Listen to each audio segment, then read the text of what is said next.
Chapter 597. To the west of the Tang Empire, there's a country bigger than the Tang Empire called the Arab Empire. Further west, there's a big country called the Byzantine Empire. Haha. This world is really interesting. I have to ask Li Zishuan about the strength of these two countries. Speaking of the source of his excitement, Li Er couldn't help but laugh proudly. Zhang Sun wasn't stupid. After listening for such a long time, she had long understood that the man beside her had the competitive spirit again tonight. However, she had never heard of the Arabian Empire and the Byzantine Empire. Therefore she asked softly, Erlang, is this world map accurate or not? How does that kid Xianxia know about those countries in the far west? Li Er was stunned and replied, the map should be accurate? That kid is preparing to use this as a teaching material for Yanhuang College in the future. How can he teach something that isn't accurate to the students? As for how he knows about those countries, that's hard to say. This kid has too many doubts, so this one won't make a difference. As long as his heart is with the Tang Empire, I'll turn a blind eye. Empress Zhang Sun nodded. After a moment of silence she suddenly said, All right, Erlang. Speaking of Yanhuang College, I heard from my subordinates that many houses on Yunshan Mountain have been completed. In Xiaoshuan's college, the architectural style is not only strange, but also extremely luxurious. Yunshan Mountain used to be cold and cheerless, but now it has become a place where the people of Chang'an flock like ducks. It suddenly became lively. I'm really curious about how many students he will be able to recruit this time. Li Er smiled slightly and said, It must be a lot. This kid is very good at creating public opinion. With the overwhelming publicity of Datong Daily, there's no place in the 358 provinces of the Tang Empire that doesn't know about the engineering school and Yanhuang College. But this college, I've only seen the sand table and haven't seen what it really looks like.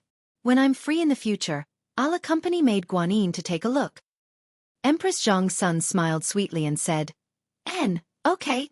Li Er used his chin to press against Empress Zhangxuan's forehead, slowly saying, Just geography, this brat gave Zhen such a big surprise. I heard from Qing Ke that this batch of students from Yanhuang College will be learning 4 courses. We are now looking forward to what surprises the other 3 courses will bring to us and the Great Tang. Dad, why do you have to wake me up early in the morning every day? The next morning. Duke Lu's mansion. Cheng Chumo rubbed his sleepy eyes and complained to Cheng Yaojin. Good morning. Early my ass. Don't you see that your schoolmates are already on their way to Yunshan? You're the only lazy one who's late every day. Cheng Yaojin slapped the table and reprimanded in a bad mood. Cheng Chumo pursed his lips and said nonchalantly, Isn't it the same whether we go sooner or later? Xiaoxian and I are good brothers. Xiaoxian won't blame me if I go late. This is really a dead pig that isn't afraid of boiling water, thick-skinned, stinking shameless. Cheng Yaojin was so angry that he glared. He picked up the stick next to him and waved it over. You stinking brat. You don't know how to make progress and you still have a reason? You don't let Laozi study hard and always score last in the exams. You don't let Laozi practice martial arts well. You're already so old and you're still a dabbler in the body tempering stage. How did Laozi give birth to such a disappointing son? Cheng Chumo fled in all directions while shouting, Hey! Dad, stop it. Why are you acting crazy so early in the morning? So what if my grades are last? I'm not in the last 5, and I've never been on the roll of shame. So what if I'm in the body tempering stage? A lot of people haven't even succeeded in drawing cheats.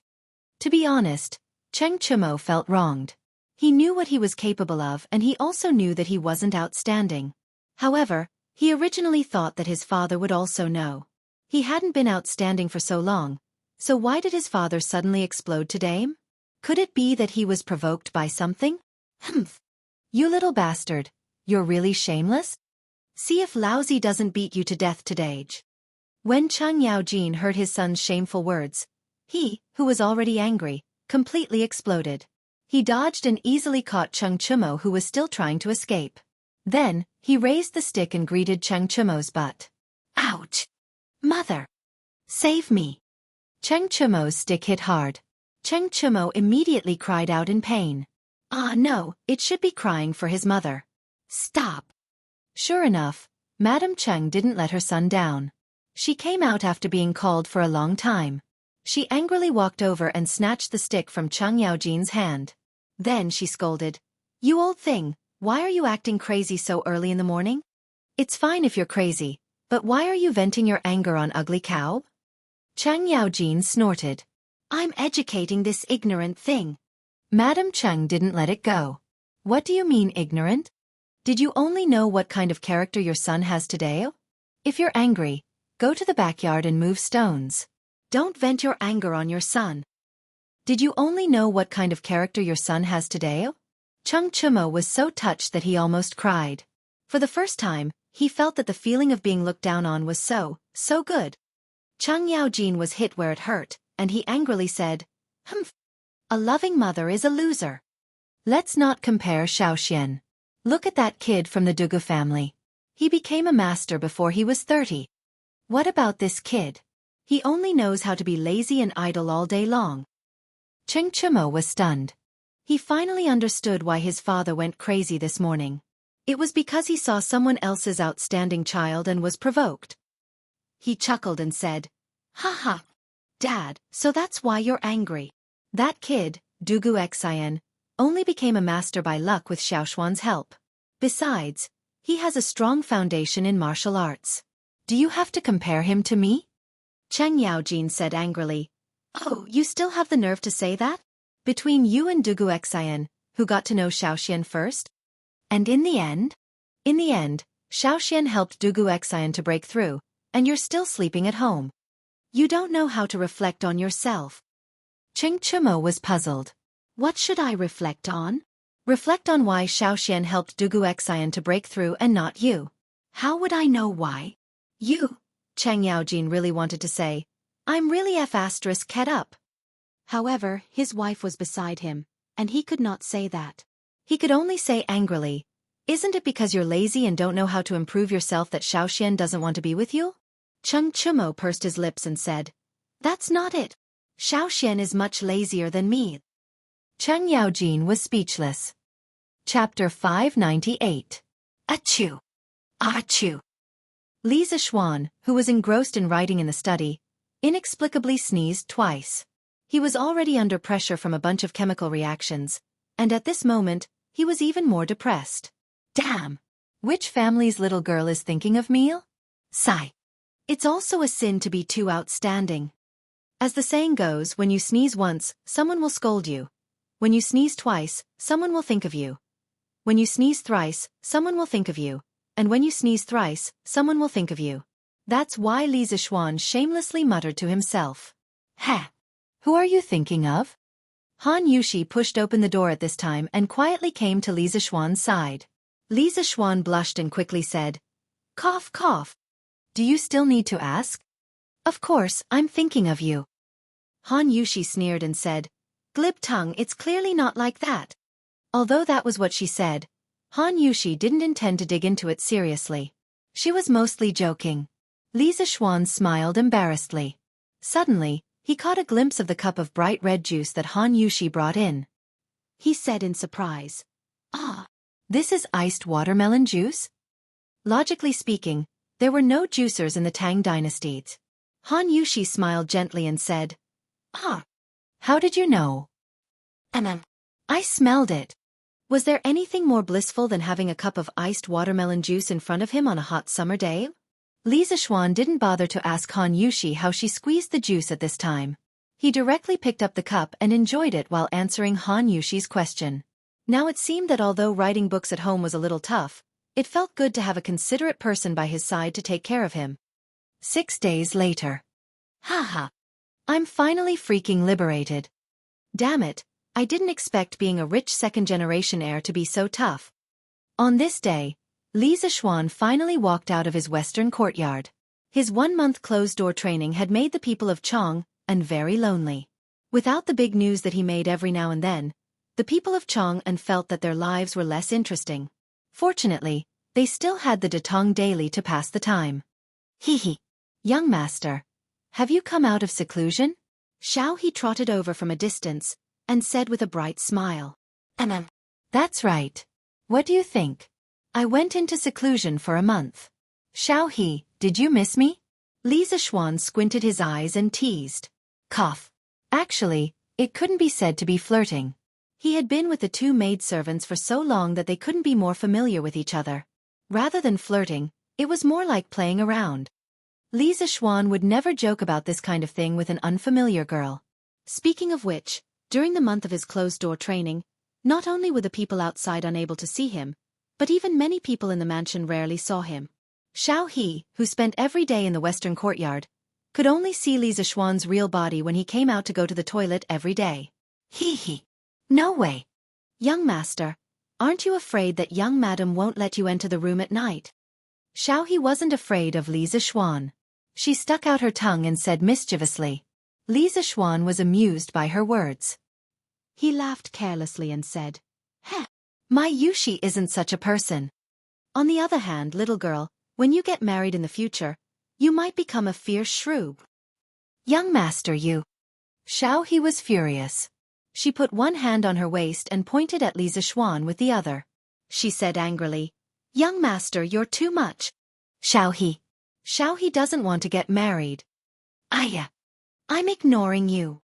If the person in front of her wasn't Li Zixuan, with Xiao He's unruly temperament, she would have already verbally abused him or punched him. It was rare that the little girl could still maintain her last bit of rationality at this time. Ha. Little girl, you still want to fight with me?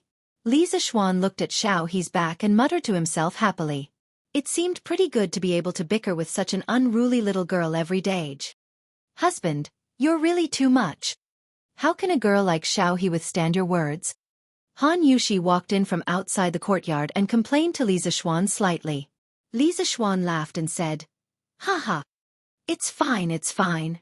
This little girl forgets everything after a meal and a nap." Han Yushi was speechless. She looked at Xiao He's back and then turned to Li Zixuan and said, "By the way, Mother just said that the villagers of the Han family manor and Plum Village have begun to urge us to collect rent. It just so happens that you've finished your work, husband, so I won't participate."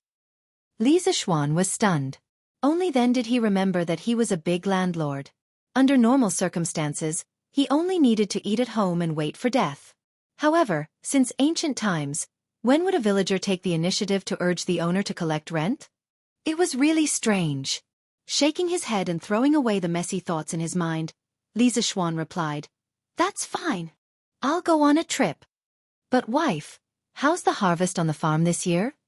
With his current wealth, of course, he didn't care about the rent. The quality of the annual harvest didn't affect him much, but the impact on the villagers was too great. That was why he asked this question. Han Yushi's face darkened when she heard this. She said softly, "There's little rain this year. I heard from my father that the harvest on the farm wasn't very good. Overall, it will be about 10 to 20% less than last year. The villagers of the Han family manor and Plum Village didn't have much of an impact because you gave them a discount on raising chickens. However, the villagers of the other farms probably didn't have it easy."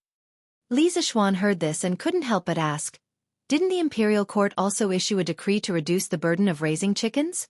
Although it's not as strong as our families, it can at least reduce their burden?" Han Yushi rolled her eyes and said helplessly, "Husband, aren't you asking the obvious? Although the imperial court's decree can reduce the burden of some people, that's only for the villagers who have land to enjoy.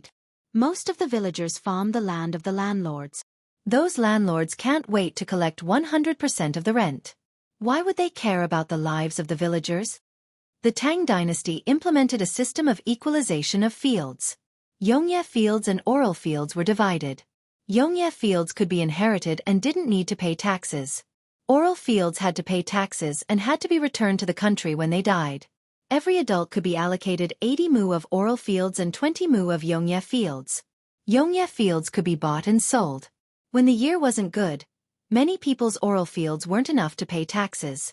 They had no choice but to sell their Yongye fields. The landlords collected a lot of Yongye fields, but their oral fields were only 80 mu. They only needed to pay a small amount of taxes. What about the villagers who sold their Yongye fields? Although they received a large sum of money from selling their land, they still had 80 mu of oral fields to pay taxes. When the year wasn't good, they would still have to spend a lot of money. Therefore, many people eventually went to the landlords to rent land to make up for their income. Chapter 599. The land equalization system implemented at the beginning of the Tang dynasty was one of the means to cultivate the feudal landlord's annexation power and consolidate the foundation of the feudal regime. The law itself was to protect the landlord class, so of course, it would be more lenient to them. The reason for this situation was mainly because the era was different. The sharpest contradictions in society were also different, so the policies implemented were naturally different. At the beginning of the Tang dynasty, when the country was just established, there were many things waiting to be done. A lot of land was wasteland, so there was no need to worry about land. On the other hand, the ruler had to cultivate a group of feudal landlords to consolidate the regime. But later, with the development of land annexation, farmers lost a lot of land, and rent adjustment could not continue to be implemented. The government's land tax income was greatly reduced, and financial difficulties. Therefore, during the Tang Dizong period, the tax system was reformed and implemented two tax systems. The biggest change was to change the tax based on the number of people to the tax based on the amount of land. This increased the country's land tax income and weakened the landlord's power. Li Zixuan sighed helplessly. "Ai. If you are poor, you should take care of yourself. If you are rich, you should help the world. Now I, Li Zixuan, can be considered to have a small fortune, but I am powerless to help the world." Logically speaking, he also felt that the current land tax system of the Tang dynasty was a trap, but what could he do? Although his rank was not low, he did not have much authority in the imperial court. With his strength alone, he could not change the situation at all. Han Yushi stepped forward and took the initiative to hold Li Zixuan's hand. She said, "Helping the world has nothing to do with one's personal wealth. No matter how rich husband is, it's impossible to support everyone in the world, right?" Laozi said, "Instead of giving a man fish, it is better to teach a man to fish. Instead of giving others money, it is better to teach them a survival skill. In fact, husband, what you are doing now, is helping the world."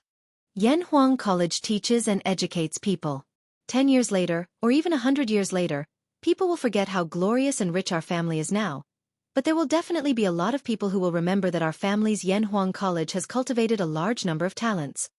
Although husband did not go to the battlefield to kill the enemy and expand the country's territory, what husband did is more glorious than those generals on the battlefield. This concubine feels extremely honored to have married such an outstanding person like my husband. Han Yushi's words could be said to be true. That love that came from the depths of her heart, no one doubted that it was fake. After Li Zixuan heard this, he could not help but be stunned on the spot. Right now, he felt really comfortable in his heart. Cough, cough. That's right, so comfortable.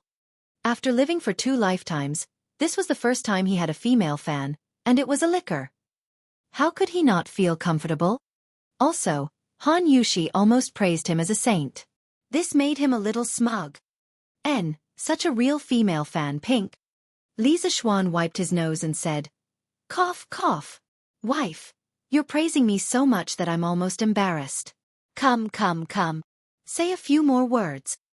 The words that were just about to come out of Han Yushi's mouth were immediately blocked by Li Zixuan's big turn of events. She almost choked. She was both angry and amused as she said, "I was serious just now, but you're being sarcastic again." Young master. Young master. When the husband and wife were flirting, Xianxia took small steps and ran in from outside. She bowed to Han Yushi and then said to Li Zixuan, "Young master." Old Mr. Li Gang sent his little grandson to pass a message. He said that there's something important for you to go to his residence for a chat. Oh? Li Zixuan was stunned at first, then he reacted and said to Han Yushi, "Wife, looks like I have to go and get busy again. In the afternoon, let Uncle Wang go to the manor to collect the rent. Father-in-law is there to take care of it, so there shouldn't be any problems. You just rest at home." Sigh. What's the matter? Husband? Han Yushi asked in confusion, but Li Zixuan's figure had already disappeared. This made her a little depressed. Xiaoxi. Old Mr. Li, why are you looking for my husband? Since the main character had run away, Han Yushi could only ask Xiaoxi, the witness.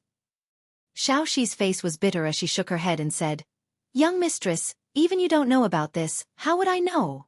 When Han Yushi heard that, she felt that it made sense and felt slightly depressed. At this moment, Li Zixuan ran back in a hurry and shouted as he ran, "Hey, hey, hey! Wife, wife! Hurry! Hurry and help your husband to tie up my hair and change my clothes." Just as he ran out of the front yard, he realized that he was wearing the short-sleeved shirt and shorts that his wife had specially made for him. Moreover, his appearance was very bad. Because he had been staying at home to write his book, his long hair was messy. If it weren't for his handsome face, he would probably be treated as a beggar walking on the street at this moment. Han Yushi was speechless by Li Zixuan's actions. She followed Li Zixuan into the house and covered her mouth as she laughed. "Since when did my husband care so much about his appearance?" After dressing up, Li Zixuan brought Li Gang's 6 or 7-year-old grandson, Li Anren, and rushed to Jianghu Square. When he heard Xianxia say that Li Gang was looking for him, he immediately thought of the time when he personally visited Li Gang. Li Gang had told him that he would help him find a few respectable teachers from the academy. Among them, there were a few people who knew about mechanisms and machines. Li Zixuan had always wanted such talents. That was why he was so concerned about his appearance today. He didn't want others to look down on him because of his sloppy appearance. That would be too much of a joke. Furthermore, if he wore short-sleeved shirt and shorts over, Li Gang would probably kick him and scold him for being a disgrace. "Anren, how can your grandfather be at ease and come over alone?" Li Zixuan had his own way of coaxing children. After stuffing a few pieces of the Li family's exclusive delicacies, Li Anren instantly started calling out, "Brother Xian, Brother Xian." The speed of his betrayal was within Li Zixuan's expectations.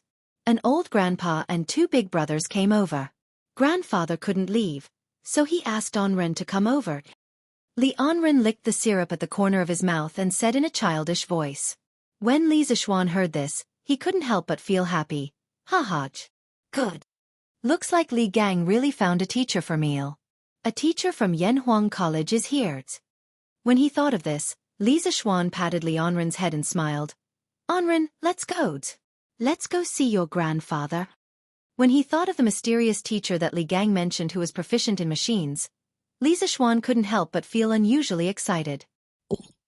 Chapter 600. His family's carriage had just been pulled to the rear courtyard for a thorough cleaning this morning, so it shouldn't be dry yet. Li Gang didn't seem to be in a hurry either. From the looks of it, he should be freeloading at Li Zixuan's house for lunch. Therefore, Li Zixuan brought Li Anren with him and rushed to Crooked River Square on foot. For nearly a month, they had not strolled outside like now. Li Zixuan looked at the people coming and going around. He felt that Chang'an City seemed to be more lively than before, but this was only a guess in his heart. He was not sure. "Hey! Little brother, please wait." At this moment, a young man carrying a bookcase, who looked like a scholar going to the capital to take the exam, walked over quickly and greeted Li Zixuan. Li Zixuan looked around. After making sure that the scholar was asking him, he asked curiously, "Your Excellency, what's the matter?"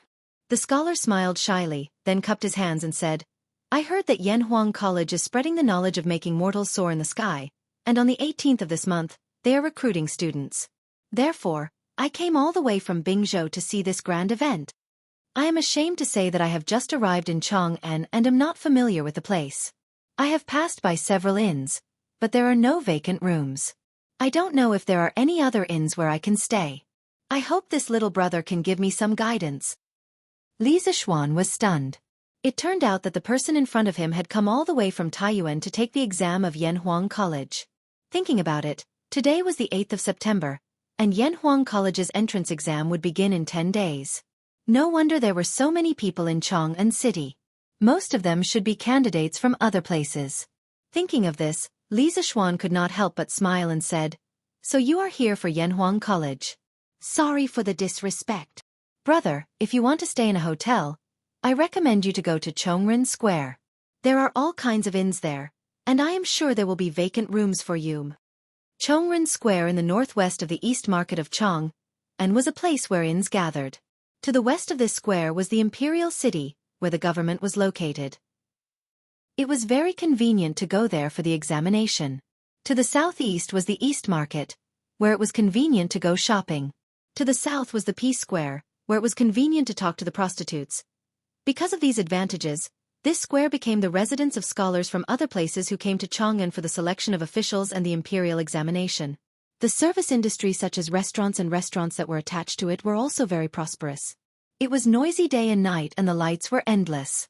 It was just like the nightlife center of Chang'an. Of course, the cost of living in a bustling place was naturally incomparable to other places. Li Zixuan also saw that the young scholar in front of him was dressed exquisitely and had a good temperament.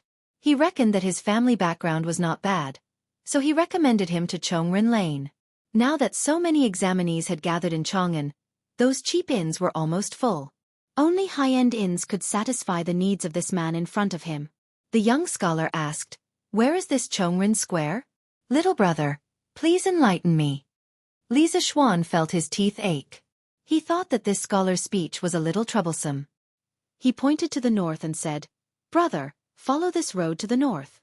After passing through 4 residential squares, you will see Chongren Lane." The scholar's face lit up. He hurriedly cupped his hands and thanked, "Little brother, thank you for your advice. I am Di Zixuan. If fate allows us to meet again in the future, I will definitely invite you to drink and chat." Di Zixuan? Li Zixuan's heart skipped a beat. In his previous life, when he read young Di Renjia, there was 4 heroes of capital city. One of them was Di Zixuan, Di Renjia's father. However, he had been here for so long and was still a native of Chang'an. He had never heard of the 4 heroes of capital city. It was obvious that the stories in the novel were all fabricated. However, he did not expect to meet the future divine minister of Tang, Di Renjia's father.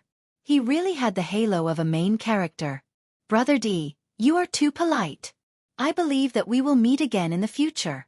Brother Di, don't you have any relatives in Chang'an? Why do you want to stay in an inn?" Li Zixuan smiled faintly and asked with deep meaning. If he remembered correctly, Di Renjia's grandfather, Di Zixuan's father, should be an official in the imperial court. According to historical records, Di Zixuan's father, Di Xiaoxiu, had been the general manager of the army, the general, the left minister, the military envoy of Bian province, the golden-purple Guanglu Daifu, the scattered cavalry officer, and the provincial governor of Feng and Bian province. Later on, he was conferred the title of Lin Yingnan and had a prominent position in the early Tang dynasty. Di Zixuan was Di Xiaoxiu's 5th son. He was a man of great talent. Since his father was a high-ranking official in the imperial court and his family was wealthy, Di Zixuan had received a good education from a young age. According to the normal course of history, Di Zixuan would have taken the imperial examination in the 4th year of Zhengguan and become an official. In the same year, he would have given birth to Di Renjia, the divine minister of Tang. At this time, Di Zixuan's face turned red. He cupped his hands and said, "I do have relatives working in Chang'an. However, I don't want to cause any trouble when I come to take the examination of Yanhuang College, so..." It was also because Di Zixuan saw that Li Zixuan was dressed in luxurious clothes and had an extraordinary temperament that he explained that he was definitely not the son of an ordinary family. After all, they were in Chang'an, a city where officials were as numerous as dogs. Although his father was an official, he did not want to make enemies for his father. Li Zixuan chuckled when he heard that and hurriedly waved his hand. "Haha, I know. Brother Di, you don't have to say any more. Let's go to Chongren Square." From Di Zixuan's words, he guessed that Di Xiaoxiu didn't bring all his family members to Chang'an when he was an official. He also hoped that Di Zixuan would take the imperial examination and become an official. Di Zixuan was young and frivolous. He was attracted by the large number of reports about Yanhuang Academy in the newspaper. However, because of Di Xiaoxiu's opinion, he could only secretly come to Chang'an to take the examination. This was a rebellious young man who left the Li family without permission. Di Zixuan breathed a sigh of relief and said, "Ha, then I will take my leave. Thank you very much, little brother." Li Zixuan smiled and cupped his hands in return. He said, "Brother Di, I wish you all the best in the examination and have a good time in Chang'an. If you are free in the next few days, you can go to Yunshan Mountain in the eastern suburbs of Chang'an and take a look at Yanhuang College. Brother Di will not be disappointed." Di Zixuan's eyes flashed. He nodded and said, "I will go and take a look." After that, the two of them cupped their hands and said goodbye. Li Zixuan took Li Anren and continued to rush to Crooked River Square. Looking at the crowded Chang'an, he muttered to himself, "It's the golden autumn of September. Talents from all over the world are gathering. I wonder how many students will pass the examination this time." Chapter 601. According to the statistics of the various branches of the Tang Dynasty Daily, There were a total of 3,800 students who applied for the Yanhuang Academy. Even if they used the 50% reference rate, there would still be more than 1,900 students who came to take the exam. This number was more than the number of examinees who came to Chang, and every year. The imperial exam of the Tang dynasty was held in January or February every year. Generally, registration would start in November of the previous year. The exam location was at the southern courtyard of the Ministry of Rites of the Xianxia province. The examiner was the assistant minister of the Ministry of Rites. Generally, the number of examinees who came to Chang'an for the exam every year was around 1,000. At its peak, it could reach 2,000 examinees. However, Li Zishuan's academy was able to attract 4,000 examinees. One had to say that his publicity work was really on point. In many people's eyes, Yanhuang College's entrance exam was second only to the imperial exam. After all, the imperial exam had a limited number of examinees. Mingjing could not exceed 100 examinees. Jianxia could not exceed 30 examinees. Yanhuang College didn't seem to have any restrictions as long as one could pass the exam. After entering Yanhuang College, one could use the Yanhuang College's mathematics to participate in the imperial exam. If one failed, one could use engineering to earn money to support his family and become a rich man. Or, one could invent a divine artifact. Like Li Zishuan, one could directly become a baron from a commoner and reach the pinnacle of life. Of course, there were fewer people who took the imperial exam than the Yanhuang College's entrance exam. Another reason was the threshold. The threshold for the imperial exam was obviously much higher than the threshold for Yanhuang College. The examinees who took the imperial exam came from two sources. The examinees who took the imperial exam came from Shengtu and Xianggong. There were many subjects in the imperial exam. According to the examinees' conditions and the content of the exam, they were divided into Xiaocai, Mingjing, Jianxia, Mingfa, Mingjing, etc. Shengtu were the examinees who passed the entrance exam of the Imperial College, Hongwen Institute, Chongwen Institute, and various institutes. Xianggong, on the other hand, was a person who had passed the capital and state examinations. They were also known as high scholars. They had to be recommended by someone. The examinees who came to the capital for the imperial examinations had to find a backer, hoping to be recognized by others. Therefore, it wasn't until the Kaiyuan age that the number of examinees participating in the imperial examination finally broke through the 2,000 mark. This number was far less than the number of examinees in the Song dynasty. In the 5th year of Zhenzong Xianping of the northern Song dynasty, there were more than 44,000 examinees in the imperial capital. In comparison, the threshold for Yanhuang College's entrance exam was much lower. As long as one had a basic understanding of the 4 books and 5 classics, and then delved into new mathematics, it was very likely that one would be admitted. There was no need to go to the top of the school, give gifts, or give red packets, and so on. Naturally, the number of people applying for the exam was much higher.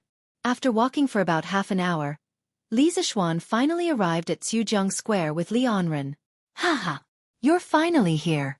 How rude of you to make us 2 old bones wait for a junior like you for so long. When they arrived at the Li family's house, Li Gang heard someone knocking on the door and came to open it. When he saw Li Zishuan, he couldn't help but laugh. Li Zishuan hurriedly clasped his hands and apologized. I was delayed by something on the way here, please don't blame me for it. After saying that, he saw 3 men in brown linen clothes following behind Li Gang. One of them was slightly older, estimated to be in his 40s or 50s. His hair was faintly silver, and his face was serious. His skin was slightly dark, and there were many wrinkles at the corners of his eyes. He was tall and gave off a strong impression. However, why did this person look like a laborer and not a teacher? Why did Li Gang invite him over? Could it be that he guessed wrong? The other 2 people were slightly younger, but they were a little thin, and belonged to the kind of people who were only skin and bones. At first glance, it was obvious that they were malnourished and often suffered hardships. However, the aura of these 2 young people was actually at the early stage of qi refining. This really surprised Li Zishuan. Sir, who are these people? Li Zishuan looked at the 3 of them and asked Li Gang. Although these 3 people didn't look like teachers from their appearance, Li Zishuan still had to ask out of politeness and respect. Moreover, he wasn't a person who cared about appearance. For men, as long as they didn't look scary and were capable, he didn't care about whether they were handsome or not. Cough cough, when it came to women, he still paid a little attention to appearance. Ha ha. Let's talk inside. Li Gang laughed and led them into the front hall. When they entered the room, they felt a trace of coolness. Li Zishuan smiled slightly. This was the ice that Li Gang had asked his subordinates to send to Li Gang's house every day after Li Gang agreed to work at Yanhuang College. It could be considered an exclusive benefit from the college. After they sat down, Li Gang raised his hand and laughed. Ha ha. Little Xian, let me introduce you. This is the 45th generation of the Mo family, Mr. Mo Huai. These two are the younger generation of Mr. Mo's family. They are Mo Zhong and Mo Yun. Brother Mo, this is Li Zishuan that this old man told you about. Don't be fooled by his young age. His ability is not small at all. After Li Gang finished speaking, Li Zishuan's eyes widened in shock. There was a huge wave in his heart. The Mo family's giant, this top school or top organization that originated from the Warring States period, its leader actually looked like this, and sat in front of him? The Mo family's giant. In the legend of Qin, the Mo family's giant, the six-fingered black warrior, wore a black cloak and held an ink plum that looked like a sword but not an attack. He had black eyebrows without a sharp edge and was all-powerful. Even the 5 elders of the Yinyang school could not take him down. There was also the 3rd generation of the Mo family's giant, the mysterious Yan Dan. What kind of existence was that? Why did the Mo family's giant in front of him look so unsophisticated? Even if he was a low-level version of the six-fingered black warrior, he would not be so low-level? Also, the Mo family's chivalry was so strong. From the Qin dynasty to the Han dynasty, the various rulers had never stopped suppressing the Mo family. Under such an environment, how could the Mo family survive until the Tang dynasty? Li Zishuan did not read about this in his previous life. His understanding of the Mo family was still limited to the anime of the legend of Qing dynasty. As for the status of the Mo family in the Tang dynasty, he had no idea at all. Greetings to Mr. Mo and the 2 brothers Mo. With a stomach full of questions, Li Zishuan cupped his hands and greeted the 3 of them. I'm just a villager in the mountains. I can't accept the courtesy of Mr. Li. Mo Huai's cheeks moved slightly as he said with a solemn expression. There was no trace of a smile on his wrinkled old face. Li Zishuan's mouth twitched. This old man was not someone who was easy to get along with. That's right. He was the giant of the Mo family. How could he become a teacher so easily? Looks like my mission today is not easy. Heh. This is the first collision of modern and ancient scientific knowledge, right? Let's see who's stronger and who's weaker. Li Zishuan thought maliciously in his heart. His principle in life was that if others were not convinced, then he would torture them until they were convinced. Chapter 602. Cough cough. Old brother Mo, little Xian is outstanding in both martial arts and knowledge among the younger generation of our great Tang. Don't look down on him because of his age. In the main hall, Li Gang stroked his beard and said to Mo Huai with a spurious smile. He had lived a lifetime, from the emperor to the common people. What kind of person had he not seen? He had seen Mo Huai's reaction just now and remembered it in his heart, which was why he had reminded him. Of course, he was extremely dissatisfied with Mo Huai's contemptuous attitude because Li Zishuan was his superior. Mo Huai's contempt was also an insult to him. Li Gang. Mo Huai's expression froze. He looked at Li Gang and said with some dissatisfaction, Wenji, you came all the way here to send this Mo to Chong, and just to let this Mo work under a 14 or 15-year-old child. Although the Mo clan has declined and disappeared from the world today, our Mo clan has not fallen to the point of listening to the orders of a child. Mo Huai, you. Li Gang's face flushed red. Li Gang had wanted to give the dying Mo clan a chance to prolong its feeble existence and display its remaining strength. But now, not only did Mo Huai not appreciate his kindness, he was even so arrogant. Li Gang could not help but feel anger rising in his heart. Haha. A hero's background does not matter, and a man's ambition does not depend on his age. Every dog has its day. Don't bully the young for being poor. The great son of the Mo clan is actually so short-sighted. It seems like the Mo clan's decline is not without reason. Before Li Gang could finish speaking, Li Zishuan mocked him. Some people, even at the lowest point in their lives, were still unwilling to give up their lofty status and exuded an air of arrogance. This kind of person needed to be taught a lesson, and Li Zixuan would never indulge this bad habit of theirs. Mo Zhong and Mo Yun paled at these words. Mo Huai slapped the table and stood up, scolding Li Zixuan angrily. Impudent! How dare an ignorant child humiliate our Mo clan? Mo Zhong drew his sword and said, Uncle, I'll go teach him a lesson. Then, he ignored Li Gang's attempt to stop him and channeled his qi into his sword to stab Li Zixuan. Tisk! You don't know the immensity of heaven and earth. Li Zixuan sneered. With his current strength in the Grandmaster realm, Mo Zhong's sword was like a child's play, so he didn't even bother to dodge. He just stood there and stretched out 2 fingers in an extremely pretentious manner, accurately capturing the trajectory of Mo Zhong's sword. With a clang sound, Mo Zhong could no longer move forward. Silence! Everyone in the room, including Li Gang, widened their eyes in disbelief. Mo Zhong's face turned red. He was so ashamed that he wanted to die. In his opinion, the child in front of him was so much younger than him. How could he not be able to defeat him? However, reality was always so cruel. Right now, he only wanted to withdraw and retreat, but Li Zixuan's 2 fingers seemed to have infinite strength, making his sword immovable. Humph! Those who kill will die, those who injure will be punished. You call yourselves followers of the school of Mo, but have you forgotten the philosophy that your Mo clan has always pursued?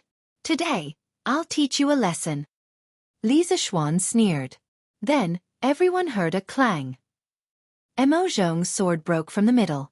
Half of the sword fell to the ground, reflecting the sunlight from outside on Mo Zhong's face.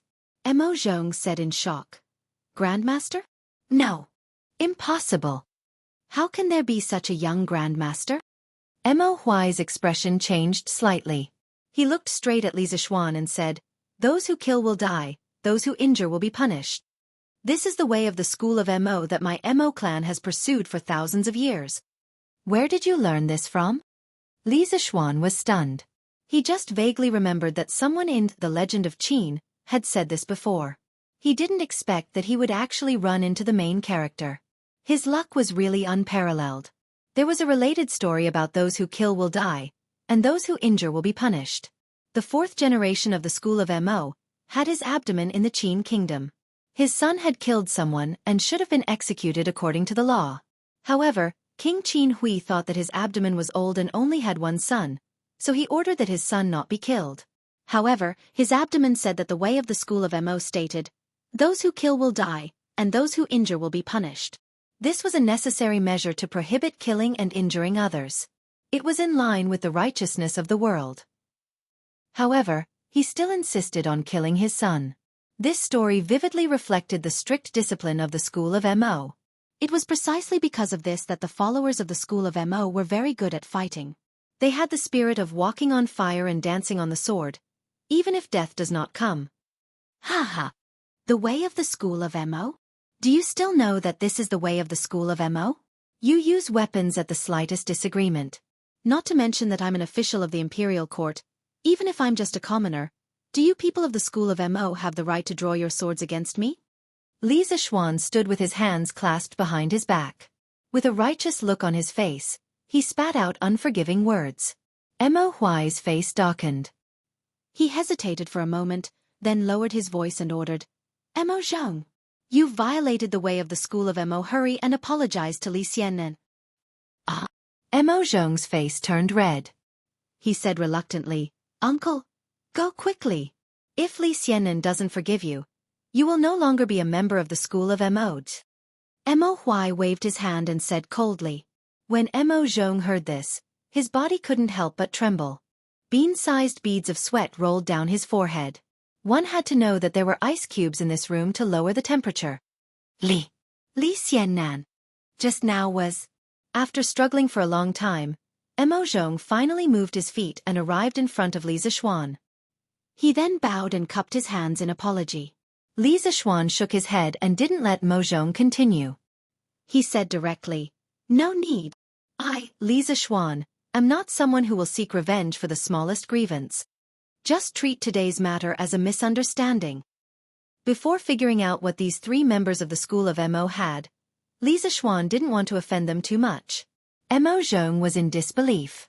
He thought that Li Zixuan would definitely not let go of such a great opportunity to hit someone when they were down, but he didn't expect the outcome to be like this. Mo Zhong opened his mouth. After a long while, he finally squeezed out the words, "Thank you." Then, he returned to his original position gloomily. When Li Gang and Mo Huai saw this, they both looked at Li Zixuan in surprise. Li Zixuan smiled and continued the original topic. He asked, "Juzi, from what you said earlier, you feel that coming to Yanhuang College as a teacher is beneath your status, right?" The corners of Mo Huai's mouth twitched when he heard this. This kid is really cunning. A moment later he replied, "Earlier, Brother Wenji said that you're outstanding in both martial arts and knowledge among the younger generation of the Great Tang. You've already proved that you're indeed very talented in the path of martial arts. Now, it's time to prove your knowledge. Then, we will talk about other things." Chapter 603. Prove my knowledge? When Li Zixuan heard this, the corners of his mouth couldn't help but curl up. If Kong Ingda wanted to compete with him in terms of knowledge, he might be afraid because he didn't know much about the Confucian classics. However, the person in front of him was a big shot of the school of Mo, so it was a different story. Although his engineering knowledge did not originate from the Mo family, it had a lot to do with them. The Mo family was most famous for machinery and machinery. Back then, Moz was proficient in handicraft and could be compared to the craftsmen of that time. As a modern engineering student, Li Zixuan felt that he should have a lot in common with the people of the Mo family. Haha. I can prove my knowledge, but there has to be a prize. Otherwise, if anyone doubts my knowledge, won't I have to waste my time debating with them? Li Zixuan said slowly. He was trying to lure him into a trap. If anyone else dared to treat him like this today, he would definitely fall out with them. With his current capital, there was no need for him to tolerate anyone. However, the person in front of him was from the Mo family, so it was different. He really wanted to see how capable the only school with the highest technological content of the 100 schools of thought in the pre-Qin dynasty was. Mo Huai frowned and said, "Haha, do you think you have victory in your hands? You're really a newborn calf that is not afraid of a tiger. All right, to prevent others from saying that I'm bullying the weak, you can decide the rules and the prize." Mo Yun panicked and said, "Uncle, you can't do that." Li Zixuan laughed loudly and said, "Haha, good. Big shot, you're so bold. Since that's the case, I won't take advantage of you. Next, you and I will each come up with 5 questions in our field of expertise. The 5 questions will be limited to 1 hour. Whoever can answer the most questions will be the winner. If I win, you will have to stay in Yanhuang College to teach your knowledge. If I lose, I'm willing to take out 1,000 taels of gold as compensation. How about that? 1,000 taels of gold? Mo Zhong and Mo Yun's eyes widened and their breathing quickened. They were so shocked by this huge sum of money that they lost control of their hearts and souls. Although the Mo family was glorious for a period of time and had hundreds of thousands of disciples at its peak, after Moz, the Mo family no longer had a master of Moism. Coupled with the suppression of the ruling class, the Mo family's glory was long gone and there were fewer and fewer followers of the school of Mo in the world. Today, only the core followers of the school of Mo were still adhering to and carrying out the original intention of the school of Mo. In terms of life, they were no different from farmers and could barely afford to eat and wear. Mo Zhong and Mo Yun probably couldn't even imagine how much this 1,000 taels of gold was worth. Even Mo Huai's eyelids couldn't help but twitch. He clenched his hands behind his back and said, "Since you're so confident, how can this old man back down? If I lose, I'll go to your Yanhuang Academy to teach, and I won't ask for any salary. If you lose, I don't want your 1,000 taels of gold." The disciples of the Mahist family use rope ink for self-defense, and in case of emergencies, we wear fur as clothes and sable as uniforms. We work day and night, and suffer ourselves to the extreme. We don't need these worldly things. At this moment, Li Zixuan had a higher opinion of Mo Huai. The school of Moism in the pre-Qin era was originally a school of thought formed by workers and peasants. Unlike the Confucian school of thought, which was never tired of eating and never tired of eating, the members of the school of Moism had to endure the hardships of life and had to have a heart of universal love for everyone. They could not talk about personal feelings. The current Mo Huai had a very good character, but he was a little arrogant. Then Juzi, please set the question first. Li Zixuan said with a smile. If Mo Huai wasn't willing to accept the 1,000 taels of gold, then he wouldn't force him. Mo Zhong and Mo Yun had a look of pity on their faces, but they didn't dare to object. Li Gang, who was watching from the side, glanced at Li Zishuan rather worriedly. He wasn't worried that Li Zishuan would lose face if he lost this competition, but he was worried that if Li Zishuan lost this competition, then it would be a blow to the current momentum of Yanhuang College. At that time, there would probably be many people who would kick Li Zishuan while he was down. Mo Huai nodded. Actually, ever since Li Zishuan took the initiative to let Mo Zhong off, he didn't have much ill will towards Li Zishuan. However, that didn't mean that he was willing to teach at Yanhuang College. These were two different things. After pondering for a while, Mo Huai said in a deep voice, "First question, what is the universe?" Li Zishuan was shocked and cursed in his heart. He didn't expect Mo Huai, a person from the Tang dynasty, to know about the universe. He just didn't know if the universe he was asking about was the same concept as the universe he knew. After hesitating for a while, he could only bite the bullet and answer, "The universe is the general name of all things. It is the unification of time and space. It is the existence of time is endless, space is boundless, and mass is infinite." This answer was the broad definition of the universe in the books of his previous life. The narrow definition of the universe referred to the space and matter outside the Earth's atmosphere. Of course, he couldn't explain the latter concept. What Li Zishuan didn't expect was that after hearing this answer, Mo Huai didn't laugh at him, nor did he have any doubts or confusion. Instead, he was a little shocked. Yes, he was shocked. At this moment, Mo Huai's heart was in turmoil. He said over and over again in his heart, "Impossible! Impossible! How could this little kid in front of me know the holy ancestors' definition of the universe?" That's right, as early as the pre-Qin era, Moz had a detailed definition of the universe.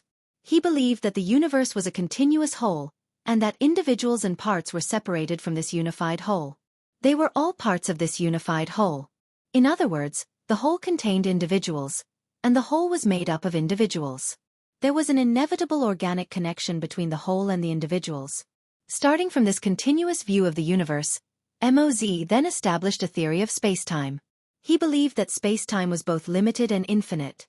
To the whole, spacetime was infinite, but to parts, spacetime was limited. He also pointed out that continuous spacetime was made up of spacetime elements. He defined spacetime elements as beginning and end. Beginning was the smallest unit in time that could not be divided again, and end was the smallest unit in space that could not be divided again. This formed the theory that spacetime was continuous and infinite. This continuous and infinite spacetime was made up of the smallest units. There was a limit in infinity, and there was a discontinuity in continuity. Although Li Zishuan's theory couldn't be said to be completely consistent with Moz's theory, it coincided with the general idea. How could Mo Huai not be shocked? At the same time, it also showed how awesome Moz was in the field of ancient science. Correct. Please listen to this old man's next question. Mo Huai didn't argue and directly admitted that Li Zishuan had answered correctly. Then, he continued. Chapter 604. Please ask Juzi. Li Zishuan heaved a sigh of relief when he heard Mo Huai's affirmative answer. At the same time, he couldn't help but feel shocked.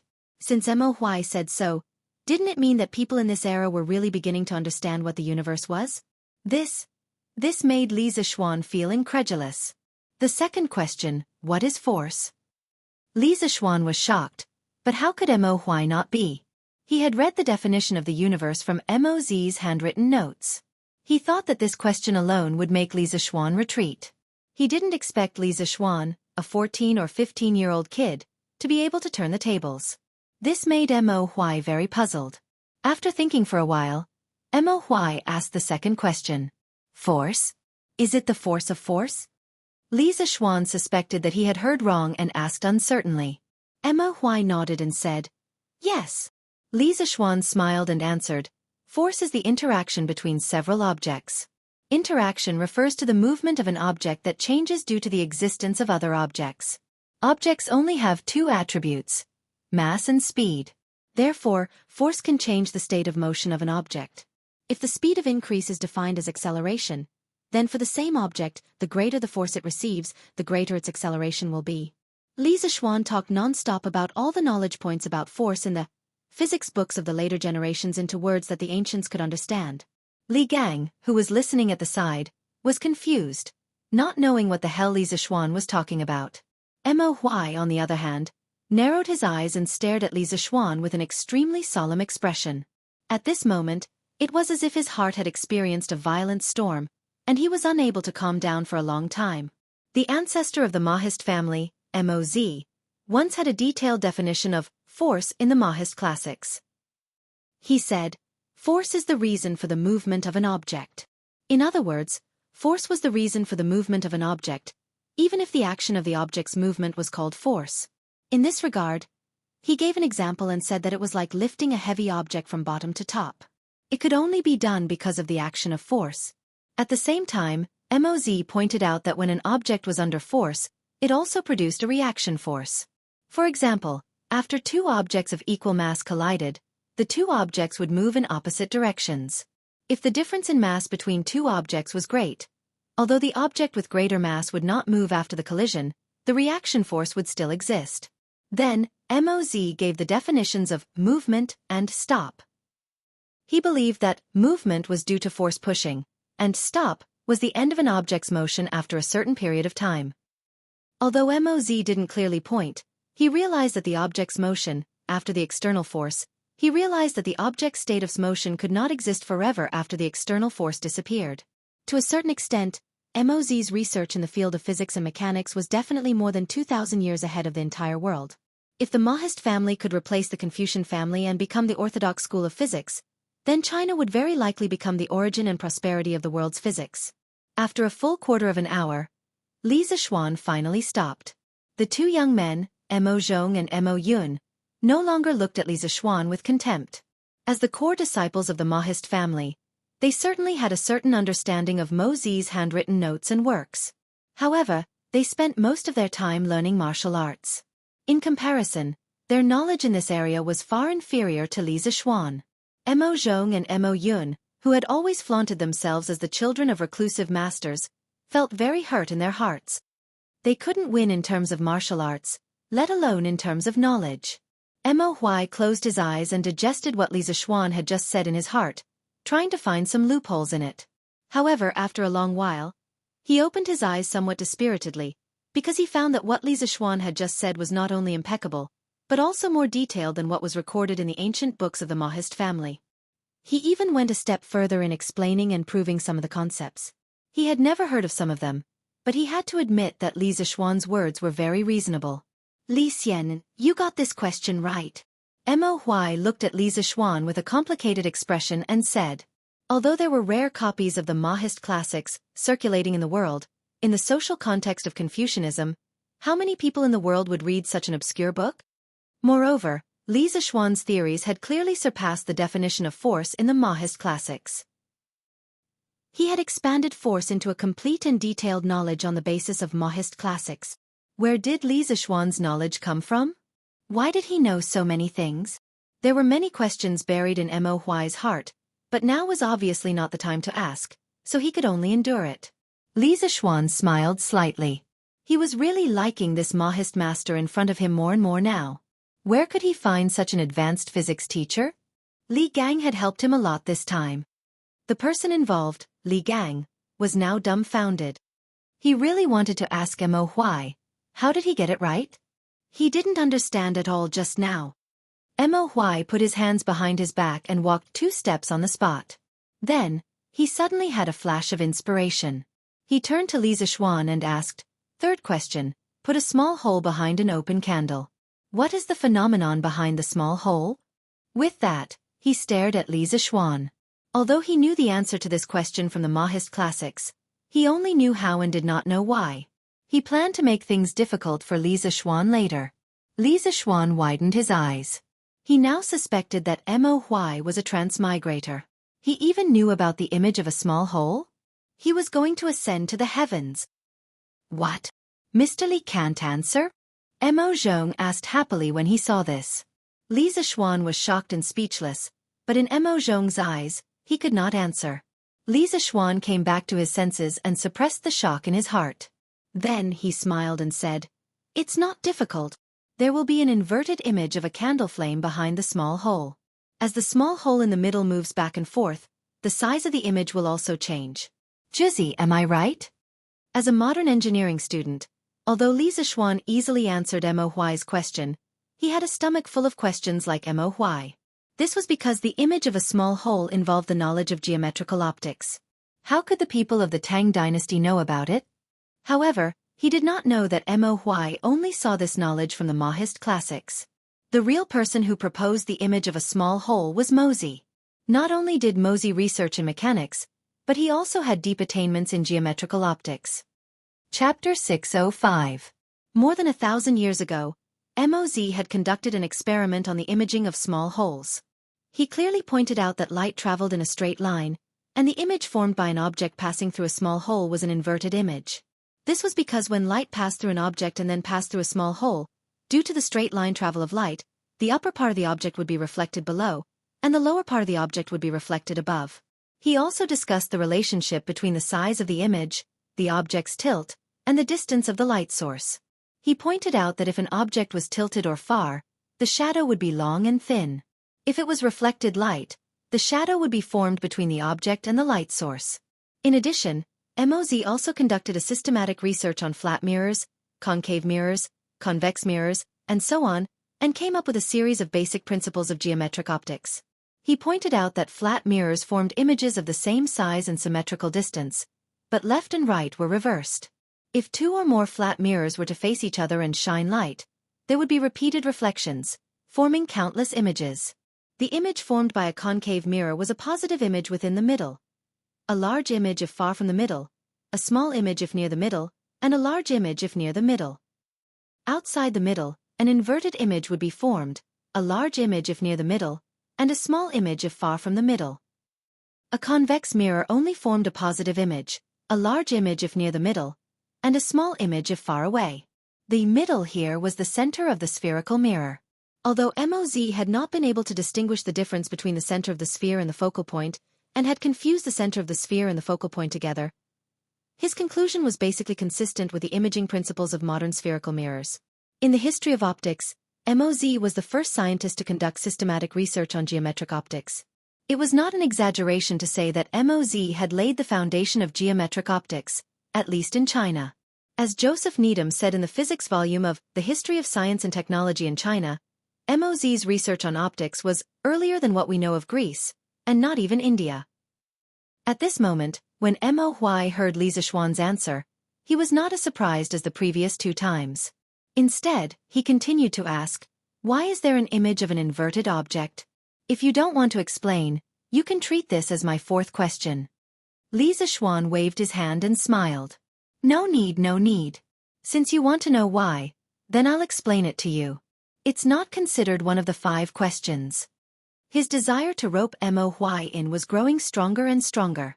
Therefore, he had changed the way he addressed himself. Although he was confident that he would win this bet, he had to give Mo Huai some face and make him accept his loss wholeheartedly. This way, Mo Huai would be willing to teach his students wholeheartedly in the future. This is not called cowardice, but the demeanor of a winner. Li Gang, on the other hand, frowned slightly. He secretly thought that Li Zixuan was a little careless. However, Mo Huai was also his old friend. He couldn't possibly jump out to stop him at this time, right? Li Zixuan asked Xiao Ren to bring a brush and ink, then gestured for Mo Huai to come over. He drew the light path diagram of the small hole imaging system and said slowly, "Juzi, please look. This is a candle. The flame of the candle can be seen as composed of many small luminous dots. Each luminous dot emits light in all directions. There will always be a small beam of light that goes straight through the small hole, forming a small luminous spot behind the small hole. Therefore, each luminous dot on the candle flame will form a corresponding luminous spot on the white paper. All the luminous spots on the white paper will form the image of the candle flame on the white paper." After listening to Li Zixuan's explanation, Mo Huai suddenly understood. Now he finally knew how and why. However, at the same time, he looked at Li Zixuan very strangely, as if he was looking at a monster. At this moment, Mo Huai was very curious about Li Zixuan's background. First of all, to be able to become a martial arts master at the age of 14 or 15 was already a special case in the world. However, Li Zixuan actually had such deep attainments in these very obscure fields. He was a dual cultivator of both literature and martial arts, and he could reach an existence that ordinary people could not reach in every aspect. Mo Huai could not imagine what kind of family, what kind of master, could teach such a monster. How is it? I wonder if this kid is right? Li Zixuan's scalp tingled under Mo Huai's gaze, so he could not help but ask. Mo Huai nodded silently and did not say a word. Li Zixuan said, "Then Juzi, please continue with the fourth question." When Mo Huai heard that, he shifted his gaze away from Li Zixuan and sighed deeply. Then, he bowed to Li Zixuan and cupped his hands. "There's no need for that. This old man admits defeat. From now on, this old man's old bones will be at your disposal. I don't ask for any remuneration, and I will do whatever you want." "Uncle! No! Uncle! Don't!" Mo Zhong and Mo Yun were shocked when they saw this, and they shouted one after another. As the Juzi of the Mo family, Mo Huai's knowledge and martial arts were all the role models that they, who adhered to the Mo school, worshipped and chased after since they were young. Now, the godlike man in their eyes actually bowed to a young man of 14 or 15 years old. How could they tolerate this? Although Li Zixuan was indeed very powerful, Mo Zhong and Mo Yun still could not accept this reality. "Shut up! As the Juzi of the Mo family, how can I go back on my words? Mo Zhong, Mo Yun, the two of you can leave first. In the future, this old man will choose the next Juzi of the Mo family." When Mo Huai heard that, he hurriedly reprimanded them loudly. Then he cupped his hands to Li Zixuan and said, "Lord Li, please give this old man a month's time. After this old man returns to the Mo family's encampment and chooses the next Juzi, I will return to Chong and to teach the students wholeheartedly." Now, Mo Huai's gentle pleading was no longer as high-spirited as he was at the beginning. Instead, he looked more like a hero at the end of his road. Li Gang looked at him and could not bear to see this. After all, this was an old friend he had known for many years. Thus he said, "Brother Mo, you don't have to do this. Your position as a Juzi does not conflict with your identity as an instructor at Yanhuang College. Xiao Xian is not an unreasonable person. He will not restrict your freedom. You can manage the Mo family's affairs while teaching at Yanhuang College. Besides, the Mo family has declined to this day. How many affairs do you still need to manage?" The corner of Li Zixuan's mouth curled up. He secretly thought that his opportunity had come. He hurriedly interjected, "Mr. Li is right. Juzi, if you go to Yanhuang College to teach, this young man will definitely not restrict your freedom. Furthermore, this young man will definitely not shortchange your salary by a single cent. Also, Juzi, you can move the Mo family's encampment to Chang'an. At that time, this young man will be in charge of settling all the followers of the Mo family. If there are any followers of the Mo family who are proficient in mechanics, optics, or machinery like you, this young man is also willing to hire them to Yanhuang College. As for the salary of the teachers at the college, I'm sure you already know about it, so this young man will not repeat it. What do you think?" Chapter 606. It had to be said that Li Zixuan's ambition was really big. He wanted to take in all the capable people in the Mo family under his command. Of course, he couldn't be blamed for this. Mo Huai's abilities, especially in astronomy, physics and optics, made him the perfect candidate for Li Zixuan, who had just finished building Yanhuang College. With Mo Huai's addition, his workload at Yanhuang College would be greatly reduced. After Li Zixuan said that, Mo Zhong and Mo Yun's eyes flashed, and a glimmer of hope appeared on their faces. To put it nicely, they were the core disciples of the Mo family, but their work was no different from that of farmers. They also had to do farming on a regular basis. Otherwise, what would they eat? What would they drink? They would only return to the Mo family when they were not farming to accept the organization's training or other arrangements. They were all capable, but because of their identity as followers of the school of Mo, they had to stay in a desolate place and do hard work. Originally, it wouldn't have been a big deal if they continued like this, but after seeing the prosperity of Chang'an City with Mo Huai, their hearts wavered. The suffering of the followers of the school of Mo was something that the disciples of other sects could not understand. Now that Li Zixuan had said this, they could not help but let their imagination run wild. Why couldn't they rely on their own abilities to let their families live a good life? However, although that was what they thought, they wouldn't easily say it out loud. After years of being a follower of the school of Mo, the organization's discipline was deeply engraved in their hearts. Mo Huai frowned. He straightened his body and stared at Li Zixuan seriously. This old man appreciates Lord Li's good intentions. However, as a follower of the school of Mo, I have to wear fur as my clothes and sassafras as my clothes. I have to work day and night, and I have to suffer myself to the extreme. How can I be a follower of the school of Mo if I only covet worldly pleasures? This old man has already violated the school of Mo's laws by agreeing to become an instructor at Yanhuang College. In the future, I will no longer be qualified to lead the followers of the school of Mo in the world and carry forward the school of Mo. Therefore, this old man must resign from this position. As for the other followers of the school of Mo, I advise you not to waste your efforts. As soon as Mo Huai finished speaking, Mo Zhong and Mo Yun's faces instantly became 70% ashamed and 30% regretful. They lowered their heads and didn't say a word. Li Gang frowned and said, "Younger brother Mo, you're muddle-headed." The Mo clan had hundreds of thousands of disciples during the peak of the pre-Qin dynasty. But now, there are less than 100 disciples. Have you not thought about the reason for this? Do you think that the decline of the school of Mo was only caused by the suppression of the various emperors? Mo Huai said indignantly, "Isn't that so? If it wasn't for the martial emperor dismissing the 100 schools of thought and respecting only Confucianism, how could the Maoist school have fallen to such a state?" When Li Gang heard this, he said rather painfully, "Ridiculous. I didn't expect Brother Mo to still be unable to see the true reason behind the decline of the Mo family. Fine. This old man will enlighten you." The onlooker sees more clearly than the person involved. Although this old man studies Confucianism, this old man will not help the Confucian school or your school of thought today. This old man will analyze with you as an outsider. You said that the decline of the Confucian school of thought was due to the suppression of the various emperors. However, ever since the martial emperor dismissed the 100 schools of thought and respected only Confucianism, why did the school of thought, which was known as a prominent school of thought in the world, decline so quickly while the school of thought and the school of thought could survive until now in the cracks of Confucianism? Have you ever thought about the reason behind this? Li Gang's words directly revealed the fundamental reason for the decline of the school of thought. Mo Huai could not help but be stunned, and his face turned pale. Li Zixuan listened seriously at the side. It was obvious that Li Gang knew more about these old matters than him. It was not bad to take this opportunity to learn. Li Gang did not wait for Mo Huai to reply and continued. "In my opinion, the reason why the school of thought fell to its current state is because your school of thought's requirements for your disciples are too harsh. Why can sage Confucius not be tired of eating and not be tired of eating?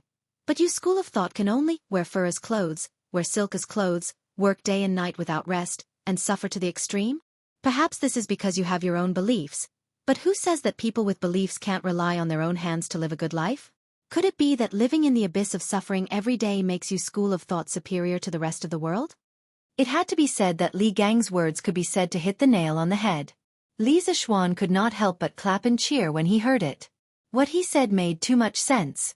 Among the 100 schools of thought in the pre-Qin dynasty, the ones with the greatest influence were naturally the 4 schools of Confucianism, Moism, Taoism, and legalism. However, after the unification of the Qin and Han dynasties, their fates began to diverge. Confucianism became the orthodox and mainstream of Chinese culture. Legalism, due to its special nature, dominated the politics of the imperial court for 2,000 years. Taoism, on the other hand, recruited believers and occupied civil society, becoming the spiritual home of the secluded people. Only the school of Mo, after a moment of glory, disappeared into the long river of history, whether as a school of thought or as an organization. Why did the school of thought end up so tragically? Was the school of thought not brilliant enough? Definitely not. The school of thought was filled with great humanitarianism and scientific spirit. Even from the perspective of a modern person in the 21st century, it was still so dazzling. In addition to the external reason of dismissing the 100 schools of thought and respecting only Confucianism, there was also an internal reason for the demise of the school of thought. If a person wanted to be a loyal believer of the school of thought, he must have a strong spirit of sacrifice and dedication. He must have a heart of universal love for everyone, and he could not talk about personal feelings. Therefore, Zhuangzi the world criticized the school of thought. His life is hard, his death is shallow, his Tao is great. He makes people worry, makes people sad, and his actions are difficult. I'm afraid that he can't be a saint and have the heart to rebel against the world. Although the school of thought alone, what can he do to the world? Apart from the world, he is also far away from the king. In contrast, being a disciple of Taoism was much better. The goal of Taoism was to become an immortal. This was a beautiful wish that could attract a large number of believers. Moreover, for Taoism, especially for Jianghu, which had a long history, there were not many rules about abstinence. Sexual intercourse was even a secret technique of the immortals. As a religion that was born, although Buddhism required abstinence, the monks could enjoy spiritual satisfaction while abstinence. Thus, they saw all suffering as a raft that led to happiness. It was because of this chicken soup for the soul that devout Buddhist disciples could ignore the physical hardship and pursue the metaphysical Zen. However, the school of thought's love with impartiality, non-aggression, respect for the virtuous, respect for the common, non-life, non-pleasure, frugality, and frugality in funerals. These ideas were not enough to be the foundation of the school of thought's belief.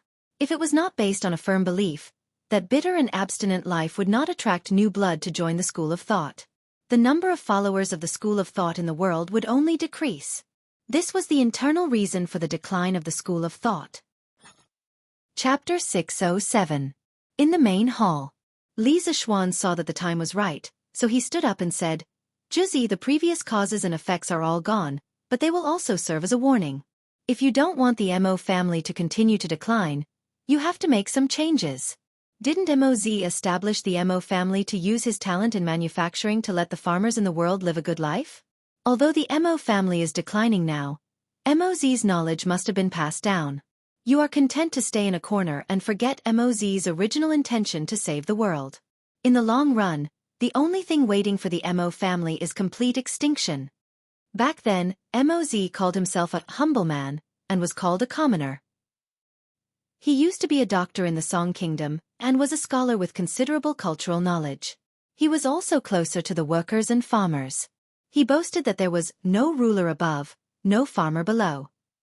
He was a scholar who sympathized with farmers and workers. Moz had once studied under a Confucian scholar and learned the skills of Confucius. He was called Yao Shun the Great and learned Confucian classics such as poems, books, spring and autumn. But later, he gradually became tired of the cumbersome etiquette of Confucianism and finally abandoned Confucianism to form his own school of thought.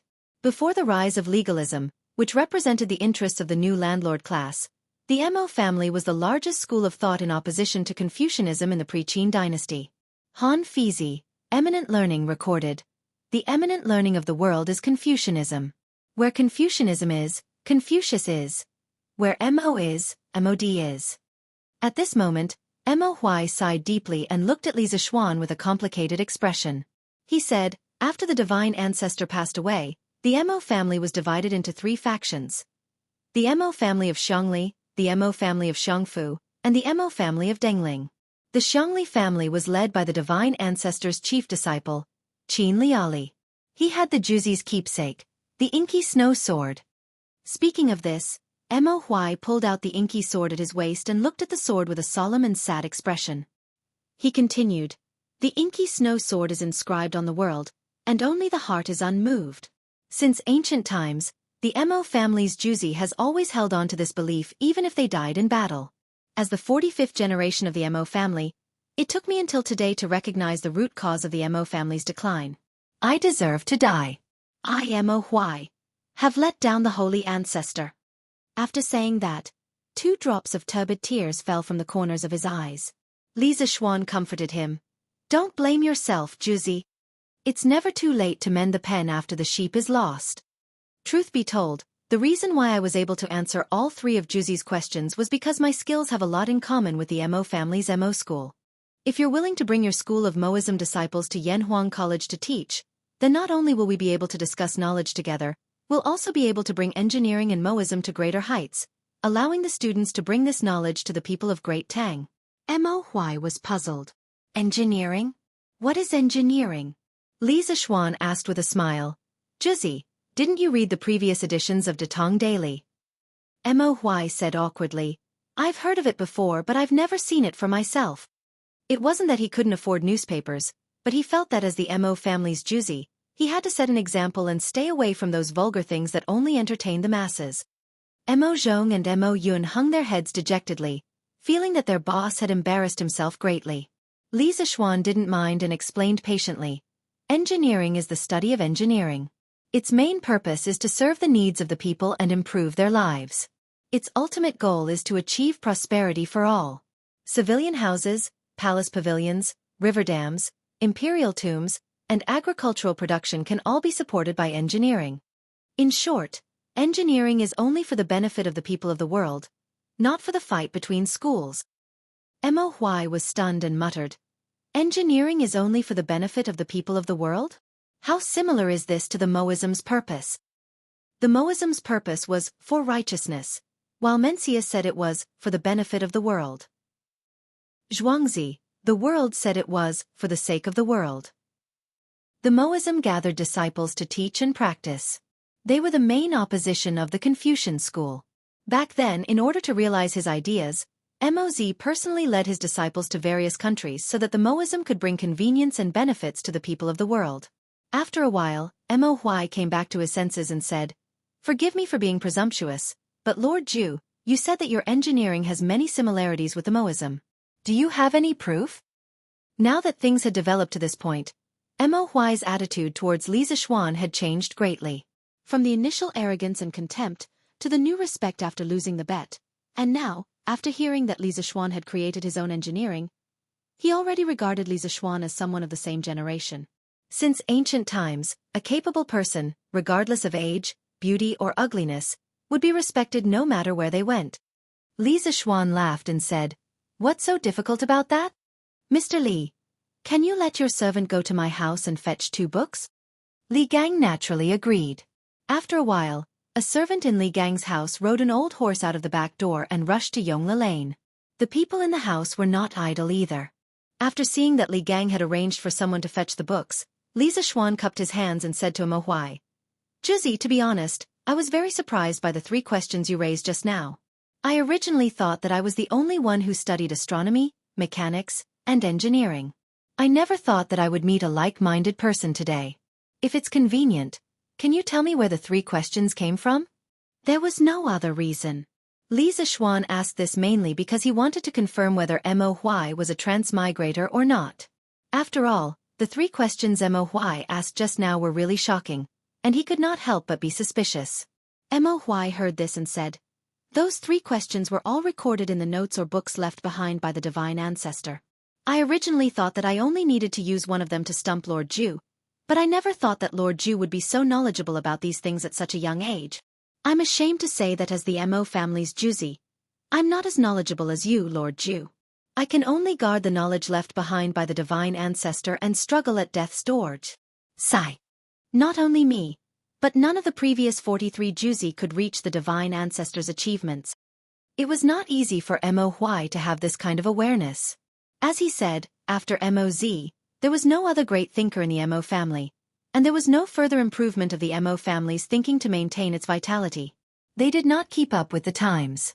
As for the other schools of thought after Confucius, there was Mencius, Sunzi, Dongzhongshu, and so on. After Laozi, there was Zhuangzi, Luan, and so on. The legalists were even more valued by the ruling class. Especially at the beginning of the Western Han dynasty, when the country was under great rule and the ruler needed good strategies to govern the country. Dong Zhongshu of the Confucian school offered the spring and autumn dew, and the 3 strategies for heaven and man. Luan of the Taoist school offered the Huainanzi. As for the Mo family, they did nothing in terms of academics and governance at that time.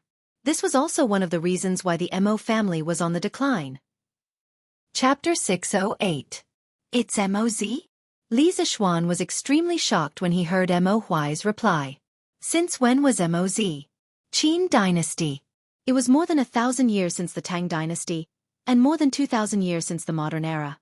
Moz had already started researching astronomy, mechanics, and optics at such an early age. Li Zishuan suddenly had an extremely absurd thought. Could it be that Moz was also a transmigrator like me? And he was also an engineering student in his previous life? All right, after this incident, Li Zishuan expressed that he would never underestimate the ancients again. "Brother Mo, don't be too harsh on yourself. Moz was also a godlike figure back then. It's extremely difficult for future generations to surpass him.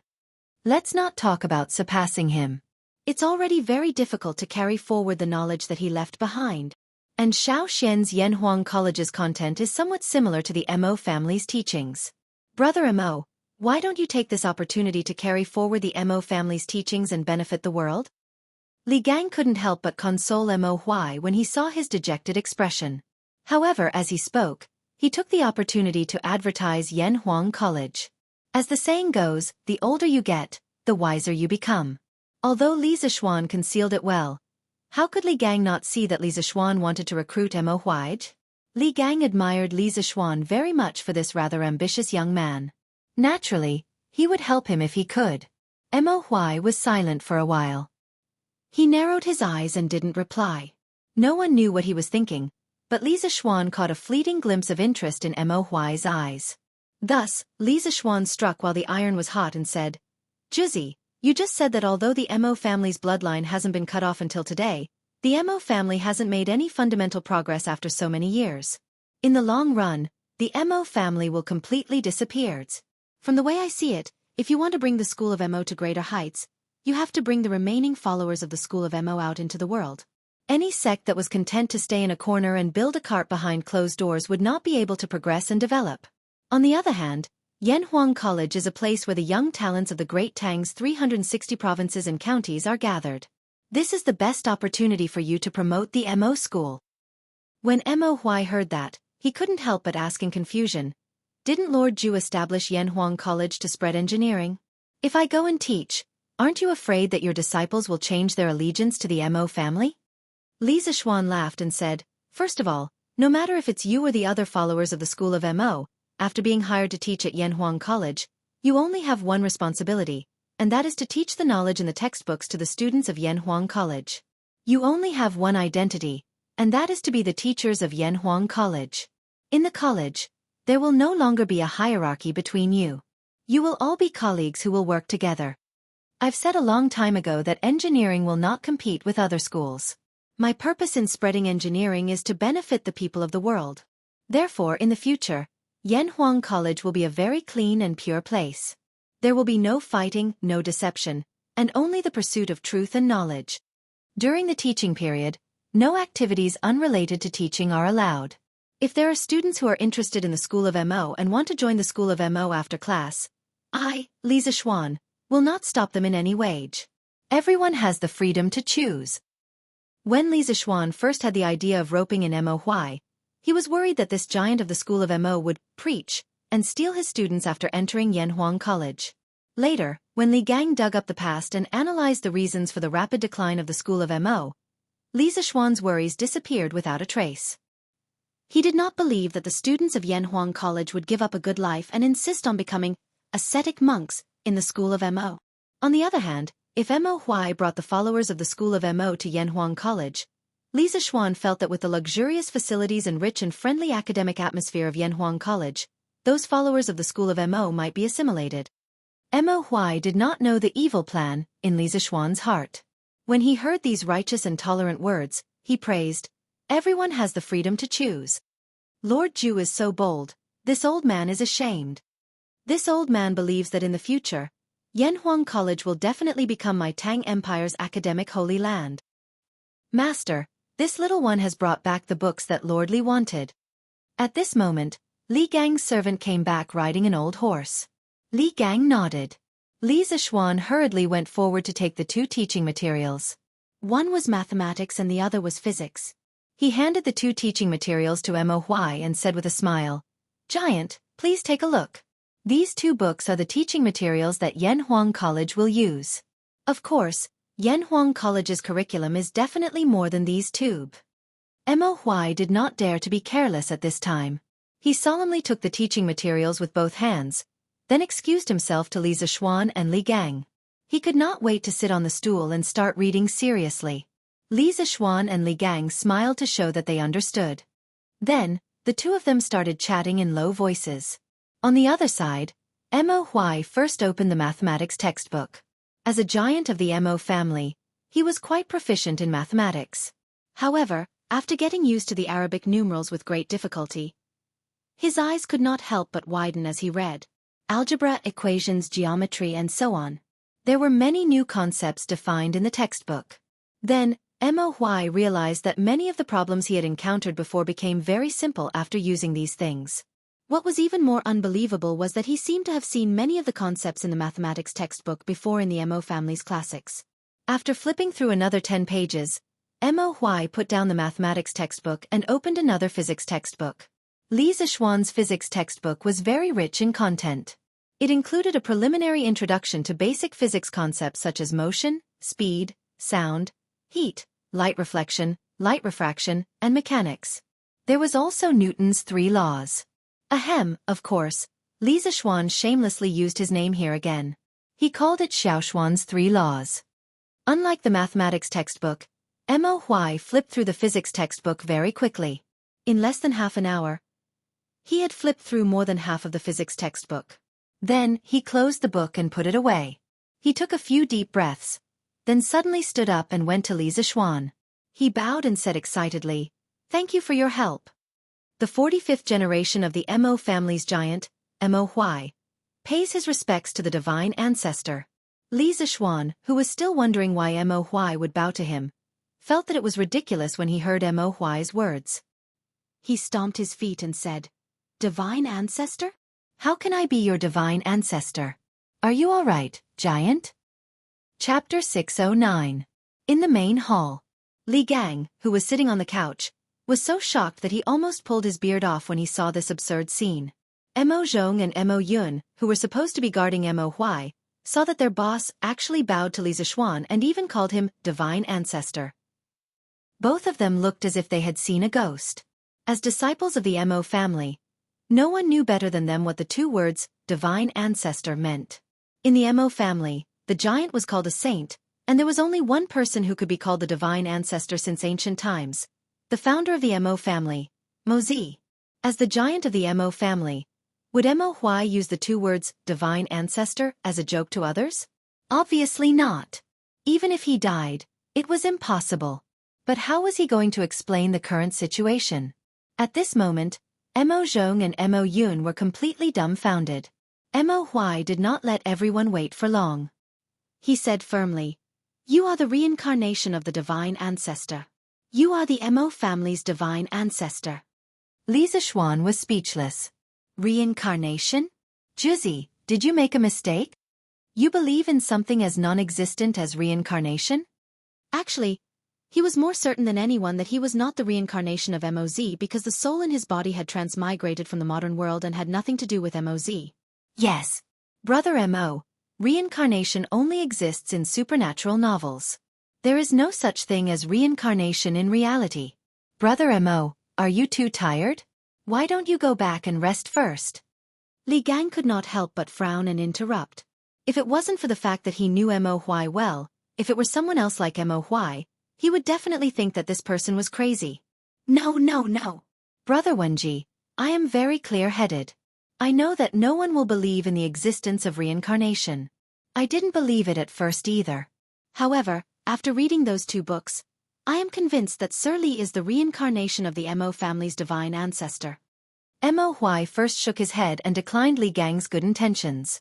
Then he began to analyze. For example, in this book of arithmetic, the multiple, midpoint, circle, decimal system, and so on are basic concepts that I have seen in the divine ancestor's handwritten notes. 1,000 years ago, the divine ancestor proposed these concepts. What shocked me the most was that the things recorded in this book of arithmetic were actually more detailed than the divine ancestor's handwritten notes. Also, this physics textbook covers the concepts of motion, speed, sound, heat, reflection of light, refraction of light, mechanics, and so on. I've read all of these things in the sacred ancestor's notes. Moreover, this physics textbook's research on these problems is obviously more in-depth. Back then, the divine ancestor was a genius and spent his entire life to have some attainments in these aspects. However, Li Xianin, you are so young, but you can study these aspects more thoroughly than the divine ancestor. Other than the fact that you are the reincarnation of the divine ancestor and are born with the will of heaven, I really can't think of any other reason.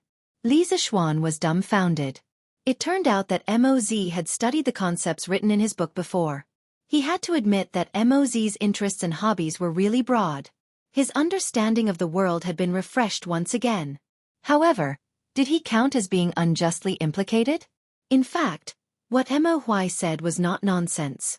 In history, Moz was the first scientist in China's history to treat mathematical problems from a rational perspective. He gave a series of propositions and definitions of mathematical concepts. These propositions and definitions were highly abstract and rigorous. Secondly, Moz's research on physics involved the branches of mechanics, optics, acoustics, and so on.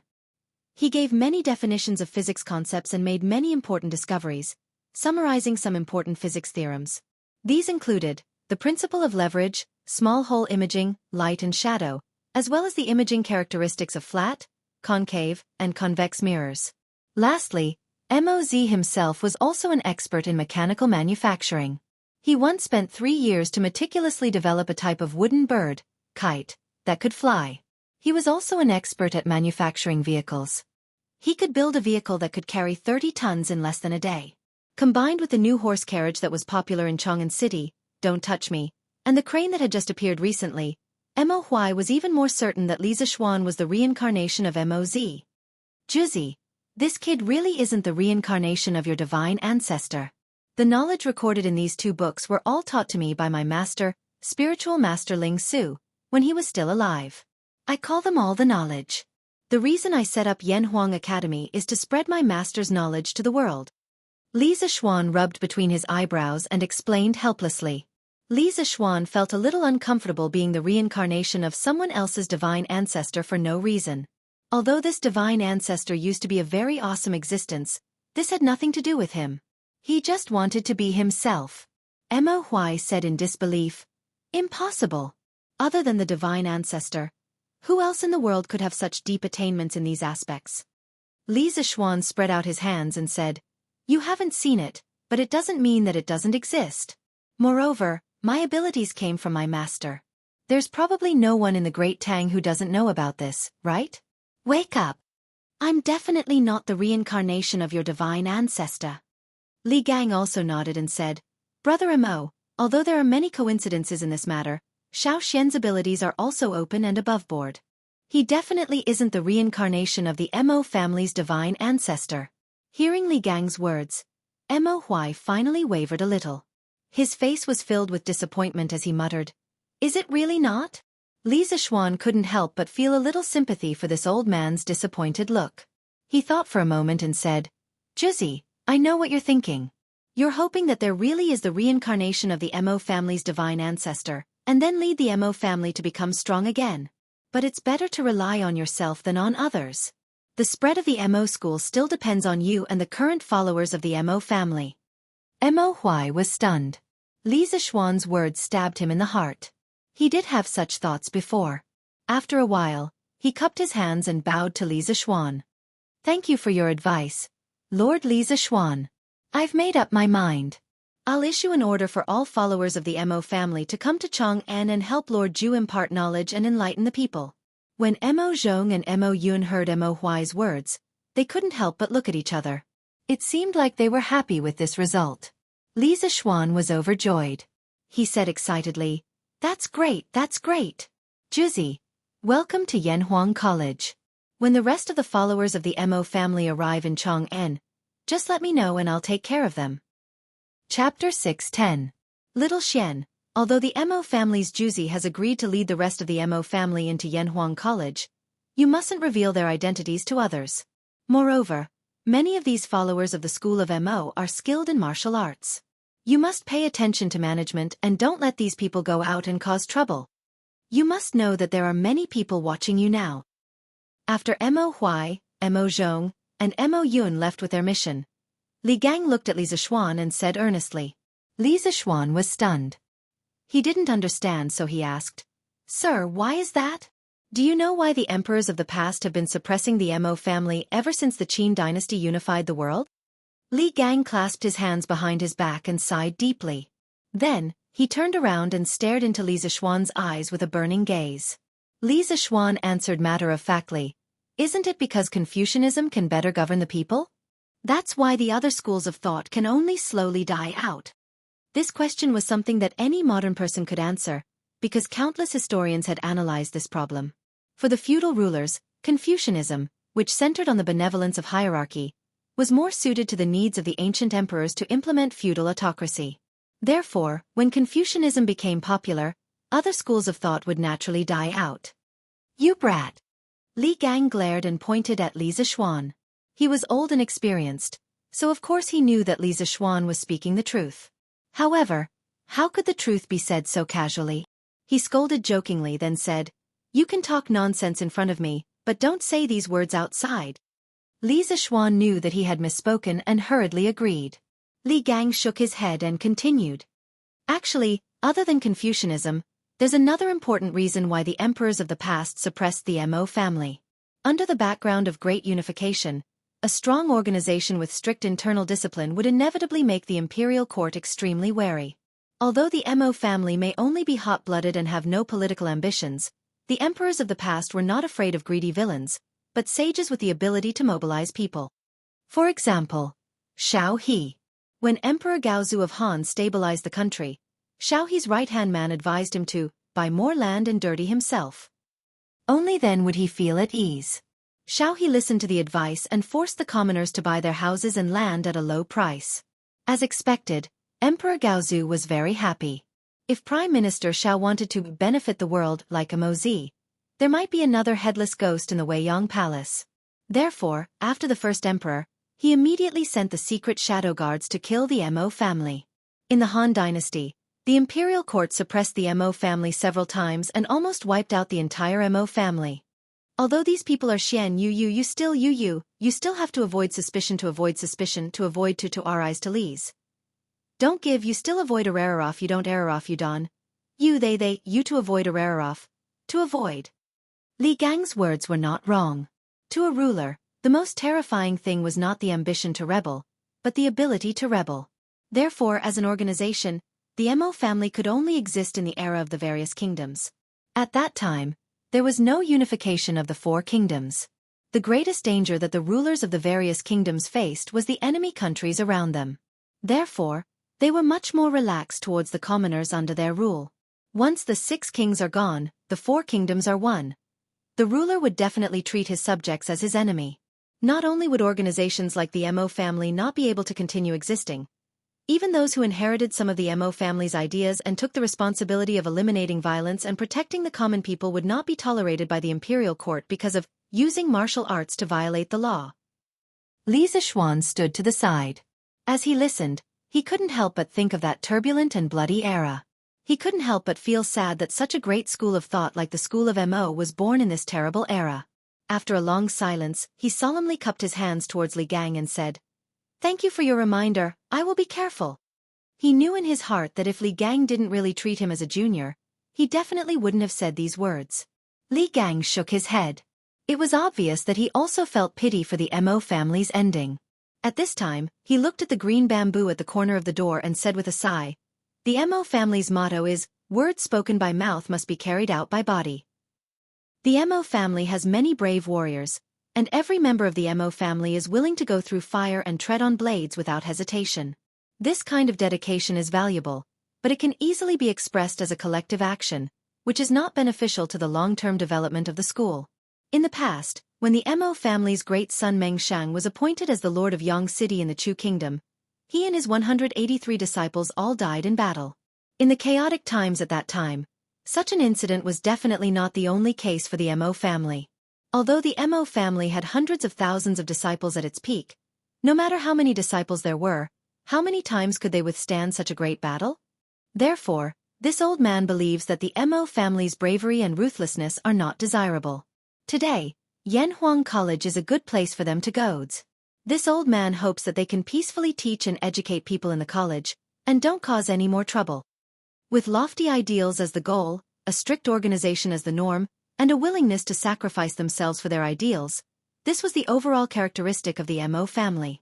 When they participated in social change and practice in a collective and group way, they could demonstrate an extremely powerful force. However, the tragic result could also happen. When this group of people suffered a strong blow, with their dedication to justice and ideals, With their spirit that would rather die than retreat, the result would not only be a collapse, but also a complete wipeout. If the group collapsed, it could still be dealt with, but a wipeout would be impossible to continue. Forget it. Forget it. Let's not talk about these old things.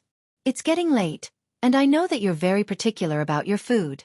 This old man only has coarse bran and pickles at home, so I won't keep you here to eat, lest you dislike it. After a long time, perhaps Li Gang realized that these topics were too serious, so he stood up and looked at the time, half joking. Li Zishuan blushed with shame and said, "Sir, what are you saying? I'm not a spoiled rich young master who can't bear hardships. Back then, my master and I ate wild vegetables in the mountains.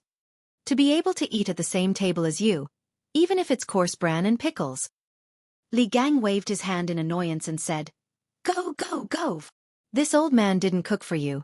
Go home and eat by yourself. Oh right, in 2 days, 2 of my good friends will be coming to Chang'an. You should come and meet them." Li Zishuan was still gloomy at first, but when he heard the second half of the sentence, his eyes suddenly lit up, and he hurriedly asked, "Sir, your 2 good friends are?" "You'll know in 2 days, but you don't have to worry, they're just like me, easygoing people.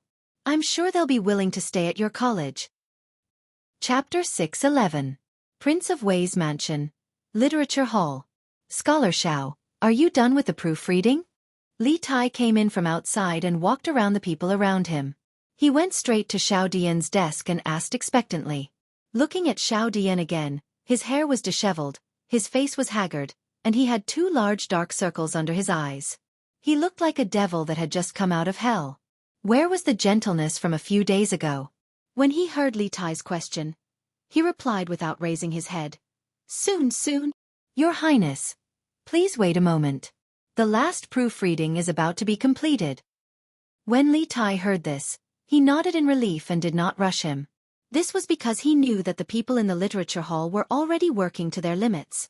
Therefore, he acknowledged and sat by the side to wait for the results. After about an hour, Xiao Dian slammed his brush on the inkstone and laughed loudly. "Ha ha! The proofreading is complete. There are no mistakes. The book is done. It's finally done." Li Tai, who was lying on the desk and flipping through the manuscripts in boredom, suddenly quivered. He ran to Xiao Dian's side and said happily, "Scholar Xiao, are you done with the proofreading?" Xiao Dian nodded excitedly and said, "I'm done with the proofreading. Your Highness, after 7 days of hard work by the 13 of us, this geography textbook is finally done." Xie Yan could not help but say excitedly, "Unbelievable! It's really unbelievable." Although Li Xianren had already completed most of the geography textbook, even the remaining content added up to quite a lot of work. "I didn't expect that we only used 7 days to complete it." Li Tai said warmly, "This is all thanks to all of you scholars who worked hard these few days. After this prince hands this book to Mr. Li, this prince will personally enter the palace to request for credit for all of you." Although Xiao Dian looked extremely tired, he could not help but laugh when he heard this. "Ha ha! Your Highness is too serious. Even if I don't make any contributions, I, Xiao Dian, am still extremely happy to be able to participate in the writing of such a peerless book." Xie Yan smiled and said, "Dian is right. This geography book will definitely become a masterpiece that will be handed down from generation to generation. At that time, we might even be able to leave our names in history because of it. We are still basking in the glory of Your Highness and Li Xianren." "That's right. That's right." The rest of the scholars agreed with him. When little Fatty heard the praises around him, he couldn't help but feel a little proud. He secretly thought that he had the best foresight back then. He was the first one who thought highly of Li Zishuan's. After everyone had quieted down, Li Tai said to them, "No matter what, you have been busy these past few days. You have stayed up many nights because of this. Now, please go and rest. This prince will return the revised textbook of geography to the teacher." With that, he reached out his hand, ready to pick up the book on the table and go to Yongla Lane to find Li Zishuan. In the end, he actually couldn't pick it up? Li Tai took a closer look. It turned out that there were 4 more hands on the book. He looked at the owners of the 4 hands again. It was Xiao Dian and Xie Yan. He couldn't help but wonder, "Scholars, what do you mean by this?" Cough, cough. Xiao Dian coughed dryly and said embarrassedly, "Your Highness, please forgive me. The content of this geography book is really too brilliant.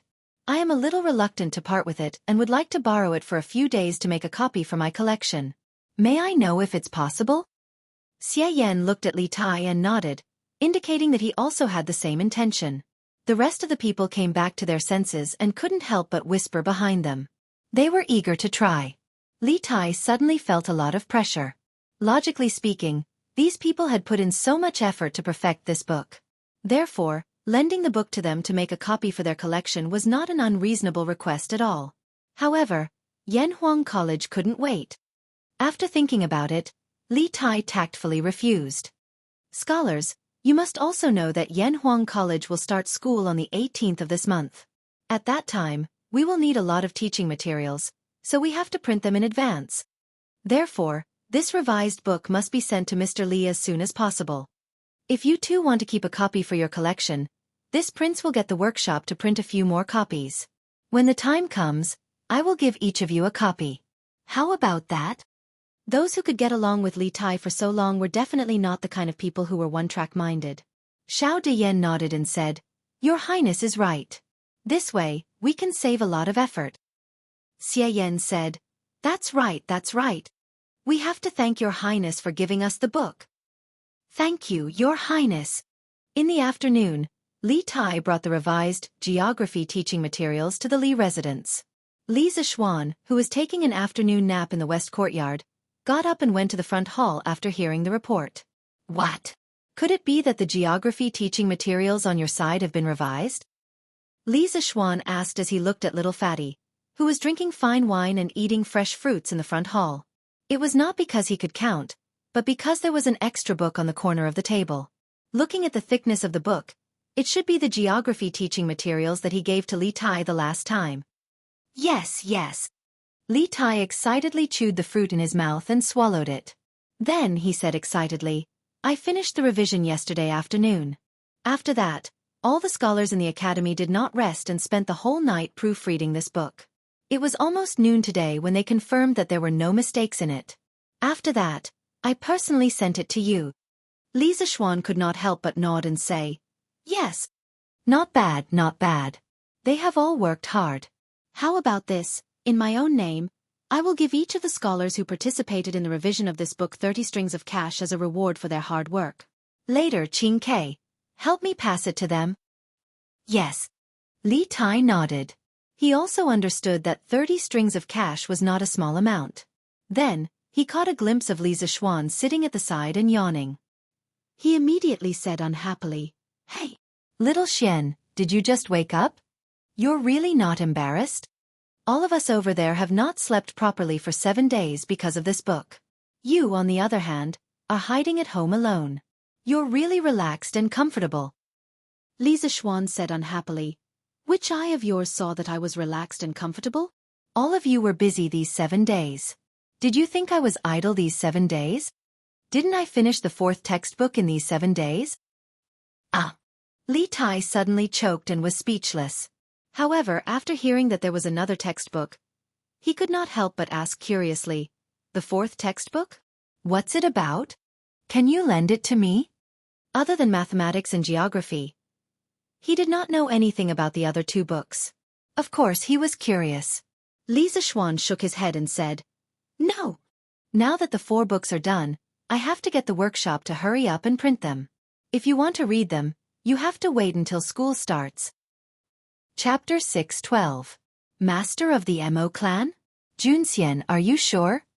It was the middle of the night, but the Du Hall was still brightly lit. Li Er leaned back on his couch and stared at Li Junxian as he sternly asked. Li Junxian was dressed in a white robe, his face solemn.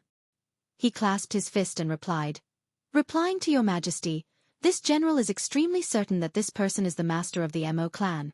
A few years ago, this general personally saw him in Qingzhou. Moreover, the files of the 100 Horsemen Department have detailed records of the master of the Mo clan, so there is no doubt that this person is the master of the Mo clan." Li Er nodded, his eyes narrowed in thought. Li Junxian probed, "Your Majesty, should we arrest them?" "Arrest? Why should we arrest them?" Li Er raised his eyebrows and looked at Li Junxian. Firstly, these people did not cheat or rob. Secondly, Why should we arrest them? Do we have to arrest them just because they are members of the Mo clan, the sworn enemy of the Confucian school? Ha! Li Junxian pursed his lips, hesitating to speak.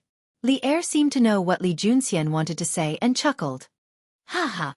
We understand your intentions. But how can the current Mo clan be compared to the Mo clan of the past? We do not deny that Mod was an important figure, but how much ability can the current master of the Mo clan have compared to him? The people he is leading are just a bunch of stubborn disciples of the Mo clans. They can't cause any waves. Speaking up to this point, Li Er suddenly looked towards the north and sighed deeply. He recalled, in the past, the 42nd generation of the Mo family had interacted with my ancestor. Although they were not on the same side, she was still considered a heroine of her generation and was worthy of respect. The Mahist sect has many heroic and righteous people, and they are skilled in engineering. It must have been difficult for Li Zishuan to find their master. This time, Yanhuang College will be lively. Li Ying, the 42nd generation great son of the Mo clan, was the first female great son of the Mo clan. She was the daughter of the previous generation's great son, Mo Chen. She was born during the Northern and Southern dynasties and was one of the valiant generals of the Southern dynasties.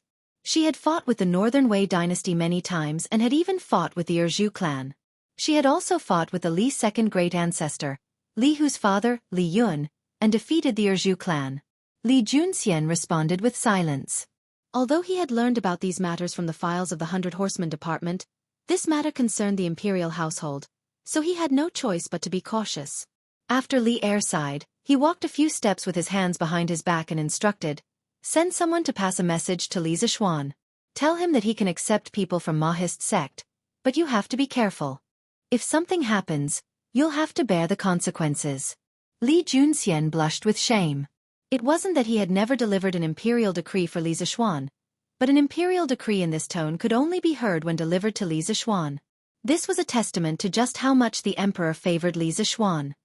"Yes, Your Majesty." Although many strange thoughts were popping up in his mind, Li Junxian didn't hesitate to respond, clasping his fists and bowing. Li Er nodded and returned to his throne. Just when Li Junxian thought that there was nothing else for him to do and was about to leave, Li Er suddenly said, "That's right, Junxian, you should also work harder on your martial arts. Dugu Xian broke into the Grandmaster realm several days ago, and logically speaking, your talent shouldn't be any worse than his. Yet you're still stuck at the Qi transformation realm. This truly shouldn't have happened." Li Junxian panicked and immediately bowed. "This general has sinned. I have disappointed your Majesty." Li Er shook his head and softly said, "We don't blame you for anything. We just want to say that while the position of 100 Horseman officer often relies on one's brain, there are also times when one needs martial arts. Only if you can reach the Grandmaster realm as soon as possible will we be able to give you more tasks. However, the path of martial arts is often dependent on luck and fortune. There's no need for you to force yourself." Li Junxian fell into thought, and after a few moments, he clasped his fists and said, "This general understands. Thank you for your Majesty's grace." Luck and fortune? It said that Dugu Xian's luck came from a sword style that Li Zishuan unintentionally created. Then where is my luck? After leaving the palace, Li Junxian looked up at the bright moon in the sky and sighed. He had known long ago that Dugu Xian had broken into the Grandmaster realm, and he had also understood the various details. While he envied Dugu Xian's good fortune, Li Junxian also felt a great pressure. He and Dugu Xian were both outstanding talents of the great Tang's younger generation. After Li Er ascended to the throne, the two of them had served at Li Er's side, one in the light and one in the shadows. They were both good partners and potential rivals. Just as a matter of fact, Li Er had used Dugu Xian to compete with him tonight. Although Li Er might not have had such intentions, it was said that with great power came great responsibility. If Li Junxian wanted to stabilize his position, he had to do both his duty and break through as quickly as possible. However, it was extremely difficult to break through to the Grandmaster realm. In the world, there were thousands of Qi transformation realm martial artists, but only a few dozen Grandmaster realm martial artists. This proved the value of Grandmaster realm martial artists. Li Junxian had been born into a poor family, and he did not have Dugu Xian's profound family background. In his early years, he had served under Li Mi and later became Wang Shichong's general. But because he loathed Wang Shicheng's conduct, he had led his men to defect to Li Yuan and was made a light carriage commandant. He had followed Li Er to the central plains. During the battle, he rode out alone, charging and breaking through enemy lines, fighting bravely. In the third year of Wuda, Li Junxian had followed Li Er to defeat Song Jinggang in Jiexiu. He had been made the general of agile cavalry and given palace servants and silk. In the fourth year of Wuda, Li Junxian had gone to Luoyang to attack Wang Shicheng and was made the deputy commander of the cavalry. Wang Shicheng's son, Wang Xianying, had transported grain into Luoyang from martial prison. Li Junxian had captured his army, and Wang Xianying had fled. He had followed the army to defeat Dou Jianda and Lu Haita. After Li Er ascended the throne, he had been made the Left Guard Residence's assistant commander. In the 8th month of the 9th year of Wuda, the Great Tang dynasty, which had just undergone a coup less than a month ago, had been invaded by the Turks. At that time, the Turks had attacked Jingyang, which was only 40 li away from Chang'an, and the capital had been shaken. Li Junxian and Yuqi Jingda had been ordered to meet the enemy and resolve the crisis in Chang'an. Li Er sighed, "Junxian is so valiant. What is there to worry about?" He had been made the general of the Left Guard, in charge of the Xuanwu Gates Guards, and had been made the County Duke of Wulian. Li Junxian had been very diligent in his work during the war, and he had often been rewarded by Li Er. This year, Li Er had formed the 100 Cavalry, and the brave and intelligent Li Junxian had been made the commander of the 100 Cavalry Department. It could be said that he had been blessed by the emperor for a long time. Sigh. I can only take one step at a time. Nothing can be forced. Let the heavens decide everything. Li Junxian shook his head and sighed. Then, he mounted his horse and rode off into the distance. However, he was not the only one who was troubled by the martial Dao. Chapter 6:13. Your Majesty. Your Majesty. Bad news. Butler Zhao. Butler Zhao he. Not long after his conversation with Li Junxian, Li Er was preparing to leave Ganlu Palace to rest in the rear palace when a young eunuch came running over, shouting at him as he ran. Li Er stopped in his tracks, looked at the young eunuch, and asked in a deep voice, "Zhao Song? What happened to him?" The eunuch panted and quickly replied, "Your Majesty, Eunuch Zhao. He seems to have gone berserk due to improper training. Right now, his room is like a furnace and no one dares to go near it." Li Er was shocked and said, "There's such a thing? Quickly summon Wang Jian and Wang Gang to the Minister of Internal Affairs." If something had happened to other eunuchs, Li Er would not be so concerned. But Zhao Song was different. Putting aside his martial arts, Zhao Song was an old man by his side. He had been by his side ever since he was still the king of Qin. It had been almost 5 to 6 years. It was said that the emperor was heartless, but that also depended on the person and the time. Right now, Li Er was not willing to see something happen to Zhao Song. "Yes, Your Majesty." The eunuch had the ability to observe people's expressions. He could see Li Er's anxiety and quickly bowed in response before going to pass on the decree. Li Er frowned and ordered the eunuch beside him, "Prepare the carriage for the Minister of Internal Affairs." In the west of the palace, there was a short building complex. That was the Yeting Palace. It was where the palace maids and the family members of the officials who committed crimes lived. To the north of the Yeting Palace was Taitsong and to the south was the Minister of Internal Affairs, where all the eunuchs lived. When Li Er hurried over from Taiji Palace, the 2 eunuchs he summoned were already there. They were middle-aged men in their 40s and 50s and wore loose white robes. They had an elegant demeanor and stood out from the crowd. When the 2 of them saw Li Er, they quickly walked over and bowed. "Greetings, Your Majesty." Although the 2 of them were highly skilled in martial arts, but no matter how powerful they could not surpass the secular imperial power. Especially in the face of Li Er, this powerful and iron-blooded emperor, they did not dare to have a trace of neglect. Li Er nodded and asked directly, "How is Zhao Song now? Why don't the 2 of you go in and help?" One of the men with slightly darker skin cupped his hands and smiled bitterly. "Your Majesty, before you came, the 2 of us had already checked on Steward Zhao's situation. It's not that we don't want to help, it's just that our abilities are limited and we can't help." Li Er was shocked when he heard that. He said in surprise, "Even the 2 of you can't help?" The other consecrator shook his head helplessly and said, "Your Majesty, Head Steward Zhao's martial cultivation is already slightly higher than both of us. Now that the vital energy in his body is rampaging wildly, if we want to use external forces to help, we must find a martial arts expert who can completely suppress the vital energy in head steward Zhao's body. However, only a great grandmaster can do this. With the strength of both of us, if we rashly intervene, we will only harm head steward Zhao. The only thing we can do now is to see if manager Zhao can make it through. Great grandmaster? When Li Er heard that, he couldn't help but frown deeper. There were only 3 recognized great grandmaster experts in the world: Spiritual Master Ling Su of the Celestial Master Sect of Longhu Mountain, Abbot Shen Kong of the Shaolin Temple, and Tujue Nation Master Wuxia. Now one of the 2 great grandmasters in the Central Plains was gone, leaving only Abbot Shen Kong of the Shaolin Temple.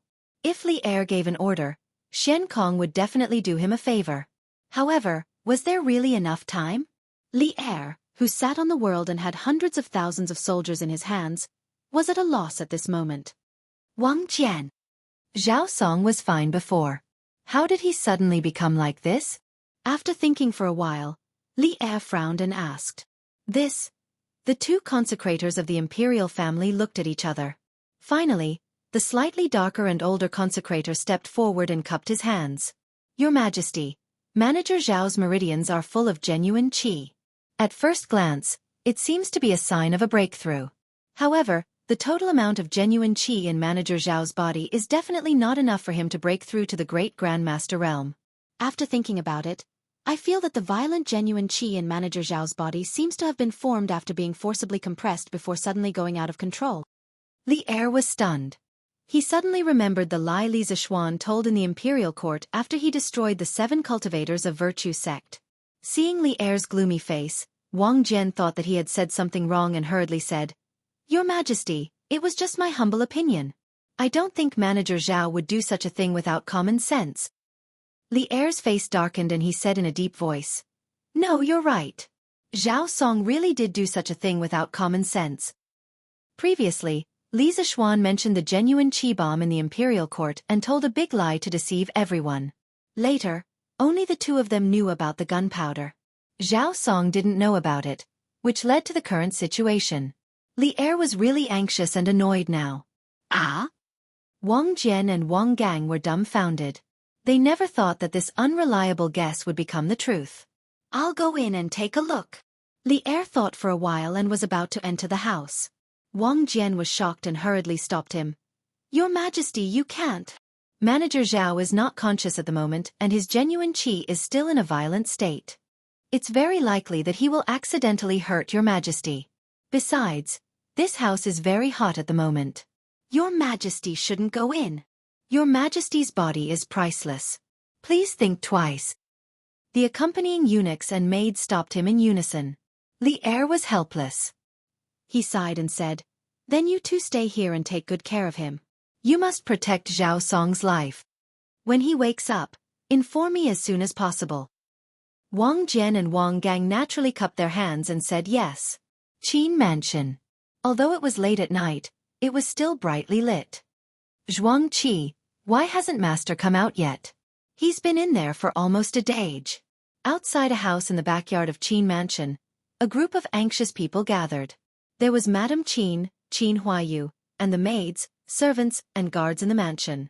At this moment, Madame Qin glanced at the tightly shut door and asked the burly man beside her with a worried expression.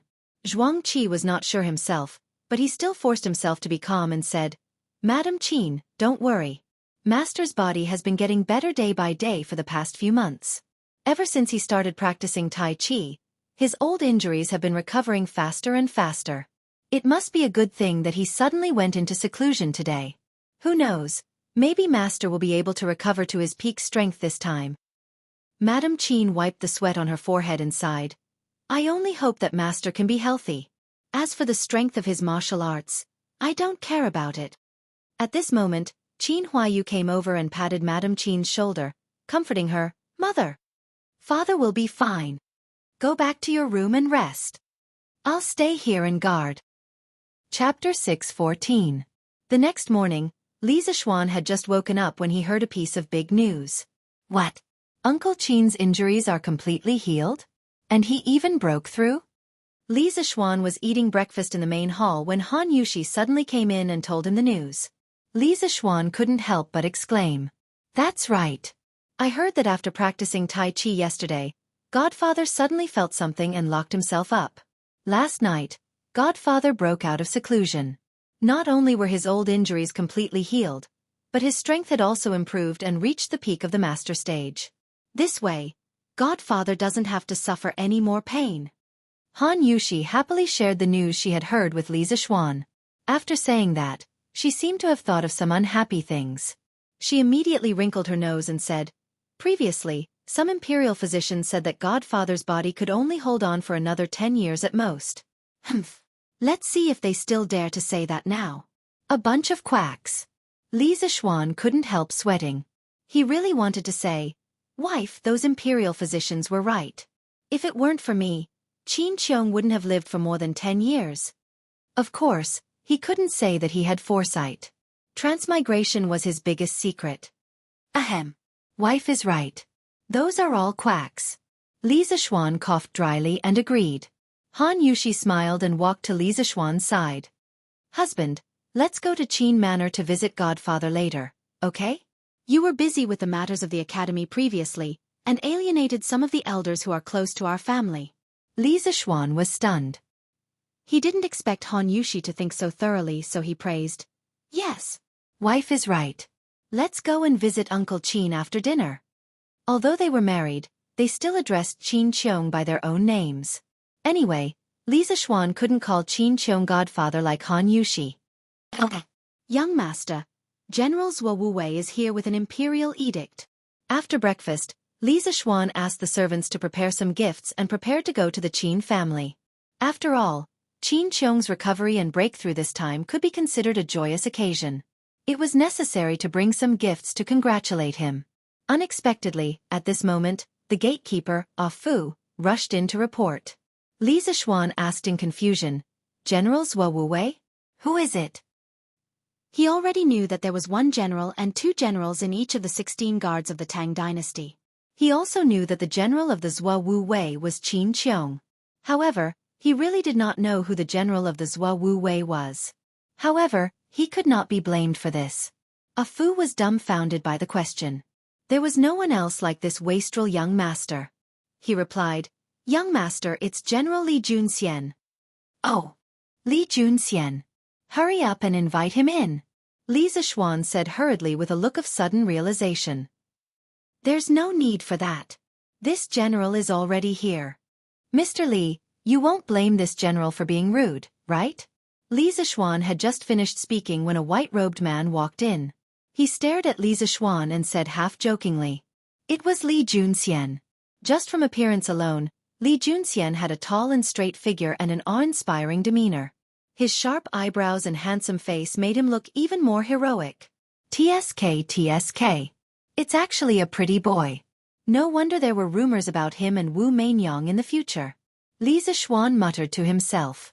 Then, he stepped forward and clasped his hands with a smile. "General Li, what are you saying? You have the divine mandate on you. Please come in and have some tea." While Li Zixuan was sizing up Li Zixuan, Li Junxian was also sizing up Li Zixuan. He had met Li Zixuan before. When Li Zixuan had challenged Mount Beimang in order to save Han Yushi, Li Er had sent him to investigate the situation. Although the situation had already been decided by the time he found Li Zixuan, he had still met Li Zixuan before. But today was his first time meeting Li Zixuan face to face. As he looked at this youth who was about the same height as him but still somewhat childish, he couldn't help but sigh. If not for Li Zixuan, he and Dugu Xian would have been considered outstanding talents of the great Tang's younger generation. But there were no ifs in reality. Although he held an important position at such a young age and was even a second-rank county duke, he was still a little dim compared to Li Zixuan. The other party wasn't even 15 yet, but he was already able to climb to such a high position. Who knew what he would be like when he was in his 20s or 30s? Besides, how could a martial arts grandmaster who wasn't even 15 years old compare to him? This general is only here to pass on an imperial decree. I won't impose on you. County Duke Li, listen to the decree. Li Zixuan snapped out of his thoughts and sternly said to Li Zixuan. When Li Zixuan heard that it was a verbal decree from Li Er and not an official imperial decree, he immediately dismissed the idea of having someone set up the incense table. He stood to the side and bent his body slightly, pretending to listen attentively. His Majesty wants this general to inform you that Yanhuang College can accept people from the Mahist sect, but you have to know the limits. If something happens, you will have to bear the consequences. In the end, Li Junxian had to polish Li Er's words a little. Otherwise, he would have been too embarrassed to say it out loud. Even so, this imperial decree was still very straightforward. However, Li Zixuan really liked this kind of straightforward imperial decree. After hearing this, he hurriedly clasped his hands and said, "This subject receives the decree. Thank you for your grace." Li Zixuan's gratitude was sincere. Yesterday, after Li Gang analyzed the pros and cons of the Mahist sect joining Yanhuang College, he knew that the greatest power preventing the Mahist sect from entering the world wasn't the Confucians, but the imperial court and the emperor. Although the Confucians were powerful, their snobbishness couldn't be compared to Li Er's. Otherwise, how could there be a situation where Confucianism, Taoism, and Buddhism coexisted? Thus, Li Zixuan didn't really care about the attitudes of others. However, he had to care about Li Er's attitude. After all, Li Er was his immediate superior. After returning from Li Gang's house yesterday, Li Zixuan had been thinking about how to get Li Er to lower his guard against the Mahist sect. What he didn't expect was that he didn't do anything, and Li Er took the initiative to deliver himself to his doorstep. This solved a huge worry in his heart. As for how Li Er knew that the head of the Mahist sect was going to join Yanhuang College, Li Zixuan could figure it out even with his eyes closed. Although he felt a little uncomfortable, in this feudal society, wasn't it easy for an emperor to know the movements of others? For Li Zixuan, it was fine as long as it didn't affect his life. Besides, even in modern society, did you really have privacy? When he thought of this, Li Zixuan felt a little better. Chapter 6:15. Husband, is His Majesty angry at you? After Li Junxian left with Li Er's decree, Han Yushi pulled on Li Zixuan's arm and asked. Those who didn't know the situation would immediately think that Li Er was reprimanding Li Zixuan, which was why Han Yushi was so worried. Haha, of course not. There are times when one can't just look at things from the surface. This imperial decree is a good thing for our family. Wife, there's no need to worry. Li Zixuan stroked Han Yushi's coiled hair and comforted her gently. Then he said, "Oh right, aren't you going to visit Uncle Qin? Sanbao and the others are just about done packing, so let's set off." Han Yushi naturally agreed. The husband and wife went out hand in hand. They rode a carriage with gifts and headed towards the Qin manor. When they arrived at the Qin residence, Li Zixuan realized that the place was already packed with carriages. 4 or 5 carriages were parked by the side of the road, and each carriage had a manservant who was giving the horses water to prevent them from getting heat stroke. It seems like it's going to be rather lively here. Li Zixuan jumped down from the carriage and helped Han Yushi down as well. He couldn't help but chuckle as he looked at the situation by the road. Han Yushi steadied herself and smiled. Adoptive father's recovery from his illness is a major event for all of the Great Tang. Many people will definitely come to congratulate him. Li Zixuan nodded and pulled Han Yushi inside. The gatekeepers of the Qin residence naturally wouldn't stop them. One of them was their patriarch's savior while the other was their patriarch's adopted daughter. Even if they had 10 times the courage, they wouldn't dare to stop them. Haha. Second brother can finally ride a horse and hunt with me and go to the battlefield to kill enemies. How delightful, how delightful. Today, we brothers must not return until we're drunk. Cough. Needless to say, only Cheng Yaojin could have such a loud voice and speak in such a bold and unrestrained manner. Pah! You idiot! Shubao has just recovered from his illness. How could he drink so much with a fool like you? It was obvious that this voice belonged to Yu Qigong. He was the only one who would go against Cheng Yaojin like this. Hey! Yuchi old hey! What are you talking about? Not only has second brother recovered from his old injuries, but he is also more powerful than you and I. Why can't he drink? I think it's you, Yuchi old black, who can't hold your liquor well and doesn't dare to drink with us, right? Ha ha ha. Bullshit. I don't dare to drink with you? Come. Today, whoever falls first will be the grandson. Ha ha. So be it. Do you think I, old Cheng, am afraid of you? Hearing this, Li Zixuan couldn't help but shake his head and walk towards the main hall. He thought to himself, these two old fellows can really fight anywhere. They are simply enemies from the previous life. Ah, no, it should be enemies from the previous life, because even enemies are not as fierce as these two. It was originally a celebratory banquet for Qin Qiong's recovery, but these two people turned it into a catfight. Uncle Qin, I heard that you've recovered. Congratulations. From now on, you can continue to carry your spear and gallop on the battlefield. Li Zixuan stepped forward and cupped his hands to Qin Qiong before congratulating him. As for Han Yushi, she had already been led to the backyard by the Qin Manor's servants to talk to Mrs. Qin. After all, there were so many men in the main hall, and she had nothing in common to talk about here. Only then did everyone notice that Li Zixuan had arrived. Qin Qiong was the first to stand up and smiled kindly. Haha, this is all thanks to you, little Xian. Come and sit first. Hey, that's the result of your own perseverance, Uncle Qin. Li Zixuan said humbly. Then, after greeting some of the elders present, Li Jing, Chang Yaojin, Yuqi Jingda, Niu Jinda, Li Daozong etc., he sat at the last seat on Qin Qiong's right. There was no choice. Who asked him to be the last to arrive and be the youngest person? Ha! This is your credit. No one can take it away. If it weren't for your unique medicinal wine, little Xian, and that blood-snatching method to prolong my life, this old man could only lie in bed for the next few years and wait for death. How can I still sit here and chat with all of you? Qin Qiong stroked his beard and looked at Li Zixuan with admiration. Chang Yaojin said with a faint smile, Haha. We're all family. Second brother Qin, what are you thanking us for? Besides, even if you want to thank us, this is not a complete thank you. Did you forget to tell us something? Qin Qiong was stunned and asked in bewilderment, What is it? Chang Yaojin pursed his lips and said, It's that Taiji fist. Second brother Qin, didn't you break through to the peak of Grandmaster because of Taiji fist? A while ago, I heard that Dugu Exine broke through to Grandmaster with a few sword moves that little Xian helped him deduce. Now, second brother Qin, you've reached the peak of Grandmaster because of little Xian's Taiji fist. This is enough to show that if a martial artist wants to break through, it's best to look for little Xian. That's right. Now, little Xian has a small reputation in the martial arts world. Li Jing stroked his beard and smiled. However, Yu Qigong said, Second brother Qin has just recovered from a serious illness this time, and his strength has increased by another level. It can be said that he has left us behind again. The reason why Yu Qigong said this was mainly because among them, when they were young, Qin Qiong's martial strength was the first to reach its peak.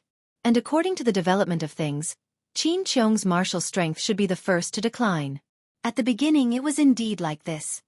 At that time, they were chasing after Qin Qiong's footsteps, but Qin Qiong's martial strength kept declining because of his body. Everyone thought that it would end like this. Who knew that Qin Qiong would be reborn today? Not only did he wash away his old injuries, but he also took another step forward in martial arts and once again pulled away from these generals. Hee hee. Second brother Qin, can I practice Taiji fist? I've been stuck at Grandmaster middle stage for a long time. If I can practice Taiji fist, I might be able to break through. Chang Yaojin asked shamelessly. At this moment, the rest of the people stopped talking to each other and turned their attention to this side. For martial artists, there was nothing more comfortable than improving their realm. Qin Qiong glanced at Chang Yaojin and said, I don't have any objections, but you have to ask little Xian. After all, Taiji fist is from him. Seeing that everyone was looking at him, Li Zixuan hurriedly said, Haha, I don't have any objections either. If you want to learn Taiji fist, you can all learn it. However, Taiji fist emphasizes the word understanding. If you don't use your heart to understand it, in the end, even if you do make the final move, you can only make the shape look like the spirit but not the spirit. It won't be beneficial for breaking through the realm. Chapter 6:16. Humph. Zhao Song is in trouble because of you, and you still have the time to show off here. In the front hall of Qin Mansion, everyone was discussing the magical functions of Tai Chi. Suddenly, a loud voice came from outside the door. Then, Li Er stepped into the main hall in his regular clothes.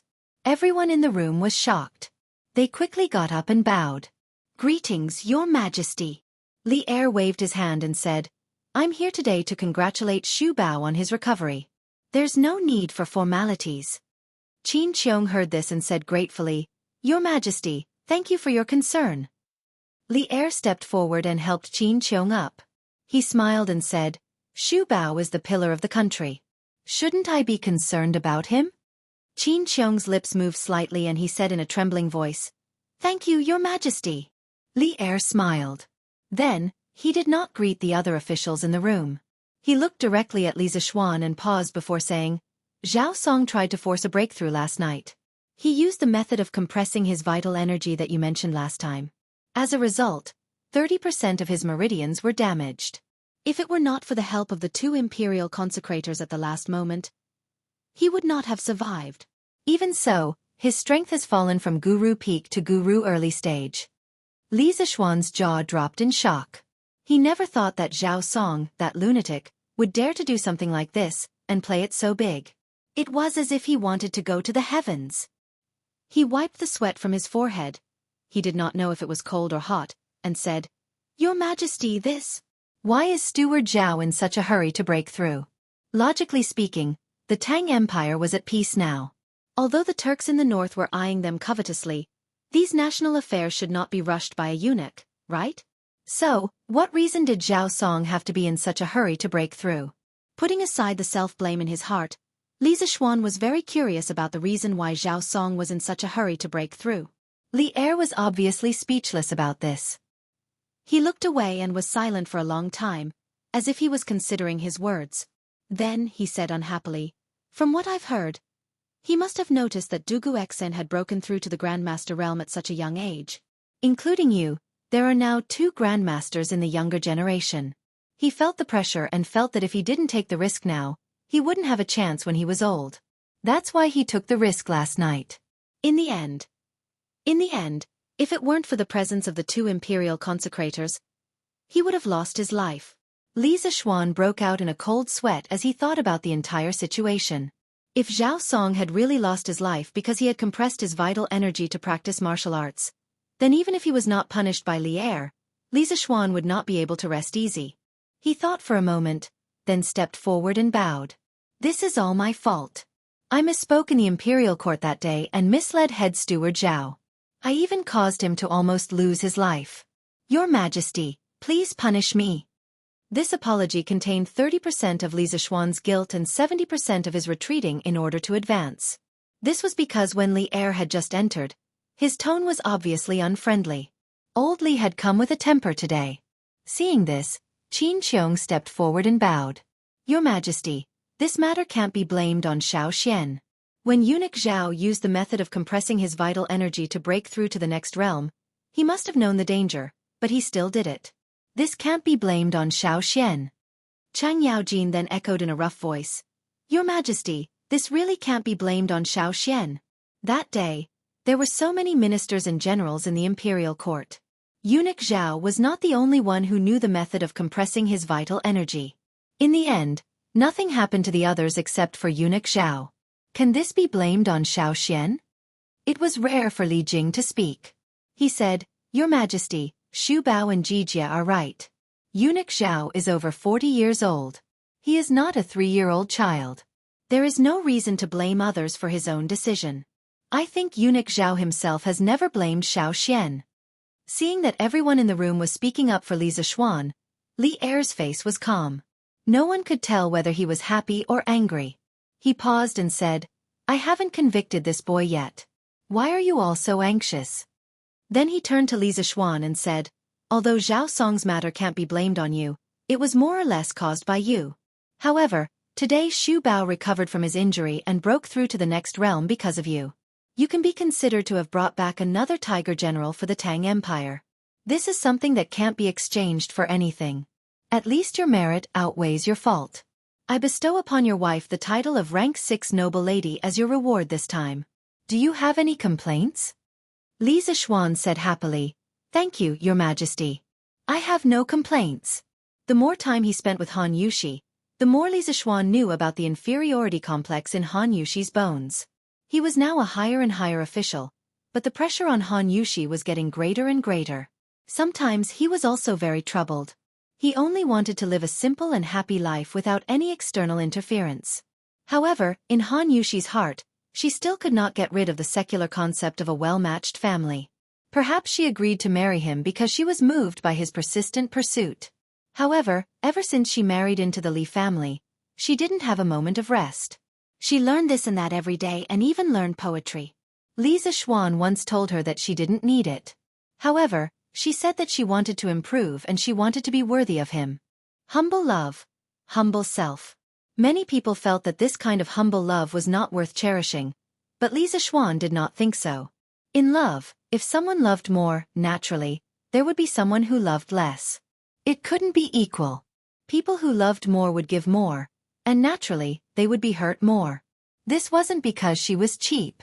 It was because she loved him and didn't want to lose him. After understanding this, Li Zixuan wouldn't not cherish this relationship. He would only feel that this woman really made people feel sorry for her. And the 6th-rank title that Li Er gave to Han Yushi today could be said to be timely reign. In this era, the title of a noble was very rare. If a 6th-rank noble was placed in a place, even the county magistrate would have to greet them with the courtesy of an official. Li Er nodded. Qin Qiong and the others quickly cupped their fists and said, "Your Majesty is wise." Li Er laughed and said, "That's enough. Let's not talk about this anymore. Today, Xu Bao's body has recovered. I am really happy in my heart. Jijia, pharmacist, Jinda, Jingda, since you guys are here, don't leave. Today, we are here to celebrate with wine. We won't go back until we are drunk." Speaking of drinking, Chang Yaojin suddenly became excited. He didn't care about the etiquette of a monarch and minister. He patted his arm and laughed loudly. "Okay. We originally planned to eat wine at Second Brother's place at noon. It's good that your Majesty is here. Speaking of which, we brothers haven't eaten at the same table with your Majesty for a year, right? Haha. Yes. Today, Xiaoxian is here. This kid's culinary skills are excellent. He can cook a few dishes for us to eat with wine. Wouldn't that be wonderful?" Chapter 6:17. When it came to cooking, many people would subconsciously think of the phrase, "A gentleman should stay away from the kitchen." It was clearly inappropriate for Li Zixuan, the founding baron of the country, to personally cook. However, the elders in the backyard clearly didn't think so. Chang Yaojin, Qin Qiong, Niu Jinda, and Yuqi Jingda had always treated Li Zixuan as their own junior. If something happened to Li Zixuan, the 4 of them would definitely be the first to act. As for Li Zixuan, because of Han Tianhu's Han family, he was considered relatives of Li Zixuan. Needless to say, Li Zixuan himself also wanted to try the dishes personally cooked by Li Zixuan. After all, in the entire Tang dynasty, who didn't know that Li Zixuan was the best at eating? Therefore, Li Zixuan was unquestionably sent to cook for these elders and big shots to go with the wine. As the emperor, if he wanted to eat lunch at the Qin residence, Li Zixuan obviously wouldn't be the only one busy. When Madame Qin, who was chatting with Han Yushi in the backyard, heard that Li Zixuan was going to eat at the Qin residence, she quickly ordered the servants to prepare the ingredients. Then, she personally went to the kitchen. Han Yushi followed behind her. "Xiaoxian? Why are you here? Why aren't you in the front room with His Majesty? They all say that a gentleman should stay away from the kitchen. Why are you a man in the kitchen? Go out and let Auntie." Madame Qin originally planned to personally cook lunch. After all, it was for the emperor. However, she couldn't be careless. If the servants didn't pay attention or had any evil intentions and something happened to Li Zixuan while he was eating at the Qin residence, then the hundreds of people in the Qin residence would be finished. After entering the kitchen, Madame Qin saw Li Zixuan cutting the pork and couldn't help but reprimand him. Han Yushi, who was following behind, also couldn't help but open her mouth in shock when she saw this scene. When Li Zixuan heard this, he smiled as he cut the pork. What gentleman should stay away from the kitchen? That was just a bunch of hypocrites who pretended to be righteous and hypocritical to cover up their hypocrisy. Today, Uncle Qin has just recovered from a serious illness, and this little one's cooking skills are just right. I'll conveniently make a few side dishes for Uncle Qin, the elders, and His Majesty to show my sincerity. What's wrong with that? Mencius had a famous saying, "A gentleman is like a beast. Seeing it alive, he cannot bear to see it dead. Hearing its voice, he cannot bear to eat its flesh. Therefore, a gentleman stays away from the kitchen." In the traditional etiquette system, it was simply established as a code of conduct. A gentleman should stay away from the kitchen. If there is blood and qi, he should not be humiliated. Li Zixuan felt that the person who said this was simply asking for trouble. Since you can't bear to kill, then don't eat meat. Not only did he have to satisfy his desire for good food, but he also couldn't bear to see the pain of animals dying. He had to stay away from the scene of the killing so that he could eat with a clear conscience. If this wasn't hypocrisy, then what was? Therefore, when he heard Mrs. Qin say that a gentleman stays away from the kitchen, Li Zixuan thought that it was just a bunch of hypocrites who pretended to be righteous and hypocritical to cover up their hypocrisy. Mrs. Qin saw this and anxiously said, "That's all nonsense. No matter what you say, Auntie has never seen a man personally cook in the kitchen. Xiao, hurry up and come out." Li Zixuan saw that he couldn't persuade Mrs. Qin and felt helpless. He could only bring out the flag and say, "Auntie, this is what His Majesty asked me to do.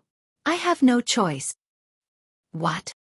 His Majesty asked you to do it?" Mrs. Qin frowned when she heard this and didn't try to persuade him anymore. She thought for a while and said, Then Auntie will help you." "Husband, I'll help you too." Li Zixuan knew that if he still didn't agree, Mrs. Qin would probably go to the backyard to talk to Li Er personally. Therefore, he nodded and said, "Then I'll have to trouble Auntie and wife." "Hey, you child, why are you being so polite with Auntie? Besides, this is what Auntie should do." Mrs. Qin laughed and went into the kitchen. She began to instruct the maids to help Li Zixuan wash the vegetables. Han Yushi walked to Li Zixuan's side and said softly, "Husband, what are you going to cook?" "Can I help you?" Li Zixuan smiled and said softly, "I'm going to cook a few new dishes. Vinegar radish skin, big bowl of steamed pork, steamed chicken, fried fish pieces, and fried chicken cubes. Wife, you can just watch from the side and cook for me in the future. How about?" Han Yushi carefully memorized the names of these dishes and said, "Okay, that's good. I'll learn seriously." Seeing the serious expression on the woman's face, Li Zixuan couldn't help but flick her flawless forehead with his clean hand that was holding the kitchen knife and said, "Don't worry. Why are you so serious? If you can't learn it today, I'll teach you in the future." "All right, wife, I have good news here. I'll tell you when we get home." Han Yushi hurriedly covered her forehead as if she had been electrocuted. Then, she guiltily glanced in Mrs. Qin's direction. She didn't even dare to ask about the surprise Li Zixuan said. She hurriedly stood to the side and lowered her head like an ostrich. Mrs. Qin, who wasn't far away, noticed the couple's small movements, but she didn't say anything. She just smiled with great comfort. It was obvious that she was happy from the bottom of her heart. Li Zixuan was slightly embarrassed. Then, he pretended that nothing had happened and began to cook. The first dish was a big bowl of steamed pork. Northerners like to eat meat in big bites. Naturally, the wine was like a large piece of meat going through the intestines. They wanted a refreshing taste. Cheng Yaojin and the others would definitely like this big bowl of steamed pork. First, cut the streaky pork into pieces, blanch them in boiling water, soak them in wine, and then deep fry them. Finally, add some preserved vegetables. These vegetables are produced in the Guangdong area. During the Tang dynasty, there were a lot of them in Lingnan. As the base, steam them for half an hour, and the bright red and tender steamed pork in a big bowl will be ready to be served. Of course, during this time, Li Zixuan also made the vinegar-choked radish skin. This dish couldn't be easier. Then he made the diced chicken. He chose a piece of chicken breast meat and cut it into small cubes. Then, he tore up some orange peel, pepper, cloves, fennel, and other spices. He turned on the fire and heated up a little bit of oil. Then, he put the meat and the seasonings into the pot and stir-fried it. The flavor of the spices permeated into the meat. He ate a bite of the diced chicken with a sip of wine. It was so refreshing. There were also fried fish pieces. He cut a whole fat black carp into big chunks and marinated it with salt and white wine grains for an hour. The fish pieces would show a light pink color, which was very tempting. Then, he mixed eggs and flour and fried the fish pieces with hot oil. The fish pieces were crispy on the outside and tender on the inside. When it was time to eat, he made a hot sauce with garlic and soy sauce and poured it over it to go with wine. The taste was so good that even an immortal wouldn't exchange it for it. The more Li Zixuan cooked, the more proficient he became. Han Yushi and Mrs. Qin, who were next to him, were more and more dumbfounded. The more they looked, the more they were hungry. This color, this aroma, they almost couldn't help but want to eat it first. Madame Qin gulped and thought to herself, no wonder His Majesty allowed Xianxia to come over and cook. Sigh, I don't know where this child learned to cook these dishes, but they're even more delicious than mine, someone who's been cooking for decades. Chapter 6:18. After working in the Qin family's kitchen for more than 2 hours, Li Zixuan finally finished preparing lunch for the big shots in the backyard. There weren't many types of dishes, only 5 dishes and 1 soup in total. However, the portions of each dish were large and were all placed in small bowls. After all, the big shots sitting in the house were all martial artists and their appetites were extraordinarily large. After the dishes were done, Li Zixuan naturally didn't have anything to do. Madame Qin ordered the maids to bring the bowls of dishes to the front hall. Li Zixuan didn't care about this. After washing his hands, he pulled his wife out of the kitchen. Unexpectedly, as soon as he came out, he saw Qin Huaiyu and Cheng Chumo walking towards him. Li Zixuan was stunned and asked, Hey? Huaiyu Chonyo? You two are back? Qin Huaiyu went to Yunshan to participate in labor, as early as a month ago. Cheng Chumo liked to slack off, and it had only been half a month since he went to Yunshan. Under normal circumstances, the two of them should be at Yunshan now because Yunshan was a little far from Chang'an. The students of the School of Mathematics would usually eat together in the cafeteria of Yunshan at noon. Oh! What meat is this? It smells so good. Hey! Wait! Don't go! Let me try a piece. Cheng Chumo was about to answer when he smelled an extremely rich fragrance of meat. His attention was immediately attracted by the little maid holding the bowls of dishes. What was worse was that this guy was not only talking, but also stretching out his black dog paws. Stop! Madame Qin, who was standing behind him, quickly caught up to him and scolded, Ugly bull, stop fooling around. This food was prepared for His Majesty. If you really want to eat, then go wash your hands and eat at the table. What are you doing now? Cheng Chumo immediately stopped. He widened his eyes and said, Huh? Is Her Majesty here too? He had just brought Qin Huaiyu home. After learning that Qin Qiong had recovered from his old injuries and had unexpectedly broken through to the next realm, and that Cheng Chumo was freeloading at the Qin family today, Cheng Chumo rolled his eyes and followed Qin Huaiyu over. However, he only came over to freeload a meal. He really didn't know that Li Er was here. If he had known earlier, he definitely wouldn't have come. His Majesty, your Uncle Yuchi, and the others are all here. Since you're here, Choax, go wash your hands and accompany them to drink later. After saying that, Madame Qin led the maids into the room, leaving behind a dumbfounded Cheng Chumo. Heh! Who told you to be so smug? Li Zixuan stepped forward and teased Cheng Chumo. Then he looked at Qin Huaiyu and asked, Huaiyu, how are things at Cloud Mountain? Qin Huaiyu said, The construction of the academy has been completed. All that's left are some non-urgent buildings. The students of the School of Mathematics have all returned home today to prepare for the entrance exam. Everything was completed just like that? Li Zixuan was shocked when he heard that. He said in surprise, That's fast? Then, Huaiyu, you guys have worked hard. At this moment, he just remembered that the entrance exam of Yanhuang College was about to begin, and he hadn't even started writing the exam papers?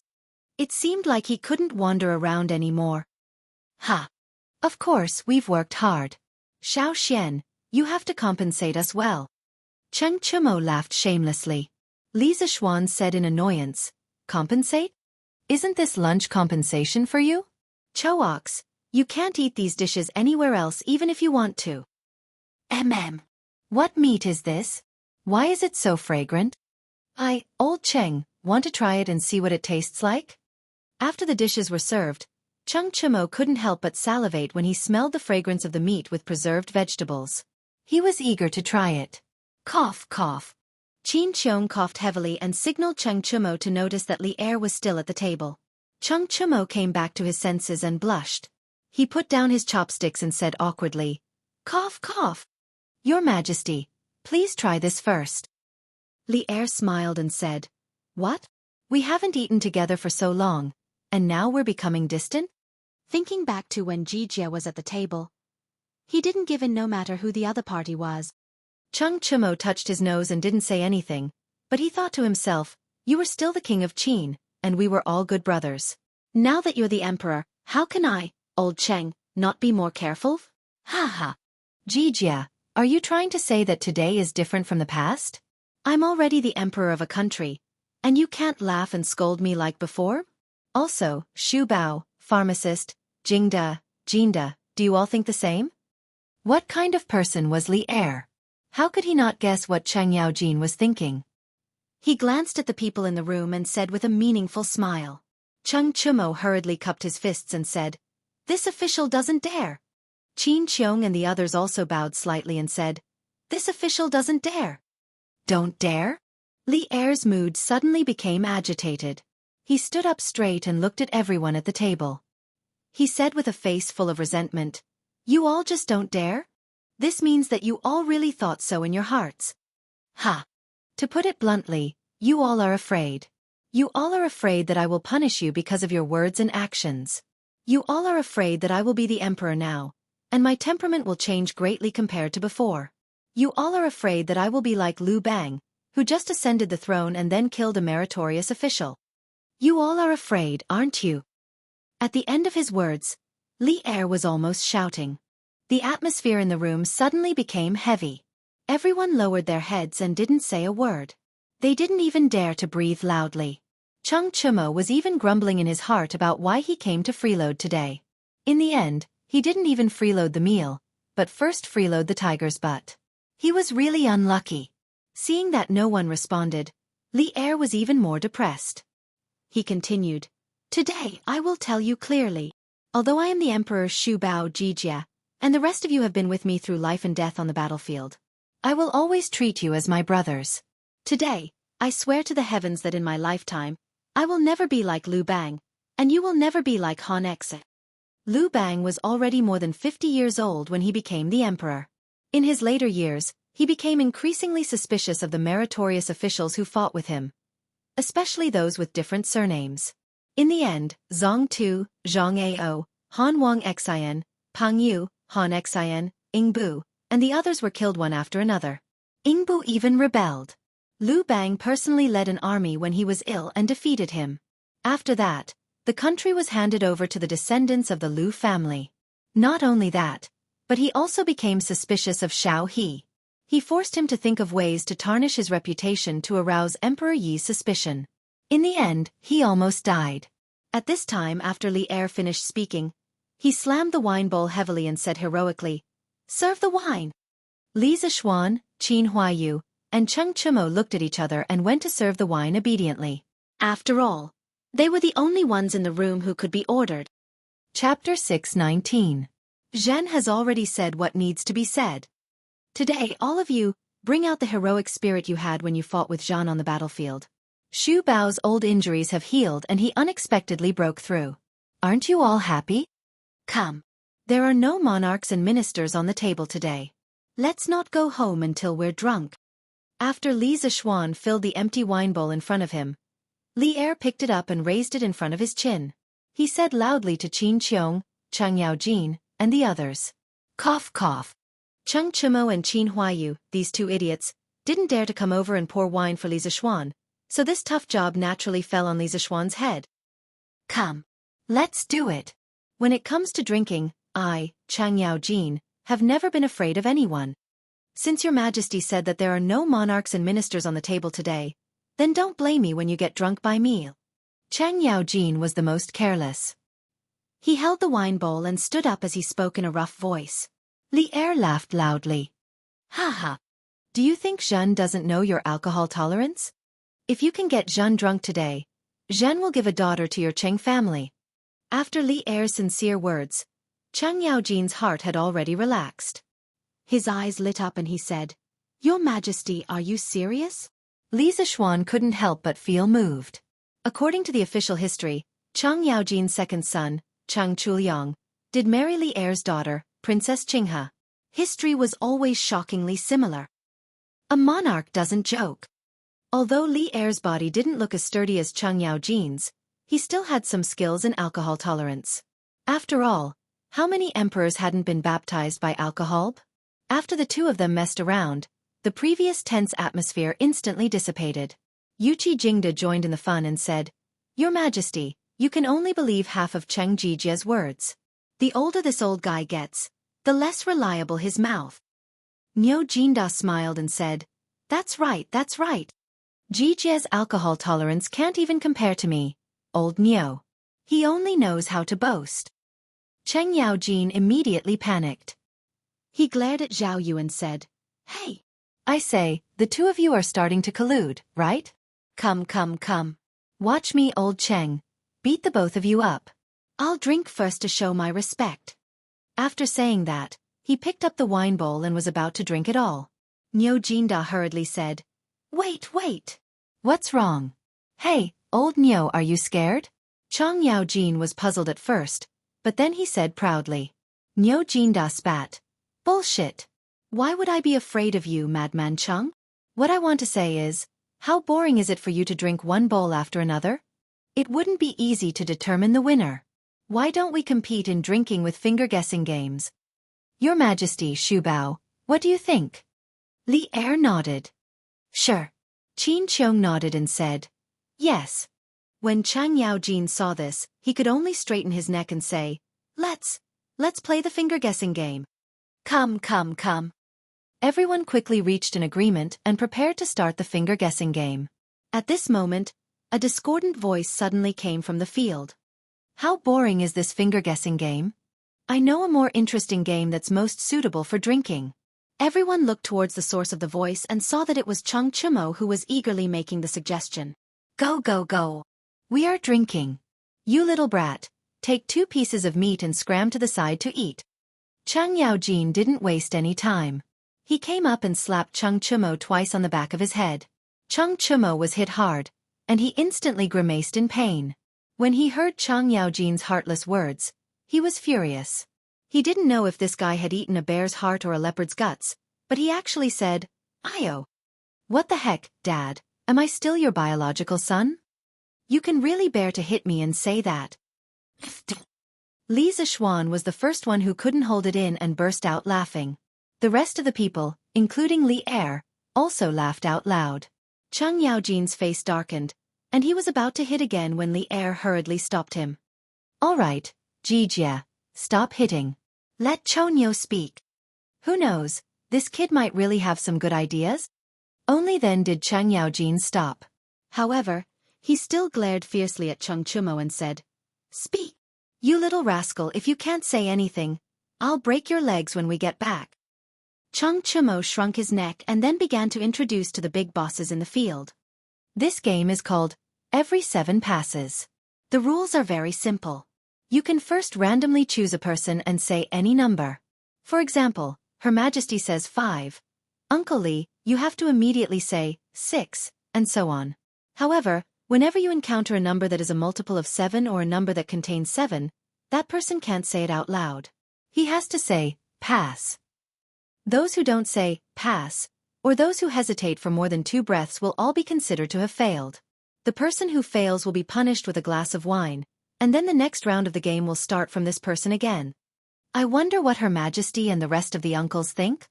Li Zishuan couldn't help but cover his face. This fellow had completely copied the rules of the game that he had mentioned the other day. It was really hard on him.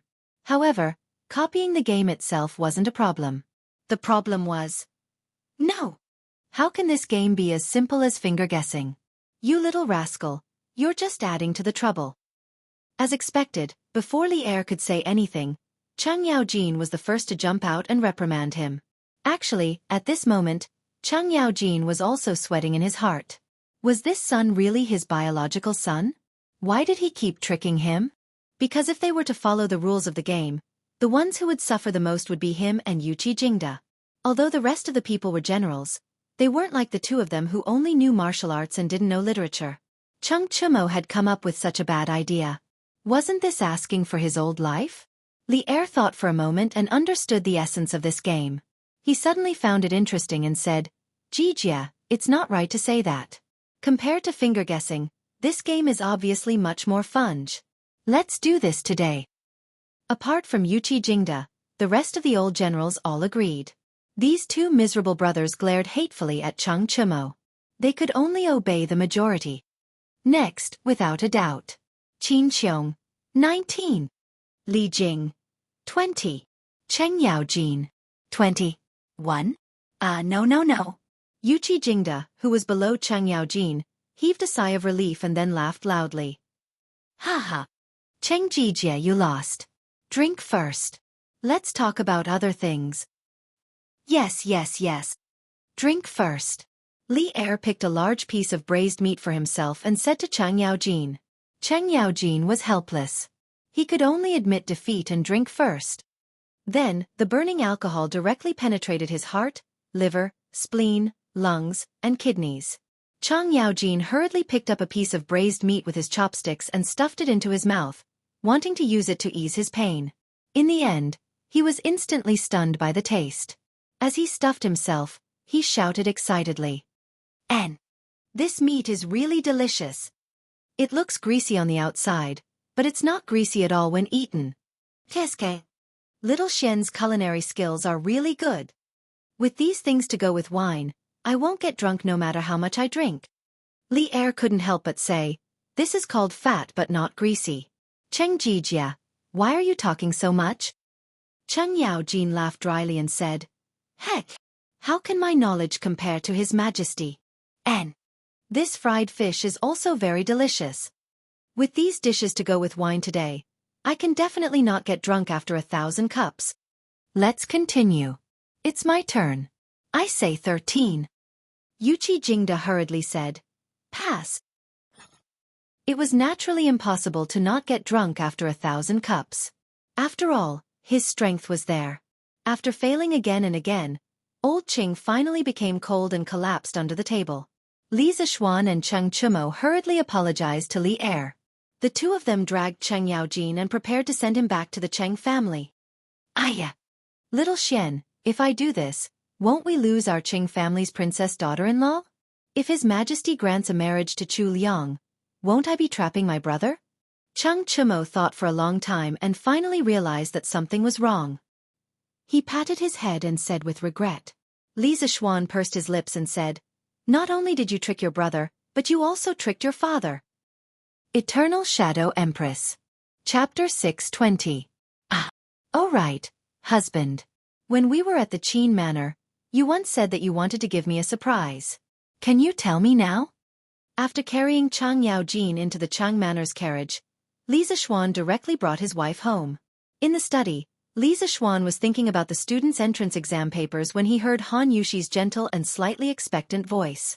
Li Zishuan put away his thoughts, turned his head, and pretended to say, yes, that seems to be the case. But as for what the surprise is, I also forgot. Husband, you. When Han Yushi heard that, she glared at Li Zishuan and said, haha, wife, do you really want to know what the surprise is? Li Zishuan pulled Han Yushi to his side and asked with a smile. Didn't you forget, husband? Even if I want to know, what's the use? Han Yushi pouted and turned her head to the side. The summer breeze blew in through the window and happened to blow a strand of hair by her ear to Li Zishuan's nose. Smelling the fragrance of the hair, Li Zishuan felt a little itchy. He turned Han Yushi's body around and pretended to be serious. Although I've forgotten, there's a way for me to remember it immediately. Yes, come. Wife, you just need to use your lips to leave a mark of love on it. After I feel your love, I will have a flash of inspiration, and I will be able to remember everything. As Li Zishuan spoke, he pointed to the right side of his face. However, this fellow's expression was not vulgar at all. Instead, he looked bright and upright.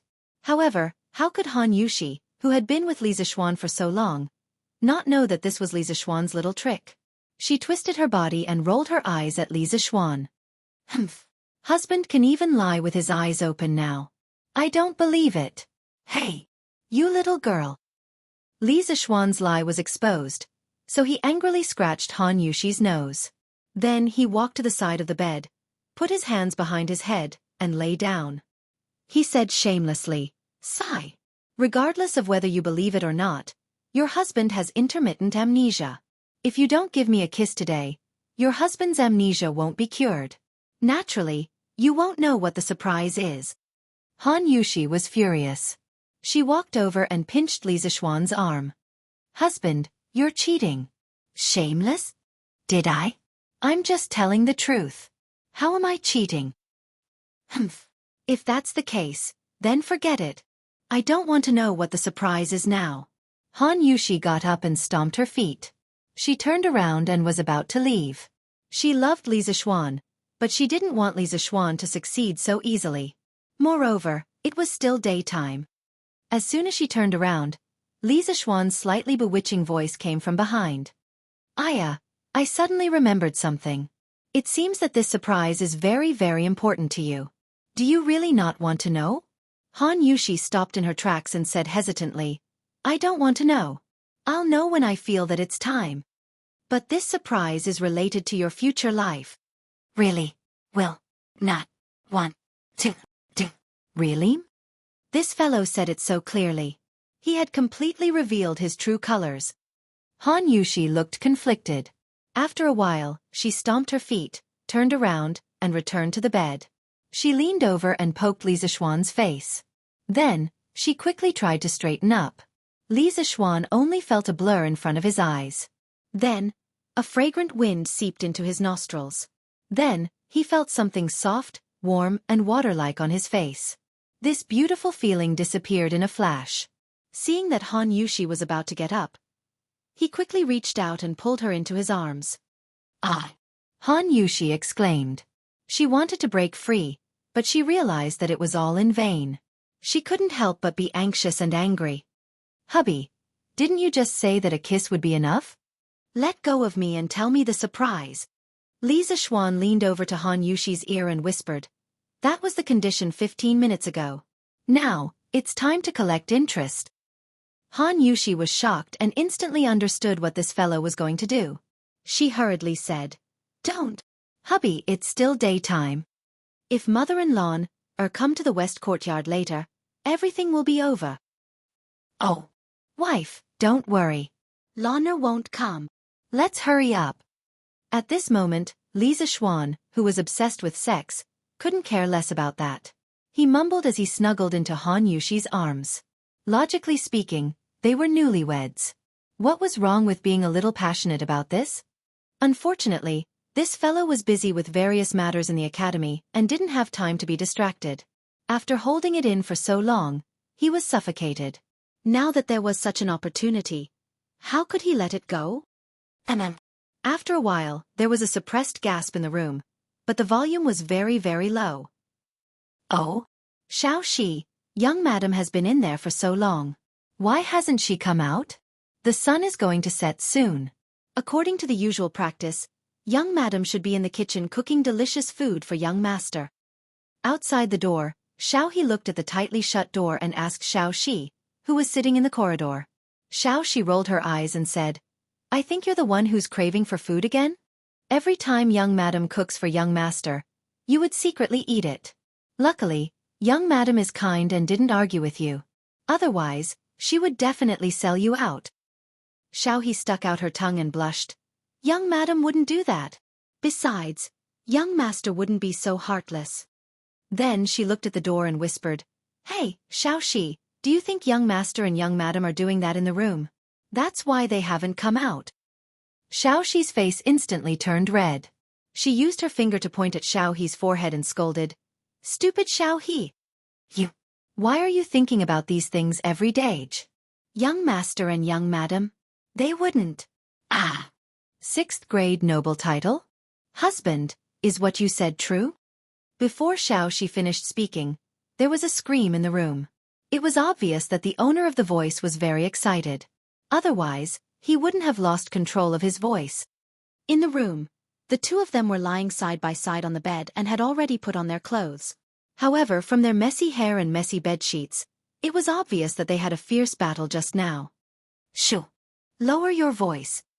Wife, you are trying to invite someone else in. Li Zixuan hurriedly covered his wife's mouth and then glanced at the door with a guilty conscience. If someone else came in now, it wouldn't be a big deal for him as a man. However, He was afraid that Han Yushi would be blamed because of this and be afraid of intimacy in the future. That wouldn't be worth it. Chapter 621. Inside the house, Han Yushi motioned for Li Zixuan to let go of her hand. Then, she took a deep breath. Although she looked excited, she tried her best to lower her voice and said, "Husband, I haven't even seen His Majesty today. Why would he give me the title of nobility?" Li Zixuan smiled and said, "What's so strange about that? Although you haven't seen His Majesty, you have trained your husband well and cultivated such an outstanding talent like me. Of course, His Majesty will reward you." Li Zixuan shamelessly praised himself as he combed Han Yushi's long hair. In his previous life, he liked girls with long black hair very much. However, many modern girls found it too troublesome to take care of long hair. It was too hot in the summer and too cold in the winter when they washed their hair, so they usually couldn't keep it. Now that he was back in ancient times, he could finally fulfill this small wish of his. Han Yushi's was the standard long hair that reached her waist. She was extremely beautiful. Trained your husband well? Han Yushi's expression froze. After she reacted, she said angrily, "Husband, you're talking nonsense again. You're already very outstanding. What does it have to do with me?" After saying that, her mood inexplicably became a little depressed. When Li Zixuan saw this, he quickly turned sideways and caressed Han Yushi's little face with his hand. He said softly, "I'm not talking nonsense. If it weren't for my wife urging me, I might be walking around with a group of rich playboys in Chang'an City right now, or hanging around in brothels. How would I have the perseverance and willpower to go to that Yanhuang college? Husband, don't go to that kind of place. The women there are not worthy of you." When Han Yushi heard about brothels, her nerves immediately became sensitive. She said anxiously. Li Zixuan smiled and said, "Yes. I'm not going. In this world, only my wife is worthy of me. I only want to be intimate with my wife." Han Yushi's ears turned red. Her voice was as soft as a mosquito as she sighed. This concubine is also not worthy of my husband." Li Zixuan's eyes widened and he suddenly shouted excitedly, "You are worthy. Who dares to say that my wife is not worthy of him? Even if you're from a commoner's family, even if you don't understand poetry, even if you're not from a noble family, you're still worthy. If I say you're worthy, then you're worthy. You don't need to learn poetry, you don't need to learn accounting, and you don't need to worry about other people's gossip. Do you understand?" "Husband." Han Yushi's eyes were filled with tears as she stared blankly at Li Zixuan. She wanted to say something, but nothing came out of her mouth. Li Zixuan held Han Yushi in his arms and rested his chin on her forehead. He said softly, "Remember, my wife, from now on, you only need to accompany me and grow old together. I will help you solve other things. If others feel that your status is low and you're not worthy of me, then I will find an official position for you. Let's see who dares to gossip behind my back in the future. Wife, it's fine if you don't know how to do accounting and manage the family. I will earn mountains of gold and silver for you. Even if our children and grandchildren are all prodigals, they will never be able to squander the family fortune. Wife, it's even more fine if you don't know poetry. When you want to write poems, tell me, and I will write them for you. You can write whatever you want. Actually, our life doesn't need to be so complicated. I love you, you love me. It's that simple. We will love simply in the future and live together simply, okay?" Wah! These ordinary and touching words of love, which seemed to be a reprimand on the surface but were actually full of concern, made Han Yushi unable to hold it in anymore. She burst into tears and buried her head in Li Zixuan's arms as she sobbed. "Husband!" Sob. "I'm sorry, I was wrong. I won't have those messy thoughts in the future. I'll accompany you well in the future. I won't study poetry anymore." At this moment, she realized that Li Zixuan wasn't lying to her when he said that this surprise was related to her future life. In the past, in order to make herself worthy of Li Zixuan, she had been working hard to learn this and that. She originally thought that he couldn't tell, but she didn't expect that the man beside her had long noticed all of this and kept it in his heart. He even put in a lot of effort to untie the knot in her heart. When she thought of this, self-reproach, sweetness, happiness, and gratitude instantly surged into her heart. Han Yushi's tears flowed endlessly like a flood breaking through a dam. In just a short while, Li Zixuan's chest was already wet. Li Zixuan quickly patted Han Yushi's back and comforted her gently. All right. Wife, don't cry. Now that you have an official position, even the county magistrate will have to bow to you when you see him in the future. This is a joyous occasion. Wife, don't cry. Stand, cough, cough. In the modern era there were all kinds of nonsense. Li Zixuan almost said, Wife, don't cry, stand up and masturbate. Fortunately, the old driver drove steadily and braked in time. Otherwise, there would definitely be a car accident. Han Yushi, who was in a complicated mood, didn't notice the abnormality. She sobbed twice and then wiped her tears, cough. She used Li Zixuan's clothes to wipe her tears. She raised her head and said, "And you're right, husband. This is a joyous occasion. I won't cry." Ah, it's so late. Oh no, since His Majesty has given me an imperial edict, then there should be an imperial edict in the afternoon. But husband, did we miss the imperial edict? Han Yushi looked at the sky and only then did she notice that the sun was about to set. She suddenly thought of the 6th rank title and couldn't help but exclaim with a panicked expression. Li Zixuan patted Han Yushi's shoulder and said with a smile, Haha. Wife, you're thinking too much. His Majesty drank a lot in the afternoon. He's probably still in the land of tenderness. Where would he have the time to get someone to draft an imperial edict? The imperial edict bestowing the title of wife will probably only be sent tomorrow. Han Yushi heard that and couldn't help but let out a long sigh of relief. She patted her chest and said, Oh, that's good. It's all your fault, husband. Xiao He and the others must have noticed something. Aya. Forget it. Let's not care about this. I have to go to the kitchen and arrange for someone to cook. Otherwise, father and mother will be anxious from waiting. After that, she left Li Zixuan and got up in a hurry to go out. Li Zixuan was speechless. He thought to himself, is it my fault for lasting too long? He looked at Han Yushi's back and added, Wife, remember to make a plate of scrambled eggs with chives and roast a plate of pork kidney tonight. Han Yushi's tender face turned red when she heard that. She said unhappily, Stinky husband, you haven't been serious all day. I'm ignoring you. After she finished speaking, she really didn't bother with Li Zixuan and directly fled. Chapter 622. The next day, Li Zixuan slept in, which was rare. On one hand, it was because he had been in seclusion for the past month to compile teaching materials. He would work overtime every night, which exhausted a lot of his physical and mental strength. On the other hand, it was because this guy had another wave last night and worked overtime in bed. Under such circumstances, he could not get up in the morning. But as the person involved, Han Yushi didn't feel sleepy at all. She didn't feel sleepy at all. She knew that Li Zixuan was very tired during this period of time, so she didn't wake him up. Instead, she walked out of the room alone and brought Xiao He, Xiao Shi, and the others to practice Tai Chi. Today, Han Yushi felt more and more that Tai Chi was very beneficial to the body. Not to mention that her husband and her adoptive father had broken through because of Tai Chi. After practicing Tai Chi for more than 2 months, the most direct feeling was that she was very energetic every day. Secondly, she could barely cope with Li Zixuan's various torments at night. The 3 beauties were practicing Tai Chi outside. The scenery was very beautiful, but Li Zixuan had no time to care about it. He lay in bed and slept soundly, going on a date with Zhougong. Hubby! Get up quickly, Mr. Li Gang is here. After an unknown period of time, Li Zixuan faintly heard a melodious voice ringing in his ears. He muttered somewhat unwillingly, Oh, who's here?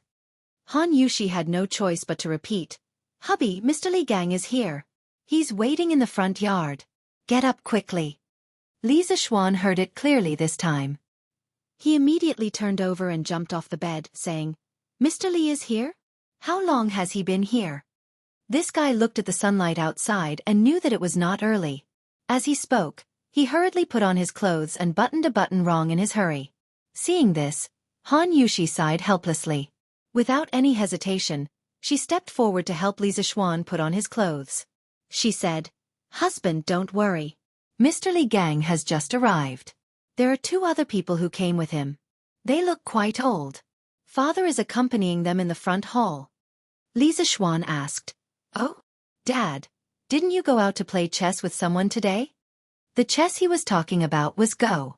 Of course, it didn't mean that there was only Go in the Tang dynasty and no Chinese chess.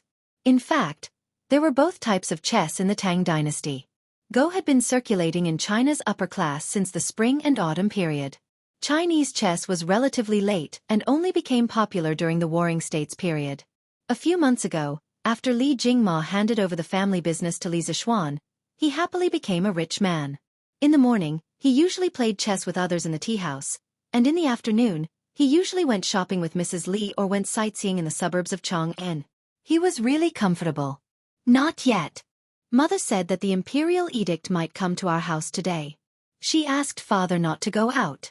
After Han Yushi helped Li Zixuan put on his clothes, she began to pull Li Zixuan to the dressing table to help him comb his hair. At this time, when she heard Li Zixuan's question, she answered softly.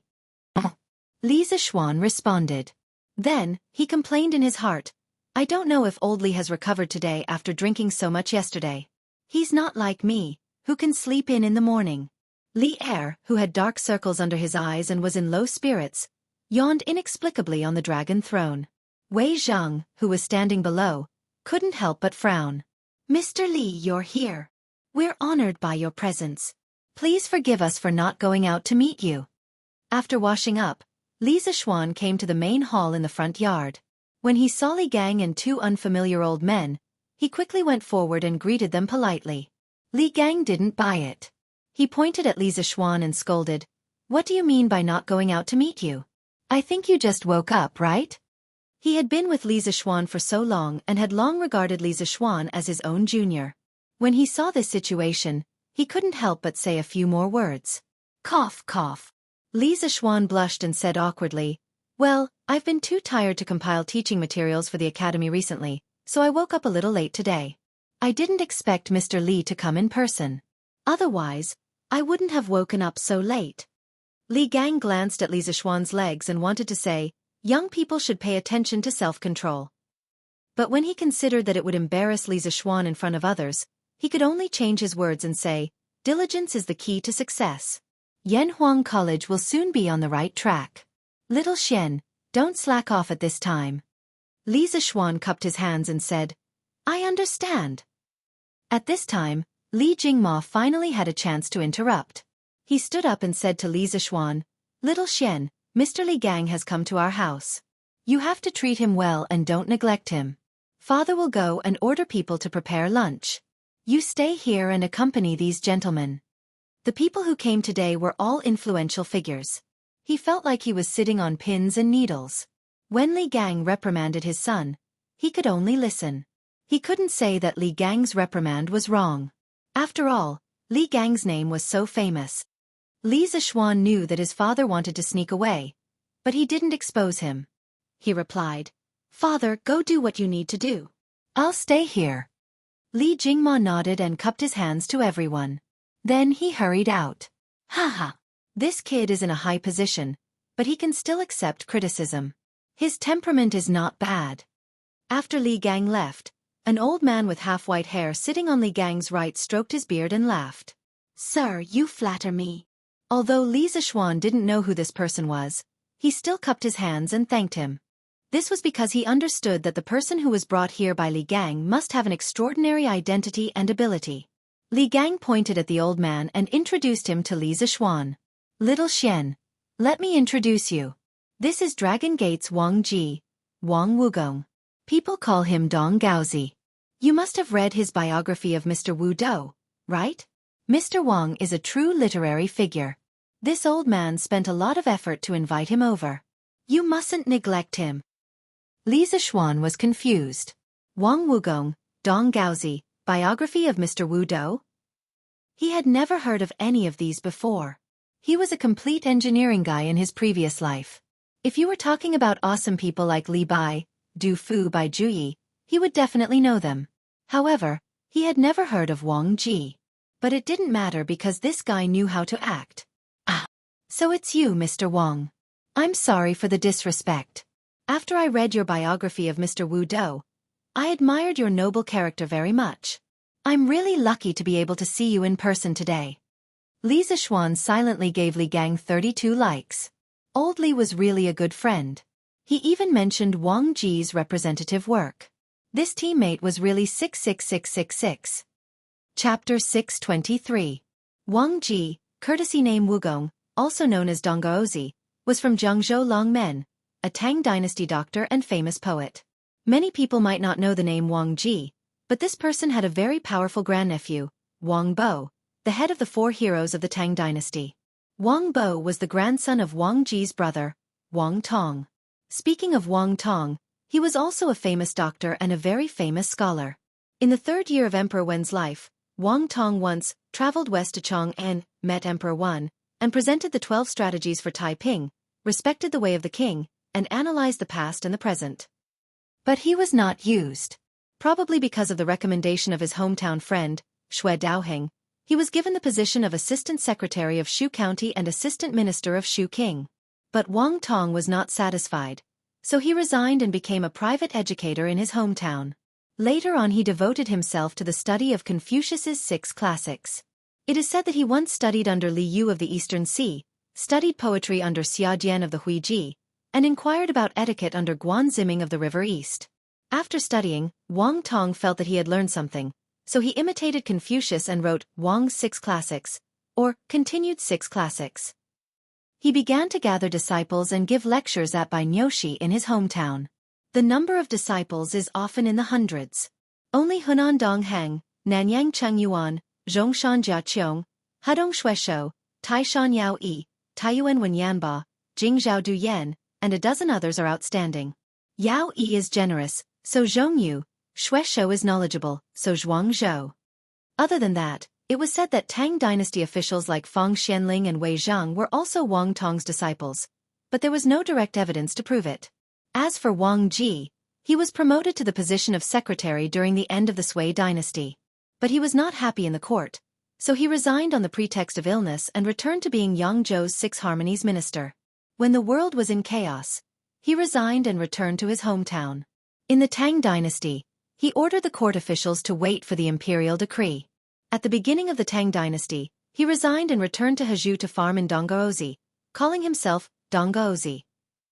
He was arrogant, addicted to alcohol, and could drink wudo.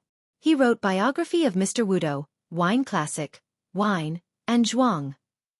In history, this person's literary achievements were quite high. Later generations evaluated him as follows. His poetry is close but not shallow. His quality is not ordinary. He is frank and unrestrained. He is open-minded and lofty. He chases after the high winds of Wei and Jin. The body of laws originated from the 6 dynasties, and took shape between the Sui and Tang dynasties. Wang Ji was depressed all his life.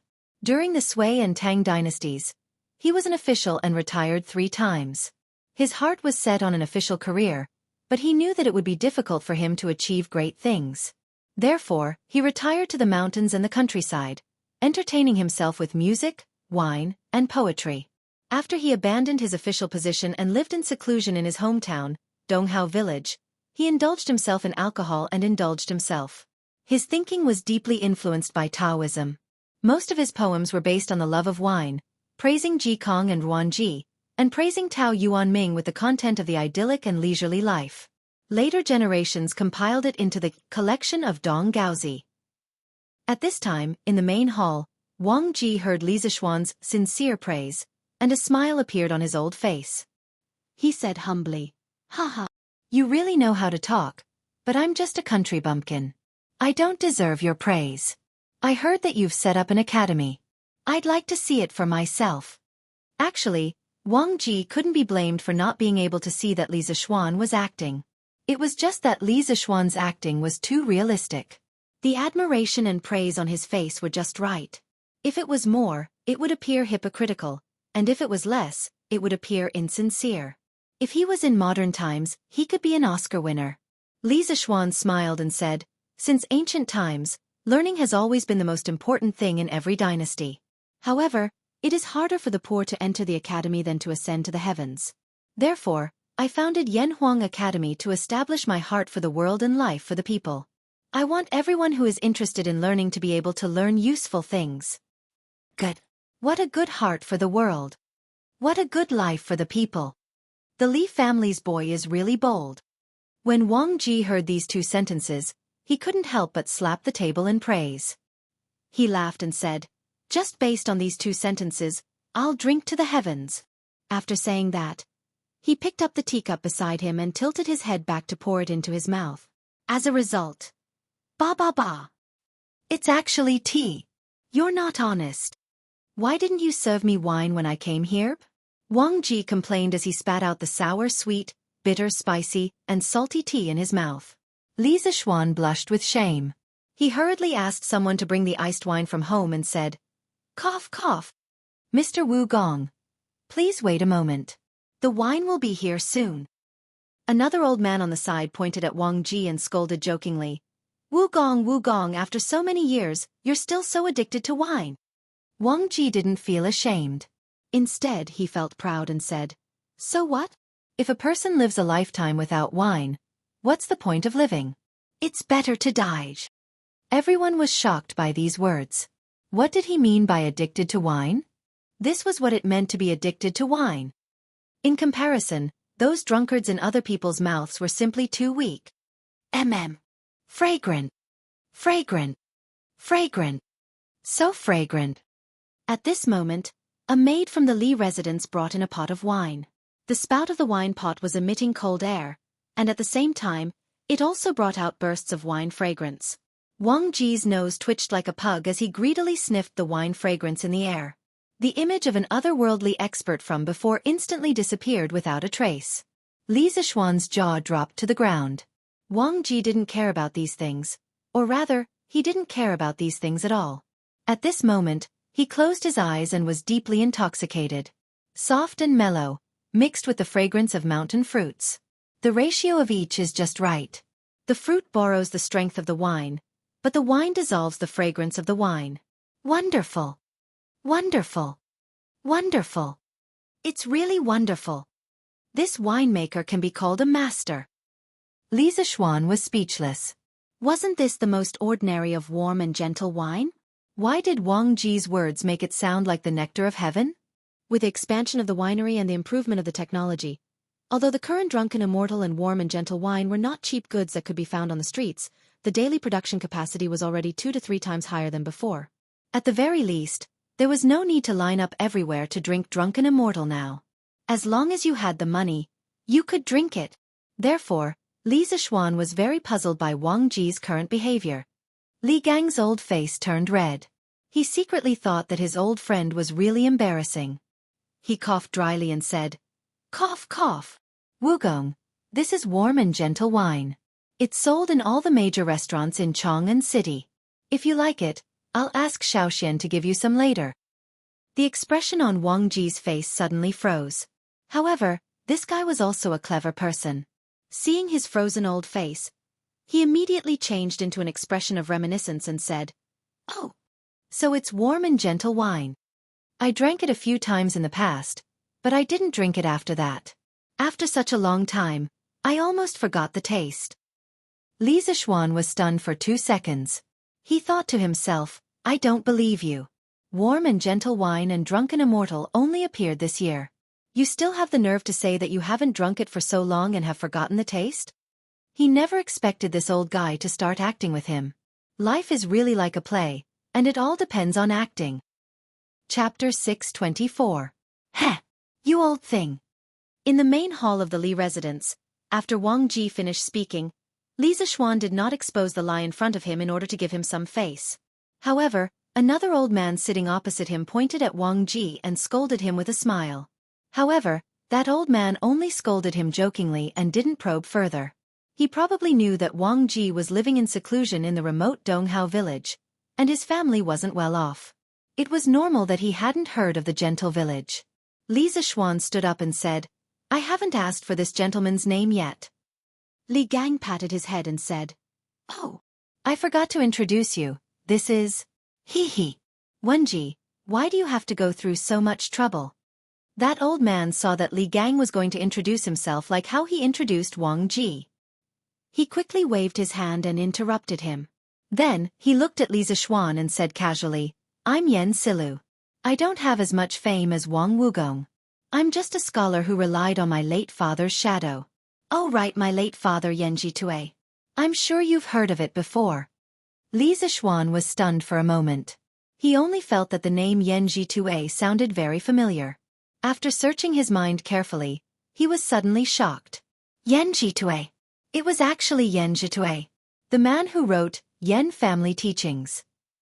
Yanji lived his life and served 4 dynasties. 3 times.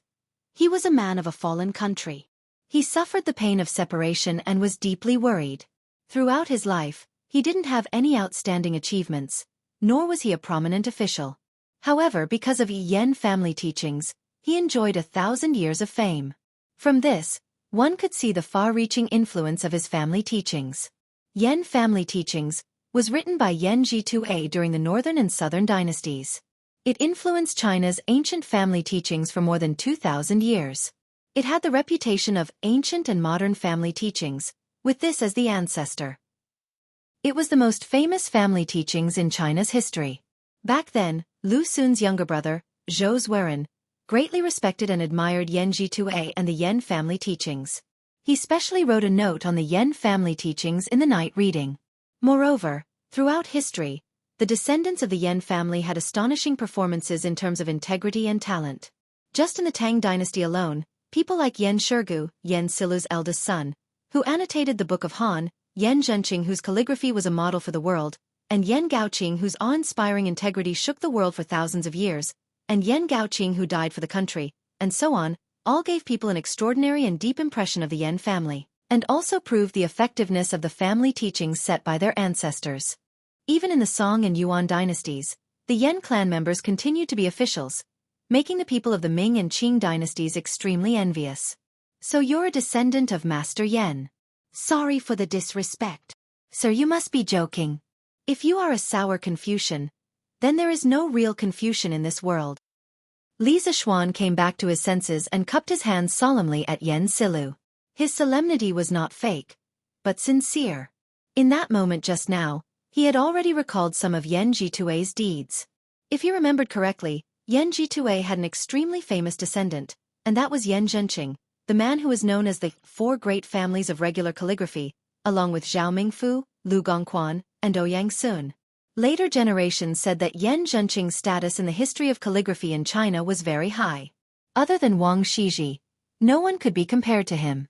Since Yan Zhenqing was a descendant of Yanji, then wasn't he also a descendant of Yan Silu in front of him? Yan Zhenqing was Yan Silu's 6th grandson. Fuge. You changed your mind so quickly. You were just praising this old man. Now you're praising this sour old man. Wang Ji, who was drinking at the side, couldn't help but say sourly when he saw Li Zishuan's appearance. Li Zishuan couldn't help but sweat. What do you mean by changing my mind so quickly? You're not AF** King Beauty, so why would I change my mind? Eating and sitting without manners, Wang Wugong, you really don't act like an elder at all. As soon as Wang Ji finished speaking, Yan Silu beat him to it and mocked him. Li Zishuan could see that these 2 old men were completely different from the old-fashioned scholars he usually saw. One had a carefree personality, and the other was easygoing and didn't put on airs. No matter what, Li Zishuan felt that it was a pleasant thing to get along with these 2 old men, so he couldn't help but give Li Gang 32 likes in his heart. Hee. Both of you are people of virtue and prestige. No matter who it is, I have admired you for a long time. There's no need to quarrel over such a small matter. Li Zishuan smiled and tried to smooth things over. Yan Silu's eyes flashed and he said with a smile, Li family's boy, don't beat around the bush. Tell me the truth. Do you want to invite the 2 of us to teach at your college? Li Zishuan was slightly speechless.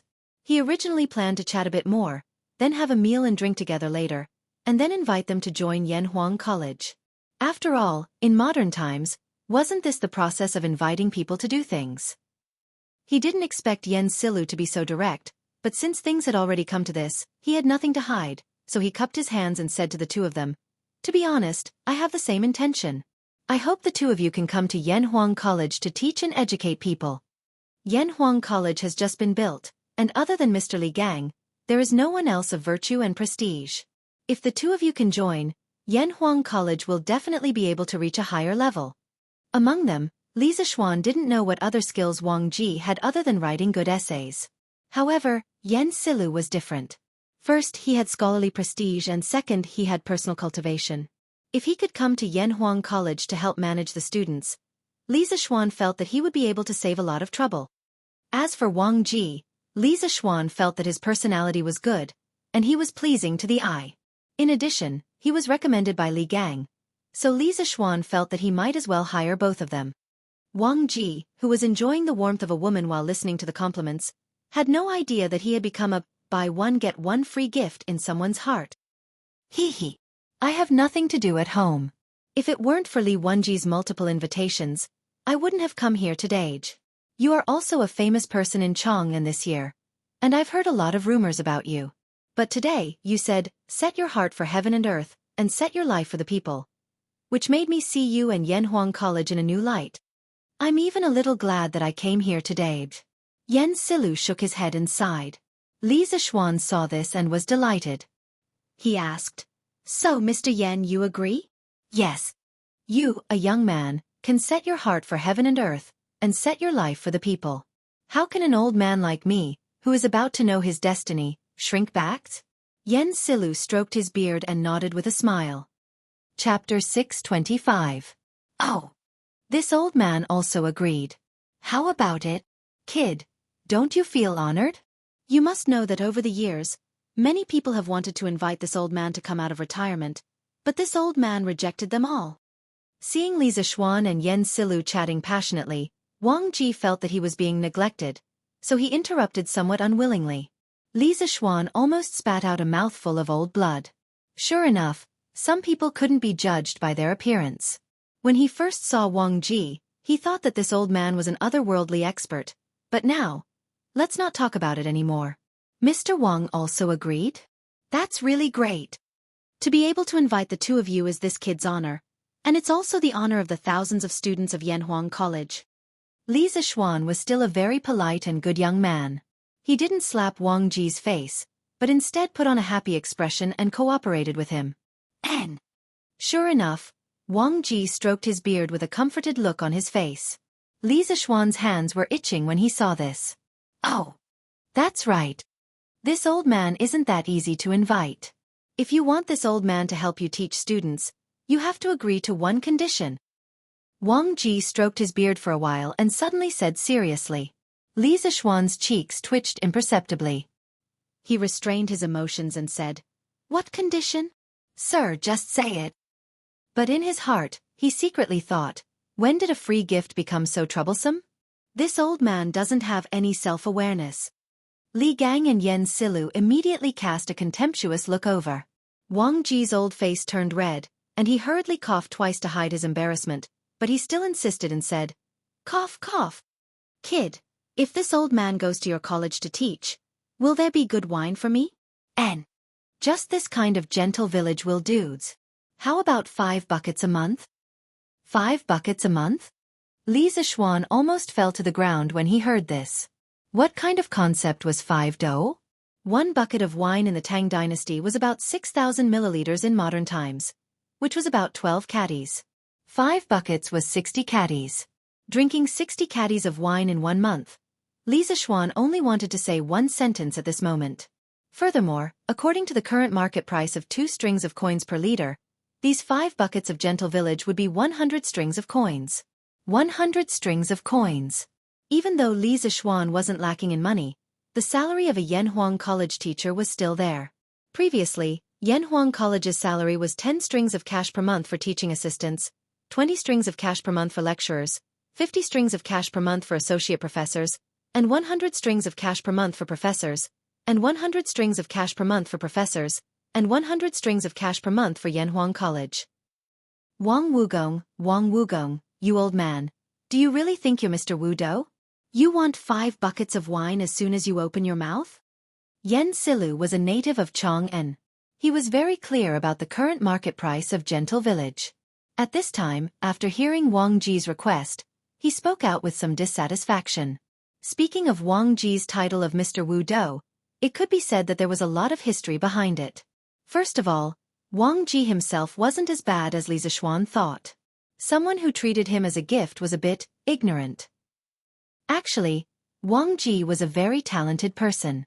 In the 20th year of Sui Kai Huang, Wang Ji, who was only 15 years old, traveled to the capital in Chang'an to visit the powerful minister Yang Su.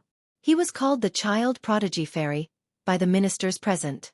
In the first year of the Dai dynasty, Wang Ji was a filial and honest official. But this guy was smart, but he was a bit lazy. Moreover, he was addicted to alcohol. At first, because of his arrogant nature, he didn't want to serve in the imperial court, so he was appointed as the deputy county magistrate of Yangzhou. But because he was addicted to alcohol, he was impeached and dismissed. Actually, he didn't care about the official position. He sighed and said, "The net is in the sky, I'll settle down." At this time, the Sui dynasty was in chaos. He and the hermit Zhong Zongguang were drinking wine, composing poems and raising birds for fun. In the 8th year of Tang Wuda, the imperial court recruited the officials of the previous dynasty. Wang Ji was appointed as an official under the imperial court.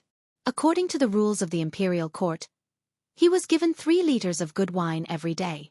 His brother Wang Jing asked, "Are you happy waiting for the imperial court?" He replied, "Waiting for the imperial court salary is low and lonely. Only the 3 liters of good wine makes people reluctant to part with it." When Chen Shuda heard about it, he increased the wine from 3 liters to 1 dou. At the end of the 9th year of Wuda, Li Er killed his brother and imprisoned his father. Wang Ji was once again recruited by the imperial court and appointed as a minister. At that time, Shi Jiaoge of the Tailu department was good at brewing wine. After Wang Ji heard about it, he was a bit restless. He hesitated for a long time and finally made up his mind. He told the big boss of the Ministry of Personnel that he requested to be transferred to the Tailu department to be the Tailu minister. At that time, the Minister of Personnel should have been Zhang Sun Wuji. When the old fox heard Wang Ji's strange request, his old face turned black. He then refuted it with the reason that it did not match the rank. Minister of Personnel is a concubine of the 4th rank, while the Tailu minister is a concubine of the 8th rank. I have to say, for the sake of drinking wine, this guy is really capable of doing anything. After Wang Ji received Zhang Sun Wuji's reply, he did not give up. He sent Zhang Sun Wuji a request again and again, stating that he had to go to the Tailu department. At first, Zhang Sun Wuji did not take it to heart. However, he could not stand this guy's daily harassment and finally appointed him according to his request. When Wang Ji received the appointment, he was naturally overjoyed. He felt that he could finally drink good wine every day. However, the good times did not last long. At the beginning of the Zhenguan period, Jianghu passed away. However, Zhao Ji's wife continued to send wine to Wang Ji. However, not long after, Zhao Ji's wife also passed away. Wang Ji could not help but look up to the sky and sigh. "The heavens do not want me to indulge in good wine? Is it because the heavens do not want me to indulge in good wine?" After a few days, this guy felt that there was no point in continuing to stay in Chang'an. Thus, he gave up his position and left. After that, he wrote the biography of Mr. Wu Dou, in the Donghao village where he lived in seclusion. It was unintentionally spread by others and he instantly became famous. That was how the title of Mr. Wu Dou came to be. At this moment, when Wang Ji heard Yan Silu's dissatisfied words, he glared at him and said, "Ha! I Wang Wugong, dare to ask for 5 dou of wine because I am worth the price. Can you, Yan Silu, do you think you can do it?"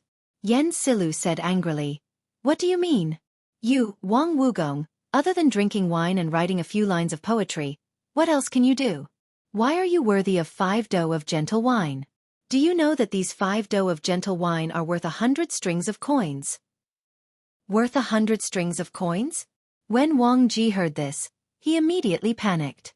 If Yan Silu did not mention it, he really would not know that the wine he was drinking now was actually so expensive. Oh my God! The price of 1 dou of wine is enough for this old man to drink for half a year. Oh no, oh no! Am I going to let Yan Silu see this old man as a joke? Wang Ji's heart was a little bitter at this moment, but he could not say it out loud. Chapter 626. Hey! So what if it's worth 100 strings of coins?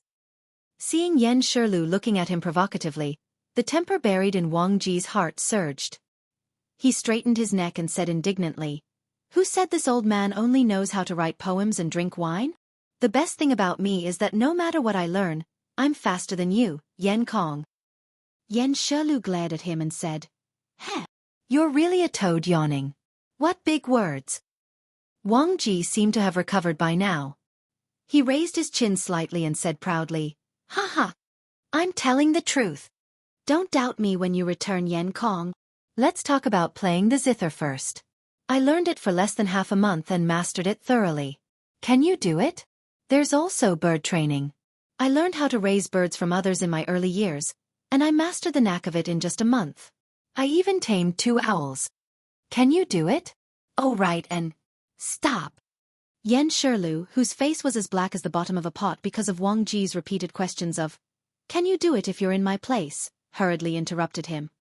Are you flaunting your idleness as capital? I only found out today that you, Wang Wugong, are so thick-skinned. Wang Ji wasn't annoyed by Yan Shirlu's sarcasm. Instead, he smiled meaningfully and said, What is a proper occupation? What is a side occupation? I, Wang Wugong, don't have a proper occupation to begin with. Or rather, everything is my proper occupation. The world is big, but life is short. Why don't I do what I want to do while I'm alive? Why do I have to work so hard? Li Zishuan's eyes flickered slightly. He thought to himself, this Wang Ji's personality is really open-minded. Yan Shirlu didn't buy it. He said directly, Then why do you still go to Yanhuang College to teach? Aren't you afraid of being troubled by your work? Wang Ji seemed to be prepared for this question. He didn't even think about it and answered, Ha ha. I'm going to the Yanhuang Academy because I'm interested, not because I'm working on a case. Speaking of which, the Yanhuang Academy that Xiaoxian built was probably built to teach the 4 books and 5 classics, right? Right now, he is in need of a talented person like me who has an extraordinary learning ability. Do you think this old man is worth his monthly salary of 5 buckets of wine? Yan Shirlu said with a straight face. Nonsense. Don't tell me you think that with your talent in playing with chickens and dogs, you can be like a fish in water in Little Xian's engineering? You're just being arrogant. Sooner or later, you'll harm others and yourself. Wang Jimmy took a sip of wine and said nonchalantly, I, Wang Jimmy, have never tried it before. How do you know it won't work? Could it be that you're feeling guilty? Humph. Yan Shirlu was so angry that he rolled his eyes. He simply couldn't be bothered with this egomaniac. Li Zishuan saw that the atmosphere was a little awkward. He thought for a while and said, I am deeply honored that the 3 of you could come to my humble abode today. Moreover, we will be colleagues soon. There's no need to be angry over such a small matter. To show my sincerity, I will personally cook a few dishes for all of you. I will also send someone to invite Elder Mo over. The academy is about to start, so let's have a gathering today. Li Gang clapped and laughed. Good. I've long heard that your skills in food are at the peak of perfection. You must have cooked lunch at Qin Manor yesterday, right? I heard that even His Majesty was full of praise for your culinary skills. Today, us old fellows are in for a treat. When Wang Ji heard Li Gang's words, he suddenly felt a little saliva in his mouth. He licked his lips and said excitedly, Very good. Very good. Only good dishes are worthy of good wine. Today, let's see if your culinary skills are worthy of this winemaking skills. Li Zishuan couldn't be bothered to bicker with this old fellow. He stood up and prepared to leave. Hey! Kid, wait! As Li Zishuan stood up, Wang Ji's voice came from behind him. Kid, let me take a look at the knowledge that Yanhuang College is going to impart to you in the future. Firstly, it's so that you know what to do. Secondly, as the host, you abandoned your guests and ran away. You should at least leave a few books for us old fellows to relieve our boredom. Li Zishuan thought that it made sense. He thought to himself that this old fellow had finally said something serious. Thus, he called a servant girl over and whispered a few words to her. After the servant girl received his orders and left, Li Zishuan cupped his fists and said to the 3 old men sitting in the main hall, Please wait for a moment. Sirs, please wait here for a moment. In a while, the servants will send over the 4 teaching materials compiled by this kid. Please feel free to take a look. I'm going to arrange for lunch. Li Gang waved his hand and said, Go! Li Zishuan cupped his fists and left. When he arrived at the back kitchen, he didn't see Li Jingma. Li Zishuan thought to himself that it was as expected. He knew that his father was just declining when he said that he was going to the back kitchen to arrange lunch. Now that the Li family had a young mistress, how could Li Jingma be the one to worry about cooking? Not only did he not have to worry about it, but the food had also improved a lot. As a matter of fact, Li Jingma had started to put on weight recently. "Husband, why don't you let me do it? You can help me watch from the side." "You? But..." Perhaps this was telepathy. As soon as Li Zishuan walked into the kitchen, Han Yushi seemed to have guessed the purpose of Li Zishuan's visit before he said anything. Thus, the two of them had a conversation. "Husband, you should still be cooking the 5 dishes from yesterday, right?" Han Yushi asked with a faint smile. Li Zishuan nodded and said, "Yes, that's right. Look at how confident you are. Could it be that you know how to cook?" He indeed didn't intend to develop new dishes. With his abnormal mental strength, he could recall the cooking methods of many dishes. However, good things had to be developed slowly, right? If he took them all out at once, how boring would that be? Han Yushi wrung her hands and thought seriously. She replied, "I can try, but it would be great if husband could watch from the side." Li Zishuan was slightly surprised. Han Yushi had only seen the entire cooking process of the 5 dishes at the Qin residence yesterday. She could cook by herself after seeing it once? With curiosity and doubt, Li Zishuan replied, "Yes, no problem." Han Yushi smiled happily. Then, she turned around and began to get busy with the Li family's chef, Aunt Zhao, and the 2 maids. Cutting the meat, blanching it, drying it, frying it, and steaming it. Next, Han Yushi skillfully followed the steps of Li Zishuan making braised pork with preserved vegetables yesterday. Li Zishuan, who was watching from the side, only thought that he was cooking. As time slowly passed, the new dishes that Li Zishuan made yesterday, vinegar-spiced radish skin, big bowl of braised pork, white-cut chicken, fried fish pieces, and fried chicken cubes were all perfectly replicated by Han Yushi. "Husband, try the taste?" Han Yushi knew that Li Zishuan didn't like to eat fatty meat, so she picked up a piece of fried chicken cubes and handed it to Li Zishuan's mouth. Then she asked, "Oh, genius! Genius! Wife, you are actually a genius." Chapter 627. Li Zishuan couldn't help but exclaim in admiration when the fragrant and refreshing fried chicken cubes that were crispy on the outside and tender on the inside entered his mouth. The tenderness of the chicken breast mixed with the aroma of various spices instantly exploded in his mouth and flooded his taste buds. Logically speaking, the standard of Han Yushi's fried chicken was about the same as his. There was even a trace of her own unique style in it. Li Zishuan tasted the taste of home from it, so when he said, "Wife, you're actually a genius just now," he was sincere. "So, I'm considered qualified?" Han Yushi blinked her eyes and said expectantly. She couldn't help Li Zishuan with the matters of Yanhuang College, so she could only hope to be able to share Li Zishuan's worries on these small matters. Therefore, she now looked like an obedient child who had done a good deed and was waiting for her parents to praise her. Li Zishuan couldn't help but laugh when he saw this. "Hee hee. Wife, you're not only qualified, you're even better than your master."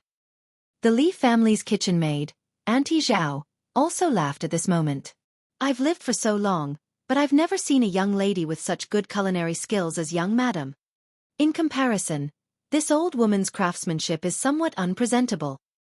At this moment she sighed and said, "I plan to tell old madam that I'm going back to my hometown at the end of this month. The Li family has such a virtuous mistress like young madam who can cook so well, why would they need meal? Although old master and old madam didn't fire me, but..." Hey. Auntie Zhao, don't say such things." Li Zishuan saw that she was getting more and more wrong, so he quickly interrupted, "Auntie Zhao, it's true that Yushi's culinary skills are good, but your culinary skills aren't bad either. Otherwise, my father and mother wouldn't have kept you in the residence for so many years. Also, Yushi usually has her own things to do. She can't cook for every meal, right? Even if she's willing, I don't want her to be tired. Don't you think so?" When Aunt Zhao heard Li Zishuan's words, she couldn't help but reveal a hint of joy on her face. She hurriedly bowed and said, "Hey, young master, you're right. Young madam is Lord Ju's wife. Of course, she can't personally cook every day. She was inexplicably deprived of the right to cook." Han Yushi opened her mouth and wanted to say something, but when she felt her hand being pinched, she quickly shut her mouth. Li Zixuan smiled and said, "Yes. So, Auntie Zhao, you shouldn't talk about going back to your hometown in the future. If you want to go back to your hometown, you can take a few days off. My mother isn't an unreasonable person. Why wouldn't she let you go home?" Aunt Zhao hurriedly waved her hands and said, "No, no. Young master, you're exaggerating. Old master and old madam are good people." "Young master, young madam, someone from the palace is here. Old master and old madam want you to go to the front yard." As they were talking, San Bao ran to the back kitchen and told Li Zixuan and Han Yushi. Hearing this, the husband and wife looked at each other. Almost at the same time, they guessed why the people from the palace had come at this time. Han Yushi's breathing quickened a bit, and her face showed some excitement. It could be seen that she was forcefully suppressing her excitement because Li Zixuan felt that the beauty's small hand was still trembling. "Hee. Wife, let's go quickly then. Don't let the angel wait too long." Li Zixuan squeezed Han Yushi's little hand and chuckled softly. Han Yushi bit her lip and replied with an yes. Then, she let Li Zixuan drag her away. The Tang Empire's emperor decrees that Li Zixuan's wife, Han Yushi, has adhered to her principles ever since she entered the Li family. She is neither arrogant nor rash. She takes care of her husband and herself. She is virtuous and has a pure heart. She is a role model for women in the Tang Empire. This time, the imperial edict was very short. Li Zixuan felt very comfortable listening to it. Even the little eunuch reading the imperial edict was much more pleasing to the eye. Of course, the eunuch reading the imperial edict was not Zhao Song. Our chief steward Zhao is probably still recuperating from his injuries. Han Yushi also felt very comfortable listening to it. As for the reason, it was obviously different from Li Zixuan's. After she married into the Li family, she had accompanied Li Zixuan to listen to many imperial edicts. However, in the past, she was happy because Li Zixuan was rewarded and put in an important position. Today, she was truly happy for herself. "I accept the imperial edict." "Thank you, Your Majesty." Han Yushi suppressed the excitement in her heart and walked to the eunuch with dignified steps. She took the imperial edict with both hands. A palace maid next to her saw this and took the opportunity to send the neatly folded noble dress to Han Yushi. Xiao He saw that Han Yushi was holding the imperial edict with both hands and it was not easy to receive the dress. She was very perceptive and helped Han Yushi to receive it. Li Zixuan smiled and waved at San Bao. This matter was originally under his father's care. However, his father had completely abandoned all responsibilities and no longer cared about matters outside the family. Li Zixuan had no choice but to come personally. San Bao brought over the prepared gift tray. Li Zixuan chuckled and said, "Little eunuch, it must have been hard on you to come all the way here. Please come in and have a cup of tea." The little eunuch was flattered and said, "Lord Zhu, you are too courteous. You can just call me Little N. Mr. Zhao, Zhao Song, is so close to you. I dare not accept your gift. We still have matters to attend to in the palace, so we will take our leave first. Lord Zhu, please wait." After that, he cupped his hands and excused himself from the crowd. Then, he left with his men. Li Zixuan was stunned and couldn't help but wonder, do I look that scary? Well, since they don't want money, I can save some for myself. In just a short while, Madame Li Jingma, and the two little maidservants had already begun to look at the imperial edict. This imperial edict was of great significance. From now on, the Li family had another official position besides Li Zixuan. Although it was just an empty title, it was a title that all women in the world wanted. Li Gang, Wang Ji, Yen Silu, Mo Huai, and the others who came to the Li family as guests also came out to watch the ceremony when the imperial edict arrived. At this moment, when they saw how happy the family was, they couldn't help but feel happy for Li Zixuan. Ha. Looking at the time, it's time for lunch. Today is a joyous occasion. Father, why don't you accompany the gentleman for a drink or two? Li Zixuan looked at the time and laughed loudly at Li Jingma and the few old men beside him. Li Jingma and Madame Li only then realized that there were guests in the house today. The two of them quickly restrained their expressions. Li Jingma coughed lightly and said with a flushed face, "Okay. Old misters are all people of virtue and prestige. How can this old man not accompany you? Serve the dishes. Gentlemen, please come in and have a seat." Chapter 628. Wang Ji couldn't help but feel a little disappointed when he saw that there were only 5 dishes and 1 soup on the table.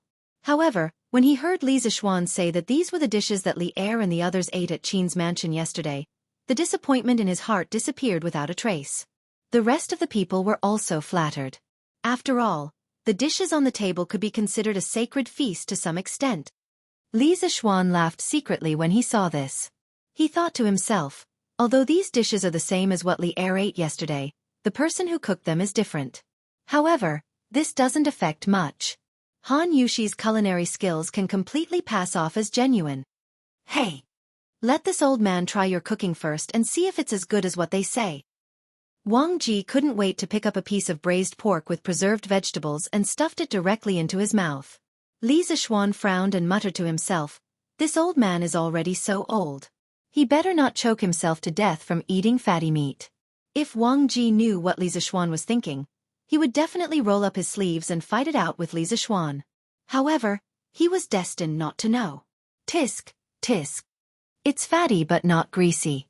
The taste is excellent. To be able to make pork taste so good.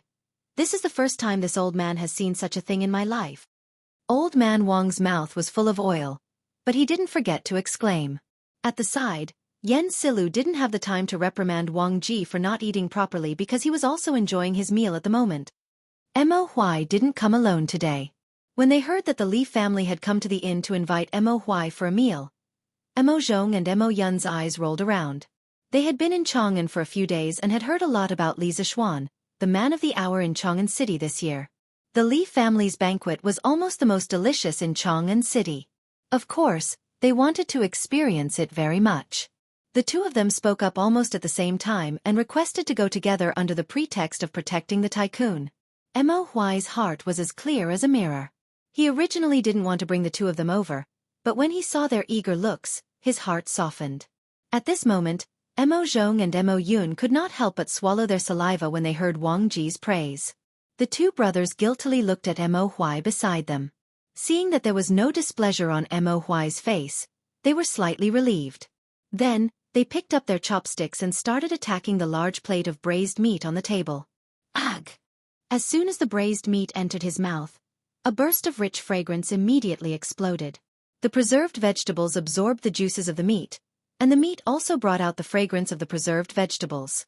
The combination of the two was really incomparable. Mo Zhong and Mo Yun widened their eyes in disbelief. Why is pork so delicious? It was fatty but not greasy, melted in the mouth, and was salty and fresh. How is this pork made? As the last descendants of the Mo family, they had lived in a bitter and cold place for a long time. The high-ranking officials and dignitaries ate beef and mutton, while they could only eat pork during festivals. At that time, they thought that they were eating the best pork in the world, but now, the two brothers stared blankly at the remaining half of the braised pork in their bowls. Their feelings were very complicated. At this moment, they completely understood why people said that no place in Chang'an City could compete with the Li family in terms of food. As they ate the delicious food, a certain persistence in their hearts began to waver slightly. Haha, it's rare for us to gather together today. How can there be meat but no wine? Come, 3 sirs, let me give you a toast. After hearing Wang Ji's exclamation, Li Zixuan picked up a glass of wine, stood up, and said with a smile. At this time, there were naturally servants who poured wine for them. Of course, it was the best immortal drunken wine. As for the reaction of the two Mo brothers, Li Zixuan naturally saw it and was very satisfied. This was because Mo Huai still had some misgivings about the Mo family entering the world. Since that was the case, Li Zixuan would dispel Mo Huai's misgivings through the other members of the Mo family. It had to be said that Mo Zhong and Mo Yun came at the right time today. Good. Well said. Little Xian. This old man is completely convinced by your culinary skills. There's not a single dish on this table that this old man can find fault with. What wine is this? Why is the wine aroma so strong? Wang Ji first praised the dishes on the table sincerely. In just a short while, the old man had already tasted every dish. As he spoke, the maids had already poured the wine. The rich aroma of the immortal drunken wine instantly wafted out. Wang Ji couldn't help but take a deep breath and ask, Ha ha! Wang Wugong, this is the immortal drunken wine. And it's the best immortal drunken wine. The most famous wine in Chang'an City this year is none other than this. Yen Silu was also a wine lover. He could tell that the wine in the cup was the immortal drunken wine. However, his love of wine was not the same as Wang Ji's love of wine. The two were fundamentally different. At this moment, he smiled slightly and explained to Wang Ji. Immortal drunken wine, this name is good. This old man wants to see if it lives up to its name. Come, brother Jingma, thank you and your son for your hospitality today. Sitting beside Wang Ji was Li Jingma. It was rare for him to think of old man Li at this moment, so he spoke politely. Old man Li's face was flushed red, and he said happily, "Haha, you're too kind. Gentlemen, you're all full of wisdom. Since you're here to help my son, this old man should be the one toasting you. Come, let this old man drink first. Brother Jingma, you're too kind." Li Gang, Yen Silu, and Mo Huai smiled slightly and also raised their wine cups. However, they didn't dare to drink it in one go because they knew that the wine in the cup was abnormally strong just by smelling it. They couldn't bear it. Cough, cough. Ha! This wine is really strong. This old man has also studied the art of winemaking, but I don't know how to make such strong wine. I'll have to ask Xiaoxian for advice later. Wang Ji drank a cup of drunken immortal in one go and almost choked to death. When he recovered, his first reaction was to be concerned about the winemaking method of drunken immortal. Well, if Mr. Wang is interested, we'll talk about it in detail later. Li Zishuan replied. While they were chatting happily, Mo Zhong and Mo Yun didn't have time to pay attention to them. The two of them ate happily. At first, they were afraid of Mo Huai's power and didn't dare to go overboard. However, once they started eating, how could they resist the temptation of delicious food? They opened their stomachs and started eating. Vinegar choking radish skin? Crispy and refreshing, delicious. Big bowl of braised pork, fatty but not greasy, salty and just right, delicious. White cut chicken, fragrant meat, delicious. Fried fish, crispy on the outside and tender on the inside, fresh and delicious. Fried chicken cubes, crispy and tender, also delicious. At first, they felt that there were too few dishes, but now they didn't know which dish to eat. Every dish was the best taste. How could they choose? They could only eat whatever they picked up randomly. Chapter 629. Little Xian. How much of the content in this chemistry book is true? Why do I feel like it's a little mysterious? After the meal, they didn't leave. Instead, they stayed in the main hall and chatted while drinking tea. Wang Ji picked up a book from the table next to him, pointed at the book and asked Li Zishuan. It's worth mentioning that Wang Ji drank a lot of drunken immortal at noon. At this moment, only his cheeks were red and he wasn't drunk. Li Zishuan admired his alcohol tolerance from the bottom of his heart. This chemistry book, I can guarantee that it's 100% truths. Chemistry is about the study of transformations. If you just look at the book, you'll feel that it's a little mysterious. Li Zishuan laughed when he heard this. He was still very confident in the course of chemistry. In his previous life, he had been a chemistry class representative and was always at the top of the class in every exam. In this life, he had an abnormal spiritual force, so he was even more confident that he would not make any mistakes. Wang Ji nodded thoughtfully. After a while he asked tentatively, "This book structure is really big. It's really rare in the world. Although I didn't have time to read it, based on the first half of the book, doesn't it mean that all substances in the world can be transformed into each other?" Li Zishuan was slightly stunned. He didn't expect that Wang Ji, this old urchin, would be interested in chemistry. He thought for a while and replied, "If it's based on the transformation between elements, Mr. Wang's theory is correct. But sometimes we have to consider reality because many chemical reactions have very strict requirements for external conditions. For example, temperature, catalyst, etc. If you don't meet certain conditions, even if you put two substances together, they won't have a chemical reaction, let alone complete the transformation between substances." Wang Ji frowned and said in surprise, "This little chemistry actually has so many tricks?" Li Zishuan laughed and said, "Of course. Strictly speaking, the content of this class covers everything in the world. You have to know that there are millions of substances in the world and there are even more chemical reactions between them. So there's a lot of knowledge in this." As Wang Ji listened, he pinched his chin and pondered seriously. After a while, he opened the book and pointed to a page. You used chemical symbols to represent many substances according to their elemental composition. Of course, I don't know if your representation is right or wrong, so I'll follow your thinking first. For example, in this chapter, you said that hydrogen can be burned in oxygen to produce water. According to what you said earlier, doesn't it mean that water can also be converted into hydrogen and oxygen under certain special conditions? Li Zishuan was really surprised this time. Wang Ji's way of thinking and his ability to draw inferences was really different from the capable people of this era. Moreover, how long had he been reading this book? How could he reach such a level? He had to admit that geniuses were geniuses. They learned things very quickly. Perhaps this person could really do it. Thinking of this, Li Zishuan explained seriously, Sir, you are right. Water can indeed be decomposed into oxygen and hydrogen. If you read further, you will see this in the later chapters. But now, I can also explain it to you seriously. The so-called chemical change is the process of molecules being divided into atoms, and the atoms being recombined into new molecules. If you read the previous chapters, you will have a general understanding of the concept of molecules and atoms. Hydrogen and oxygen are both diatomic molecules. A water molecule is composed of 3 atoms. In comparison, hydrogen is more active chemically. It can be burned in oxygen. While releasing heat, it can produce more chemically stable water. You can calculate their ratio to be 2:1:2 according to the number of atoms between the 3. In the process of the reaction, the number of atoms is conserved. Just now, you asked how water can be converted into hydrogen and oxygen. This kid will also explain it to you. Previously, I said that when hydrogen is burned in oxygen, it releases heat and produces more chemically stable water. Now, if you want to turn chemically stable water into chemically active hydrogen and oxygen, we have to pay a certain amount of energy to promote this chemical reaction to proceed normally. What I want to tell you is that no matter when, energy is conserved. Wang Ji was startled. He seemed to have thought of something and muttered involuntarily, energy conservation, matter conservation, all things engender each other. This little chemistry actually contains the heavenly doubt?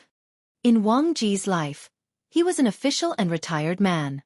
In order to achieve spiritual satisfaction, he studied Taoist culture very much. Moreover, his thoughts and some of his later works were deeply influenced by Taoist culture. At this moment, after listening to Li Zishuan's explanation, he suddenly thought of the Taoist ideology that all things were related to each other and the conservation of yin and yang. Wang Ji, who was originally very interested in chemistry, felt that the door to a new world was opening to him. He wanted to understand this knowledge even more. Then, what kind of energy is needed to turn water into hydrogen and oxygen? Does it need to be heated? No, when we boil water, we don't see water turning into hydrogen and oxygen. After secretly sighing for a while, Wang Ji couldn't help but ask. Li Zishuan was about to explain, but Yen Silu interrupted at this time. Wang Wugong, you've just read the book for less than 2 hours, and you're already starting to have ideas? Don't pretend to know when you don't and make a fool of yourself in front of the juniors. Li Zishuan talked about chemistry with Wang Ji, but he, Li Gang, and Mo Huai were confused and didn't understand half of it. After being depressed for a long time, he finally couldn't help but ask. Wang Ji curled his lips and sneered. You Yen Kongue can't do it, but it doesn't mean that I, Wang Ji, can't do it. I've long said that I, Wang Ji, am better than you. I'm better at learning everything fast, but you didn't believe it. Wang Wugong. How arrogant of you. You only know some superficial knowledge. How can you brag here? Do you have any shame? How could Yen Silu stand such humiliation? So he said angrily. Wang Ji retorted. A little? It's indeed a little, but I can understand a little in less than 2 hours. Doesn't this mean that I'm a faster learner than you? Now, Yen Kongue, do you dare to say that I, Wang Ji, am not worth a monthly salary of 5 buckets of wine? Yen Silu said indignantly. Yanhuang College is going to be the elite college of the Tang dynasty in the future. How can I ask you, a teacher who only knows a little, to mislead the students? Not to mention 5 buckets of wine. In my opinion, even 1 bucket of wine is too much for you. Humph. I only know a little now, but it doesn't mean that I'll be like this when school starts. Yen Kongue, do you dare to make a bet with me? Chapter 630. Bet. What bet? What kind of bet? In the main hall, Yen Silu heard that Wang Ji wanted to bet with him. He raised his eyebrows and asked in a deep voice. Wang Ji thought about it and didn't answer directly. Instead, he looked at Li Zixuan and asked, Xiao Xian, how much longer until Yanhuang College starts school? When Li Zixuan heard this, he could roughly guess what Wang Ji wanted to do. He thought for a while and replied, the academy will officially open on the 18th of September. Counting the days, there are only 8 days left. However, I don't plan to let the students attend classes in the first month of their enrollment. I have other plans for this month. So if Mr. Wang wants to read chemistry in this period of time, I can give you 40 days. Wang Ji's heart tightened when he heard that there were still 10 days left. However, when he heard the second half of the sentence, he couldn't help but smile. He laughed and said, okay. I don't need 40 days. 30 days is enough. Then he looked at Yen Silu and said, Kongue, let's set a limit of 1 month. After a month, Xiao Xian can choose from this book. At that time, if I can't answer all of them correctly, I won't be able to bring up the matter of teaching at the academy anymore. If I can pass Xiao Xian's test, then it should be worth the salary of 5 buckets of wine a month, right? At that time, I don't need you to apologize to me. You just need to treat me to wine for a month. How about that? Yen Silu's face darkened. He wasn't an idiot. How could he not see the loophole in this bet? Old Man Yan's face darkened. He said unhappily, no matter if I win or lose, it doesn't benefit me at all. Why should I bet? Wang Ji defended himself. Hey! Brother Yen, you can't say that. If you don't accept this bet, what if I really have an undeserved reputation like you said? When I enter the academy to teach, won't I lead the students astray? And aren't those students also your students, Brother Yen? So if Brother Yen is really thinking about the future of your future students, then you must accept this bet. Don't you think so? Speaking of this, Wang Ji couldn't help but despise himself in his heart. Shameless, really too shameless, but what can I do? He used to be a hermit. Not only did he not have a way to earn money, but he also had to drink every meal. In this way, he was really penniless now. What could he use to gamble with Yen Silu? He couldn't possibly ask his brother Wang Jing for it, right? In any case, Wang Ji couldn't bring himself to do it. Thus, he could only use his mouth to gain something without risking anything. Encountering such a shameless old rogue, everyone in the room was a little embarrassed. They all wanted to cover their faces to show that they didn't know this person. Yen Silu was even more speechless. He pursed his lips and resisted the urge to curse. Finally he said gloomily, all right. This old man will accept this bet. I hope you remember what I said today. If you can't pass Little Xian's test after 30 days, please leave the Yanhuang Academy. Little Xian, you can't take extra care of him when the time comes. He wasn't deliberately targeting Wang Ji. In terms of personal relationships, he and Wang Ji could be considered good friends. The reason why he was acting like this was because he felt that Wang Ji's personality wasn't suitable to be a teacher at all. That was why he was strongly against it. Li Zixuan quickly replied, I understand. Wang Ji was very dissatisfied and snorted, Humph. What kind of person do you think I am? Even if I lose, I will lose fair and square. Then he said to Li Zixuan, Little Xian, how about this old man also make a bet with you? Li Zixuan's face was full of black lines. After this old guy tricked Yen Silu, he wanted to trick him too.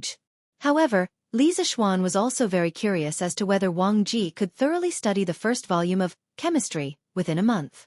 Thus he said, Mr. Wang, feel free to say it. Wang Ji squinted his eyes and smiled. Little Xian, as the Yamacho of the college, if this old man can pass the test in 30 days, then this old man's salary will be set at 5 buckets of tenderness? If this old man can't pass the test, then this old man won't disturb you and will go back to my hometown. At this moment, Wang Ji was ruthless in his heart and thought to himself, this old man is going all out for this 1 month. Last year, this old man was willing to drop 8 levels in order to drink at the Tai Lu department. Now, in order to drink more delicious tenderness, this old man is willing to study hard for a month. Sure enough, this is another cunning bet. The corner of Li Zixuan's mouth twitched. After a moment, he stretched out a finger and said, without rules, nothing can be accomplished. This old man has already stated clearly on the newspaper about the treatment that you will receive from the college. How about this, a bucket of immortal drunken wine and 5 buckets of money? This is the most this old man can do for you. What do you think? Li Zishuan did this to uphold the rules of the college. Secondly, he was afraid that Wang Ji would really give him 5 buckets of wine every month. At that time, Wang Ji would probably be so poor that he would have no food to eat and would have to drink every day. Wang Ji was slightly disappointed. However, when he thought that Li Zishuan had promised that the wine was immortal drunken wine, he felt somewhat better. After all, immortal drunken wine was much stronger than tenderness. If he drank every day sparingly, a bucket of wine would be enough to last him a month. This old man was actually afraid that 12 buckets of highly concentrated white wine would not be enough for a month. If Li Zishuan knew what this old man was thinking, he would definitely vomit blood. Thus he nodded and said, "That's good. This old man is not an unreasonable person. It's settled then. In the following days, this old man will often look for you to teach me. You brat, don't think that this old man is annoying." Li Zishuan had already said this. How could he refuse? He could only say, "Sir, feel free to come. This old man will definitely not have any complaints." After hearing this, Wang Ji happily hugged the chemistry textbook, stood up and said, "Haha. That's good. Konggue, Wen Ji, brother Mo, this old man will go back to study first. Goodbye." As soon as he finished speaking, the old man actually slipped away nimbly. His speed was so fast that it did not seem like a person of his age. Li Zishuan could not help but shout from behind, "Hey, Mr. Wang, wait. Do you have a place to stay in Chang'an?" From the conversation between Li Gang, Yan Silu, and the others, he vaguely understood Wang Ji's current situation. That was why he asked this question. Old man Wang's reply came from outside the door. "Oh, little Xian, you don't have to worry. This old man has a younger brother in Chang'an. I can stay with him for a few days. When Yanhuang College reopens, this old man will move to the college to live. There should be a place for this old man to stay?" Li Zishuan said. "Of course there is. But in a while, I plan to bring all of you to visit Yanhuang College. Why don't Mr. Wang come along?" I'm not going. No matter how luxurious it is, it's just a pile of dead things. There will be opportunities to meet in the future. Don't delay this old man's studies." After saying this, the sound of the mansion door opening could be heard. After that, Wang Ji's movements could no longer be heard. Chapter 631. Li Zishuan disagreed with Wang Ji's remark that the academy was just a bunch of dead things. He felt that a school's environment was still beneficial to the students' studies. Therefore, in the afternoon, he brought Li Gang, Yan Silu, Mo Huai, and the others to Yun Mountain to visit Yanhuang College. Speaking of which, he also wanted to see how Yanhuang College would look like after it was completed. Li Zishuan, Li Gang, and Yan Silu were in one, while Mo Huai, Mo Zhong, and Mo Yun were in the other. Li Gang had ridden in this new carriage a few months ago when he participated in the compilation of the Tang Dynasty Dictionary, so he was not surprised at all. Although Yan Silu was a local of Chang'an, he had heard about the comfort of the new carriages from the Wonderful Taste Pavilion. However, this thing was too expensive, and there was no market for it. In Yan Silu's opinion, this was just a toy for the rich kids to compare with each other. It was not practical, so the Yan family naturally did not buy this kind of carriage. However, when he sat on the soft sofa and looked at the rapidly passing street outside the window, he could not help but sigh in his heart. This carriage is a little expensive, but it's really worth it. No wonder so many people are fighting to buy it. "Uncle, this carriage." In the other carriage, Mo Zhong looked at the luxurious interior decoration and felt the stable posture of the carriage. He could not help but widen his eyes and murmur in disbelief. In fact, Mo Huai was also in shock. Their Mo family had always had a deep understanding of the art of making carriages. However, judging from the current carriage, the craftsmanship of the carriage was already above their Mo families. Furthermore, these sofas and other things that they didn't recognize were simply an eye-opener for him. Perhaps, this is engineering. After staying silent for a long time, Mo Huai sighed with slight disappointment. Seeing this, Mo Zhong and Mo Yun did not dare to say anything more. The two of them sat quietly on the sofa in the carriage. Feeling the unusual softness of the seat under them, the two brothers were shocked again. After carefully counting the number of times they had been shocked when they followed Moy to the banquet today, they had already lost count. So this is the life of the rich. That's great. Mo Zhong leaned on the back of the sofa and looked at the endless stream of people outside the window. He couldn't help but think. At this moment, for some reason, Mo Zhong suddenly felt a little lucky that their magnate had been defeated by Li Zishuan that day. However, after realizing his thoughts, Mo Zhong's heart was instantly filled with shame. He glanced at Moy with a slightly guilty conscience, and he couldn't help but heave a sigh of relief when he noticed that Moy wasn't paying attention to him. He hurriedly moved his gaze away.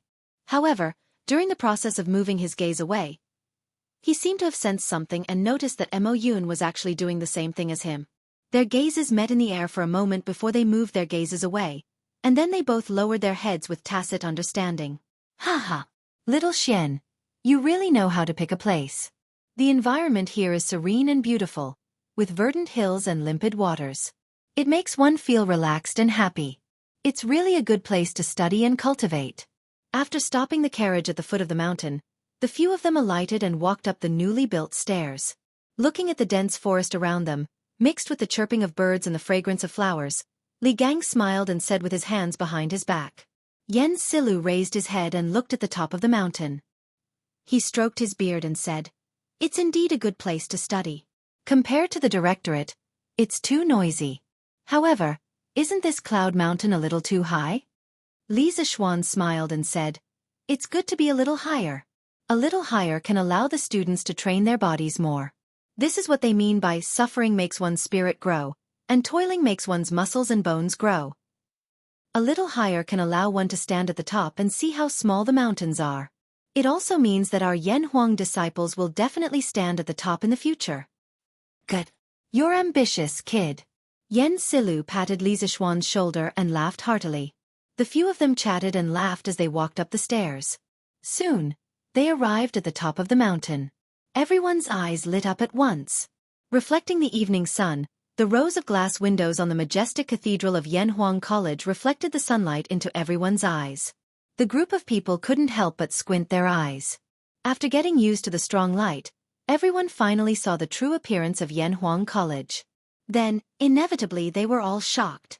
The wide and flat cement roads, the tall and majestic buildings made of cement bricks, the rather different architectural styles, and the extravagant glass windows and glass walls made Li Gang, Yen Silu, Moy, and the others freeze on the spot. "Oh my goodness! This is heaven, right?" Mo Zhong's eyes widened, and his heart trembled violently. Just the corner of the college that he saw from here had already subverted his understanding of the world. He couldn't imagine how unexpected the full picture of the college would be. Gulp! Mo Yun couldn't help but swallow a mouthful of saliva. His eyes stared straight at the cathedral of Yanhuang College, Guanghua Building. This guy was probably still wondering how much it would cost to buy so much glass, right? Heh. Previously, Wang Wugong said that Yanhuang College was just a pile of dead things and not worth looking at. He'll probably be shocked when he sees what Yanhuang College looks like in the future. Li Gang was, after all, someone who had seen the world. He was the first to come back to his senses. At this moment, he smiled meaningfully. "Yes. I have to say, little Xian, this college of yours is really beyond this old man's expectations." Yen Silu stroked his beard and sighed. Moy glanced at the structure of Guanghua Building, and surprise flashed across his eyes. Then he looked at the road and couldn't help but exclaim, "Lord Li, what material is this road made of? Why haven't I seen it before?" Because of the previous bet, Moy had always addressed Li Zishuan by his title. He didn't dare to address him as Little Xian, like Li Gang and Yen Silu. Li Zishuan smiled and said, "Mr. Mo, there's no need to be so formal. You can just call me Little Xian. The material used for the road is a new material that this kid's workshop invented. It's called cement. This material is extremely sticky. Not only is it incomparably hard to build roads, but it's also abnormally flat. It won't be affected at all on a rainy day. Other than that, cement can also be used to build houses. Its firmness is even stronger than glutinous rice mortar. Yanhuang College's buildings are all made of cement and bricks." Moy raised his brows and seemed to be lost in thought. Li Zishuan smiled and said, It's boring to just stand here and look. Gentlemen, let's go in and take a look. Li Gang, Yen Silu, Mo Huai, and the others naturally agreed, and the group walked toward the gate of the college. What Li Zishuan didn't expect was that he would meet someone he didn't expect to see here. Young man, what a coincidence. We meet again. Chapter 632. This voice sounded familiar to Li Zishuan. He turned around and looked in the direction of the voice. It was indeed someone he knew, the candidate from the Yanhuang Academy, Di Zhishuan, whom he had met on the way. Yo, Brother Di. What a coincidence. You also came to Cloud Mountain today? Li Zishuan smiled as he walked in Di Zhishuan's direction. Di Zhishuan stepped forward and cupped his hands. I've been in Chang'an City for a few days. After finishing my homework today, I remembered what you said the other day. I suddenly wanted to visit Cloud Mountain on a whim. First, I wanted to familiarize myself with the environment in advance. Second, I wanted to see if Yanhuang College was really as amazing as you said it was. Li Zishuan felt that what he had said the other day had indeed worked. Thus he asked with a smile, Brother Di, did you see anything special? Di Zhishuan answered, from the outside, Yanhuang College can indeed be called the most luxurious school in Tang Dynasty. Although I've never seen the style of its buildings before, I can feel its magnificence from afar. Moreover, there are many novel things in the college, such as the road surface and the walls of the buildings. I've never seen the materials used on them before. It's really incredible. Previously, I might have had some doubts about applying for Yanhuang College. However, after seeing the true face of Yanhuang College, I'm even more determined to get into Yanhuang College. If I can't study in such a magical academy, it will be my life's regret. Moreover, I may fall behind an era because of this. Why will you fall behind if you don't study in Yanhuang College? Li Gang, who had been following them for a while, suddenly interrupted. Di Zhishuan glanced at Li Gang and asked Li Zishuan, Brother, who is this old gentleman? He saw that Li Gang had an elegant temperament and didn't seem like an ordinary person, so he called him old gentleman. Cough cough. They are the elders of this little brother's clan. They heard that the Yanhuang College on Yunshan has been completed, so we came to visit together. I didn't expect to meet you here, little brother. Li Gang was about to introduce himself, but Li Zishuan quickly took over and said. The main reason was that each of the three old men he brought here had a great background. He was afraid that he would scare Di Zhishuan. On the other hand, if Di Zhishuan knew his identity, there would be nothing to talk about. After all, he was equivalent to the headmaster. Greetings to all of you, gentlemen. Di Zhishuan's eyes flashed. He seemed to have realized something, but also seemed to have not. He cupped his fists at Li Gang, Yen Silu, and Mo Huai and said. The three of them nodded in greeting. Di Zhishuan continued. This old gentleman just asked why not go to Yanhuang College to study, and why we will fall behind the times. I have some shallow opinions. From the introduction of Yanhuang College on Datong Daily, it can be seen that the engineering taught by Yanhuang College is very likely to contain some technologies that have never appeared in this world. Today, after seeing the real Yanhuang College, I am even more certain of this point. Think about it, 3 years later, or 5 years later, thousands of students from the Yanhuang Academy will enter the various departments of the Tang Empire. It can be foreseen that at that time, all kinds of new technologies will emerge like bamboo shoots after the rain. No one can predict what kind of huge changes the Academy of Engineering will bring to the Tang Empire. At that time, those who don't know engineering will fall behind the times. Li Zishuan couldn't help but think highly of Di Zhishuan when he heard this. In his original plan, he wanted to rely on the talents cultivated by Yanhuang College in the next 3 years to quickly form a group of top technical teams and develop some new technologies that were now qualified to be launched. He really didn't expect that there would be someone who could see so far ahead. Li Gang didn't understand this, so he just nodded reservedly and didn't make any comments. Li Zishuan praised him when he saw this. I agree with Brother Di's judgment very much. In terms of the foresight of engineering alone, I think many people can't compare to Brother Di's. I'm looking forward to Brother Di's brilliant future with your engineering skills. Di Zhishuan's eyes flashed imperceptibly. He smiled and said, Little brother, you think too highly of me. I'm not good at engineering. I want to enter Yanhuang College because I don't want to fall behind the time. Li Zishuan seemed to understand something. He looked at the sky and said, "It's getting late. Brother D, why don't you go to the academy with us now?" Di Jixuan laughed and said, "Haha, if I could go in, I would have gone in long ago.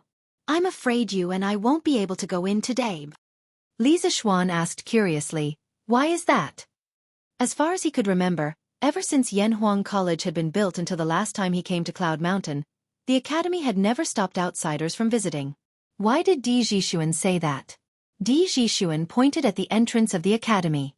Li Zixuan looked in the direction he was pointing at and noticed 2 guards with bright armor and sabers standing there. Di Jixuan said, "Don't worry." Di Jixuan said, "I've come at the wrong time. I've never heard from my classmates that Yanhuang College doesn't allow strangers to visit. However, looking at the situation today, I guess some big shot has come to Yanhuang College? Therefore, I can only watch from afar. Forget it. There will be plenty of opportunities in the future. Besides, didn't I meet an acquaintance like you, little brother? This trip was not in vain. It's getting late, so I have to return to Chang'an. Little brother, do you want to go down the mountain with me?" Li Zixuan looked away from the 2 guards at the entrance of the academy and said, "No, even if I can't go in, it's good for me to take a look outside. Speaking of which, after Yanhuang College was built, I, a native of Chang'an, haven't even seen the whole picture. Then, I'll take my leave first." Di Jixuan cupped his hands and said goodbye to everyone. Then, he went down the mountain alone. After Di Jixuan left, Li Gang stroked his beard and said, "Those are the Imperial Guards. Could it be that His Majesty has come to the academy?" Li Zixuan recognized the 2 guards just now, so he deliberately let Di Jixuan go first. At this moment he nodded and said, "Yes, it's very likely.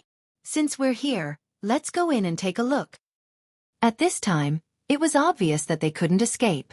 Li Zixuan didn't believe that the 2 guards at the entrance didn't see them. Li Gang and Yen Silu naturally agreed. However, Mo Huai hesitated and said, "Well, why don't I go down the mountain first?" The Mo family's big son was the target of the emperors in the previous dynasties.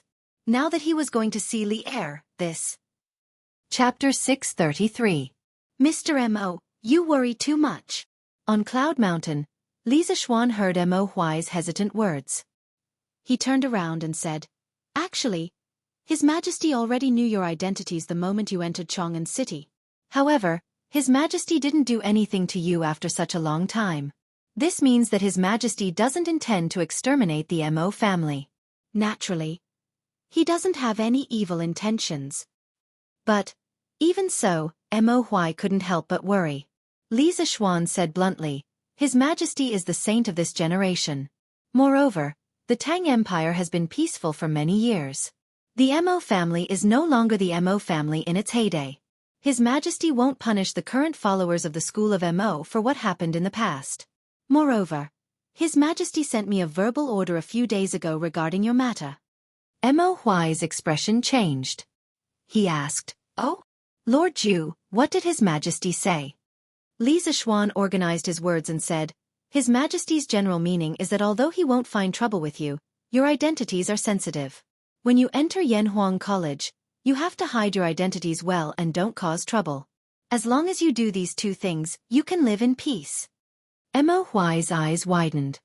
He exclaimed, "Are you serious, Lord Ju?" He couldn't be blamed for making a fuss. The imperial court had suppressed the Mo family too harshly for thousands of years.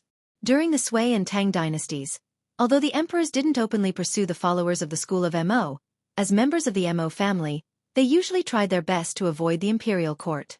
Now that Li Er had sent such an imperial order, didn't it mean that they could live in peace with the ruler? Li Zixuan nodded and said affirmatively, "It's absolutely true. I'm not lying." Li Gang smiled and said, "In that case, Brother Mo, come in with us." Mo Huai nodded, and the few of them walked to the entrance of the college. "Father, Brother Xiaoxian's college is so beautiful. Chang'e wants to live in it." In the conference room in the middle of Yanhuang College's main building, Li Er brought his wife and children to sit on the sofa. Their ancient costume, coupled with the modern decoration in the room, looked very strange.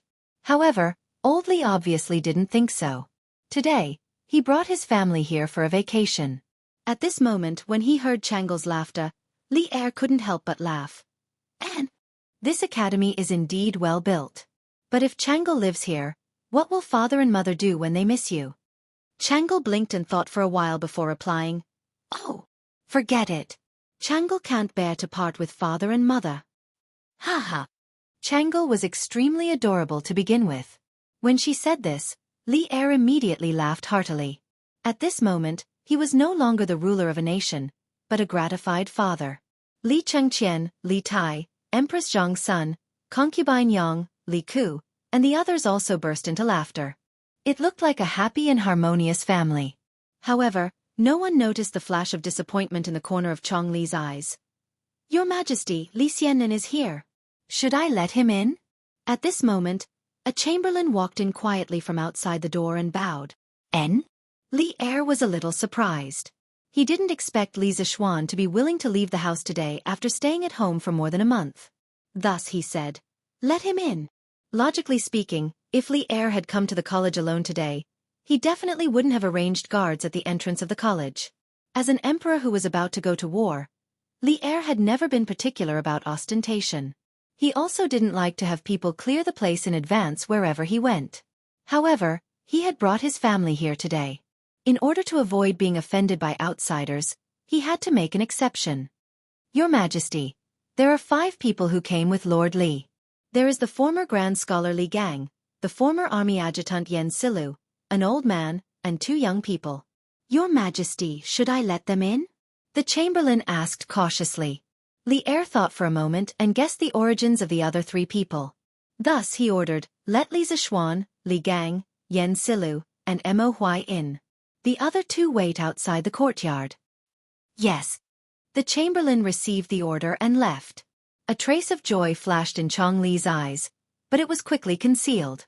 She came in front of Li Er and said half-jokingly, "Hee hee. This college originally belonged to Brother Xiao Xian. Now that he wants to enter the college, he needs to report. Father, are we considered as a dove occupying a magpie's nest?" Among Li Er's many children, only Chong Li dared to speak to Li Er like this. It could be seen that this little girl was greatly favored by the emperor. As expected, Li Er wasn't angry. Instead, he pretended to pinch his chin and think. After thinking about it, he also felt that Chong Li's words made some sense. He couldn't help but find it interesting and laughed. "Ha ha. This way of saying it is interesting. We are occupying a magpie's nest. Who asked that kid to not return after building the nest for so long? He has harmed official Yan's beloved sons." As they chatted and laughed, Li Zixuan and the others had already walked in under the lead of the chamberlain. "Official Li Zixuan, official Li Gang, official Yen Silu, official Mo Huai, greets your Majesty and the Empress." Li Gang and Yen Silu were both high-ranking officials of the imperial court during the era of martial virtue, so it was understandable that they called themselves officials at this moment. Other than his identity as the Mo family's son, Mo Huai was just a commoner. Of course, he wasn't qualified to call himself a minister, but he wouldn't call himself a commoner like in some television dramas. He could just say his name or call himself someone. Although the term commoner originally originated from Confucius's Analects of Confucius, the virtue of a gentleman is the wind, and the virtue of a villain is the grass. The wind on the grass will bend. However, it only started to be called by commoners when they met officials during the Ming and Qing dynasties. Besides, in order to avoid using Li Er's name in the Zhenguan dynasty, there were very few titles such as commoner or commoner's daughter. You may dispense with the formalities. Officially, it's really been a long time. Is your health well? Li Er nodded, then looked at Li Gang and said with a pleasant expression. During the era of martial virtue, although Li Gang had been the teacher of the hidden crown prince Li Gang, this didn't affect Li Er's respect for the old man's character and knowledge. After he ascended the throne, he also thought about reviving Li Gang, but the latter always used the excuse of being too old to refuse. Li Er could only stare at him helplessly. "Thank you for your concern, Your Majesty. This old official's health has always been good. Although this cloud mountain is high, this old official walked up step by step just now and didn't feel tired." Li Gang cupped his hands and smiled. He was already 81 years old this year, but he could still go out and walk around. It was really rare to see someone as healthy as him. "Ha ha. That's good. Official Li's health is the blessing of the Tang dynasty. I originally wanted you to go out and teach Chengqian, but now it seems that Li Zixuan has beaten me to it. Chapter 634. As expected, this little brother's identity is also extraordinary. Li Zixuan, who was talking to Li Er in Yanhuang College, didn't know that when he entered the gate of the college, a sigh came from behind a big tree not far away. It was Di Zixuan. This guy just told Li Zixuan that he would go down the mountain first, but he secretly came back halfway because he didn't believe that Li Zixuan and the others would only look at the college from the outside. In the end, it was just as he expected. Di Zixuan shook his head and walked down the mountain. He murmured to himself on the mountain path. That guard's armor is bright, and his lower body is very stable. His martial arts must be extraordinary. This kind of soldier is the best of the best among the 16 guards of Tang. The capital is an important place, and someone who dares to bring soldiers to block Yanhuang College must be extraordinary. Could it be Duke Yi and Duke Lu?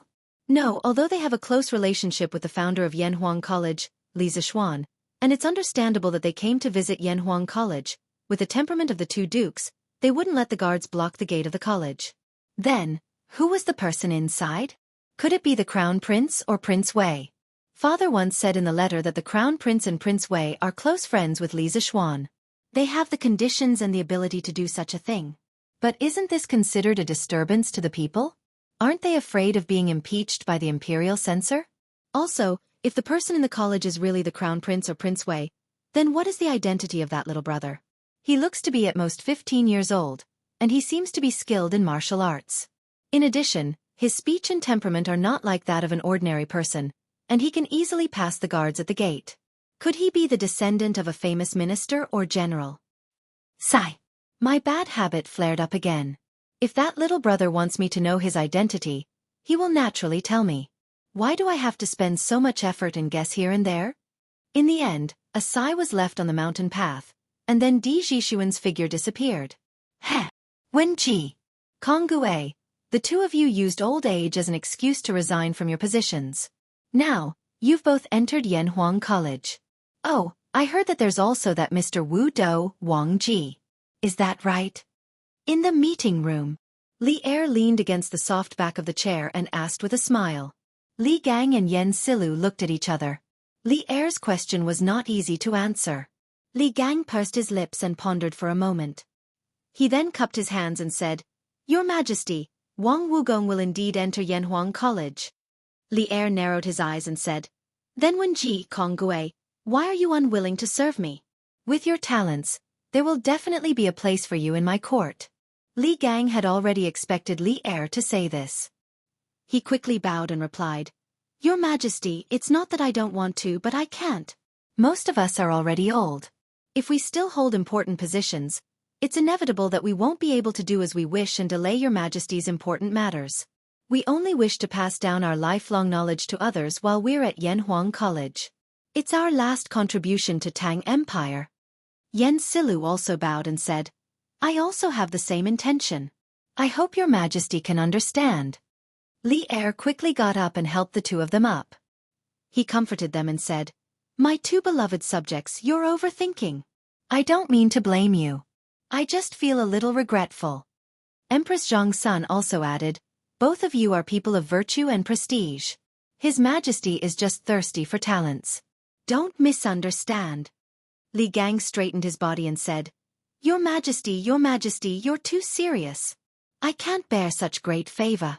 Now that the court is filled with civil and military talents, and all the talents of Tang Empire have been recruited by Your Majesty, I'd better use my old bones in the academy to nurture some young people for Tang Empire. Li Er pondered for a moment and nodded. All right. I just hope that Wenji will take care of yourself. Then he looked at Li Zixuan and said in a deep voice, Mr. Li Gang is not young anymore, but he's still teaching students for you. You have to take good care of him in the future. Don't let any accidents happen. Li Zixuan quickly replied, Don't worry, Your Majesty. I won't let Mr. Li tire himself out. At this moment, Li Er shot his gaze towards Mo Huai. Mo Huai's heart instantly tightened, and his clenched fists couldn't help but sweat. At the same time, he was secretly calculating how confident he was in escaping if Li Er suddenly attacked. Mo Huai. Li Er looked at Mo Huai for a long time, and only spoke when Mo Huai's forehead was sweating. Mo Huai's eyebrows twitched. He stepped forward and bowed. Mo Huai is here. There was no joy or anger on Li Er's face. He said calmly, I don't object to the Mo school. Of course, as long as it's beneficial to the people of Tang Empire, I won't object. So you don't have to worry that I will harm your Mo family. Although he had already known Li Er's attitude from Li Zishuan, Mo Huai couldn't help but say excitedly now that he had personally confirmed it from Li Er's mouth. Mo Huai thanks your majesty on behalf of the Mo school. Li Er waved his hand and said, Don't be happy too early. I'm not done yet. As for the school of Mo entering the Yanhuang Academy, I need to make 3 rules with you. First, the followers of the school of Mo are proficient in martial arts. As a magnate, you must control them well and prevent them from using their martial arts to break the law. Otherwise, when the time comes, the Supreme Court will personally come and demand an explanation from the offenders. Mo Huai didn't even think about it and replied, That's how it should be. Your Majesty, don't worry. I, Mo Huai, will do my best to restrain the people of the Mo school. Li Er nodded and continued, Second, now that Confucianism has become the orthodox school of thought in the world, I don't want the Mo family to stir up disputes between the schools again. You have to hide your identity as a member of the Mo school in Yanhuang College. You are not allowed to leak secrets without permission. Otherwise you will have to bear the consequences. Although Mo Huai was unwilling to accept this request, there was nothing he could do. With the few remaining followers of the Mo school, fighting with the established Confucianism was tantamount to a moth flying into a flame. Even if Li Er didn't mention it, they didn't have the strength to do so. Mo Huai understands. Third, after everyone of the Mo family comes to Chang'an, their household registration will be transferred to Li Zishuan's fief, Plum Village. Someone will naturally allocate farmland and houses for you. From now on, you don't have to hide from the imperial court.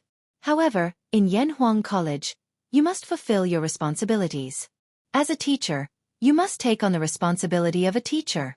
Do you understand? Li Er stared at Mo Huai with bright eyes and said the third request. In other words, he was reminding Mo Huai to teach well in Yanhuang College and not have any crooked thoughts. Mo Huai obviously understood the meaning behind his words. He couldn't help but feel a little wary of Li Er. Then he bowed deeply and said, Mo Huai obeys.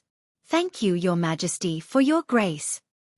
Chapter 635. All right. You guys must be here today to visit Yanhuang College, right? Go. I won't keep you guys here. After greeting Li Gang, Yen Silu, and beating Mo Huai, Li Er had achieved his goal. He smiled and said to everyone. Li Zishuan couldn't help but feel elated. He thought to himself that it was fortunate that old Li didn't find trouble with him. Thus, he cupped his hands together with Li Gang and the others and left. However, he heard a gentle female voice coming from inside the room. Li Zishuan, you stay. I have something to tell you.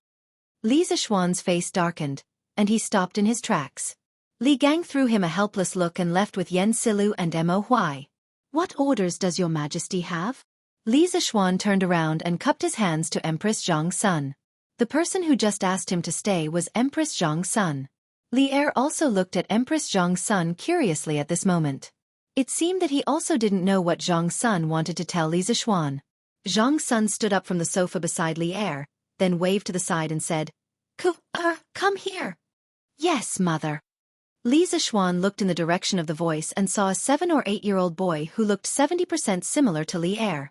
He was simply a miniature version of Li Er. When the little boy heard Jianghu calling him, he quickly responded and walked over. Greetings, Your Highness. Li Zishuan was helpless. Although he didn't know why Empress Jianghu did this, he couldn't pretend that he didn't see Li Ke standing in front of him, right? So he could only salute. At the same time, he muttered in his heart, Isn't this Li Ke the son of concubine Yang? Why is he so close to Jianghu? Li Ke, 3rd year and 6th month of Wuda, was conferred the title of Prince of Xianxia. 8th year of Wuda, was conferred the title of Prince of Hanzhong. In the 1st year of Zhenguan, he was conferred the title of Prince of Hanzhong. In the 2nd year of Zhenguan, he was conferred the title of Prince of Shu and was conferred the title of Governor of Yizhou.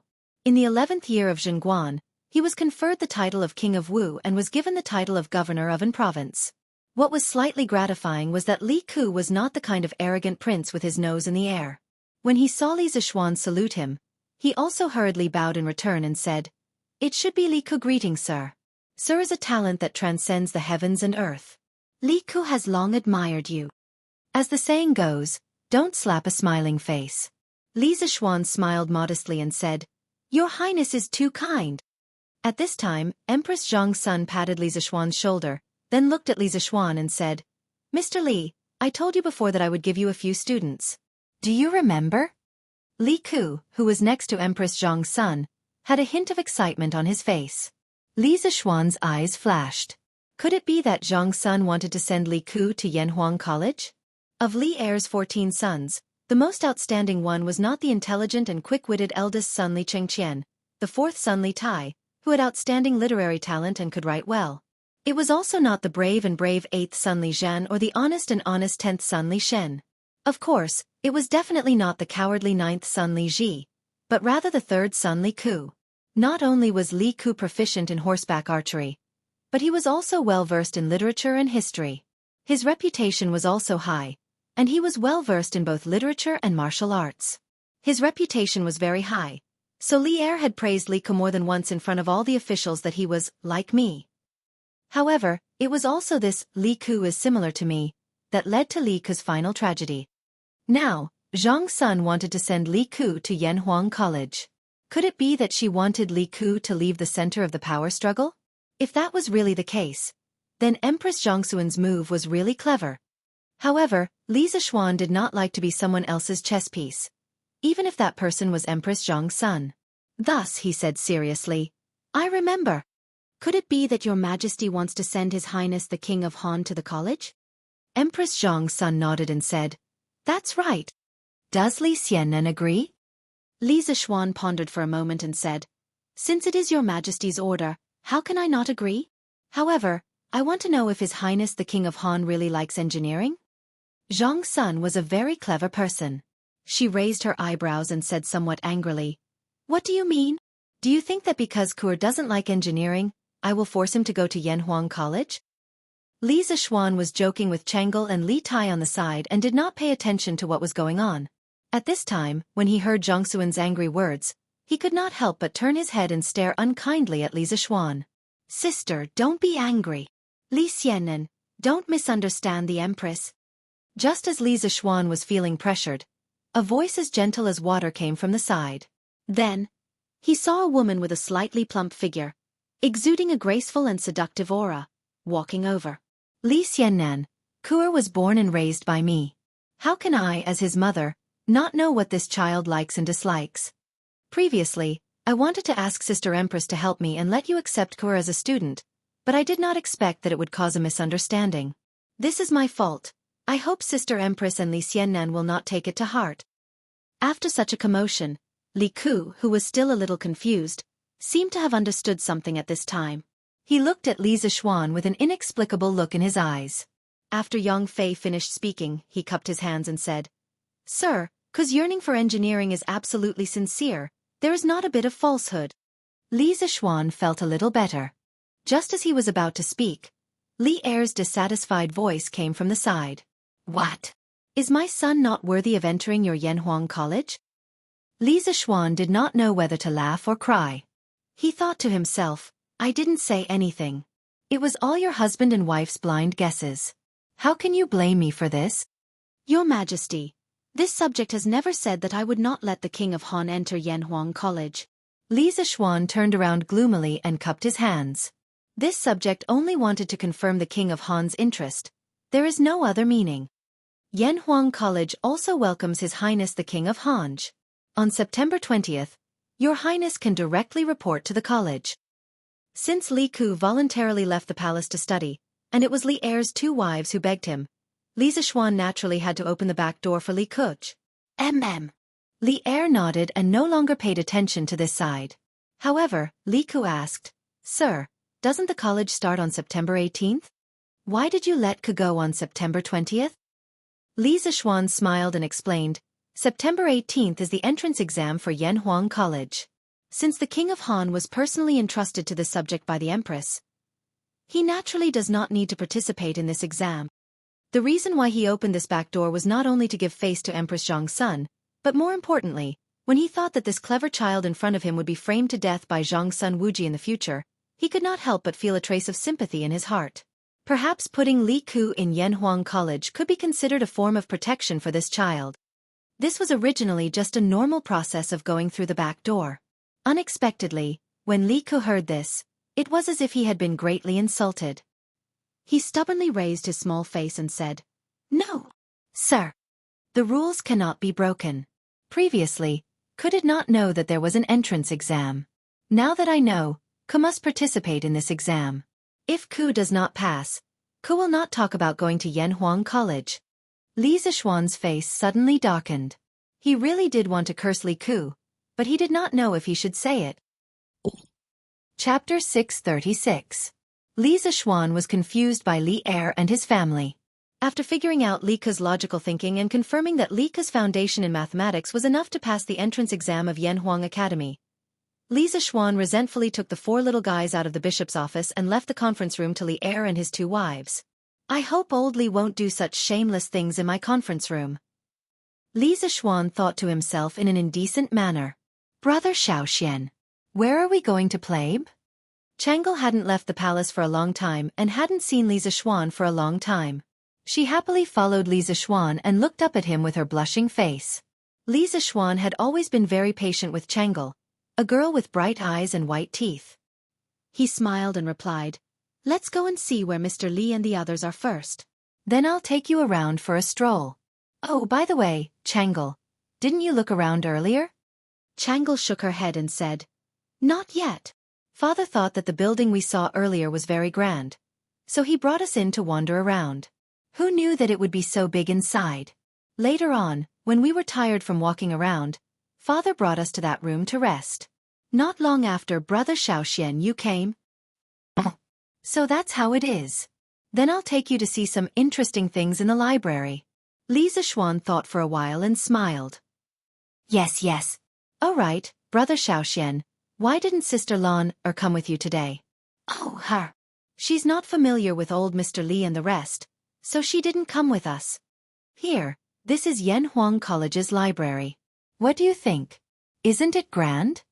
After finding Li Gang and the others who were enjoying the cool air under a pavilion in the academy, Li Zishuan informed a few of the old gentlemen before bringing the 4 second generations to tour the academy. At this moment, he was a bit like a tour guide in his previous life. "Little Xian, why is the shape of this library so weird?" Li Chengqian complained after looking at it for a while. Li Tai immediately retorted, "Tai doesn't agree with Big Brother's words. This is clearly grand, not weird. I think that among all the buildings in the academy, only this library is similar to the style of our central plains." Li Zishuan couldn't help but nod secretly. Li Tai was right.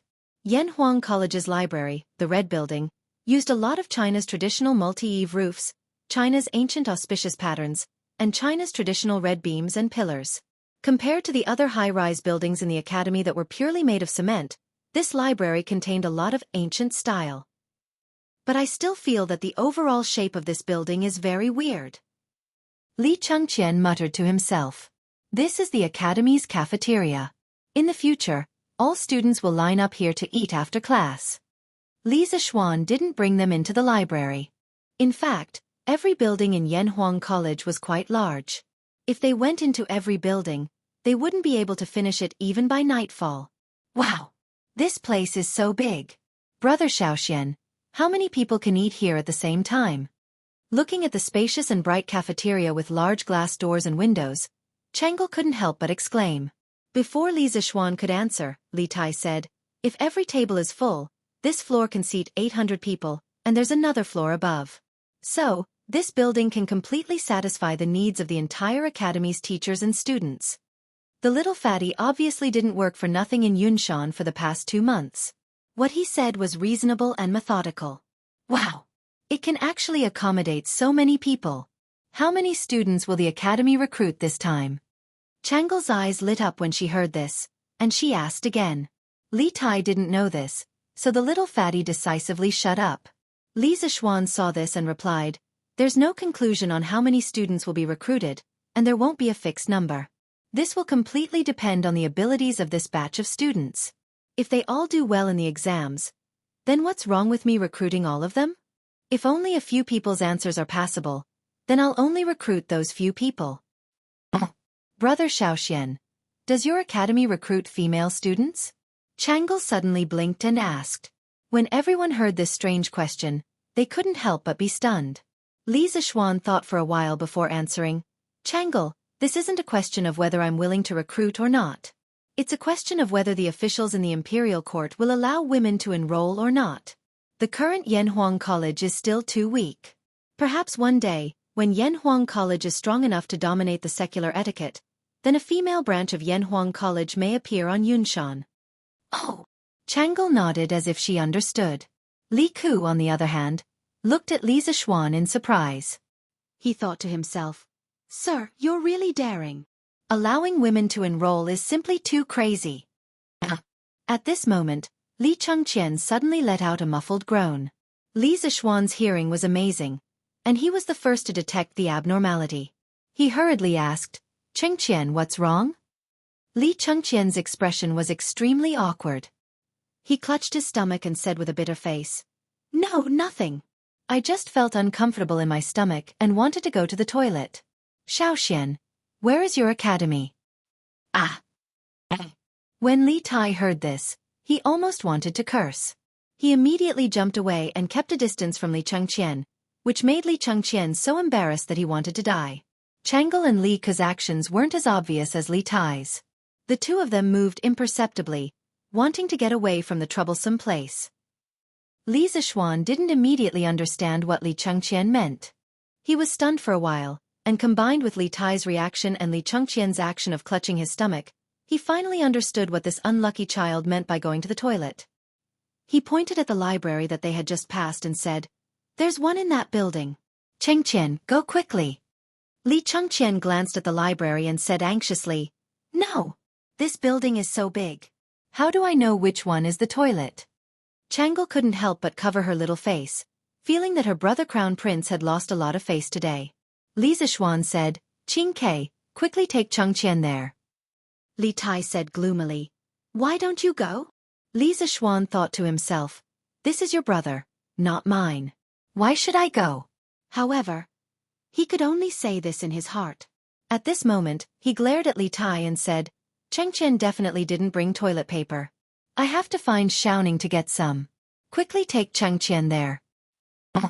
Li Tai grunted in response and obediently went to lead the way for Li Chengqian. Other people didn't know what toilet paper was, but he obviously knew after hanging out with Li Zixuan for so long. Li Zixuan looked at the two brothers walking away and didn't know whether to laugh or cry. Did he meet someone who didn't bring toilet paper to the toilet today? The unlucky thing was that he had to help deliver toilet paper. Fate really made fools of people. "Brother Xiaoxian, what is the toilet paper you were talking about?" As expected, when Changle started asking, Li Ke's eyes also stared at him without blinking. Li Zixuan waved his hand and said, "It's a very sanitary type of paper. I don't have time to explain now. You two wait here. I'll be right back." With that, Li Zixuan used cloud-piercing steps and instantly disappeared from the spot. Chapter 637. I've long heard that you've become a martial Dao master. Looks like it's true. Looking in the direction Li Zixuan left, Li Ke couldn't help but fall into a daze. He was also very interested in martial arts, so after seeing Li Zixuan's amazing speed, he couldn't help but yearn for it. Does third brother want to learn martial arts from brother Xiaoxian too? At first, Changle was also attracted by Li Zixuan's graceful movements. However, when she came back to her senses, she realized that Li Ku was still in a daze. She thought for a moment and guessed what Li Ku was thinking. Hence, she tugged at Li Ke's sleeve and asked, cough cough. That's not true. Third brother, learning martial arts from General Dugu is pretty good too." Li Ke quickly came back to his senses and tried to cover it up. After knowing that he liked martial arts, Li Er arranged for Dugu Xin to be his martial arts master. As the saying went, a teacher for a day, a teacher for life. Li Ku was very principled when it came to conduct himself. Hee hee. Chang'e laughed and skipped the topic. She started to talk about the academy's architecture with Li Ku. The siblings didn't wait for long before Li Zishuan came over with a roll of toilet paper. "Brother Xiaoxian, you're back!" Chang'e exclaimed in surprise. Li Zishuan nodded. He estimated that Li Chengqian should have just squatted down.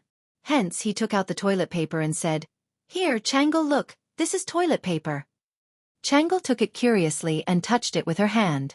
Feeling the soft touch, the little girl exclaimed, "Ah, Brother Xiaoxian, this paper is so soft. But why does Brother Crown Prince need this?" Cough, cough, cough. The overly naive Chang'e couldn't figure out the use of the toilet paper. Li Ku, on the other hand, suddenly coughed. It was obvious that this kid had figured it out. "Third brother? Do you know the reason?" Chang'e asked Li Ku. This? Li Ku didn't know how to explain it to his naive sister. He could only stutter. "This? What is this? Third brother, why are you hesitating?" Chang'e rolled her eyes and said anxiously. Seeing this, Li Zishuan could only helplessly explain, "This thing can be used as a substitute for toilet paper. Of course it can also be used in other places." Just in time. "Qingke, since you're back, help me send the toilet paper to Qingqian." Li Tai, who had just walked over, suddenly had a dark expression. Just as he was about to retort, he heard Li Zishuan say, "Brothers have to love each other. Qingke, if you don't go, Chengqian will be anxious." "All right." Little Fatty thought for a while, and finally decided to listen to Li Zishuan's suggestion. He brought the scroll of paper to the library. After Li Chengqian came out, he naturally had an awkward expression. However, he still very solemnly instructed Li Tai and Li Ku not to mention his stomach discomfort in front of Li Er. Otherwise, a few more people in the imperial kitchen would probably die. Li Zishuan was quite satisfied with Li Chengqian's arrangement. Although ruthlessness was the most royal family, at this time, Li Chengqian was only less than 10 years old. If a 10-year-old child could really be cold-blooded and treat human lives like grass, then Li Zishuan would definitely not have any interaction with Li Chengqian. Next, Li Zishuan took the four of them to see the academy's sports field, dormitory, and even bathhouse. They visited all of them. The sun was setting in the west. Seeing that it was getting late, Li Zishuan followed Li Gang and the others back to Chang'an. As for Li Chengqian, Chang'e, and the others, of course, they followed the guards that Li Er brought back to the palace. However, before leaving, Li Zishuan promised to give Chang'e 10 boxes of toilet paper. Thinking of the shy look on the little girl's face when she asked for toilet paper, Li Zishuan couldn't help but feel a little amused. "Hey, wife. I haven't seen enough yet. Do you want to try it on?" After dinner at night, Li Zishuan accompanied Lan Er to play around crazily for a while before returning to his room. However, he saw Han Yushi using her hand to caress the honorary dress sent by the palace. Li Zishuan couldn't help but tease. "Husband." Han Yushi was startled when she heard the voice. Then she panicked and said, "No. I was just packing my clothes." "Really?" Li Zishuan moved closer to Han Yushi's ear and chuckled. Then, he came to the desk where the honorary robe was placed. He sighed and said, "So this is what the honorary robe looks like. This is the first time I've seen it." "Sigh, wife, you don't say. This honorary robe looks quite good." What he said was true. Although he had seen it in a TV series in his previous life, how could the TV series be real? The director and the costume designer weren't historians. Han Yushi thought that Li Zishuan was teasing her again. She quickly came over and took away the honorary robe and the imperial edict on it. Then she said angrily, "All right, husband, stop fooling around. Go to sleep." "Sigh. That's not right. Why is this imperial edict made of wood? Could it be that it was replaced by someone?" Li Zishuan inadvertently glanced at the imperial edict and suddenly said in surprise. Han Yushi turned around and said speechlessly, "Husband, are you sleepy?" The side of this imperial edict was originally made of sunflower ebony. Li Zishuan frowned and said, "Wood? How can His Majesty be so stingy? Shouldn't it be made of gold or jade?" He remembered that when he was conferred a title, the side of the imperial edict given by the palace was made of gold. Han Yushi put away the robe and the imperial edict, then walked over and said, "Husband, don't talk nonsense. His Majesty gave me a 6th rank official. How can I be qualified to use a jade or golden scroll?" Li Zishuan said. Oh. He really didn't know anything about this, so he asked. Then, wife, do you know what rank of honorary title one needs to use a golden or jade scroll? Han Yushi didn't know why Li Zishuan had to get to the bottom of this matter. She thought for a while and replied, it should be above the third rank, right? I'm not very sure about the specifics. Under normal circumstances, a first-rank madam would use a jade scroll. A second-rank madam would use a rhinoceros horn scroll. A third-rank and fourth-rank virtuous and respectful person would use a golden scroll. A fifth-rank pleasant person would use a horn scroll. A sixth-rank and seventh-rank official would use a sunflower ebony scroll, and an eighth-rank and ninth-rank official would also use a sunflower ebony scroll. The room fell into silence. Then Li Zishuan said firmly, okay. I'll help you get a third-rank honorary title later. Han Yushi was shocked. She hurriedly said, husband, this third-rank honorary title is not a joke. Besides, I don't care about the rank of the honorary title. As long as I can stay by your side. I'm willing even if I'm a commoner. Li Zishuan's heart warmed, but he smiled mischievously and said, hee hee. Whether you care or not, we'll talk about it later. It's late now. Wife, shouldn't we go to bed? Chapter 638. On September 15th of the first year of Zhengguan, Yanhuang College held its first teachers' meeting on Yunshan. In addition to letting all the hired teachers know each other in advance, Li Zishuan also announced a series of important personnel appointments. Mr. Li Gang will be the acting Yamacho of the academy, in charge of teaching and administration. Mr. Yen will be the director of the academy's teaching department, in charge of the daily management of the academy. He has the right to supervise all the teachers and students of the academy, and can directly report to the Yamacho or the acting Yamacho. In addition, the academy will be divided into 5 sections according to the disciplines: classics, chemistry, mathematics, physics, and geography. Each section will have a discipline leader, who will be in charge of the curriculum planning, teaching schedule, and compilation of exam questions. The leader of the classics section will be Mr. Ma Zhou, and the leader of the chemistry section will be temporarily replaced by Mr. Wang Ji. Mr. Su Hongji will be the leader of the mathematics section, Mr. Mo Huai will be the leader of the physics section, and Mr. Xiao Deyan will be the head of the geography section. Every year, the academy will conduct an academic evaluation. All the teachers in the department with the worst results will lose the year-end bonus that the academy gives at the end of every year, which is 3 months of extra salary. It had been nearly 5 days since the last time he visited Yanhuang College with Li Gang and the others. Many things had happened in these 5 days. First of all, as the opening day of Yanhuang College approached, all the candidates from all over the Tang Empire gathered in Chang'an. This made the people of Chang'an see a grand occasion similar to this year's imperial examinations. Then there was Wang Ji. This old guy had become a frequent visitor of the Li family in these 5 days. Every morning when Li Zishuan woke up, he could almost see him waiting in the front yard with a book in his hand. However, although it was troublesome, it was undeniable that Wang Ji's learning progress was really fast. It was so fast that Li Zishuan wondered if this old man had super strong mental strength like himself. Therefore, this time, Li Zishuan directly appointed him as the acting team leader of the chemistry department. The reason why he wasn't the official team leader was because Wang Ji and Yen Silu's bet hadn't been completed yet. Another more important matter was that Li Tai had recommended Li Zishuan a scholar who specialized in geography, Xiao Deyan. After Li Zishuan tested him, he agreed to hire him. This time, among all the teachers in Yanhuang College, there was indeed no one more proficient in geography than Xiao Deyan. At this moment, after hearing Li Zishuan's last sentence, the 48 teachers in the conference room all felt a chill in their hearts. They secretly thought that coming to Yanhuang College didn't mean that they could sit back and relax. There was also fierce competition here. Li Zishuan continued, from today onwards, all the teachers of the academy will start working. Everyone, please perform your duties. The academy has specially built a dormitory for the teachers. If your home is far away, you can choose to live in the academy's dormitory. The academy has a 2-day break every 5 days. During the break, all the teachers can go home. In addition, every 6 months, the academy will evaluate the teaching ability of the teachers in each department. Teachers who are confident in their ability can sign up for a title defense. Teachers who pass the defense will receive the corresponding title. Currently, most of your titles are teaching assistants. Above teaching assistants, there are lecturers. Above lecturers, there are associate professors, And above associate professors, there are professors. The higher the title, the higher the salary. When you reach the title of professor, the academy will also give you a house with a similar architectural style to the academy.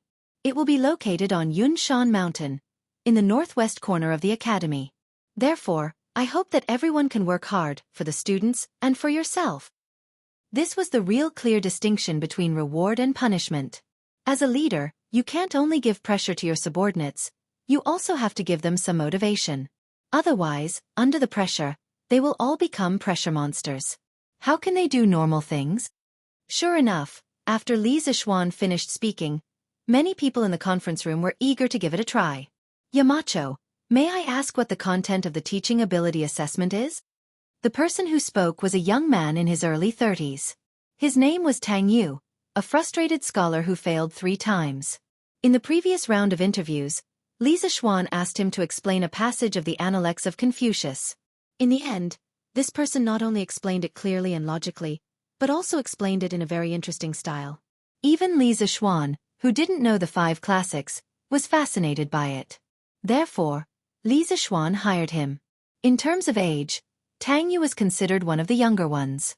Of course, the most important reason why Li Zixuan hired Tang Yu was that although Tang Yu studied Confucianism, he wasn't a defender of Confucianism. He only saw Confucianism as a stepping stone. In fact, none of the teachers recruited by Li Zixuan were stubborn Confucians. He wouldn't hire stubborn and inflexible people. The teaching ability assessment is divided into 2 parts. One is the assessment of the teacher's mastery of the subject taught. The other is the evaluation of the teacher's teaching method. Of course, those who follow the book will obviously not get a high score. The specific assessment rules will be distributed to each department after the Academy's teaching office has formulated them. Tang Yu, when the time comes, you can ask the leader of your geography department, Mr. Xiaozi. Li Zixuan replied faintly. What was interesting was that when Tang Yu, a scholar who failed the exam, chose geography instead of Confucianism. The reason was that he felt bored after studying Confucianism for so many years. Li Zixuan thought that most of the teachers in Yanhuang College would undergo unified training after school started anyway. Therefore, he agreed to Tang Yu's request. This Tang understands. Tang Yu nodded and cupped his hands. Li Zixuan looked at everyone and said, the most important thing now is not the title evaluation, but the student entrance exam and the induction training for all teachers. After the meeting is over, Mr. Yan will be responsible for organizing people to clean up every classroom in Guanghua building. Also, check carefully. If there are any shortages, report to me as soon as possible. Okay. Yan Si Lu nodded in response. Li Zixuan continued to arrange, all teachers, please find Mr. Li Gang as soon as possible according to the subject you are teaching. In the first month of Yanhuang College's term, the students will be organized for training, and there will be no classes. During this period, all teachers will undergo training. I know that most of you have never been exposed to this knowledge, so please hurry up. If there is something you don't understand in the teaching materials, you can ask the leaders of your respective departments. If the leaders of your departments don't understand, then come and ask me. I will be in the academy during this period. Chapter 16:13. Soon, Xiao Chen was less than 1,000 steps away from the nearest starry sea fluorescent tree, which was commonly known as the Tree of Life. At this distance, Xiao Chen looked extremely insignificant compared to the Tree of Life. The tree in front of Xiao Chen was not a tree at all. It was more like a small mountain. Instead, the huge black star sawtooth shocks appeared more normal. Xiao Chen himself seemed to have shrunk by 100 times. After resting for a while, just as Xiao Chen was about to continue forward, he stopped. A black star sawtooth shark swam by slowly, scaring Xiao Chen into not daring to move. After the black star sawtooth shark went far away, Xiao Chen slowly arrived below the Tree of Life. When he raised his head slightly, Xiao Chen immediately felt dizzy. This tree was really too tall and too big. To extract the juice from the tree, one had to cut a hole in the tree horizontally. Then, one just had to insert a diversion tube. Without thinking too much, Xiao Chen took out a dagger and infused it with veritable essence energy. Then, he inserted it forcefully and slowly cut a hole. Immediately, pale white juice seeped out of the cut, looking very eye-catching in the seawater. Xiao Chen revealed a smile on his face. It did not seem as difficult as he imagined. Xiao Chen took out the diversion tube and inserted it. After fixing it in place, he aimed it at a jade bottle. He had refined this jade bottle before. It did not look big, but in reality, it was a storage bottle similar to a universe ring. Soon, juice flowed out of the diversion tube. As it moved slowly, it contained a strong aura of life force, looking very intoxicating. However, soon, Xiao Chen frowned. How can it be like this? The white juice started to turn turbid. Many impurities were mixed into it, making it look very unsightly. Xiao Chen immediately gave up and sealed the cut tightly. Then, he revealed a doubtful expression. In reality, the value of this turbid life juice source was already pretty good. In the Starry Sea, the life juice source circulating in the market was of such quality. Even so, it was still very valuable and rare. However, it was not that miraculous. Clearly, it was not what Xiao Chen wanted. Xiao Chen did not give up. He climbed up the tree of life and extracted sap from a higher place. The result was the same without exception. Then, he cautiously walked around the other trees of life in the vicinity, but nothing changed. Standing on a branch of a tree of life, Xiao Chen looked into the depths of the black star sawtooth sharks, deep in thought. He couldn't understand what was going on. Right at this moment, 3 black star sawtooth sharks passed by. Xiao Chen moved like a fish. With a flick of his tail, he hid among the leaves.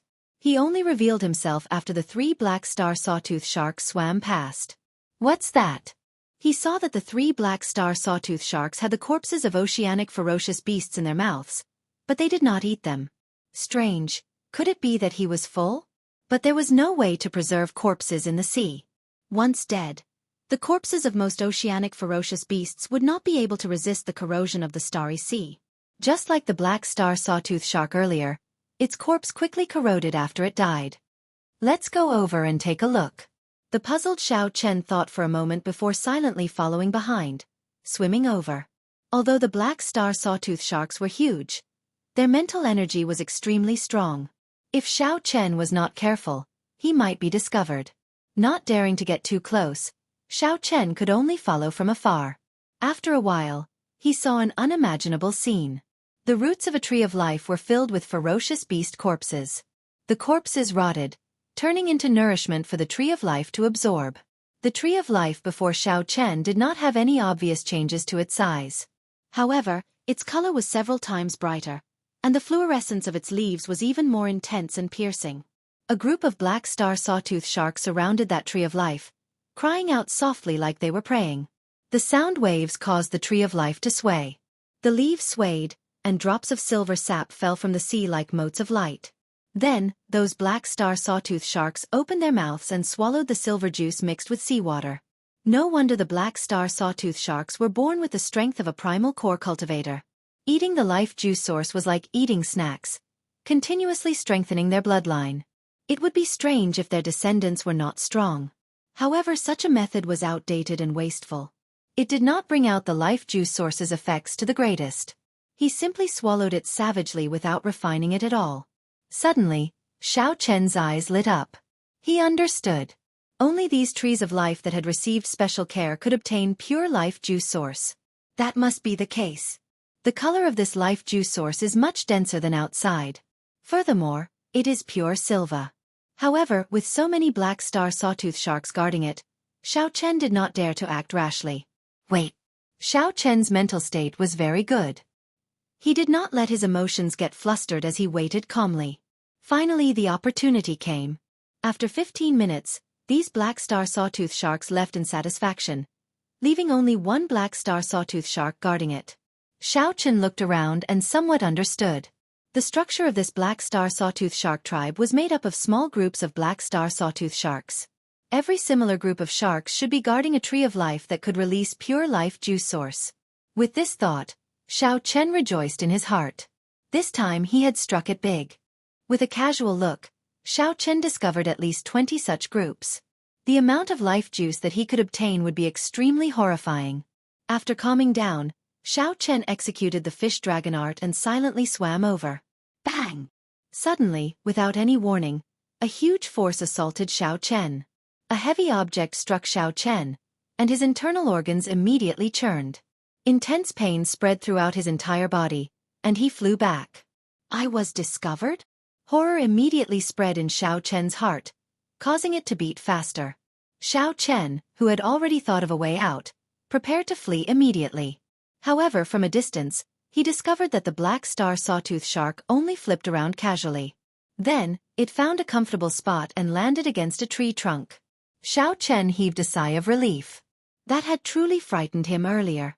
He had been dancing on the edge of a knife. He was not a match for any mature black star sawtooth shark. What more a large tribe with thousands of them? Xiao Chen's expression turned even more cautious. It was just a casual flip, but one tail swing already contained such great force. Xiao Chen wondered how horrifying it would be when it got angry. This time, Xiao Chen was even more careful. Finally, he successfully approached that special tree of life. Then, he quickly swam upstream, putting some distance between him and the black star sawtooth sharks under the tree trunk. As Xiao Chen swam upwards, he suddenly discovered that at some point in time, the surrounding leaves were covered in dense silver life juice source granules. As he swam upwards, Xiao Chen suddenly discovered that at some point in time, the surrounding leaves were densely packed with silver life juice source granules. Because no one had extracted the high-quality tree of life juice source, it had already seeped out. Those black star sawtooth sharks were praying below to shake the leaves and make the life juice source granules fall by themselves. What a waste! Xiao Chen shook his head and smiled. However, this was a good waste, benefiting him. Actually, Xiao Chen did not know that this fluorescent tree was a divine item in the black star sawtooth shark tribe. It could not even be touched. Xiao Chen made a cut with his dagger, and juice immediately seeped out. Then, he quickly took out a jade bottle and caught it. This time, the silver juice continuously flowed into the jade bottle. Xiao Chen quickly took out a jade bottle and caught it. In just a short while, the juice had filled up by several dozen kilograms. Furthermore, it was still flowing in, causing Xiao Chen to rejoice. After 250 kilograms, the speed at which the juice flowed out slowed down. Furthermore, a turbid substance appeared. Xiao Chen understood something. It looked like this tree of life might look huge, but it actually did not have much pure juice. It required a period of accumulation. After the pure juice flowed out, it would turn into a turbid liquid. However, this was enough. However, there were still 20-odd such special trees of life waiting for him. After Xiao Chen sealed the cut, he immediately changed targets to save time. The drain on his veritable essence energy was somewhat horrifying. There was a limit to what he could do at the bottom of the sea, so he needed to move quickly. Slowly, Xiao Chen discovered that he really did not have enough time. When Xiao Chen collected 10 such trees of life, he discovered that his veritable essence energy was insufficient. He could stay at the bottom of the sea for only 1 hour. Am I going to leave just like that? Xiao Chen's harvest was already very large. Based on his initial estimates, he had obtained at least 2.5 tons of silver life juice source. Furthermore, none of it contained any impurities. However, Xiao Chen looked towards the center of the black star sawtooth shark nest. There was an exceptionally different tree of life there. Even more black star sawtooth sharks surrounded the tree of life. That was the tree of life that belonged to the tribe leader. Chapter 16:14. After collecting so much life juice source, Xiao Chen already had a good understanding of the black star sawtooth shark tribe's composition. The topmost chief had the best tree of life. Below him were the 20-odd black star sawtooth sharks, which were similar to sect elders, who had slightly inferior trees of life. Needless to say, the sap released by the High Chieftain's tree of life had to be the best of the best. In fact, it might even be several levels higher than that. It was extremely tempting. With only 1 hour left, there were still 10 silver trees of life. Clearly, he would not be able to collect them. At most, he would be able to collect one before leaving. Should he use this final bit of time to save for the silver tree of life or take a risk? He could not make up his mind. 3 seconds later, Xiao Chen made up his mind. He would play it safe and leave directly. Today's harvest was already great enough. 2,500 kilograms of silver life juice source did not contain any impurities. However, just as Xiao Chen was about to leave, the nearby seawater suddenly surged intensely. A strong, suffocating aura came from below the largest tree of life. This startled Xiao Chen. He tightly grabbed onto the branches of the tree, not daring to leak out any aura. This aura felt completely unblockable. Xiao Chen closed his eyes and entered a state of suspended animation. After a long time, when he felt that aura leave, Xiao Chen woke up automatically. When he opened his eyes, he saw a black star sawtooth shark several kilometers long swimming slowly in the distance. While it looked like it was moving forward slowly, it was actually moving extremely fast, quickly distancing itself from the black star sawtooth shark's nest. Why did the chief leave? Just as Xiao Chen was about to give up, the black star sawtooth shark chief, who was strong enough to casually kill him, suddenly left the nest. Although Xiao Chen did not understand why, it was normal. It could not possibly stay there and not move. Xiao Chen checked his veritable essence energy. The veritable essence energy shield, which could last for 1 hour, could only last for 15 minutes now. There was still a slight chance. However, should he gamble? Gamble! The blood flowing in Xiao Chen's body gave him the courage to never lack. Once he made up his mind, he didn't want to waste any more time. He silently executed the fish dragon art. Before those huge black star sawtooth sharks, Xiao Chen was as unremarkable as you. As he swam, the ripples in the water were almost negligible. For Xiao Chen to be able to move freely among the black star sawtooth sharks without being discovered, aside from being cautious, he also had the Buddhist pendant to conceal his life aura. The most crucial thing was the fish dragon art. This movement technique was very helpful to Xiao Chen in the water. If it were anyone else trying to move as fast as Xiao Chen in the water, the black star sawtooth shark would definitely notice the commotion. To others, Xiao Chen's actions were something that even a peak major primal core cultivator would not dare to imagine. Hot blood coursed through his veins. It had been a long time since Xiao Chen had experienced this kind of thrilling adventure where he danced on the edge of life and death. Amidst the nervousness and caution, there was also a little excitement. I arrived. Without using much time, Xiao Chen successfully avoided the black star sawtooth sharks guarding below and arrived at the largest tree of life. Xiao Chen gently pushed off the tree branch and continuously leaped up. When he found a height far away from the black star sawtooth sharks below, he stopped. At this moment, Xiao Chen was extremely nervous. However, he still maintained his calm as he methodically took out his dagger. Dang! A soft clang rang out. To Xiao Chen's surprise, he did not manage to stab the dagger in. How troublesome! This scene was within Xiao Chen's expectations. However, the hope that he had harbored at first was now dashed. Xiao Chen stretched out his hand and touched the tree bark. He felt confident that if he infused his great Tao energy into it, he should be able to cut it open. However, he was currently in the center of the black star sawtooth shark's nest. If he used his great Tao energy at this moment, he would definitely expose himself and take the initiative to seek death. Time slowly passed. The time left for Xiao Chen decreased. He did not have much veritable essence energy left in his dantian. Don't panic. At this moment, Xiao Chen's extraordinary mental state was perfectly displayed. He closed his eyes and entered deep thought. Countless thoughts flashed in his mind like sparks flying. After a while, Xiao Chen opened his eyes. The instant he opened his eyes, his hands quickly formed hand seals. Magic energy burned in his sea of consciousness as he executed the life bestowal spell in an instant. Whoosh! A Jiao snake suddenly appeared in the seawater, perfectly imitating Senior Jiao Snake's aura.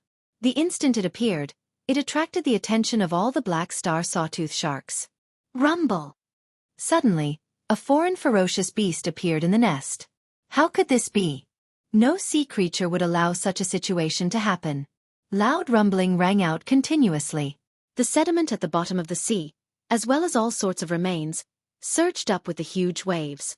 All the black star sawtooth sharks rushed towards that Jiao snake, roaring ferociously as all sorts of auras surged out. As of this moment, the situation in the seawater was extremely complicated. Right now, there was only 1 second.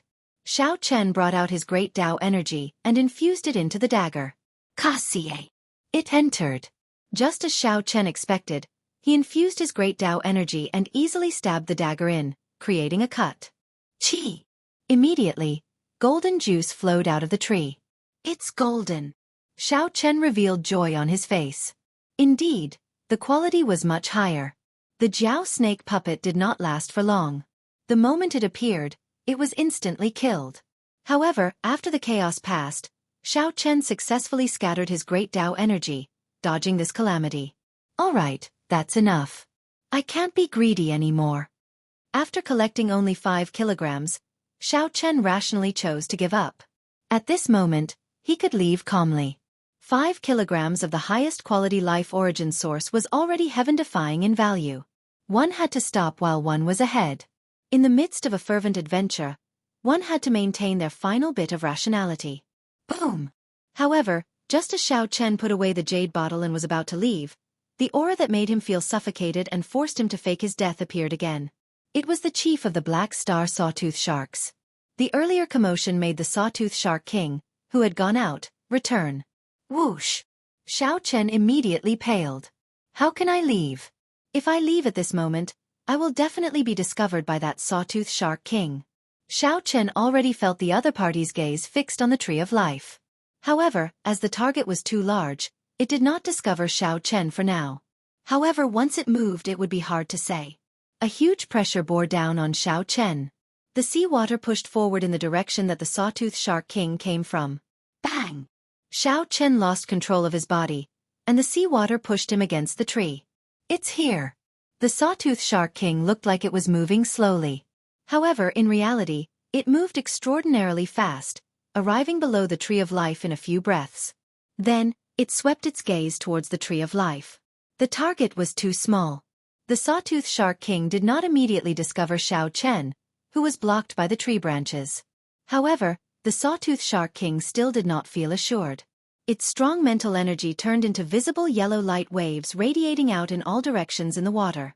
It didn't take long for the chief of the Sawtooth Sharks to inspect the entire nest. The water stopped squirming.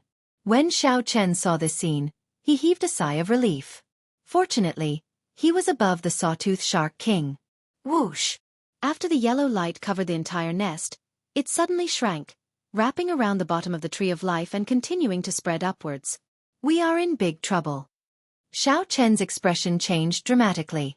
The light that represented the Sawtooth Shark King's mental energy kept rising, like a death knell.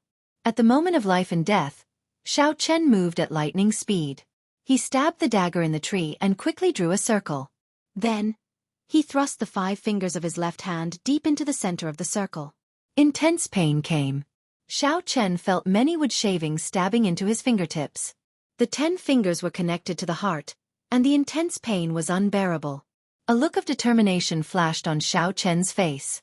At this moment, he thought about many things. Why did he put in so much effort? Why was he willing to risk his life? Many scenes flashed in his mind. During the Kunlun realm's demonic calamity, his old friends who died one by one, the many lucky survivors of the Dragon's Gate, the anticipation of the old dragon horse in the Blue Dragon Palace, and Lu Ruyue, who was definitely waiting for him. I have to become stronger. Kasie. Xiao Chen forcefully pulled out the entire piece of wood. It was a conical piece of wood. Without thinking too much, Xiao Chen entered the tree hole in a flash. Then, he used his dagger to cut off the tip of the conical piece of wood before filling it in. After Xiao Chen did all this smoothly, the yellow light soon covered the entire area. Then, it continued to spread upwards. I was not discovered. Chapter 16:15. The yellow light extended to the top of the tree and then to the roots. The Sawtooth Shark Chief relaxed and stopped checking. Originally, he had only done this for the sake of caution. Anyone who dared to come to the Sawtooth Shark nest and steal the life source would die even if a Cloud Sea powerhouse came. Furthermore, this place was not that easy to come to. It would be extremely difficult for a strong Cloud Sea powerhouse to hide their aura. However, after running back and forth, the Sawtooth Shark Chief was no longer in the mood to go out to hunt for food. Instead, it lay down under the tree and rested. The tree hole was pitch dark. Xiao Chen did not even dare to breathe loudly. Xiao Chen had luckily escaped the Sawtooth Shark Chief's pursuit. However, he could not relax, as his veritable essence energy was nearly drained. In the final strike, Xiao Chen had relied on the strength of his physical body to stab his fingers into the tree. However, he had exhausted most of his vital qi in that instant. If not for his vital qi merging with his veritable essence energy, he would not have been able to stab his fingers in. Even so, he was still in incredible pain, tired and fatigued. The tree hole was not very large. In the darkness, Xiao Chen squatted down. Furthermore, he had to seal the hole in place. This position was extremely uncomfortable. While it looked like he was safe, in reality, he was trapped here.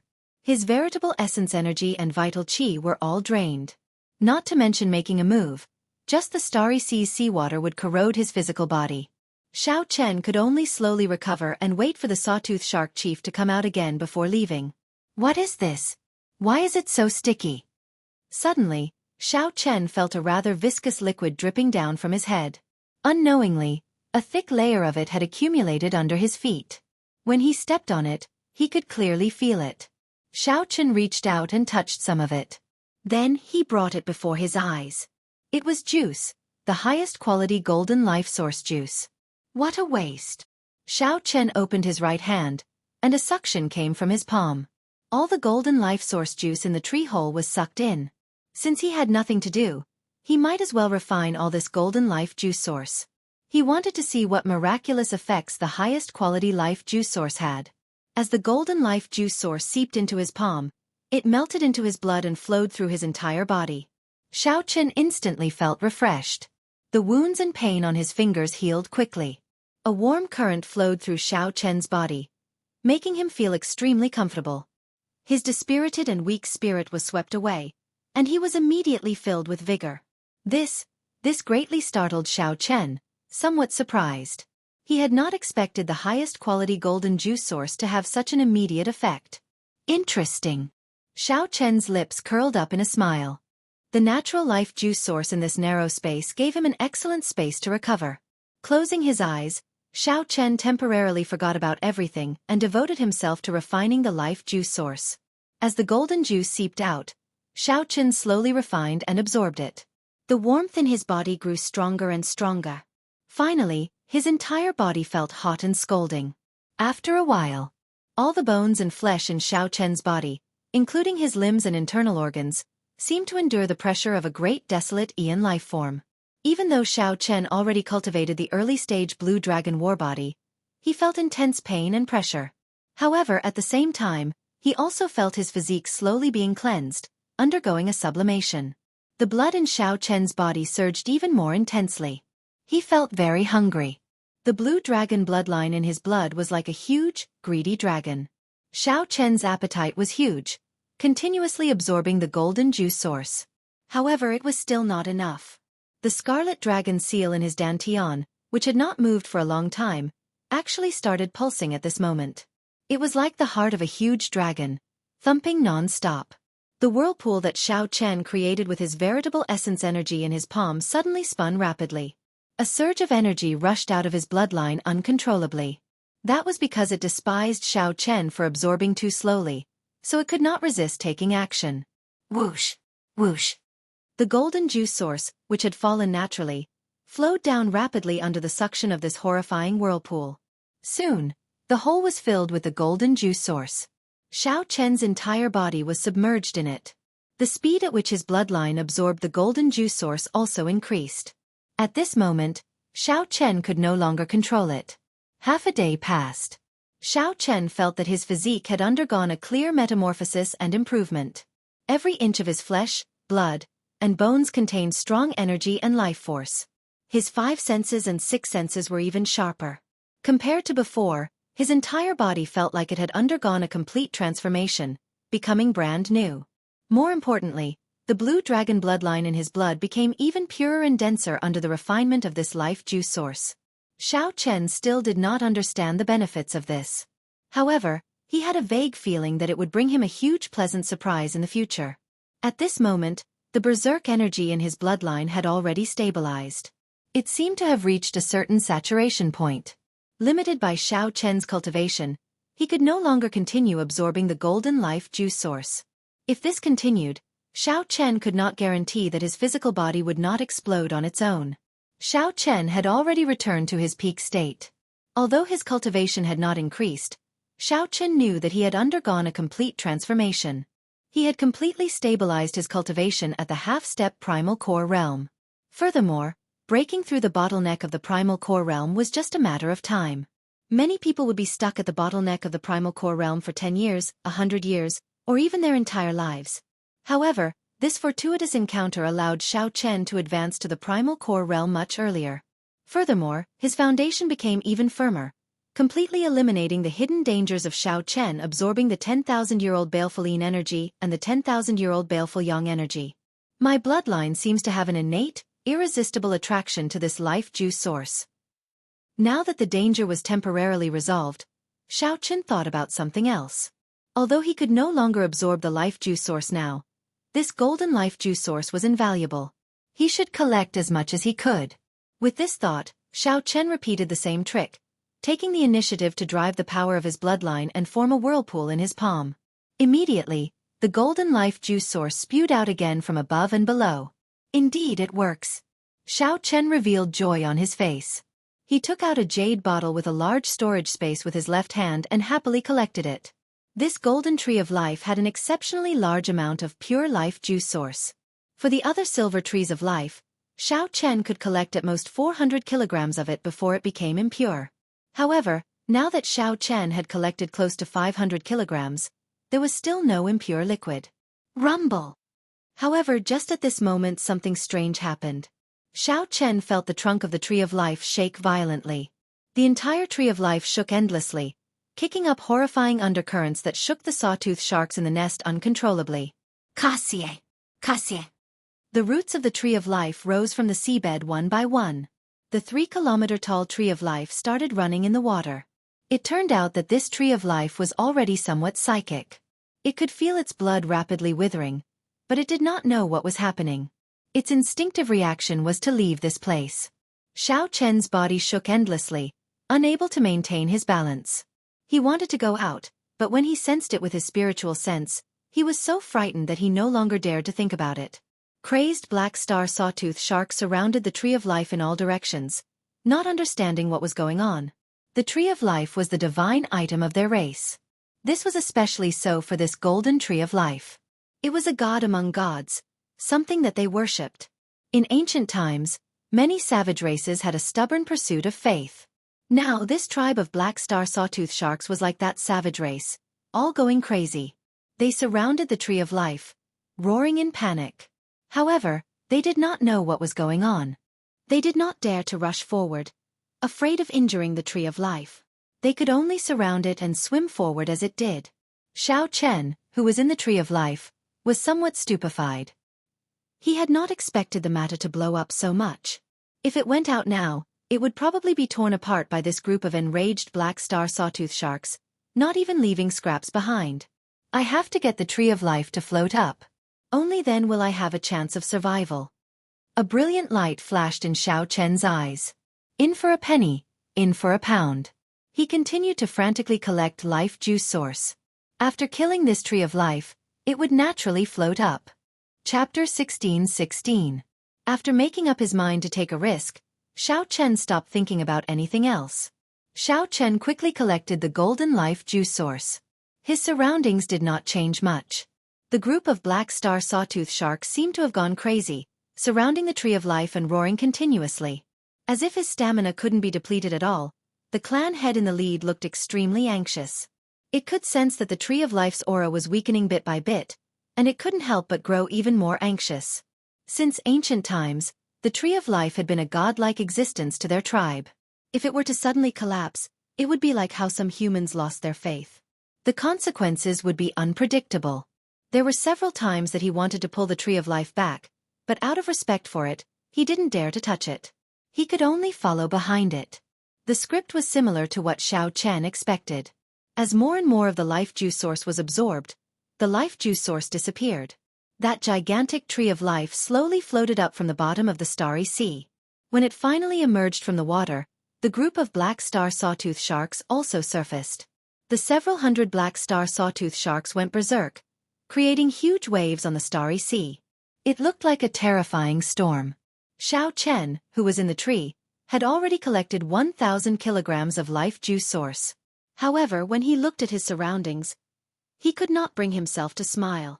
In such a situation, the moment Xiao Chen poked his head out, he would immediately be torn apart and eaten by this group of black star sawtooth sharks. There would be no second path for them to take if they were to die without leaving even their dregs. What should I do? The life juice source in the tree hole was no longer pure. Xiao Chen stopped collecting it, his expression clearly troubled. In this kind of situation, he really had no idea at all.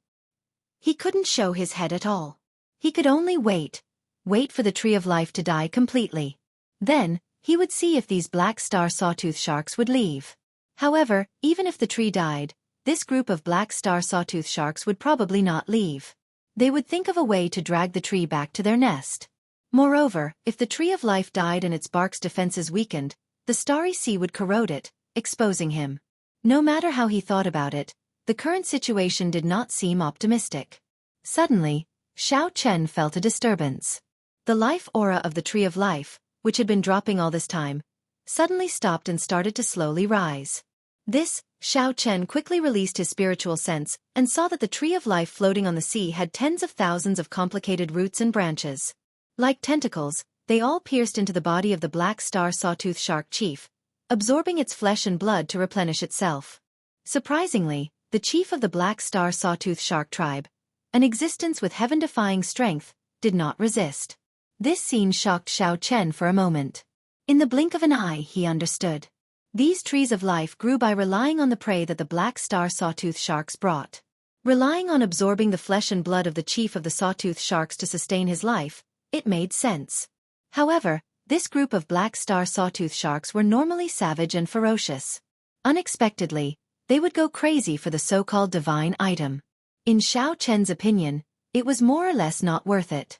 Of course, all of this wasn't the main point. The main point was that his current situation didn't look optimistic. Half a day later, the aura of the black star sawtooth shark chief had already weakened significantly. However, its aura still gave off waves of horrifying might. On the contrary, the tree of life had completely stabilized, and its life aura was rising bit by bit. Over the starry sea, a flat, sea-blue merchant ship traveled on the sea and arrived in this region. Black star sawtooth sharks? Heavens! A tribe of black star sawtooth sharks. Quickly go around. Go around. Several dozen figures appeared on the ship. None of them had low cultivations. With one glance, it was clear that they were not the ship's guards. However, with just one glance, they quickly hid in the ship. If it were a regular stormy land, they could barge their way through. However, there was a group of black star sawtooth sharks in there. They could only spend some time going around. Following that, some adventuring cultivators and ships passed by this turbulent sea region. When they saw the black star sawtooth sharks, they did not bother to look. Instead, they chose to stay far away. However, in this vast grave sea, clearly, not everyone feared the black star sawtooth sharks. There would always be experts. The sky turned dark. A boundless aura tore through the air and pushed back the countless waves under the tremendous aura. Translator, Zephy's editor. Dio Quinn. As this aura descended, it forcefully suppressed the vast waves that the black star sawtooth sharks kicked up. Then, this aura merged with the surface of the sea. Immediately, no more waves appeared. The wind was calm, and no waves could be seen. The torrential rain stopped, and the vast sea could be seen clearly. Xiao Chen, who was in the tree hole, felt slightly shocked. A late-stage major primal core expert. However, this late-stage major primal core expert was several times stronger than the elders of the Purple Sun City's 3 major sections. This puzzled Xiao Chen somewhat. After thinking for a while, he understood. The grave sea's spiritual energy was very dense, and the space was of a higher level. The gravity there was also several times that of the outside world. Cultivators who grew up in such an environment were definitely stronger than those in the outside world. It was just like how the Sky Dome Realm's martial sages were like paper before the Kunlun Realm's martial sages. This also proved why an initial stage black-clad Arhat of the Black Lotus Church could kill the 3 elders without being able to retaliate, even though he was only an initial stage black-clad Arhat. Fluorescent tree? Master, is it really the legendary tree of life of the sea? However, doesn't this tree live at the bottom of the sea? A gray-haired old man in a long gray robe passed by this sea area with 2 young men. Without the obstruction of the storm and waves, they could easily see the gargantuan tree of life surrounded by the black star sawtooth sharks. The gray-robed old man entered deep thought, finding it strange as well. He smiled and said, "This fortuitous encounter is really a coincidence. This tree of life has lived for at least 10,000 years. The life juice source in its body is probably of the highest quality. However, even if it is not of the highest quality, it is still rare to see. Life juice source? A clear light flashed in the eyes of the two youths. The person on the left seemed to have heard of life juice source before. I heard that when one bathes in this life juice source, it can allow the body to undergo a rebirth. If it is a heaven-defying outstanding talent with a great desolate Aeon bloodline, it would be a tonic among tonics. Its effects would be several times greater. That's right. The gray-robed old man smiled and said, although the two of you do not have a great desolate Aeon bloodline, this life juice source will still be of great benefit to you. Even to me, it will be extremely beneficial. If the two of you can have this life juice source, not to mention anything else, you will be able to achieve a physical body comparable to a primal core venerates within 2 years. Furthermore, the firmer your foundation, the greater your chances of breaking through. Your future accomplishments go without saying. Upon hearing this, the two youths appeared somewhat excited. The two of them were peak young essence cultivators. It was hard to say when they would reach the half-step primal core stage. With this life juice source, Xiao Chen's future became bright. However, the gray-robed old man's next words immediately chilled the hearts of the two. However, it is just wishful thinking. The black star sawtooth shark in the middle is as strong as a cloud sea cultivator. The hundreds of black star sawtooth sharks around it are not easy to deal with, either. This fortuitous encounter was indeed extremely rare. However, it was still lacking. The two youths revealed extremely dispirited expressions. They even felt like dying. On the other hand, the gray-robed old man revealed a calm expression, very accepting of this. As one grew older, one had seen many things and experienced many things. The gray-robed old man had once seen an ancient sex Dao tool in a forbidden remnant. Many experts had rushed up and died in it. Sometimes, many things were not necessarily yours just because you saw them. That's not right. Suddenly, the gray-robed old man's expression changed slightly. He focused his mental energy in his eyes and looked into the distance. Then, his gaze landed on the black star sawtooth shark chief. The gray-robed old man discovered that the roots of the tree of life were all stabbed into the black star sawtooth shark chief's body. So that's how it is. A dying tree of life and a cloud sea black star sawtooth shark that only looks impressive. The gray-robed old man revealed a smile. Just as he was about to leave, he changed his mind. A look of excitement flashed in his eyes. Master, what's wrong? The two disciples noticed that something was wrong. The gray-robed old man smiled mysteriously. This fortuitous encounter might really be a fortuitous encounter. I'll send a message to inform my two junior brothers to come over. Chapter 16-17. Inside the tree hole, Xiao Chen entered deep thought. After listening to the old man's words, Xiao Chen tried to think of a countermeasure. This was an opportunity. However, if he did not grasp it well, he would still end up the same. However, one would die in the mouths of the black star sawtooth sharks, and the other would die in the hands of a sect expert. Actually, there was no difference. The latter might be more miserable, but the former would at least give him a quick death. Xiao Chen waited and saw how the old man dealt with this group of black star sawtooth sharks first. Even if the black star sawtooth shark chief only looked impressive, the hundreds of black star sawtooth sharks would not be easy to deal with. Every mature black star sawtooth shark was as strong as an early-stage major primal core realm cultivator. Some were even late-stage major primal core realm cultivators. They were not much weaker than the gray-clad old man. Xiao Chen noticed that this old man and two youths were not on a ship. Instead, they were on an oceanic ferocious beast. Based on the appearance of that ferocious beast, it seemed to be a tortoise beast similar to the black tortoise. Clearly, it had been tamed. 4 hours later, 2 red dots appeared in the sky. When the red dots got closer, Xiao Chen discovered that they were 2 gigantic seabirds with ferocious gazes. Upon seeing this scene, Xiao Chen, who was in the tree hole, felt slightly shocked. The sect that the gray-clad old man came from should have a special method to tame ferocious beasts, or a sect that focused on taming ferocious beasts. Whoosh! Whoosh! The 2 ferocious seabirds stopped on the surface of the sea. As they flapped their wings, they instantly kicked up 1-kilometer-tall waves. A strong wind blew on the surface of the sea, giving off a strange roar.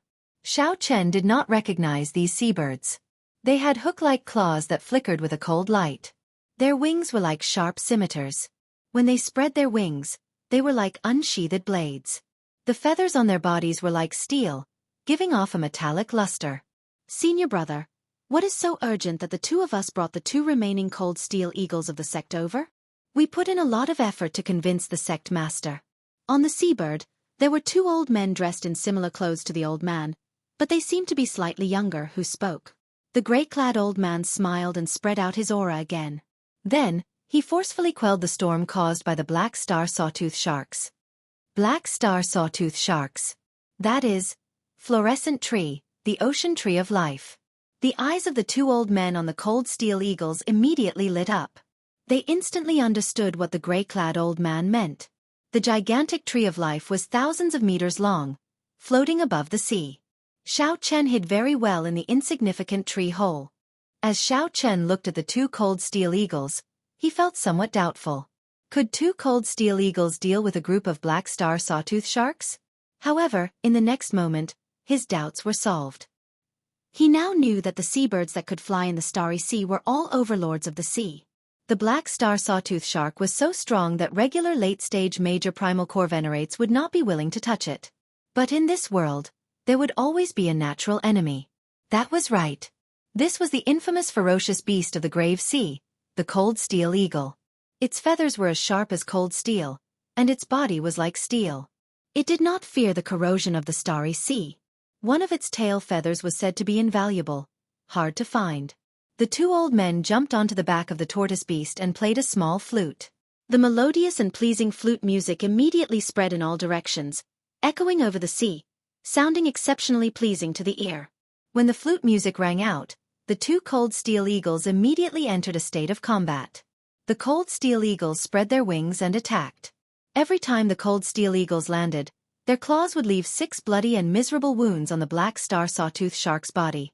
The cold steel eagle's sharp metal beaks could easily peck through the black star sawtooth shark's skin. More importantly, these cold steel eagles were ice-attributed. When their wounds froze, they could not recover. The cold steel eagles moved as fast as lightning. The black star sawtooth sharks could not catch them at all. Soon, the black star sawtooth sharks howled miserably. Blood quickly dyed the seawater red, and a heavy baleful aura spread in the air. As for the chief of the black star sawtooth sharks, which could pose the greatest threat to the cold steel eagles, it was on its last breath. The tree of life had already sucked away all of its life force, leaving only an empty shell. This was simply a tragedy. The strong black star sawtooth sharks could not retaliate at all, and they all dove into the water. Even so, the black star sawtooth sharks could not truly escape. These cold steel eagles had the ability to dive into the water temporarily. The two cold steel eagles worked together to grab a black star sawtooth shark into the air. The cold steel eagles plunged their metal hooks deep into its flesh and bones. Then the two cold steel eagles flew to the side, and a bloody scene appeared. The black star sawtooth shark was torn apart on the spot, and its blood splattered into the air. This cruel scene was something that even Xiao Chen could not bear to watch. The remaining black star sawtooth sharks no longer dared to show themselves, all diving into the seawater. Suddenly, the flute music rose in pitch. The two cold steel eagles folded their wings, and their feathers shot into the water, carrying cold chi. Blood spread out, and waves roared at the bottom of the sea. The black star sawtooth shark tribe was utterly terrified, and they fled frantically. The two cold steel eagles achieved a complete victory. After personally witnessing this scene, Xiao Chen understood something. In the future, if he saw any seabirds that could fly in the starry sea, he would have to make a detour. These were the natural overlords of the sea, the starry heavens eagles. The tortoise beast carried the 5 people in the seawater, smiling as it swam towards the huge sea. Xiao Chen, who was in the tree hole, immediately fell into danger. Originally, Xiao Chen was thinking of taking advantage of the chaos to escape while the other party fought the black star sawtooth sharks. However, the earlier battle was one-sided. There was no chance at all. If the other party knew that Xiao Chen emptied out the life source in the tree, he would not be able to survive even if he had 9 lives. The 5 people on the tortoise beast chatted and laughed. Xiao Chen, who was in the tree hole, could even hear some of their conversation. 10 steps, 9 steps, 8 steps. When the tortoise beast was only 5 steps away from the tree of life, Xiao Chen braced himself and came out of the tree hole. He revealed a joyful smile as though he had been pardoned. He performed a cupped fist salute and said excitedly, "Junior Xiao Chen thanks seniors for saving my life." Whoosh! The sudden appearance of Xiao Chen startled the five. Who could have thought that there would be someone among the hundreds of black star sawtooth sharks? However, when the gray-clad old man saw that Xiao Chen was just a half-step primal core cultivator, he immediately revealed a cold smile. Speak. Why are you in this fluorescent tree? The gray-clad old man demanded softly as he looked coldly at Xiao Chen, radiating might without being angry. Xiao Chen calmed himself and explained unhurriedly, "This junior ship capsized due to the wind and waves. Everyone got separated. I was lucky and ran into this strange tree. However, the black star sawtooth sharks soon surrounded me. Fortunately, seniors made a move and saved me." The gray-clad old man smiled and said, "Your explanation is reasonable and not flustered. You did not dodge my gaze, either. It does not look like you are lying. However, do you think that I will believe you?" "I will not." When Xiao Chen heard this, he smiled helplessly. The gray-clad old man was an experienced veteran. It would be impossible for Xiao Chen to use his acting skills to bluff his way out of this. However, it was good that Xiao Chen took the initiative to come out. If he had turned to flee earlier, he would have died at the hands of the three late-stage major primal core venerates. When the gray-clad old man saw Xiao Chen's calm appearance, he smiled and said, "Based on your air, you are not a bad person. My beast governing sect is a righteous sect and will not kill people randomly. Hand over your storage ring and come back with us to the School of Imperial Beasts. After we investigate your identity, we will naturally let you live if you are not someone of the evil path." The gray-clad old man's words were flawless. He handled the situation very well. After living for so long, the gray-clad old man knew that some people could not be killed. He trusted his judgment. This white-clad youth before him had an extraordinary air and did not panic in the face of danger. He was definitely not an ordinary person. If the gray-clad old man could avoid killing, it would be best not to do so. By taking away the other party's storage ring, he would already be able to maximize his benefits. If the other party's seniors wanted to blame him, Xiao Chen would be able to advance or retreat freely, preventing the other party from finding an excuse to make things difficult for him. "Sorry, this junior cannot accept this condition." Xiao Chen immediately rejected. Then, he gently pushed off with his feet and soared into the air. As the three major primal core venerates watched Xiao Chen leave, they shook their heads slightly, revealing mocking expressions on their faces. Despite being in the starry sea and having two cold steel eagles by his side, he still dared to flee into the air. That was true. He was very cool. When the flute music rang out, the two cold steel eagles raised their heads slightly, locking their cold eyes on Xiao Chen. Then they cried out and spread their wings to take flight. The others climbed up the tree of life and no longer looked at Xiao Chen. He was already a dead man. Chapter 16:18. This trip, from collecting the life juice source to now, had been full of twists and turns. However, he did not expect that in the end, he would still end up like this. He was truly somewhat unwilling. Little Goldie. Compared to torturing the black star sawtooth shark, this scene looked even more miserable. It was like two ferocious tigers toying with a lamb. A starving camel is still bigger than a horse. Don't be careless. Be careful not to capsize in a simple task. It was not in vain that he had persevered until now. In life, there were many things that seemed impossible, but after persevering to the end, one would realize that there was still a way out. After 100 moves, dozens of saber wounds appeared on Xiao Chen's body, and blood oozed out of them. Yes! If Xiao Chen could successfully kill this sawtooth shark, not to mention the life juice source, just the sawtooth shark's corpse would be a huge windfall. He had long since become a ghost under the claws of the two cold steel eagles. Whoosh! For the first time, the two cold steel eagles chasing Xiao Chen paused for a moment. They spread their wings and glided, doing their best to look into the distance. Two sonic booms came from behind him. Those were the tail feathers of the cold steel eagles. They emitted a biting cold chi as they whizzed over. Noticing this detail, Xiao Chen's pupils constricted. He focused his gaze and seemed to have comprehended something. However, they did not dare to take the risk of flying over the water, so they let Xiao Chen and Little Yellow Feather come over to support Xiao Chen first. This white-robed bladesman has a strong will. To think that he is still struggling. Kacha kacha! The two cold steel eagles spread their wings. Their sharp wings were like giant blades. In the seawater, Xiao Chen used his body as a saber, and the two huge sabers crisscrossed and weaved nimbly. Under such circumstances, he would not even have the time to use his trump cards. It was possible that he would be cut in half by one of the cold steel eagles before he could even use any of his trump cards. However, in this vast starry sea, Xiao Chen did not know where the tree of life had taken him. The chances of the black cutlass rushing over were slim. When Xiao Chen landed on the surface of the sea, he instantly caught up. In the time it took for a spark to fly, he drew his lunar shadow saber. He knew that there was always a way out. Not even for a moment. Immediately, Xiao Chen felt the gravity disappear, and all sorts of discomfort disappeared. Little Yellow Feather was like an insulator. The gravity in the starry sea was 10 times that of the outside world. Xiao Chen's speed and agility were restricted. What kind of bird is this? I have never seen it before. However, it can actually fly freely in the starry sea. Far away, the two cold steel eagles and Xiao Chen vanished from the sight of the gray-clad old man and the others. Thank you, little guy. Hurry up and go back. Xiao Chen heaved a sigh of relief.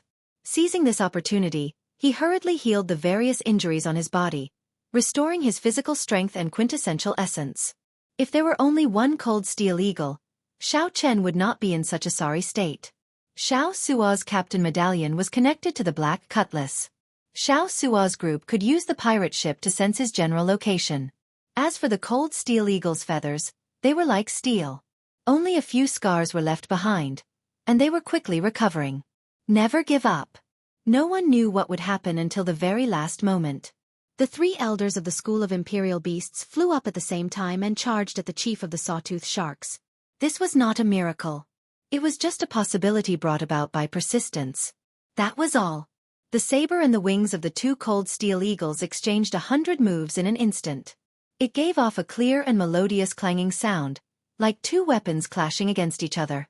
The flute music suddenly stopped. The 2 old men behind said, "Senior brother, we are already out of range. The flute music can no longer control the cold steel eagles. But that white-robed youth seems to still have 1 breath left and is still holding on." If not for the high-grade life juice source, which allowed Xiao Chen's physical body to undergo a complete transformation and his physique to be reborn, his combat prowess would have increased significantly. However, there was no time for Xiao Chen to think too much. The 2 cold steel eagles charged over again. Its body was very nimble in the grave sea, where the gravity was 10 times that of the outside world. It was like it was born here. After Xiao Chen's injuries appeared, they continued to worsen. The recovery ability of the Blue Dragon bloodline was very strong. However, it could not withstand this non-stop chase and fight, without any time to rest. Who knew? Little Yellow Feather did not listen to the old man. It continued to remain in the air, glaring at the 2 cold steel eagles. The gray-clad old man said with a grave expression, "Naturally, he is not as strong as the black star sawtooth shark. However, his saber techniques are indeed excellent. This youth is not simple." With such an obstruction, the cold steel eagles caught up to Xiao Chen, who had been in the lead. Ao Jiao's voice rang out in Xiao Chen's mind, stunning him. The 2 cold steel eagles crisscrossed, looking like complicated and sharp scissors.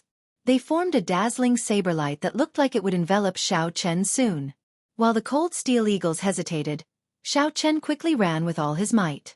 Then, he somersaulted in the air and landed on Little Yellow Feather. Before the cold steel eagles could catch their breath, the 2 cold steel eagles followed Xiao Chen amid the flute music. Just as Xiao Chen was about to despair, a golden figure suddenly appeared in the sky in front. The current situation was not optimistic. Without a miracle, death was only a matter of time. The gray-clad old man shook his head. Then, he looked around and fixed his gaze on the black star sawtooth shark chief at the roots of the tree of life. "Junior brothers, let's attack together and help it end this." Xiao Chen prayed that the black cutlass pirate ship was not too far away and could rush over to provide reinforcements. By relying on the Yazi beast demon's soul, he should have a chance to escape. Whoosh! Whoosh! Xiao Chen recalled that Little Yellow Feather was on the black cutlass pirate ship. In that case, the black cutlass pirate ship should be nearby. Left without a choice, Xiao Chen executed the fish dragon tail whip. In an instant, the fish turned into a dragon, materializing the stance of a blue dragon emerging from the sea.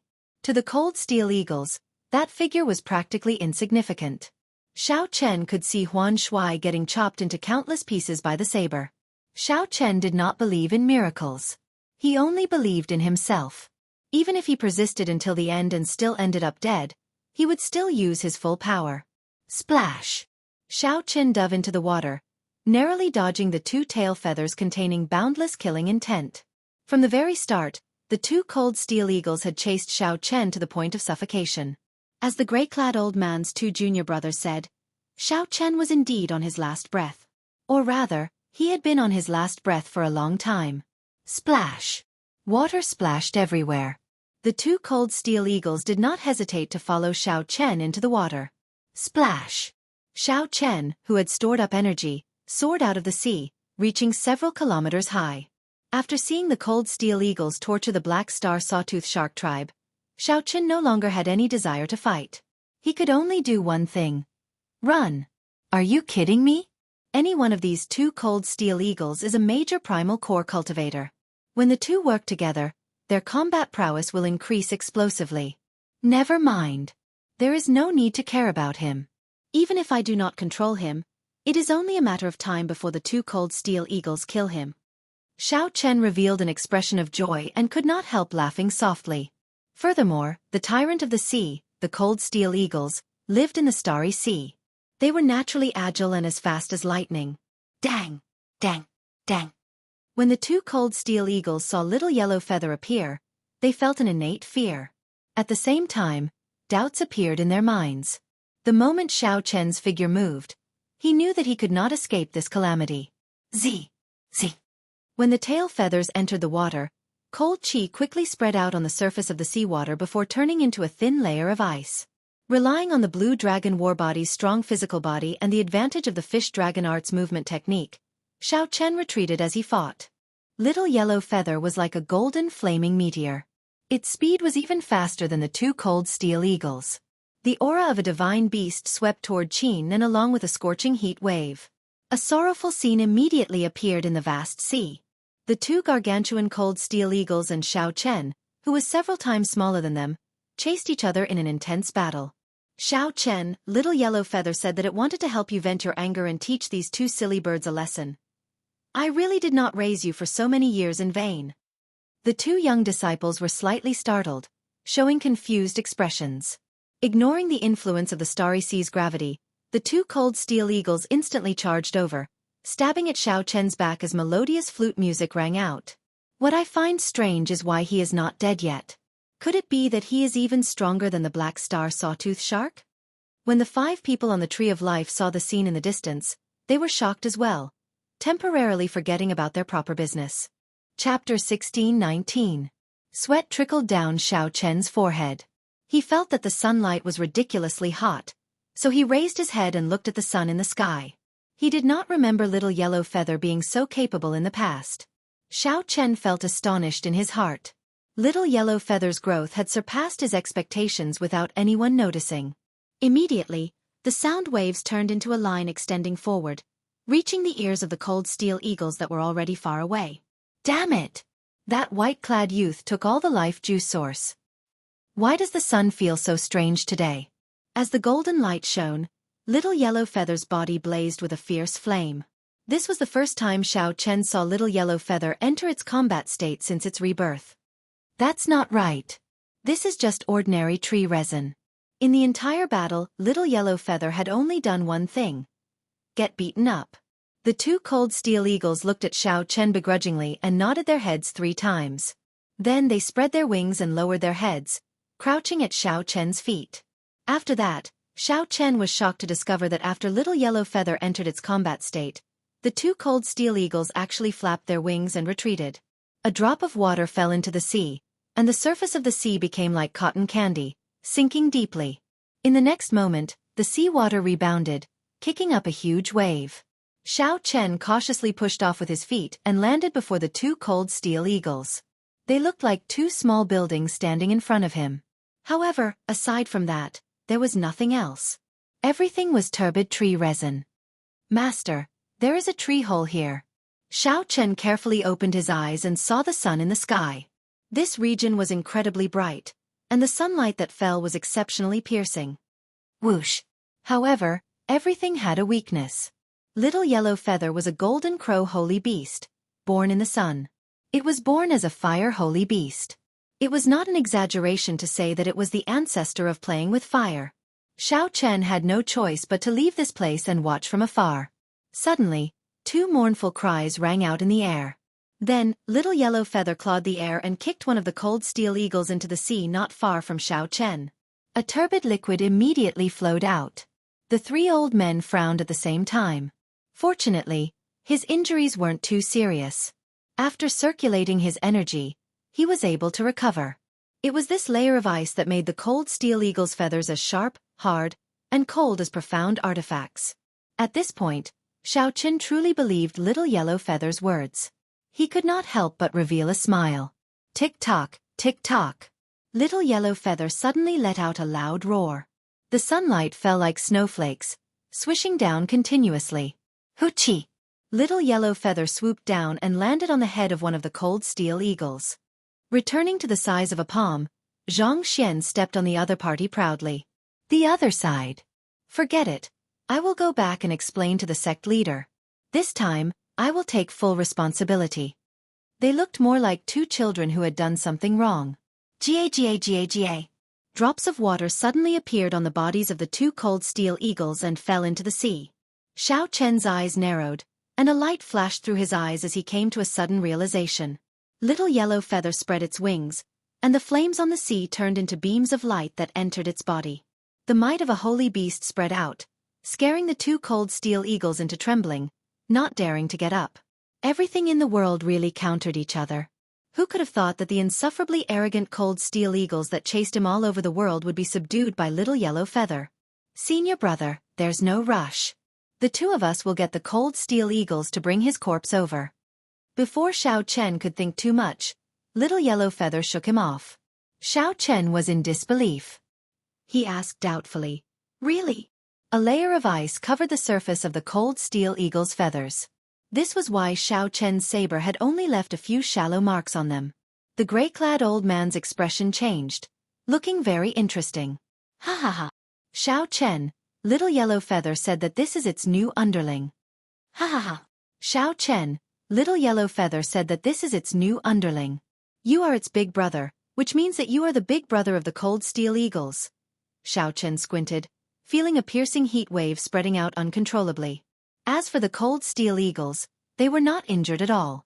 The two youths at the back immediately said happily when they discovered something. Of course, Xiao Chen would not really kick the two cold steel eagles. He smiled and said, "Little Yellow Feather, let them go then." Whoosh!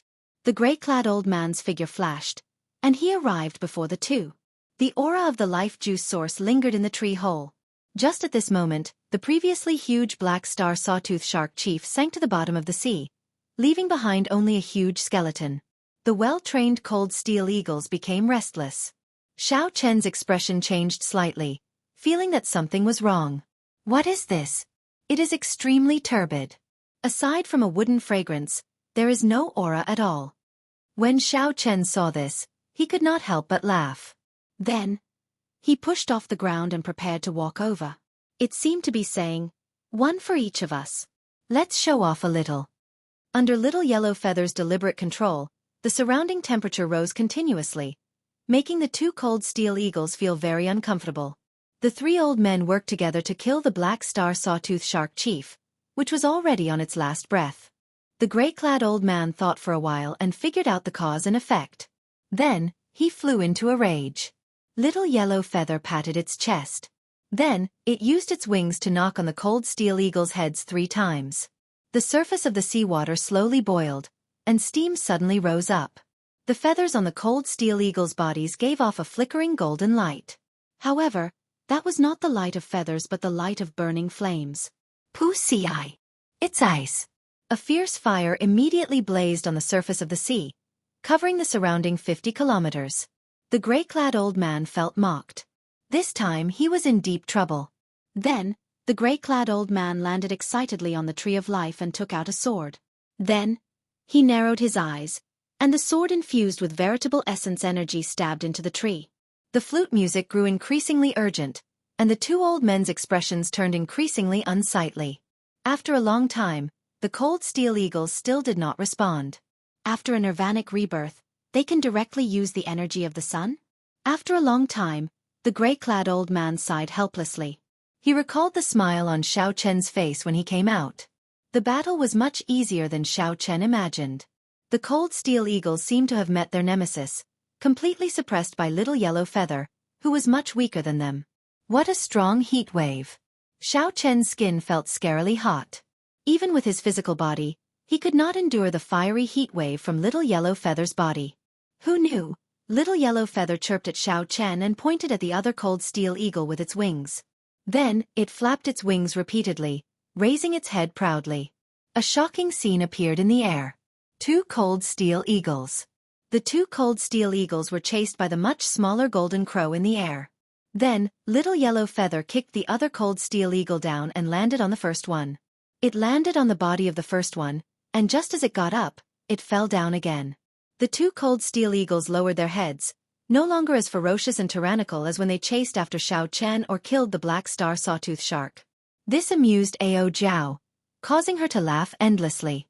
Just like this, the 2 cold steel eagles carried Xiao Chen and Little Yellow Feather far away, meeting up with a black cutlass pirate ship that was rushing over. The 2 cold steel eagles immediately turned obedient, no longer bothering with the flute music. Although the cold steel eagles looked ordinary, water droplets with startling energy continuously fell from their bodies. Loud rumbles resounded, and huge waves surged endlessly on the surface of the sea. One of them had an extremely unsightly expression as he said, "Senior brother, the cold steel eagles are out of control." An old man bent down, tapped a drop, and said after carefully examining it. Little Yellow Feather on the cold steel eagle's head flapped its wings like it was waving its fingers. Then, it opened its beak and chirped non-stop. Without paying attention, Xiao Chen closed his eyes in pain, feeling like he had been burned by a flame. Clearly, this was not ordinary ice. When ordinary ice melted into water, how could it bring out such might? Whoosh! Pa! As the flames burned on the surface of the sea, the cold steel eagle cried out in pain, sounding very miserable. Hee. It's done. Little Yellow Feather wants you to go and kick these 2 silly birds. Ao Jiao's relaxed laughter rang out in Xiao Chen's mind. The 2 junior brothers immediately took out their flutes and started playing. Gulp! Chapter 16:20. 1 hour later, Xiao Chen saw the black cutlass pirate ship rushing over from the cold steel eagle. Xiao Suo and the others stood at the bow of the ship. When they saw the 2 cold steel eagles flying over, they all paled in fright. The cold steel eagles were a bona fide tyrant of the sea. Just as the group was about to turn around, they discovered something off. Someone on the cold steel eagle waved at them. "It's the captain, Big Brother Xiao Chen." Faber exclaimed joyfully after she saw clearly with her sharp eyes. Xiao Su rubbed his eyes and said in disbelief, "Damn, it's really him. How did he subdue 2 cold steel eagles when he was collecting life juice source?" When Xiao Chen landed on the pirate ship, he quickly ordered Xiao Suo to turn around. By now, the beast governing sex people should have already discovered something wrong. After suffering such a great loss, he had to be careful if he ran into them in the future. Half a day later, the beast governing sex people still had not found them. Xiao Chen heaved a sigh of relief. He had managed to avoid this calamity. "Captain, the pirate ship has been at the bottom of the sea for too long. Many parts are severely corroded. Some parts are even damaged. Its speed, defense and performance are not in their best condition." Xiao Suo came over and reported to Xiao Chen on the ship's current condition. That made sense. A school of black star sawtooth sharks dragged the ship around the bottom of the sea. Even with the protection of formations, it would be hard to avoid damage. "Is there no way to repair it?" Xiao Chen asked when he raised his head. Logically speaking, the ship would definitely have a specialized mechanic. Furthermore, the crew members had a deep understanding of the ship's structure and a certain degree of repairability. "It is a simple problem. We can make do with it. However, we are all amateurs when it comes to certain things. The workmanship of the pirate ship is very complicated. It involves formations, refining, structural principles, metal theory, and many other things." Xiao Suo smiled bitterly and shook his head as he explained. Xiao Chen now understood. He had indeed oversimplified things. Xiao Suo suggested, We need to make a trip to the Pirate Alliance or some large port to find specialized people to repair it. That's all we can do. The journey was delayed again. Xiao Chen felt helpless and sighed softly. The main purpose of this trip was to avoid the pursuit of the Black Lotus Church and go to the sect where Yi Zifeng was. The journey was extremely long. Let's put this topic aside for now. Xiao Suo, distribute 50 kilograms of life juice source to everyone. Xiao Chen took out 50 kilograms of silver life juice source and handed it to Xiao Suo for him to distribute to the many crew members on the warship. Life juice source. What a pure life juice source. It is silver. This is a superior grade life juice source. The crew members of the pirate ship were extremely excited and overjoyed. The life juice source was worth cities. Its effects went without saying. It was not something these crew members could enjoy. In fact, it would be hard for them to even see it. However, today, not only did Xiao Chen see it, but he even got a share of the life juice source. His joy was naturally indescribable. Captain, you really collected the life juice source. Xiao Suo looked at Xiao Chen incredulously, filled with respect. Xiao Chen dared to take the risk in the nest of the black star sawtooth sharks. Just this courage alone was convincing. To think that Xiao Chen really managed to obtain the life juice source. Xiao Chen nodded. Then, he looked at Xiao Suo, Luo Nan, and Fei Er. Come with me. After entering the captain's quarters and verifying that there was no one else, Xiao Chen took out 150 kilograms of golden life juice source and distributed it to the three. As Xiao Suo's cultivation was higher, he could absorb more, so he gave him an extra 25 kilograms. This is too precious. Captain, we cannot take it. Right. Just give us the silver life juice source. Captain, you should use this for yourself. 50 kilograms per person is too much. We simply cannot afford it. Xiao Suo, Fei Er, and Luo Nan were all stunned. The silver life juice source was already shocking enough for them. Who could have imagined that after Xiao Chen entered, he would give them the golden life juice source? They had never heard of it before. It could be imagined that its rarity and preciousness had completely exceeded everyone's expectations. What was even more unexpected was that Xiao Chen was willing to take out so much golden life juice source for them to use. This was simply unimaginable. Xiao Chen smiled and said, "Take it. My harvest on this trip is greater than you can imagine. Since you are following me, naturally, I will not mistreat you. If you become stronger, you will be of greater help to me." After dismissing all their worries, the three excitedly put away the golden life juice source and rushed back to absorb and refine it. Needless to say, after absorbing this life juice source, the ordinary crew members, Xiao Suo, and Luo Nan would experience a qualitative breakthrough. The three walked out of the captain's quarters and arrived at the pirate ship's observation deck. Then, Xiao Chen waved his hand, and Little Yellow Feather came down with the cold steel eagles. Xiao Chen smiled and took out the golden life juice source, feeding it to the 2-meter-long cold steel eagles. Following this, the 2-meter-long cold steel eagles still had great use. He needed them to hunt ferocious beasts to replenish the immemorial demon soul formation. Xiao Chen needed to light up a pearl quickly to strengthen the Yazi beast demon soul. At that time, the combat prowess of the entire pirate ship would increase significantly. As for Little Yellow Feather, it sniffed the golden life juice source and drank it like it was water. It even shook its head to indicate that it did not taste good. Little Yellow Feather did not react at all. This made Xiao Chen's heart ache, wasting a significant amount of life juice source. This was because Little Yellow Feather was a pure-blooded golden crow, a holy beast. It was a holy beast equal to a pure-blooded blue dragon. Its level of life was already as high as it could get. Of course, the life juice source was useless to it. All it needed was time to grow slowly. Then, it would occasionally recall the memories its seniors left in its bloodline. Its strength could grow rapidly without any bottlenecks. There was no need to cultivate. In the end, its strength would even break through the sky. It was an innate existence that made people envious. However, Xiao Chen also found this strange. Back then, he had found that golden crow egg under the longevity tree in the Sky Dome Immortal realm. Could the Sky Dome Immortal Lord have purposely left it behind to give Xiao Chen a helper in this epoch? Of course, there could be other reasons as well. 3 days later, Xiao Chen bathed in the golden life juice source a few more times. His physical body underwent a constant cleansing, and his physique continuously improved.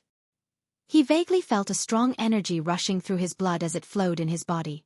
Xiao Chen's body became firmer, and his originally thin blue dragon bloodline became much denser. After refining and absorbing close to 250 kilograms of golden life juice source, Xiao Chen discovered that his physical body had also gradually adapted to the harsh environment of the Starry Sea. His speed and movement technique had already recovered to half the standard of the outside world, making him feel very gratified. In the future, when he met the cold steel eagles, he would not have to waste them like that. Of course, the cold steel eagles were already his pets. Right now, my physical body is already among the best among the primal core venerates in the Grave Sea. Major primal core venerates are not much stronger than me. Xiao Chen took a deep breath, feeling his entire body fill with energy. However, to his surprise, the greatest change brought about by the life juice source was not him. Instead, it was Luo Nan and Fei Er. These two's physical bodies did not seem to have absorbed any precious natural treasures before. The effect of the life juice source was a true rebirth, a heaven-defying change of fate. The two had successfully broken through the Yang Essence stage and reached the half-step primal core realm, becoming several levels stronger. When Xiao Chen learned of this, he was stunned at first. Then he understood. Everyone's body had a resistance to medicine. The first time one consumed a natural treasure, the effects would definitely be the best. Furthermore, their cultivations were not high, and their accumulations were not as deep as Xiao Chen's. It was reasonable for them to have such a fortuitous encounter. Xiao Suo's improvement was also gratifying. He successfully advanced to peak minor primal core realm under the influence of the life juice source. Under the influence of the life juice source, Xiao Suo's physique continuously strengthened, cleansing it several times. Now, his combat prowess was no weaker than a primal core venerate who grew up in the Grave Sea. The effects of the highest quality life juice source were truly startling. Xiao Chen was flabbergasted. After a year or so, the follow-up effects of the life juice source would gradually show. The combat prowess of the entire crew of the ship would increase significantly. So, Xiao Chen took out some of the life juice source, making Xiao Suo and the others feel extremely grateful. "Captain, we will arrive at the nearest pirate alliance in another 7 days," Xiao Suo reported. After a round of consolidation, Xiao Suo's aura was even denser than before. His strength had increased significantly. At that time, we can ask around and find out which sect this senior Yi Zifeng is in. Captain can also take the opportunity to take part in the test and raise your rank. Xiao Suo suggested to Xiao Chen, after a captain raises his rank, there will be many benefits and many privileges in the Pirate Alliance. Chapter 1621. Xiao Suo's suggestion made Xiao Chen sink into deep thought. To be honest, he did not intend to be a pirate for the rest of his life. Xiao Chen's goal was very clear and had never changed. He wanted to go to Ancestor Dragon City. He wanted to meet Lu Ruyue and become the Dragon Emperor, reviving the Blue Dragon bloodline. If Xiao Chen got too deeply involved in the Pirate Alliance, it would be difficult for him to escape in the future. We'll see. Right now, the overall performance of the Black Cutlass is comparable to a 3-star pirate ship. There is no need to rush for now. Xiao Suo was slightly disappointed when he heard this. He could tell that Xiao Chen was not interested in this. Xiao Chen looked at Xiao Suo and said softly, "Sooner or later, I will leave. I will return this ship to you. Don't give up on what you once held on to." "However, big brother, I have already sworn to follow you for the rest of my life," Xiao Suo said sincerely with a slightly nervous expression.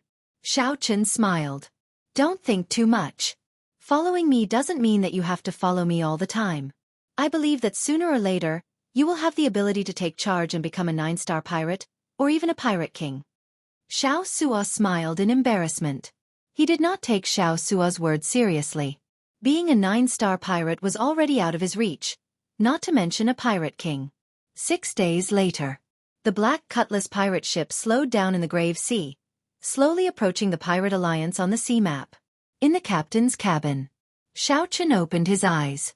His physical body had been cleansed by the golden life juice source again. There was no more room for improvement. Compared to before he refined the life juice source, his physique had already undergone a qualitative leap. Right now, Xiao Chen's physical body was already comparable to that of a major primal core cultivator. It was not much stronger. Of course, the major primal core venerates here refer to the major primal core venerates that grew up in places like the Grave Sea. This was not the major primal core of a small place like Purple Sun City. Right now, the strongest aspect of his body was his physical body. Xiao Chen's vital qi could already condense 3 cauldron force. When he punched out, it was 3 cauldron force easily and without any pressure. The second was saber skills. After arriving in the Great Thousand Realms, aside from breaking through to small perfection in Great Dao energy, Xiao Chen had not made much progress with the saber Dao. Finally it was cultivation. The quintessential essence of the half-step primal core realm was still a little lacking in terms of realm. Even though he had a deep and solid foundation, his cultivation realm was still very low. Compared to the peak minor primal core Xiao Su'a, Xiao Chen's veritable essence energy was somewhat inferior. However, if Xiao Chen broke through to the half-step primal core realm, the energy that he would erupt with would be even more horrifying. Their current weakness was just a result of their accumulation. My overall strength should not be much weaker than the Black Lotus Church's Arhats. Including my trump cards, I should be able to fight them. Xiao Chen mumbled to himself thoughtfully. Captain, we are almost at the pirate hall. Come out for a walk. Fei Er walked into the captain's cabin and said to Xiao Chen. According to the sea chart, the Pirate Alliance's base was 50 kilometers ahead. Xiao Chen nodded, indicating that he understood. He pushed open the door and went to the highest observation deck of the ship. Whoosh! Suddenly, sonic booms rang out above the pirate ship. A few figures flew over the group at high speed. Those who dared to fly in the starry sea were all peak experts. At the very least, without sufficient veritable essence energy, they would not dare to fly. The group glanced at the pirate ship below. Then they did not linger, quickly leaving. After a while, 7 or 8 groups of cultivators flew past the pirate ship one after another, heading for the island where the Pirate Alliance was. Xiao Chen found this somewhat strange. This is strange. Where did so many people come from? Why are they wasting veritable essence energy flying above the starry sea? Are there no ships? Xiao Su'er explained to Fei Er below. These people are not pirates. Their ships cannot stop near the Pirate Alliance. However, the Pirate Alliance does not forbid them from coming alone. Feeling confused, Fei Er asked. They are not pirates. What are they doing at the Pirate Alliance? Xiao Su'er smiled and replied, some are here to buy and sell goods, some are here to make a name for themselves, and some are just here to watch the excitement. The Pirate Alliance in the Starry Sea is not as peaceful as Purple Sun City. Do you think of it as a chaotic city that does not have as many rules as the righteous Dao sects? It is just a free city in the sea. Feeling curious, Fei Er asked, they can make a name for themselves? Can we do that as well? An old sailor laughed loudly and said, the people of the righteous Dao use us to make a name for themselves. Naturally, we can use these people to make a name for ourselves as well. However, it will be a bad reputation. Hee. Xiao Su'er nodded and said, that's right. What does the Pirate Alliance have the most? Naturally, it has the most pirates. There are also some bandits and experts of the evil Dao who like to gather here. There is a wrestling ring in the Pirate Hall. If one can defeat a strong pirate or an expert of the evil Dao here, one will quickly become famous. Furthermore, one can even benefit from it. It is precisely because of this uniqueness that the Pirate Alliance can stand on its own, becoming a unique place of interest in the vast sea. It attracts people from all walks of life, from the righteous Dao and the evil Dao, to gather here. Fei Er stuck out her tongue and said, so that's how it is. It feels rather interesting. Xiao Su'er turned his head and smiled. Little girl, I think you have the potential to become a great pirate. Luonan quickly stepped forward and said, don't speak nonsense. Don't lead my Fei Er astray. Xiao Su'er guffawed and said unconcernedly, I'm just saying it casually. Look at how nervous you are. On the tall watchtower, Xiao Chen leaned back gently, and the cycle thrown in his clothes appeared from nowhere. Then, he leaned comfortably on it. Xiao Chen looked into the distance. A blue dot had already appeared at the limits of his vision. That was the Pirate Alliance. I heard that 2 rank 3 sect disciples from different blessed lands are going to fight it out at the Pirate Alliance's gathering point. Interesting. No wonder there are so many people coming and going. It turns out that there is something interesting to watch. There are 3 blessed lands in the Grave Sea. Those who can establish their sect in a blessed land are the peak existences of rank 3 sections. These 2 people are definitely not simple. That's right. These two people have the bloodlines of the great desolate Aeon's 10,000 races. Among the younger generation of their respective blessed lands, they rank within the top 100. Up on the watchtower, Xiao Chen's senses were extremely sharp after continuously strengthening his physical body. He heard some interesting topics. During the Immortal Epoch, blessed lands referred to the places where Earth immortals resided. Naturally, there were no immortals in the Martial Epoch. The ones occupying the blessed lands were the outstanding talents of their respective sections. They had to go through intense competition before they could enter the blessed lands. There were a total of 3 blessed lands in the Grave Sea: the Potala Mountain, the Black Cave Mountain, and the Heavenly Shaking Mountain. Every single blessed abode was renowned far and wide, and their statuses were extraordinary. Rank 3 sects could only enter one of these blessed lands to raise their sect's rank to the stronger rank 4. The sect of Senior Pan Huang's in-name disciple should be in one of these 3 blessed lands. Aside from repairing the pirate ship, Xiao Chen had another reason for coming to the Pirate Alliance. He wanted to find out which blessed land Yi Zifeng's sect was in. Upon hearing the conversation of these people, Xiao Chen's eyes lit up. If these 2 blessed land disciples were from the same blessed land as Yi Zifeng, perhaps he could enter Yi Zifeng's sect ahead of time. "Captain, we have arrived," Xiao Su called out to Xiao Chen from the deck. Xiao Chen nodded and leaped down. The throne returned to his clothes, and he landed firmly on the deck. The group of 4 headed for the pirate hall. The other crew members piloted the pirate ship to the harbor for repairs. This was not Xiao Chen's first time at the pirate hall. He was not surprised by the many palaces, which rose and fell, surrounded by palace walls. Although it was called the Pirate Hall, it was actually a pirate city. One should not be fooled by the name. At the entrance of the Pirate Hall, one could enter for free with the Captain Medallion. If one was not a pirate, one would have to pay extra spirit jades to enter. Furthermore, it was not cheap. Xiao Chen watched the endless stream of people entering. Every outsider handed over 1,000 inferior-grade spirit jades. Xiao Chen was flabbergasted. This pirate alliance earned spirit jades really easily. I wonder if there are any envious factions that want to compete with them? Chapter 1622. After handing over the captain token and verifying their identities, Xiao Chen's group successfully entered the pirate hall. Majestic statues stood at the entrance of every pirate hall. Every pirate that passed by would stare at them for a long time. The legendary Pirate King was the highest honor in every pirate's heart. One of them had a bushy beard and a muscular figure. He held a scarlet pirate banner in his hand. This was the legendary Scarlet Blood Pirate King. Xiao Chen observed for a while before walking to a quiet corner. Then he said to the 3, "After drifting at sea for so many days, let's split up first. We will meet back here 4 hours later." Everyone agreed to this suggestion. This was especially so for Xiao Su'a, who felt exceptionally excited. After Luo Nan and Fei Er left, Xiao Chen called out to Xiao Su'a and handed him a stack of paper. Xiao Su'a received it and took a look. Each piece of paper had 2 or 3 strange talisman scripts drawn on it. He could not understand them at all. "What is this? Why is it so messy?" Xiao Chen smiled and retorted, "Messy? Messy is right. These are the talisman scripts carved on the Scarlet Blood War banner. I copied them all. They should be some kind of language. Go and find someone in this field to decipher them.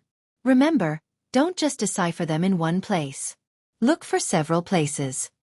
Xiao Su'a immediately became excited. "All right, leave this to me.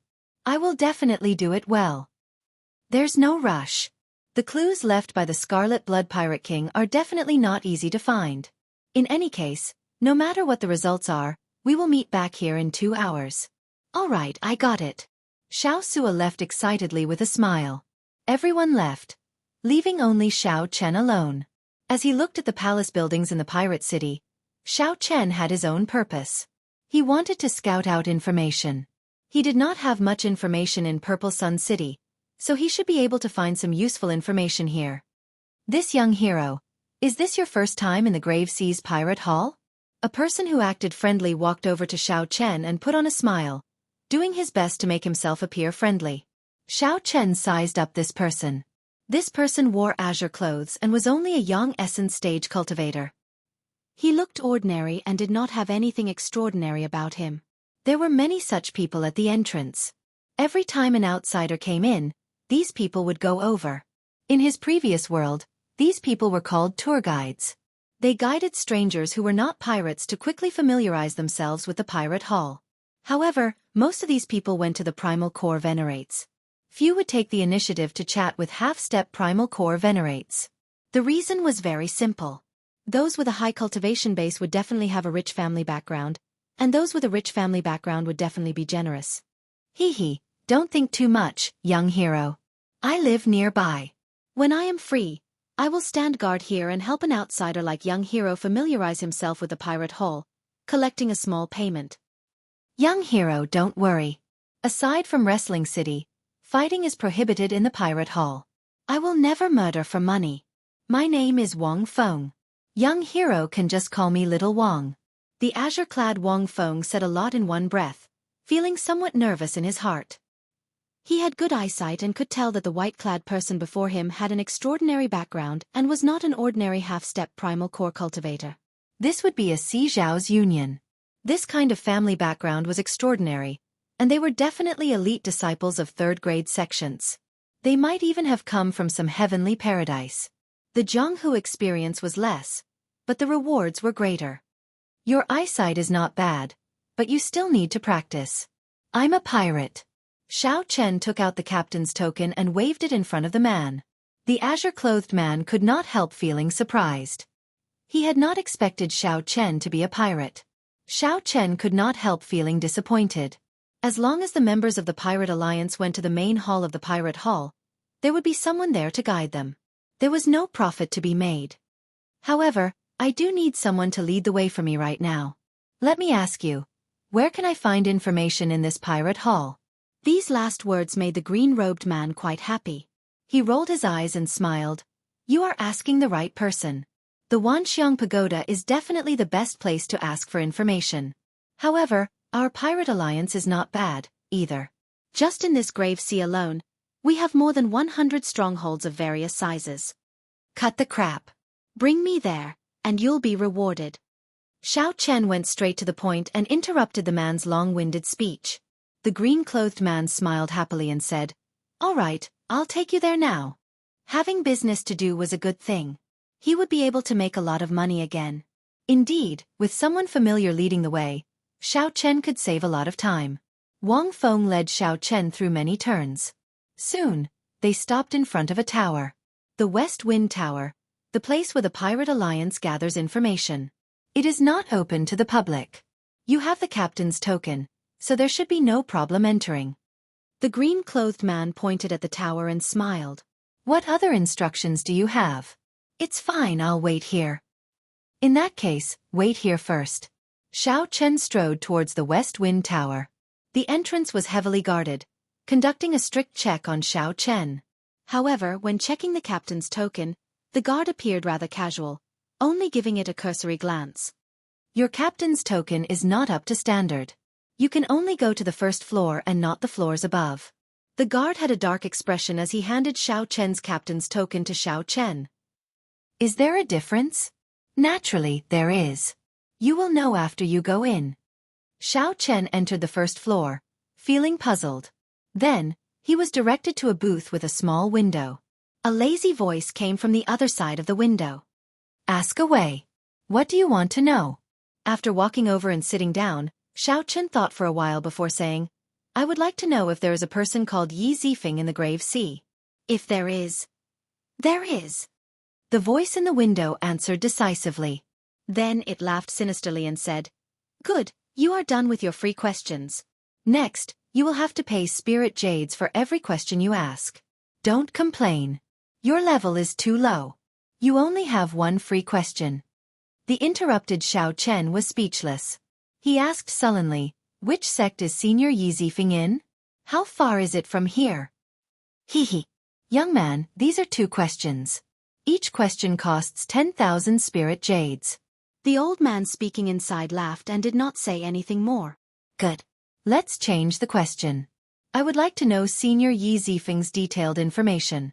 Xiao Chen handed over the spirit jades, feeling somewhat upset. This number was somewhat too large. The old man's attitude seemed like he was toying with Xiao Chen.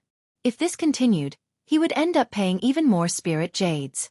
A hand stretched out from the window and quickly took away the spirit jades.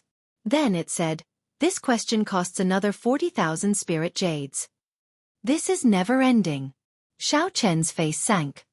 Are you messing with me? Hee hee. Don't lose your temper with me. This is the rule set by the Pirate Alliance. The value of your question is much greater than the previous two. Young man, don't play word games with me. Bang. The window directly shattered. Xiao Chen had punched it and stretched out his hand to grab the old man inside. Pala! Clearly, the old man inside had not expected Xiao Chen to be so tyrannical. Xiao Chen attacked without any warning. Caught off guard, the old man was immediately pulled out and fell to the ground. Behind the window were rows of bookshelves with all sorts of information on them.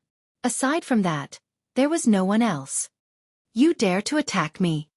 The wizened old man on the ground glared at Xiao Chen in rage. You are just an insignificant half-step primal core cultivator, and you dare to be so arrogant? You are seeking death. Whoosh! The old man's figure flashed, and he leaped up from the ground and threw a palm strike at Xiao Chen. Xiao Chen snorted coldly and countered with a punch, instantly erupting with 3 cauldron force. The crafty old man vomited a mouthful of blood as Xiao Chen knocked him back. He was an early-stage minor primal core venerate, yet he could not receive one move from Xiao Chen. As the old man looked at Xiao Chen, he could not help revealing a horrified expression. However, he still forced himself to remain calm and said, "You inexperienced brat, how dare you make a move here? Quickly apologize. Otherwise, you will not be able to walk out of the West Wind Tower." Xiao Chen's lips curled up in a cold smile as he said indifferently, "There is no need for you to care about my matters. Before the West Wind Tower's people arrive, speak properly." A formless aura spread out, and the crafty old man shivered. He saw a terrifying killing chi in Xiao Chen's cold eyes. The old man's heart sank for some reason as he felt a terrifying danger encasing him. "All right, I'll speak." The crafty old man's eyes flickered as he chose to endure the humiliation first. The crafty old man said, "Yi Zifeng, one of the 10 great saber venerates of the Grave Sea. His cultivation is extremely horrifying, having reached the Starry Sky realm long ago." Star Venerate? That's right. The Cloud Sea realm has 3 stages: the Starry Sky realm, the Holy Light realm, and the Sovereign realm. Starry Sky realm cultivators are called Star Venerates, Holy Light realm cultivators are called Holy Venerates, and Sovereign realm cultivators are called Sovereign Personages. Sovereign Personages have reached the limits of mortals. If they advance further, they will break free from the limits of mortals and reach another level. Xiao Chen had read about the cultivation realms of the Great Thousand Realms. The moment the old man said this, he recalled it. Above the Cloud Sea realm was the Divine Vein realm. After opening a divine vein, one would be considered to have reached the demigod realm. Xiao Chen nodded and said, "Continue." Rumor has it that Yi Zifeng is the nominal disciple of the Spring Snow Bladesman, Pan Huang. His strength is at the peak of Star Venerates. There are even rumors that he has already reached the Holy Light realm. However, he has rarely shown himself in recent years. There is very little news about him. The sect he comes from is the Heavenly Profound sect, which is stationed in one of the 3 blessed lands of the Grave Sea, the Black Cave Mountain. Xiao Chen nodded in satisfaction. Then, he looked at the crafty old man and said, "Can't you speak properly? You just have to suffer a little before you are willing to listen." The crafty old man smiled embarrassedly and said, "Don't get cocky. After you walk out of this door, you will know the consequences of your actions." Xiao Chen smiled and said, "What consequences? What is this?" The official intelligence agency of the Pirate Alliance is clearly a scam. That Wang Feng outside is a scammer, right? The crafty old man's expression changed slightly. How did you know? Chapter 1623. The devious old man felt very surprised. As he looked at Xiao Chen, his eyes filled with shock. "Who knew?" Xiao Chen smiled calmly and said, "I was just trying to scare you. Unexpectedly, I guessed right." However, Xiao Chen was somewhat suspicious. When he entered, the guard interrogated him very strictly. However, when he checked the captain's medallion, he only casually glanced at it, not caring at all. Xiao Chen was more cautious. Later on, the other party even said that he could only go to the first floor. Xiao Chen felt that something was wrong. It was just scouting for information, not an auction house or a wrestling ring. Why would there be a difference in rank? Normally, the spirit jades would be sufficient for any kind of information. You! The devious old man immediately felt very angry. He said coldly, "White-clad brat, don't get cocky. If you have the guts, don't walk out of this door. The pirate alliance is very deep. You want to overturn it? Dream on." Creak. As the devious old man spoke, the door opened forcefully. 3 tall, burly men with boorish faces barged in. The leader looked at Xiao Chen with a sullen expression and said, "Are you causing trouble?" The devious old man looked like he saw his savior. He got up and said, "That's right. It's him. It's him. He wants information. Not only did he not give me the spirit jades, he even brought me up." The leader looked at Xiao Chen and smiled coldly. "Interesting. Just anyone dares to cause trouble in the West Wind Tower. Leave behind 100,000 spirit jades. Otherwise, you can forget about leaving the West Wind Tower. You really speak a lot of nonsense." Xiao Chen could not be bothered to waste his breath. His figure flashed as he raised his hand and sent a palm strike. Using his palm as a saber, Xiao Chen quickly chopped down. The leader showed a startled expression. Unexpectedly, Xiao Chen attacked at the drop of a hat. In a fluster, he quickly retreated. The two at the left and right made their moves, taking advantage of the situation to surround Xiao Chen, trying to force him back. However, things did not go as he wished. Xiao Chen was astonishingly fast, not giving the leader any chance to dodge. Xiao Chen's hand saber struck the other party's crossed arms. Kasie! Cracks immediately appeared on the ground. The leader grunted in pain. His arms broke, and he lost all feeling. Get lost! Xiao Chen did not show mercy after gaining the upper hand. He sent this person flying with a kick, and his figure flashed out of the room. The 2 burly men on the left and right didn't even manage to touch the corner of Xiao Chen's clothes. As soon as he stepped out of the room, a group of people with sharp blades charged towards Xiao Chen from both sides of the corridor. Every cultivator was at least a young essence cultivator. There were many half-step primal core cultivators, and the ones leading them were even minor primal core cultivators. Xiao Chen's expression was calm as he recalled the route he took to get here. Then, he charged through the right corridor. Daring to cause trouble in the West Wind Tower, you really don't know the meaning of death. When the leader saw Xiao Chen rushing towards him, he sneered and rushed over first. Hoochie! A strong wind blew, and Xiao Chen soon met halfway. They exchanged glances and attacked without hesitation. In the narrow passageway, the 2 of them started fighting fiercely. Their figures were so fast that they could not be seen. One could only see a series of afterimages. After 100 moves, the newcomer vomited a mouthful of blood and got sent flying by Xiao Chen's punch. That person crashed into the people behind him. The huge impact caused several people to feel pain. The devious old man quietly crawled out of his booth and stuck his head out to observe the situation. He saw Xiao Chen advancing rapidly, not stopping at all. No one who dared to block him could last more than 3 moves. "I ran into a tough nut to crack," the devious old man said with a bitter expression. He felt somewhat nervous in his heart. Unexpectedly, Xiao Chen was so strong.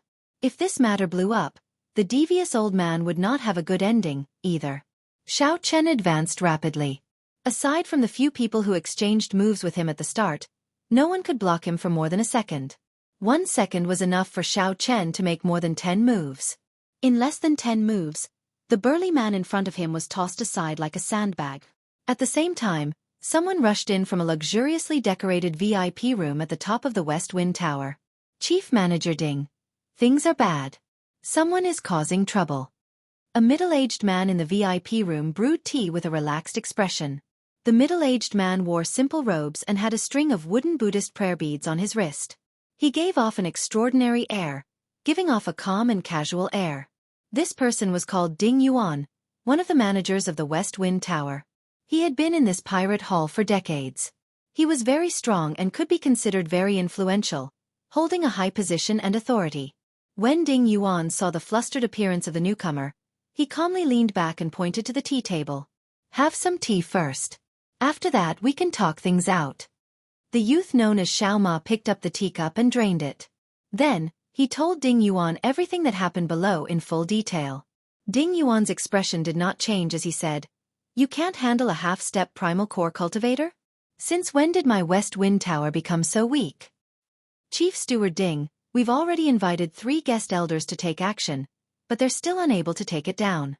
I don't have the authority to mobilize an inner sect guest, so I can only ask you to make the decision," Xiao Ma quickly said. Ding Yuan smiled and said, "Interesting, I'll go take a look." After exiting the VIP room, he stood on the railing of the corridor on the top floor and looked down. In the hall, Xiao Chen was fighting 1 against 3, and he wasn't at a disadvantage. The 3 guest elders of the West Wind Tower were all peak primal core cultivators.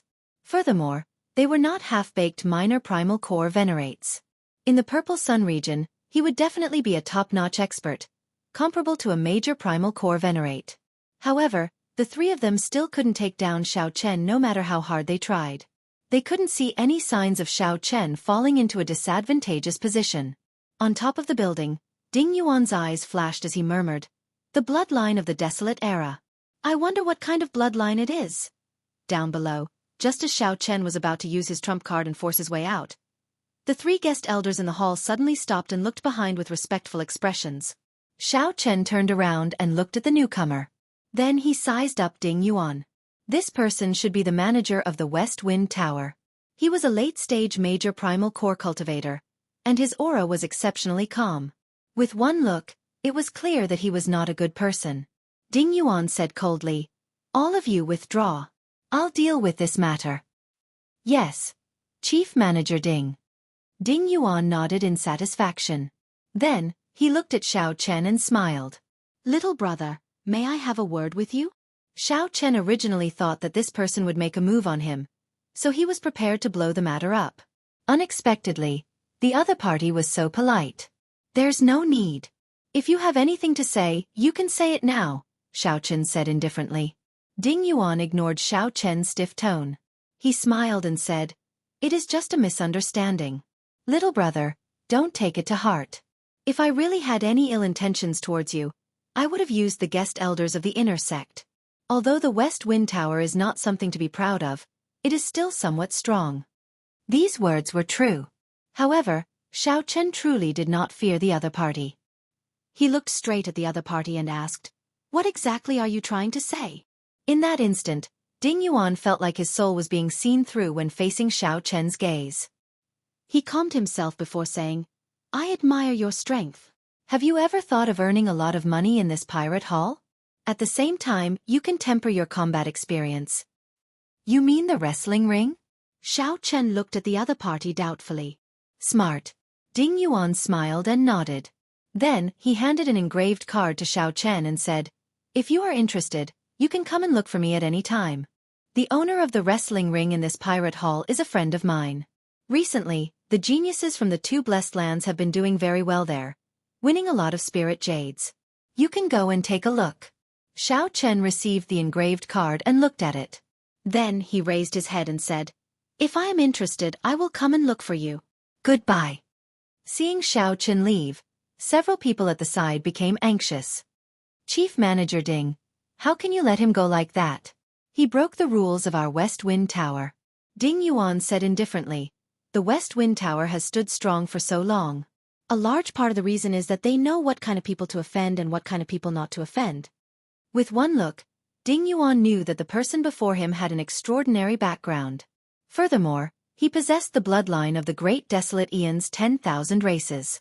Clearly, he was not someone that could be casually offended. "Bring the person who gave him the information. I want to interrogate him carefully. It is time to rectify some of the recent customs." After leaving behind a sentence that made everyone tremble in fear, Ding Yuan turned around and left with a cold expression. When the crafty old man hiding in the corner heard this, he was so frightened that his legs went soft, and he fell to the ground. Chapter 1624. After leaving the West Wind Tower, Xiao Chen saw Wang Feng, who was still waiting there. So, he walked over without changing his expression. "Young hero, how was it? Did you gain anything?" Wang Feng asked extremely respectfully with a smile on his face. Xiao Chen replied expressionlessly, I gained a lot. Hee hee. That's good. I wonder, how are you going to calculate my reward? Wang Feng's smile did not fade as he looked at Xiao Chen, filled with hope. Xiao Chen's face sank as he shouted coldly, "You are really extraordinarily bold. After tricking me, you still want to ask me for a reward?" Wang Feng's heart tightened. When he felt Xiao Chen's gaze on him, he felt immense pressure. How can that be? Young hero must be joking, right? Wang Feng said somewhat anxiously as he forced out a smile. Xiao Chen did not say anything. He took out a nameplate and placed it before Wang Feng. Ding Yuan, the West Wind Tower's chief manager. Wang Feng's expression changed drastically. He could not help taking 2 steps back. As he looked at Xiao Chen, his eyes filled with shock. How did the West Wind Tower's chief manager hand his nameplate to Xiao Chen? In that case, wouldn't the matter of him colluding with the lower echelons of the West Wind Tower be exposed? Xiao Chen put away the nameplate and said indifferently, "I will not pursue this matter for now. After this, just make up for your mistakes and do your job well. I will definitely reward you handsomely." Wang Feng felt surprised. Unexpectedly, Xiao Chen let him off. He immediately felt relieved of a heavy burden. He nodded and said, "Young hero, don't worry. If you have any instructions, I promise to do my best. There is no need for any reward." 1 hour later, Xiao Chen's group of 4 gathered at the Pirate King statues at the entrance of the Pirate Hall. Xiao Su looked at Wang Feng and asked, "Who is this fellow? He looks shifty-eyed. With one look, I can tell that he is not a good person." Wang Feng felt embarrassed in his heart. He quickly smiled and said, "I am Wang Feng. I am very familiar with this Pirate Hall. If you need any help, just let me know at any time. Let's put his matter aside. Xiao Su, how's the matter I gave you?" Xiao Chen was more concerned about this. Xiao Suo smiled straightforwardly and said, "It is done. There will be results 10 days later." Xiao Chen was delighted. He nodded and said, "Not bad, you're quite agile." Xiao Chen had high hopes for the treasure left behind by the Scarlet Blood Pirate King. The central Great Realm, where Ancestor Dragon City was a true gathering place. If one went there without strength, one would only be humiliated. Xiao Chen did not want Lu Ryue to take care of him after seeing her. "Big brother Xiao Chen, should we go take a stroll around the wrestling ring? Many of the people who come here are here for the wrestling ring," Fei suggested. Lu Onen added, "I heard that these 2 outstanding talents from different blessed lands are in a fit of pique, competing to see who can obtain more consecutive victories. The atmosphere is very intense." Xiao Chen took out the nameplate and recalled Ding Yuan's words.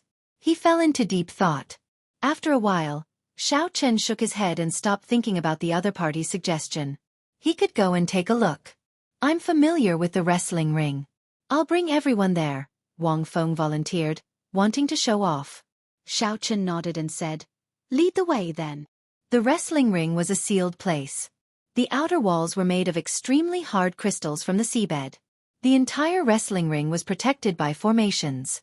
Even a peak major primal core cultivator would find it hard to destroy the wrestling ring. Many Pirate Hall cultivators stood guard at the entrance. After everyone paid an entrance fee of 1,000 spirit jades, they successfully entered. Wang Feng felt a slight heartache. 1,000 inferior grade spirit jades was not a small sum.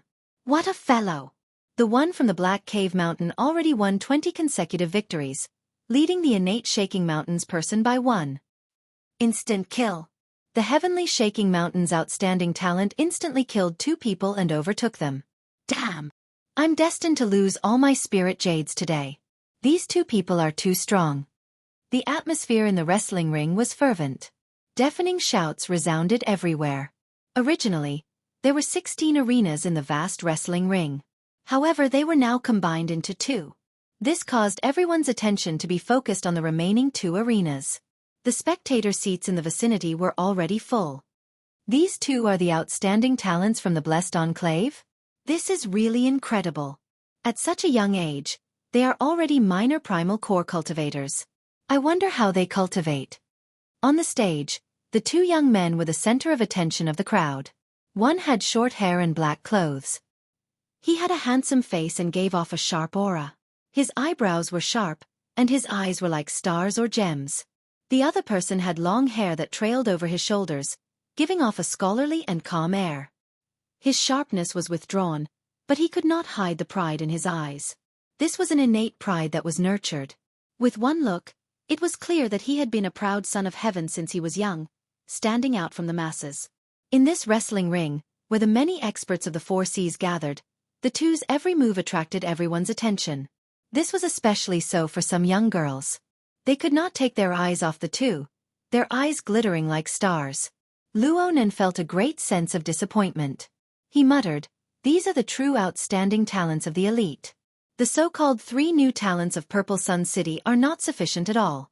While Luonan rejected the 3 new talents of Purple Sun City, he also rejected himself.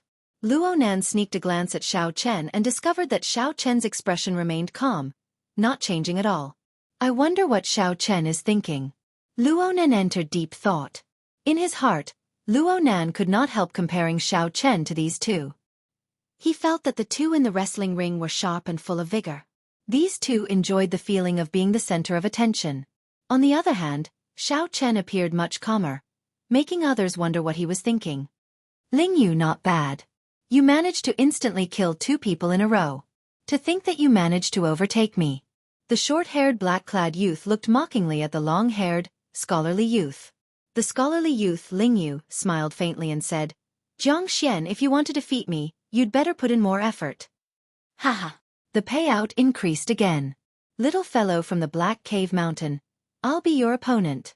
As these people spoke, an unprepossessing old man holding a huge sword charged over to the arena where the short-haired, black-clad youth, Jiangxian, was. "It's old Devil Lu. This fellow is a 3-star captain. He is rather strong. I heard that this old Devil Lu is a peak minor primal core cultivator, just 1 step shy of major primal core. There are rules in the arena that forbid major primal core cultivators from fighting. This is already the strongest person to fight." Soon, people recognized old Devil Lu. His strength was 2 grades higher than Ling Yu's. Ling Yu was only an early-stage minor primal core cultivator. Furthermore, he was not very old. However, this old Devil Lu was someone who had lived for several hundred years. He had rich combat experience and killed countless people, radiating a startling baleful aura. Blazing solar sword light chop. The moment old Devil Lu entered the arena, he activated the huge sword in his hand and charged over. That huge sword immediately burst into flames, turning into a vast sea of flames. Then, the flames gathered and turned into a boundlessly resplendent flaming sword light. A treasure tool. Old Devil Lu's sword is actually a treasure tool that surpasses profound tools. No wonder he dares to fight. Startled cries rang out in the crowd. Xiao Chen entered deep thought. This old Devil Lu's strength, together with this sword, is somewhat terrifying. In a one-on-one fight, Xiao Suo, who recently absorbed the life juice source, should only have a 60% chance of victory. A treasure tool? I've even seen Dao tools before. Why would I fear your treasure tool? Ling Yu's lips curled up, not caring.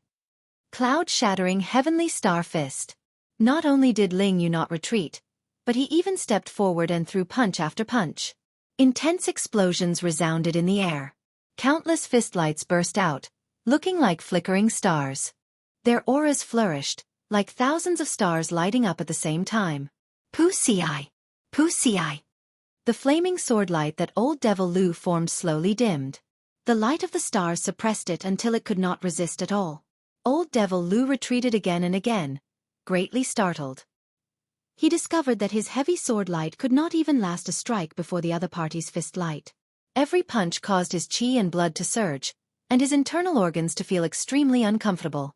This pressed down on his body and soul. Boom! Old Devil Lu vomited a mouthful of blood. After enduring 10 moves, a punch struck him and sent him flying out of the arena. Whoosh! Everyone was shocked. They had not expected the powerful old monster Lu to only last 10 moves. After 10 moves, he was sent flying and eliminated. Chapter 1625. No one had expected the early-stage minor primal core black-clad youth, Ling Yu, to defeat old Devil Lu, who had hundreds of years of combat experience, within 10 moves. The battle ended so quickly that it left everyone flabbergasted and in disbelief. The victor of this battle was the Black Cave Mountain's Ling Yu and the scholarly youth Xianxia from the Heavenly Shaking Mountain. Their consecutive victories tied once again. The scholarly youth, Xianxia, smiled and said, "Not bad, Ling Yu. Do you dare to go bigger?" "Afraid of you?" Ling Yu's lips curled up in a cold smile. "How do you want to play?" Jianghu smiled and said, "Let's fight 3 peak minor primal core cultivators at the same time. Let's see who wins first. Do you dare to or not?" What a joke. Why wouldn't I dare? As soon as these words were spoken, the entire arena descended into a frenzy. How arrogant. 1 against 3. Furthermore, Jiang Xian was a peak minor primal core cultivator who was 2 grades higher than Xiao Chen. The most important thing was that Jiang Xian did not consider failure at all.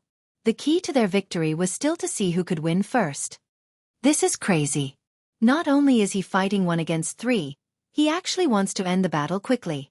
The 2 of them are exuding an imposing aura. I wonder if anyone else will step up. Don't worry. They have already won 21 matches in a row. If we defeat them, we will obtain an astronomical amount of spirit jades. There will definitely be people willing to give it a try. Amidst the discussions, 3 old men from each of the 2 arenas flew up one after another. Luo Nan exclaimed in shock, "These 2 people are somewhat horrifying. Can they win?"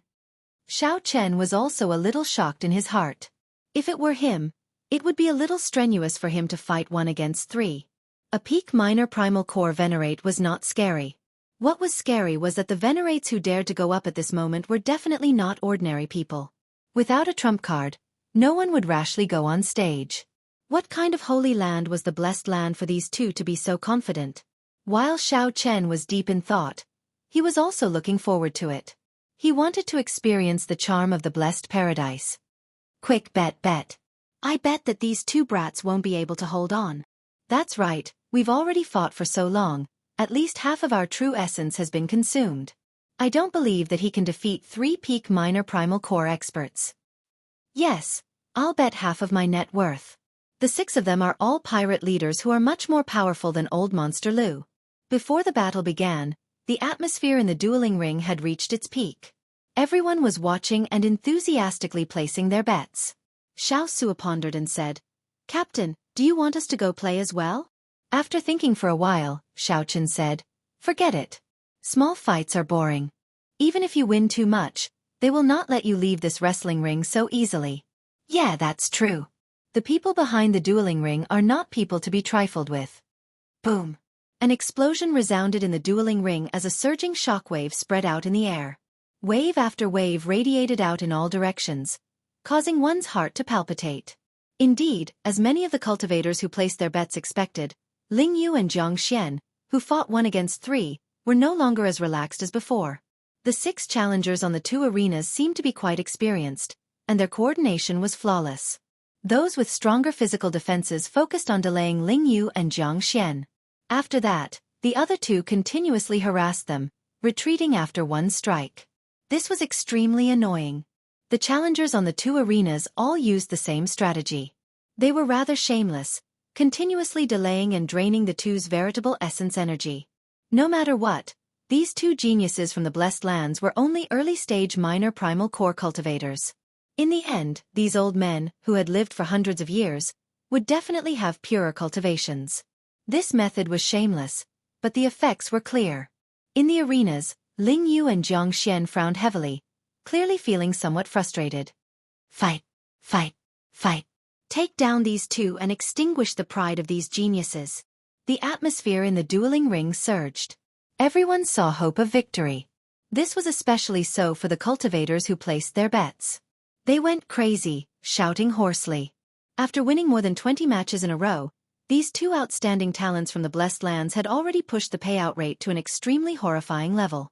As long as they won, everyone would earn a lot. However, if Ling Yu and Jiang Xian won, the dueling ring would suffer heavy losses, and the rewards for consecutive victories would be even more horrifying. The situation in the arenas did not exceed Xiao Chen's expectations. The 3 old men who went up to challenge Ling Yu were extremely experienced. These 3 old men were very experienced, and their coordination was boundless. Xiao Chen suspected that these 3 old men were nurtured by the wrestling ring itself.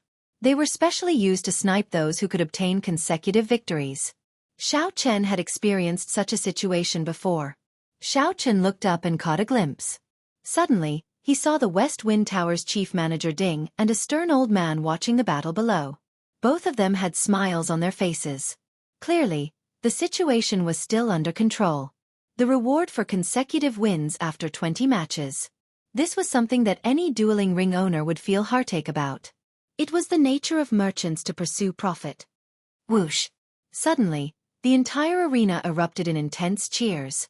Xiao Chen looked around and discovered that Ling Yu had made a mistake. After getting hit by 2 moves, Ling Yu was forced into a corner, and blood leaked out of a corner of his lips. On the other side of the arena, Xianxia was very cautious. However, he still got hit, and his situation turned bad as well. Incredible! Xiao Chen thought to himself, these 3 really have a tacit understanding with each other. Furthermore, their combat experience is frightening. Unfortunately, your cultivations are still too low. Otherwise, you might really have the opportunity to be this arrogant, the old man in the arena said with a smile. Is that so? Ling Yu wiped off the blood at the corner of his lips and looked at the blood on his palm. Then, he revealed a strange smile. Old man, you are too naive. Ling Yu laughed coldly in the arena. Then, he shouted, and a heavy tyrannical and murderous aura from the great desolate Aeon surged out from his body. Suddenly, ripples that looked like starlight appeared on Ling Yu's exposed skin. It was like he had turned into a resplendent starry sky, vast and boundless, deep and distant.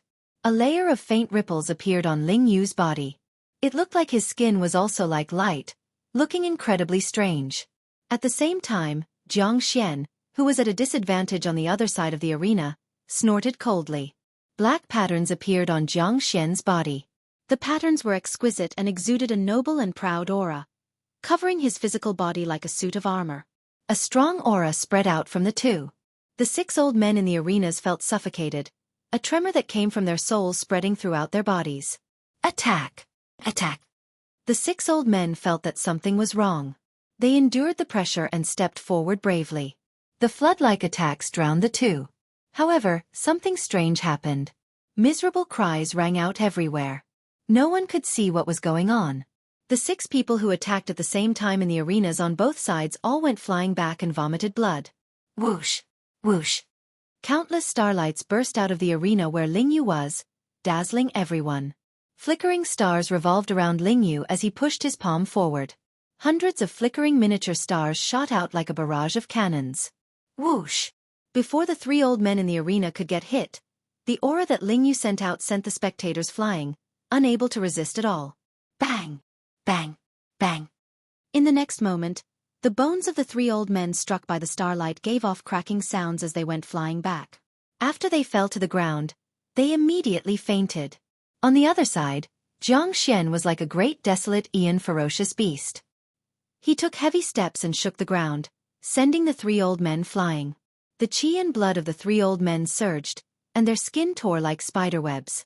Scarlet blood oozed out, looking extremely horrifying. Rumble! The terrifying auras coming from Jianghu and Ling Yu's bodies surged, emitting intense sounds that reverberated throughout the dueling ring. Plop! Plop! Some of the weaker yang essence cultivators fell to the ground, unable to speak in unison. Many of the spectators, even those who were at the periphery, felt an inexplicable uneasiness in their souls. Xiao Chen felt his bloodline tremble slightly. His expression could not help but turn grave. These 2 knew how to activate the Great Desolate Aeon bloodline and use it as they pleased. Great Desolate Aeon bloodline. It's the Great Desolate Aeon bloodline. Someone exclaimed hoarsely, turning pale with fright. Chapter 16:26. The entire arena was shocked and silent. For many people, this was the first time they saw the might of the Great Desolate Aeon bloodline. The instant the power of the bloodline opened, the shock and pressure he brought to everyone would definitely be unforgettable for their entire lives. Through their spreading, the legend of the Great Desolate Aeon bloodline would further influence the world, gradually becoming a mythical existence. To be precise, during the primordial era, tens of thousands of races fought for supremacy. In the beginning, the ancestors of the myriad races were the direct descendants of the gods and devils during the chaotic era. It was not an exaggeration to say that their bloodlines were mythical. Although the pure-blooded untainted land bloodline no longer existed in this era, the little golden crow was an exception. Thump, thump. The hearts of the various sects and the wandering pirates in the wrestling ring thumped non-stop. The blood in his body contained a power that came from the depths of his soul, causing his bloodline to tremble. The cultivators with weaker cultivations could not resist the two great desolate Aeon bloodlines. They were pressed to the ground, unable to get up. It was as if they were worshippers. Moreover, this was only the bloodline of the 10,000 races of the primordial world. It was not the strongest 100 races. In the Great Desolate Era, the 10,000 races fought for supremacy, and the strongest 100 races were selected. Then they smoothly passed into the Epic Era. Their bloodlines were purer, and the power they inherited was stronger and longer. Xiao Chen was secretly shocked. However, he was not shocked because of the Great Desolate Aeon bloodline in their bodies. Instead, he was amazed at how the other party was able to activate the power of his bloodline and instantly burst forth with oppressive fighting prowess. Xiao Chen could feel the strength of his blue dragon bloodline. This was especially so after the life juice source continuously cleansed it. It was like a boundless treasure trove. But he couldn't use it at all. The benefits of the blue dragon bloodline were that his physical body was slightly stronger, and he could recover his veritable essence energy much faster than ordinary people. There was still a long way to go before it could be truly developed. I don't know when I will be able to activate my bloodline flexibly. Xiao Chen muttered to himself. There was a trace of anticipation in his heart, as well as a trace of depression. If it was anyone else, they would probably be unhappy, guarding a pile of treasures but not being able to use them. At the same time, Xiao Chen wondered why the blood-soaked Dragon Emperor's remnant soul in the Kunlun realm did not teach him the method to activate his bloodline after waking up once. Could it be that there were other mysteries behind this? Ha ha ha, who else? Who else dares to challenge me? Ling Yu. In the arena, Ling Yu exuded a tyrannical aura, causing everyone to feel a great pressure. No one dared to speak. Of course, no one dared to go up and humiliate themselves. The manager of the wrestling ring shook his head slightly and waved his hand in displeasure before walking off. On the other side, although the scholarly young man did not say anything, he did not conceal his domineering aura either. That Ling Yu seems to be an outstanding talent of the Black Cave Mountain. I wonder if he knows Senior Yi Zifeng. Xiao Chen looked at Ling Xian. They both came from the same blessed land.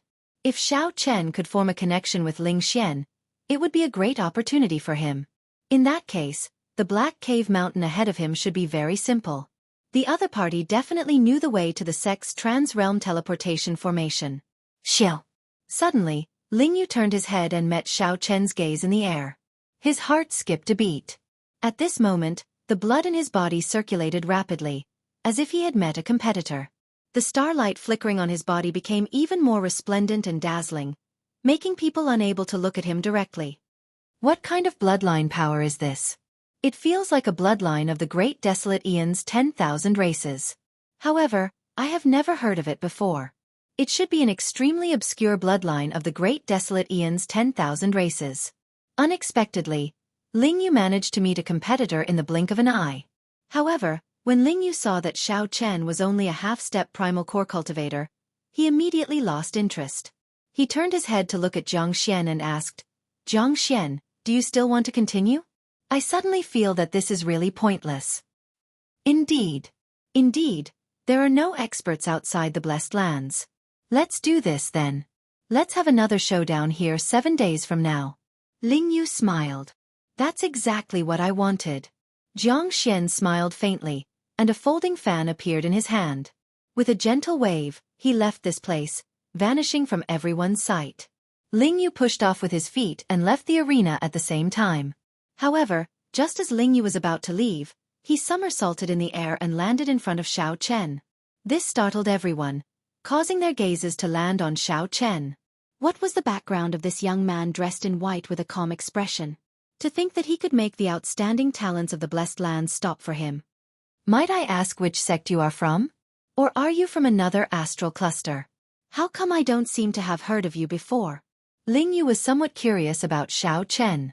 The three Blessed Lands were not far from each other. The disciples of the three Blessed Lands often competed with each other, so they were rather familiar with each other. Ling Yu was very sure that the three Blessed Lands did not have someone like Xiao Chen in his memory. Xiao Chen smiled calmly and said, I am Xiao Chen. I do not have a master. I am just a wanderer. When Ling Yu heard that, he could not help feeling somewhat disappointed. He had thought that the other party was the disciple of some hidden expert. In that case, even if Xiao Chen's cultivation was low and his bloodline was not as noble as Ling Yu's, he could still befriend him. When Xiao Chen thought about the Black Cave Mountain, he asked probingly, Sir, do you have time to talk to me alone? Ling Yu thought that Xiao Chen was trying to curry favor with him, so he smiled politely and said politely, Sorry, I have to enter closed-door cultivation to prepare for the duel with Jianghu. We will talk again if there is a chance. Right after Ling Yu spoke, he turned and left, not giving Xiao Chen a chance to continue the conversation. Xiao Chen's expression appeared somewhat stunned. However, he soon smiled and let it go. Xiao Chen was very clear on Ling Yu's thoughts. In his opinion, there was not much of a problem. With such strength and arrogance, it wasn't a big deal at all. However, Xiao Chen was still too young and did not let Xiao Chen finish speaking. Fei said unhappily, Big brother Xiao Chen, he is brushing you off. When Xiao Chen heard that, he could not help smiling. It was rare to see someone as straightforward as Fei are. Let's go. I am not brushing him off. I do have something to see if I can strike a deal with him. He has his own motives.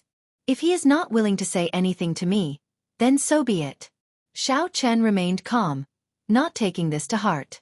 If Ling Yu knew that Xiao Chen wanted to use the golden life juice source to exchange for a chance to reach the Black Cave Mountain quickly, he would probably regret it so much that his intestines would turn green. Even if he were to shamelessly strike a deal with Xiao Chen, he would still want to strike a deal with him. The Four and Wang Feng's group did not linger, turning to leave. As the people in the wrestling ring looked at Xiao Chen's departing figure, they felt that this person was incredible. There were more than 10,000 people here, and many of them had rather high cultivations. However, Ling Yu stopped for this person. Although he did not say much at this point, it was sufficient to prove how extraordinary Xiao Chen was. The moment Xiao Chen left the wrestling ring, he froze where he stood with a stunned look in his eyes. At the same time, the old man preparing to enter the wrestling ring across Xiao Chen was stunned as well. Xiao Chen stared blankly for a moment before saying with a smile, What a coincidence to see you again, senior. It's really a small world. It's better to meet by chance than to invite. I'll treat you to a drink as a token of gratitude for saving my life. Yes, the person standing before him was the gray-clothed old man from the School of Imperial Beasts. However, the ones beside him weren't his two disciples. They should be good friends or something like that. Xiao Chen's cultivation was slightly lower, only an early-stage major primal core cultivator. However, he similarly gave off an extremely strong pressure. The gray-clad old man smiled and said, Indeed, it's a small world. I heard that 2 geniuses from the Blessed Lands came, so I came to take a look. I didn't expect to actually meet you here. What a coincidence. However, I will not drink the wine. Just hand over all your remaining life juice source. The old man secretly sent a voice projection to Xiao Chen, not wanting too many people to hear him. Xiao Chen smiled. He had risked his life to obtain that life juice source. How could he give it up? Since Senior doesn't want to drink this wine of mine, I won't let you down. In that case, I'll be a senior of noble character and unquestionable integrity. I'm willing to give up. Goodbye. Inside the pirate hall, Xiao Chen did not fear the other party attacking him in public. He smiled faintly and led the confused Xiao Suo and the others away calmly. The 2 old friends of the gray-clad old man were confused as well. My 2 old friends. Can you do me a favor? Feel free to speak your mind. When this brat leaves the pirate hall, we will capture him alive together. Chapter 1627. Captain, what's wrong? Xiao Suo asked quickly. After leaving the wrestling ring, he noticed that something was wrong. Xiao Chen replied calmly, That's for when we return. When can our ship be repaired? At least half a month, Xiao Suo answered. Half a month? Xiao Chen entered deep thought. Then he said, In that case, we'll stay here for half a month and modify the ship. We are in trouble. A late-stage major primal core cultivator and 2 early-stage major primal core cultivators were not easy to deal with. After leaving the pirate hall, the other party would definitely seek trouble for Xiao Chen. He had to make preparations in advance. This was too coincidental. The moment Xiao Chen stepped out of the wrestling ring, he ran into the other party. If that Ling Yu from the Grotto Heaven had not spoken to Xiao Chen, he would have brushed past the other party. However, fate was sometimes so coincidental. Wang Feng, do you have any way to modify pirate ships in the pirate hall? It is not an official one of the Pirate Alliance but a private one. Xiao Chen looked at Wang Feng, who was behind him. When Wang Feng heard Xiao Chen call out to him, he felt excited. He thought to himself, I have to make good use of this opportunity. Wang Feng could already tell that this white-clad youth before him was definitely a big customer. As long as he served Xiao Chen well, he would definitely benefit greatly. This was a good opportunity to make up for his mistakes. Wang Feng quickly put on a smile and said, I do. In fact, many people from other factions come to the Pirate Alliance to modify their ships.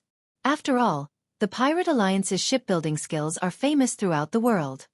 As long as the core formation diagram and some secrets are not leaked, the Pirate Alliance will turn a blind eye to this matter. Many shipbuilders are actually the masters of the Pirate Alliance. They know when to advance and when to retreat. I wonder, what grade does young Master Xiao want? After some thought, Xiao Chen asked, There are grades. That is natural. How can there not be grades? You can do as much as you spend. As long as you can pay the right price, I can even find the peak shipbuilders of the Pirate Alliance. Xiao Chen nodded and said, In that case, find the best one. What is the price? When Wang Feng heard that, he immediately showed a bitter expression. He seemed to have boasted too much. This. Xiao Chen interrupted, Just say that aside from the spirit jades, I can provide you with the life juice source. If the other party does not believe me, you can use this to show them. Wang Feng received a jade bottle and opened it. However, he found that it was empty. However, the lingering aura of the life juice source could not be faked. It could not be faked. Wang Feng's expression changed dramatically, and his heart thumped heavily. He whispered, Young Master Xiao, can you take out some life juice source? That would be more convincing. Xiao Chen firmly refused. Impossible. You know your own character very well. However, if you do well after this, I can give you at least 2 kilograms of pure life juice source. Chen, he said. Wang Feng with Wang Xiao Chen with Chen with nodded. With Wang, Chen said. With Chen. Xiao Chen. Right. Xiao with Chen with he. Chen. Xiao Feng, Chen, said with Xiao Chen. Feng. He. Xiao Chen too. The 2 cold steel eagles had also caught a lot of prey on this trip. The materials of many oceanic ferocious beasts were very valuable. This was a good opportunity to get rid of them. Wang Feng received Xiao Chen's list and took a look. His heart immediately thumped heavily, and he became somewhat distracted. This was really a big deal. If he managed to get these deals done, just the middleman fees alone would earn him a lot. Just 1 or 2 of the many natural treasures would be worth half of his fortune. I promise to do this very well and not let down young master's trust. After saying that, Wang Feng quickly left. Right now, he was very excited and filled with vigor. Captain, is this person reliable? He looks shifty-eyed. With one look, I can tell that he is not a very magnanimous person. Xiao Sua frowned and said, He is very meticulous and definitely very crafty. Xiao Chen smiled and said, Don't worry. He knows his limits and understands the severity of the situation. Xiao Chen had already taken this person down a peg with the West Wind Towers matter, letting him know how powerful he was. If Wang Feng dared to play any tricks, he would be tired of living. The most important thing was that Xiao Chen believed that the benefits he promised would definitely tempt the other party. Xiao Chen changed the topic and looked at Xiao Sua. After today, you will be responsible for taking over with this Wang Feng. There was no need for Xiao Chen to persuade Wang Feng to deal with these trivial matters. That would waste too much time. Xiao Su smiled and said, Don't worry. Leave it to me. I have plenty of experience dealing with such people. I guarantee that he will not dare to play any tricks. Xiao Chen nodded and looked at Luo Nan and Fei Er. Big brother Xiao Chen, what instructions do you have? Fei Er asked softly with a smile. Xiao Chen said seriously, I want you to investigate the Blessed Land, the Black Cave Mountain. The more detailed, the better. At the same time, figure out the best route to the Black Cave Mountain from here. It would be best to see if there are any trans-realm transportation formations that we can use. Alright, leave it to me and senior brother. The Black Cave Mountain was Xiao Chen's next destination. He needed to make preparations in advance. The preparation work began to be carried out in an orderly manner. As for Xiao Chen, he closed his eyes and started cultivating in the inn that he was staying in. He saw the unparalleled berserk and boundlessly tyrannical auras from the great desolate Ian after Ling Yu and Jiangxian activated their bloodline powers. A sense of danger welled up in Xiao Chen's heart. He finally understood the distance between him and these people. Whether Xiao Chen was willing to admit it or not, he did not have much of a chance of victory against the two after they activated their bloodline powers. At best, he had a 50-50 chance. This was even with Xiao Chen having many trump cards, grasping great Tao energy, and consuming a lot of life juice source to improve his physical body. There was too little time left for Xiao Chen. After all, he had spent the first 20 years of his cultivation in the abandoned land. As for those people, the gap was too great in the blessed land. However, Xiao Chen did not give up on himself.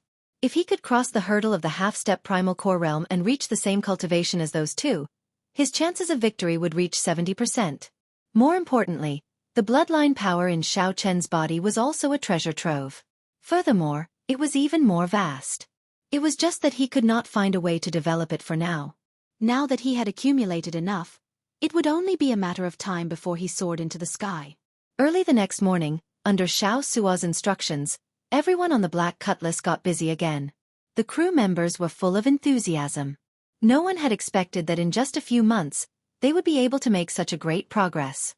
No one had expected that in a few short months, their ship would undergo another modification and become even stronger. Aside from some important news, Xiao Sua, Luo Nan, and Fei would not disturb Xiao Chen. They could deal with most of the miscellaneous matters by themselves. 3 days later, it was finally time for a matter that Xiao Chen had to deal with personally. After Wang Feng used all his connections, he finally helped Xiao Chen invite a Grandmaster shipwright from the Pirate Alliance. Anyone who could obtain the title of Grandmaster in the Pirate Alliance could be considered at the peak. Young hero Xiao Chen. This is the Pirate Alliance's Grandmaster Jean. His shipbuilding skills are definitely at the peak in this pirate hall. Many rank 3 sect elders find it very difficult to meet Grandmaster Jean.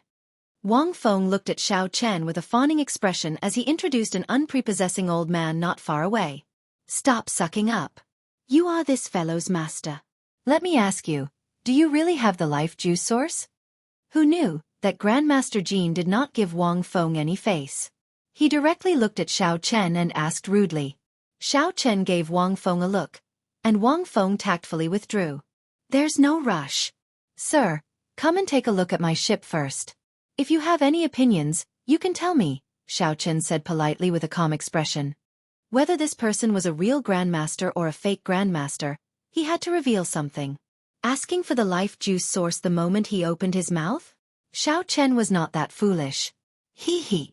When Grandmaster Jean heard that, he laughed. It looks like it is most likely real. To think that you are still testing me. Very well, I'll go and take a look with you. Chapter 1628. After arriving at the Black Cutlass pirate ship, Xiao Chen got all the crew members to disembark. Then, he showed Master Jean around the ship. What is below? Are you not going to let me in to take a look? Master Jean asked as he pointed to the entrance. Xiao Chen smiled and said, there is no need for that. It was best not to expose the immemorial demon soul formation if possible.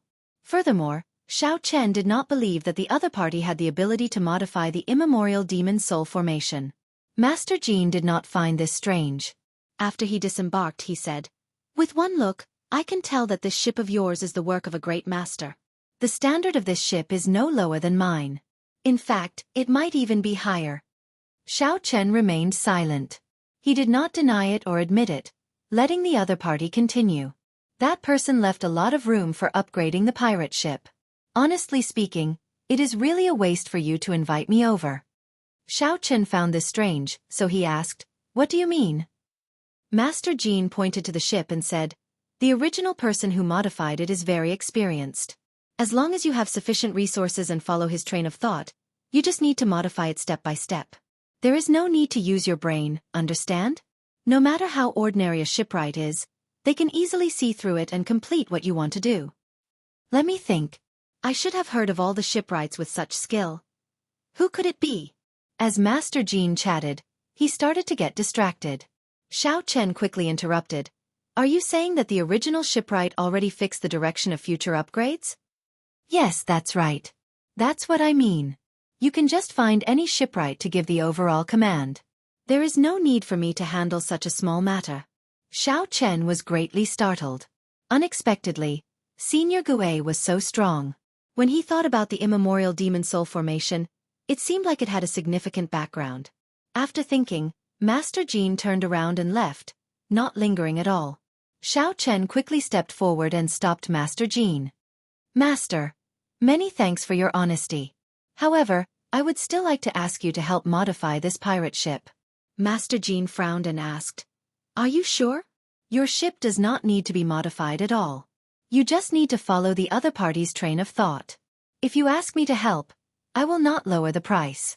My time is very precious. Price is not a problem. Xiao Chen smiled. He liked interacting with such honest people. Then, he took out a jade bottle containing the silver life juice source. What a pure life juice source. Its quality is at least superior grade. Master Jean opened the bottle cap, and his eyes lit up. Clearly, he had not expected this life juice source to be so pure. Originally, Xiao Chen thought that it was just an ordinary life juice source, just purer and free of impurities. If Xiao Chen knew that Xiao Chen still had the golden life juice source, what would he think? Suppressing the doubts in his heart, Master Jean did not ask Xiao Chen how he obtained the life juice source. After thinking for a while, he accepted the jade bottle and said, With this bottle of life juice source, my grandson will be able to break through the bottleneck of the primal core realm. His vitality and physique will also increase by several levels. How about this? I won't take advantage of you. I'll help you prepare the materials you need to level up. I'll give you a 50% discount. Xiao Chen performed a cupped fist salute and said, In that case, many thanks, Master Jean. Master Jean appeared very satisfied. He smiled and said, That's easy. I'll help you level up to 4-star, then. Speed, defense, offensive power, which do you want to focus on? After thinking for a while, Xiao Chen said, Speed and defense then. For now, he did not really need offensive power. He mainly wanted to use it for traveling and defending against enemies. After that, they started to discuss the other details, such as what kind of materials to use. Would there be a need for some explosive speed-increasing formations?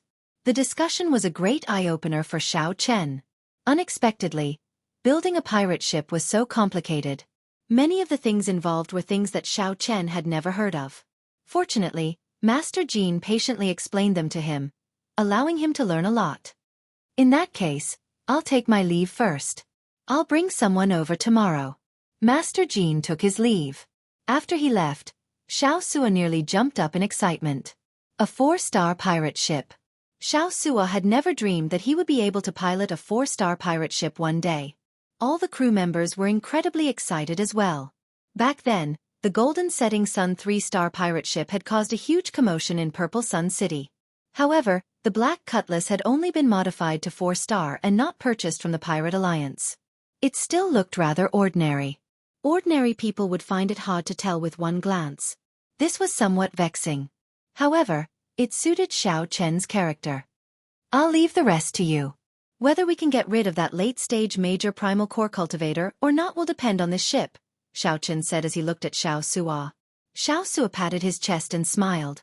Don't worry. There will definitely not be any mistakes.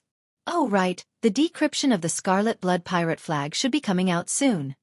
Let me know when the results are out. After another 3 days, Fei came to Xiao Chen's room and reported the news of the 3 blessed lands. Big brother Xiao Chen, I've already scouted out the information. I also found the sailing route. It's been hard on you. Tell me about it. Yes, the 3 blessed lands are not far from each other, in the center of the Grave Sea. That connected sea region is heavily guarded. If one is not a disciple of the blessed lands, one will not be able to enter. The spiritual energy of the world in the blessed lands is 10 times denser than outside. More than 20 third-grade sects and a small number of fourth-grade sects were stationed in each blessed abode. The rank 3 sects in there are several times stronger than the rank 3 sects in the outside world. There is simply no comparison. Simply put, that place is an aloof holy land. To outsiders, they can only watch from afar. After hearing that, Xiao frowned. He had not thought of this.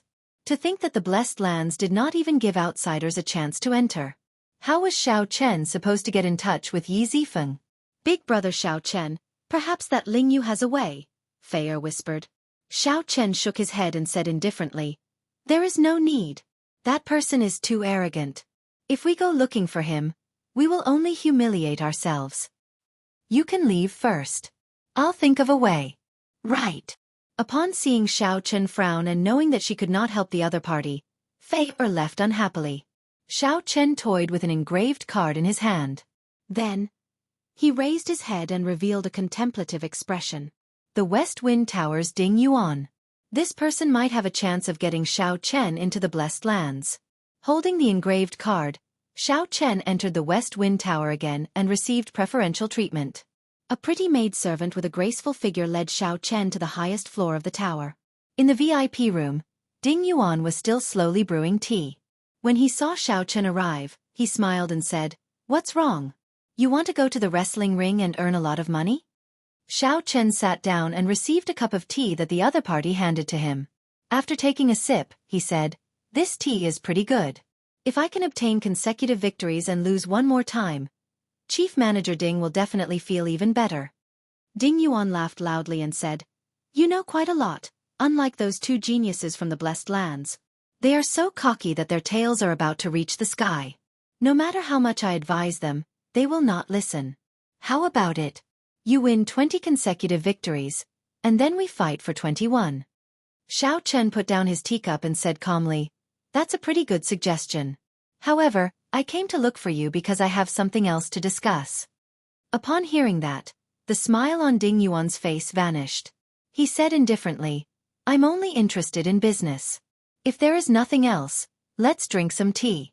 Consider it an apology for what happened back then. I came to look for you because of a business deal." "Oh? What kind of business?" Ding Yuan asked casually, his interest piqued. Xiao said indifferently, "Send me into the Black Cave Mountain, and I'll give you sufficient compensation." "Are you interested in this business deal?" Ding Yuan smiled and said, "Let's just drink some tea. I don't have that ability. You overestimate me. I know you don't have that ability, but you should know someone who does." Xiao enunciated every word as he calmly analyzed. "With your strength and status, you should already be able to come into contact with such an existence." Ding Yuan's expression turned grave. He looked at Xiao and said, "It looks like you are serious. I do indeed know such a person. However, I'm sorry, I cannot trust you. Even if you give me a high compensation, I cannot help you."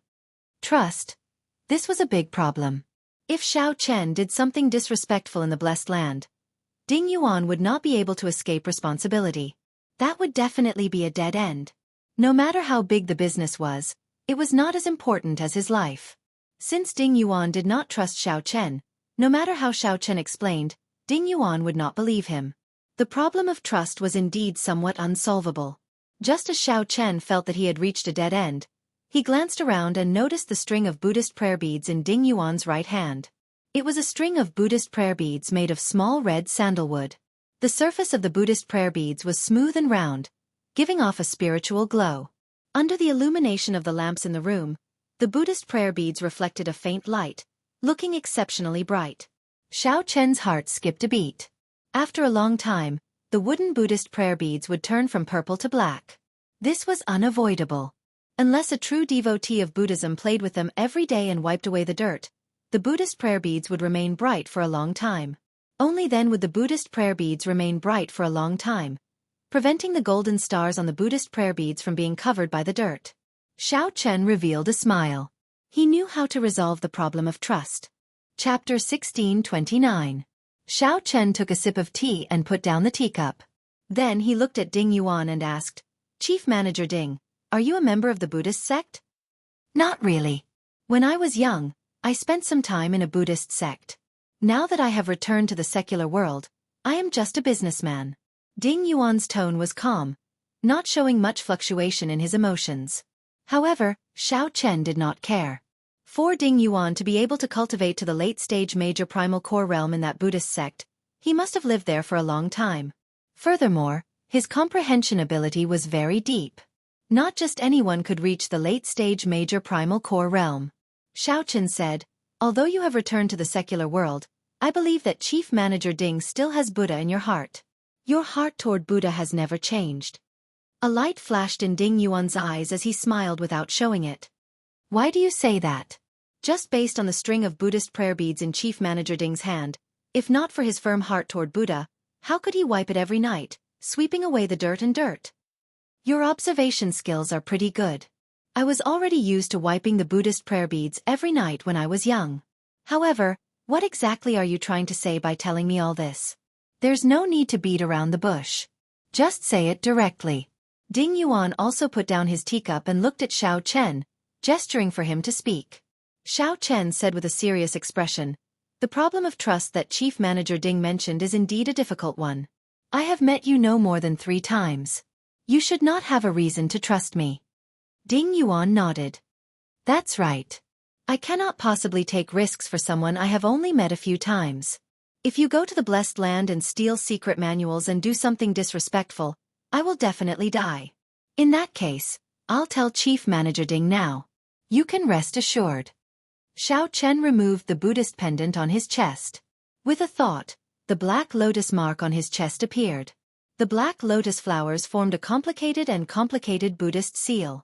Ding Yuan's expression changed slightly as he muttered, the Black Lotus Church's Black Lotus Holy Seal. Puxia. The moment the black lotus mark appeared, Xiao Chen quickly made it disappear.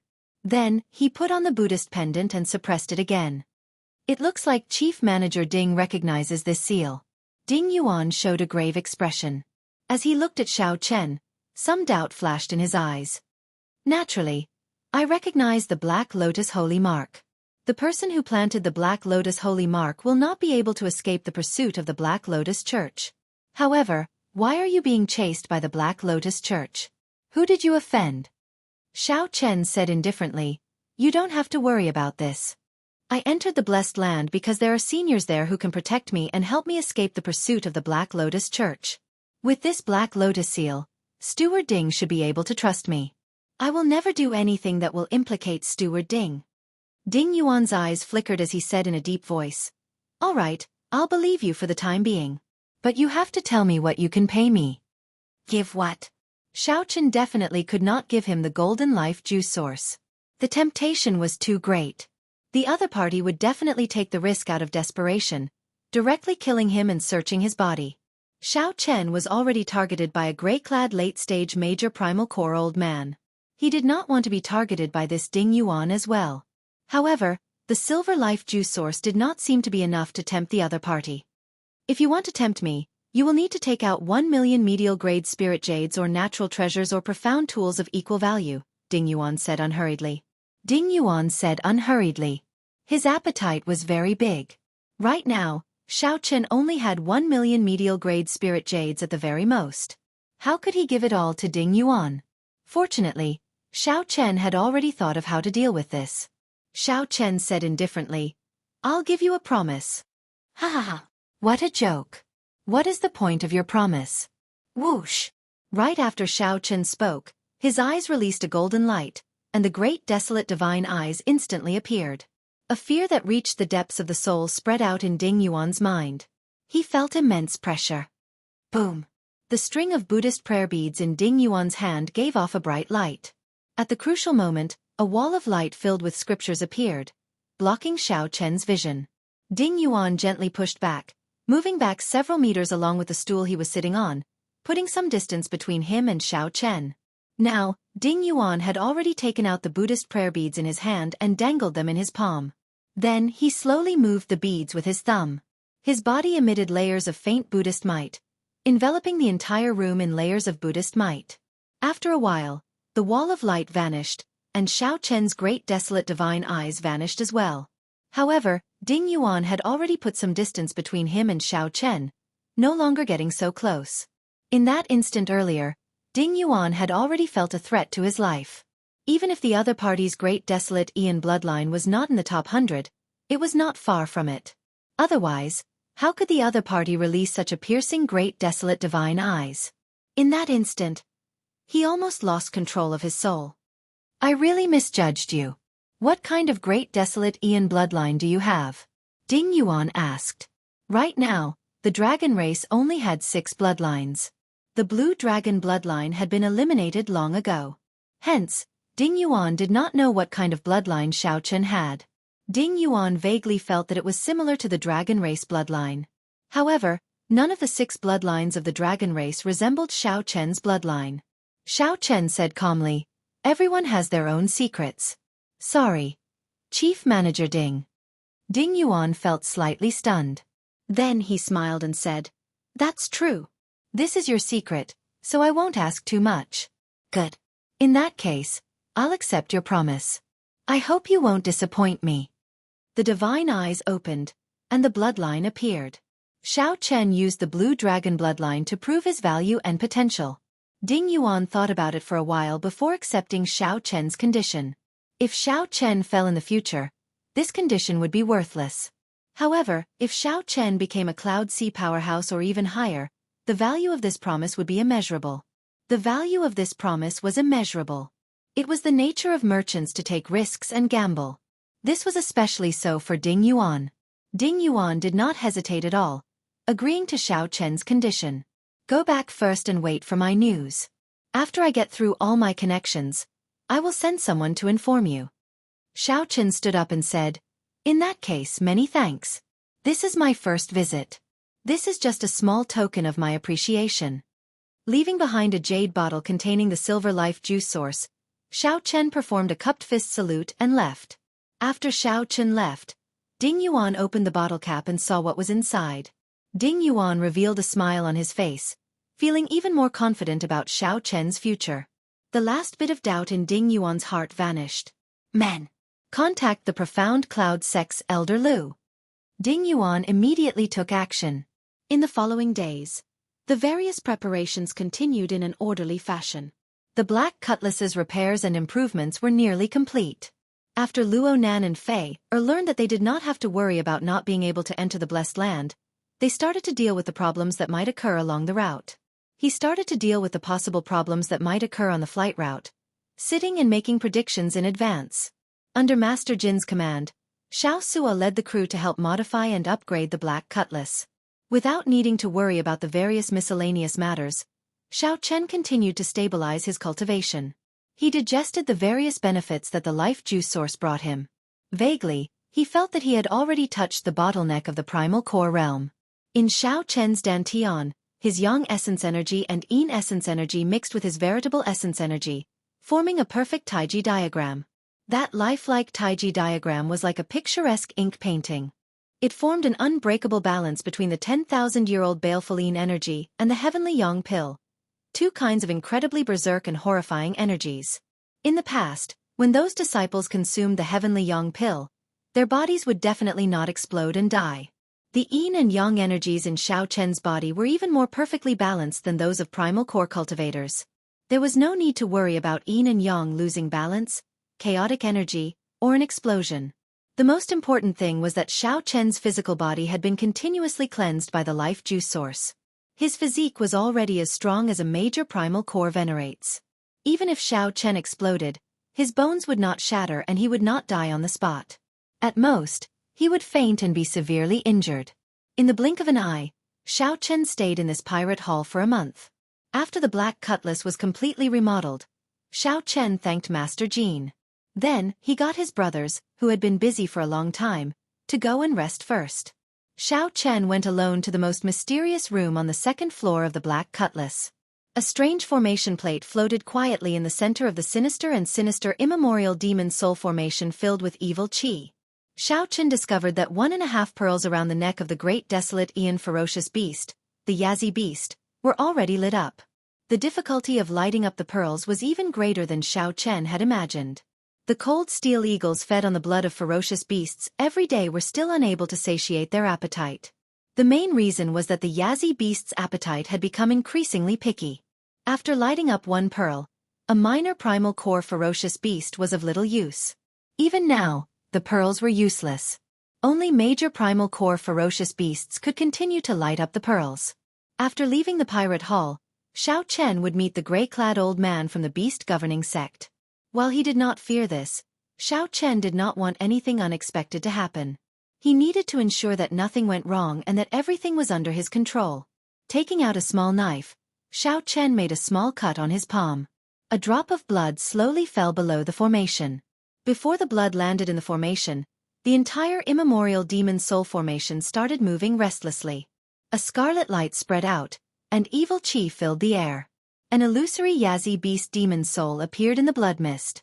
When it saw the blood falling, it smiled sinisterly, and a sinister look flashed in its eyes. Chapter 1630. Pu Ci. When that drop of blood landed in the immemorial demon soul formation, a dense scarlet light spread throughout the entire compartment. Excited roars came from within the formation, and they kept on making strange noises. Before Xiao Chen could adapt to this environment, he saw a shadow come out of the scarlet light, opening its huge mouth and biting at him. Intense pain came from the depths of his soul. Xiao Chen held his forehead as he took a big step back. He felt like his soul energy had been bitten. As he looked at this immemorial demon soul formation, he could not help feeling horrified. What an evil formation, Xiao Chen thought to himself. Fortunately, I expected it. I only used one drop of blood. Otherwise, who knows what the consequences would be. Whoosh! When all the scarlet light was absorbed into the formation, Xiao Chen could clearly see two scarlet pearls lit up at the core of the formation plate. Before lighting up the pearls, the Yazi beast demon soul was already as strong as an early-stage major primal core cultivator. Now, it should be as strong as a peak major primal core cultivator. Xiao Chen thought for a while. Given this, he would be absolutely safe when dealing with that gray-clad old man from the beast-governing sect. After all, that was a rank 3 sect elder. Who knew what trump cards he had? It was best to be safe. After leaving the compartment, Xiao Chen discovered that Xiao Sua was still on the deck, not having left yet. Xiao Sua, you have been busy for a month. Why are you not resting? Xiao Chen asked out of curiosity. During the past month, Xiao Sua had led the crew to work day and night. That was how they managed to upgrade the Black Cutlass to a 4-star pirate ship in an extremely short time. Xiao Sua smiled and said, "Hee hee. I'm not tired.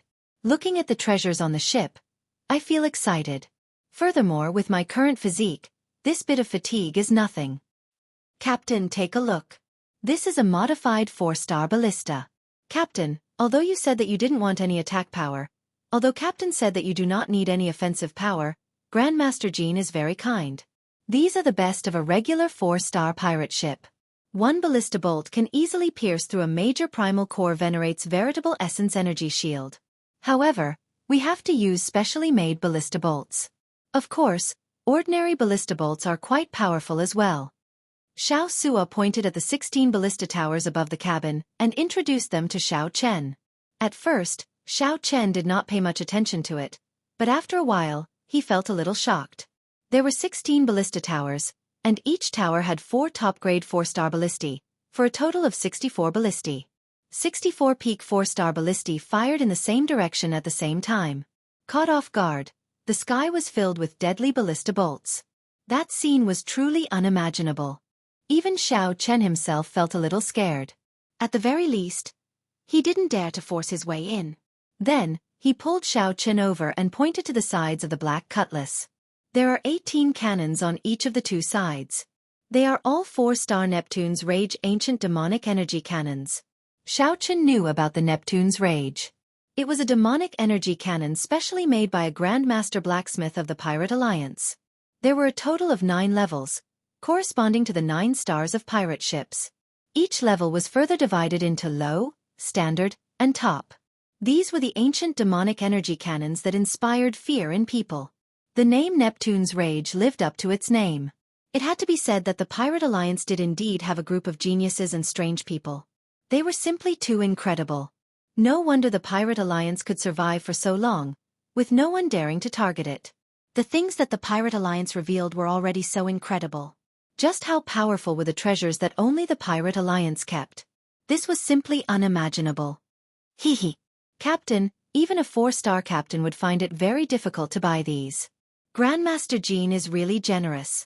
He is also an honest person and does not like owing favors to others. When mentioning Grandmaster Jean, Xianxia was full of praise. Xiao Chen also felt surprised. It looked like he had not given the wrong person that bottle of golden life juice source. Grandmaster Jean even helped us strengthen the Dark Knight Bewildering formation, directly dismantling the defensive formation and rearranging it into a 4-star one. In addition, he also helped us add an explosive acceleration formation. When Xiao Chen heard that, he rejoiced. Grandmaster Jean simply understood him too well. That's right. You have said so much. How many spirit jades do you have left that I gave you? Xianxia had sought out Xiao Chen several times for spirit jades because he needed to remodel the pirate ship. Later, Xiao Chen found it troublesome, so he used the natural treasures that Senior Jiao Snake left to exchange for the spirit jades, as well as his own wealth, to Xianxia. Xiao Chen did not keep account, but when added up, there should be at least 1 or 2 million medial-grade spirit jades. That was about 200 million medial-grade spirit jades. The spirit herbs that could catch the eye of Senior Jiao Snake were at least 3,000 years old. That batch of treasures was extremely valuable. Upon hearing this question, Xianxia smiled and said, "That's all." What? That's all? Xiao Chen was startled when he heard that. How could 200 million medial-grade spirit jades be gone just like that?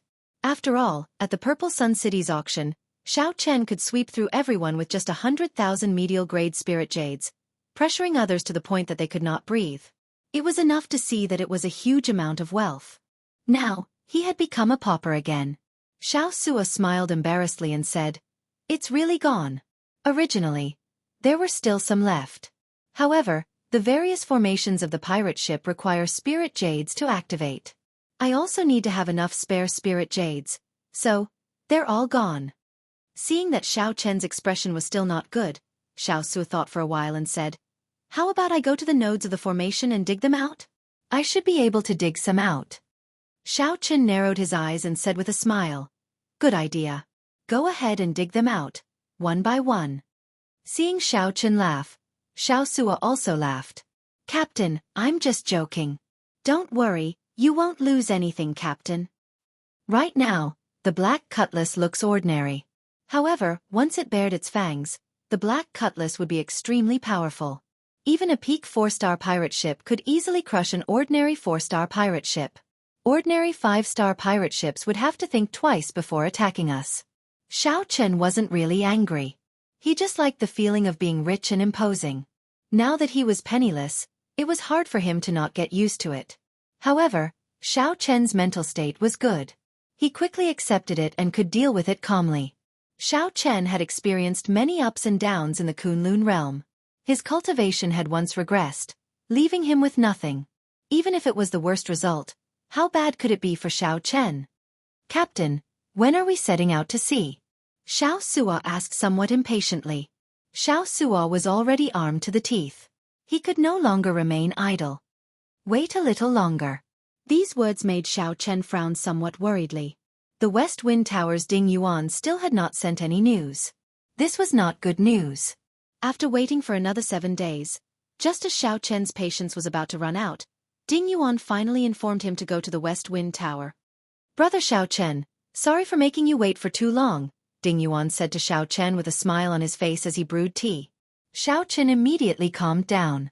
Based on Chief Manager Ding's appearance, the matter should be settled. Yes. The Blessed Land is open to the public only once every 3 years and accepts disciples. The last time it was open to the public was not long ago. Originally, you should have to wait another 3 years before you can enter the Blessed Land. Xiao Chen continued. However, Chief Manager Ding already found a way for this little fellow to enter midway. That's right.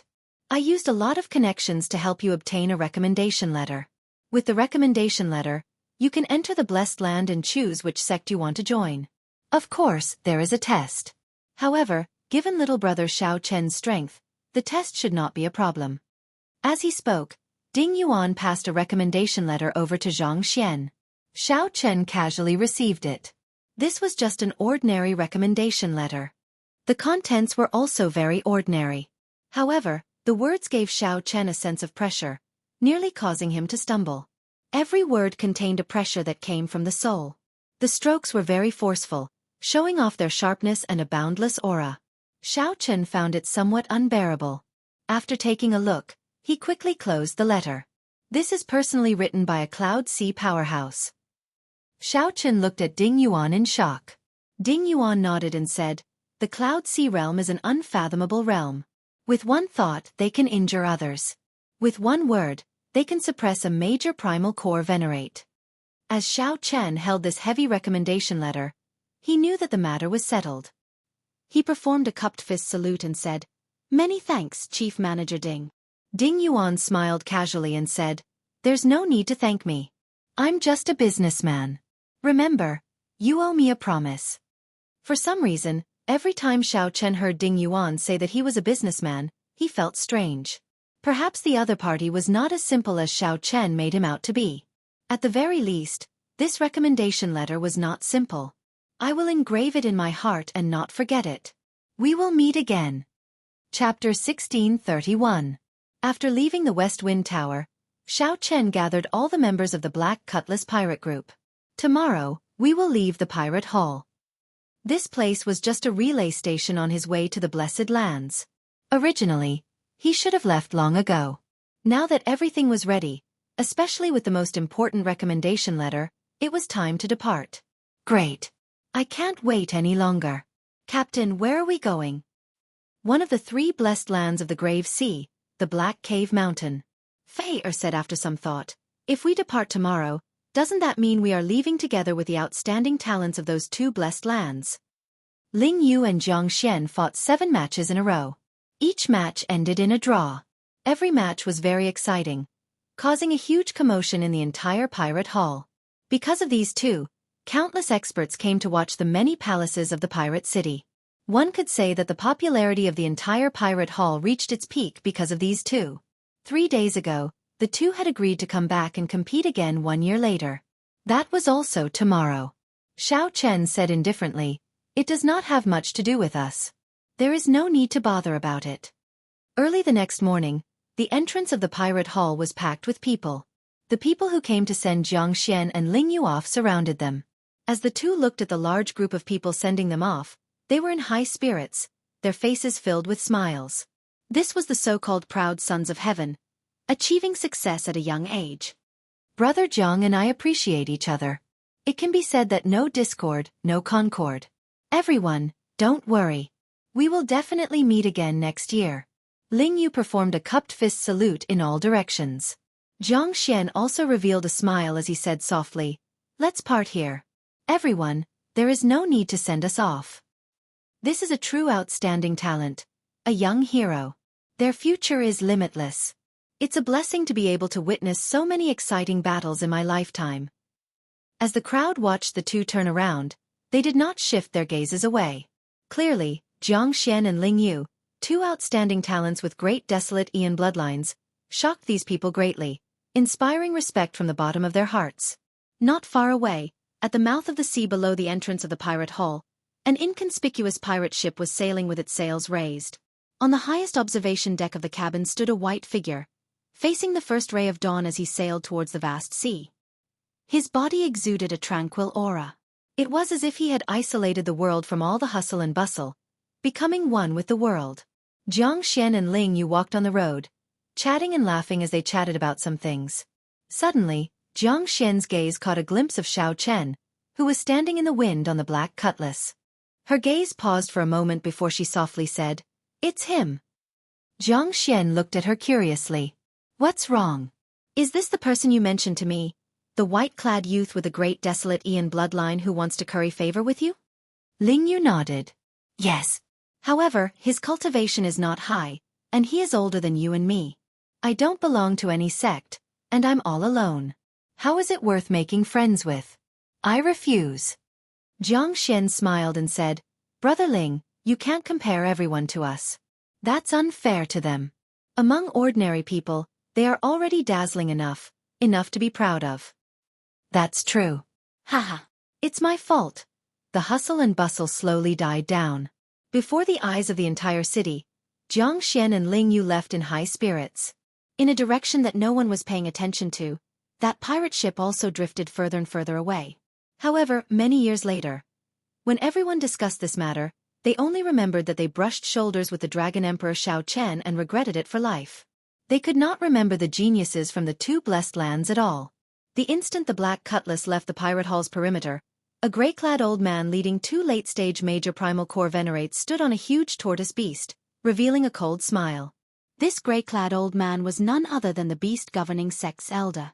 The temptation of the highest quality life juice source was simply too great. In the past month, the grey-clad old man had used all the strength he could, setting up various spots around the pirate hall. As long as Xiao Chen appeared, he would immediately be discovered. "Brat, I thought that you would hide in there forever.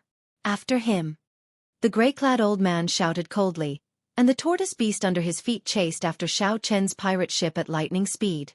The strange speed did not match the tortoise beast's huge body. "Captain, that old bastard indeed did not leave. He is standing on a small tortoise beast and is giving chase. Should we shake them off?" Melancholy curses came from the control room. Up on the lookout tower, Xiao Chen sat calmly on the cycle throne. He said calmly, "That tortoise beast is not simple. It will not be easy to shake them off. Find a desolate sea region and deal with them." "Yes, Captain. Little friend White-clad, we meet again." The tortoise beast gradually closed the distance between them. The grey-clad old man revealed a smile as he felt that victory was in his grasp. Xiao Chen said indifferently, "Indeed. However, this time, it is not a coincidence." "Humph. Cut the crap.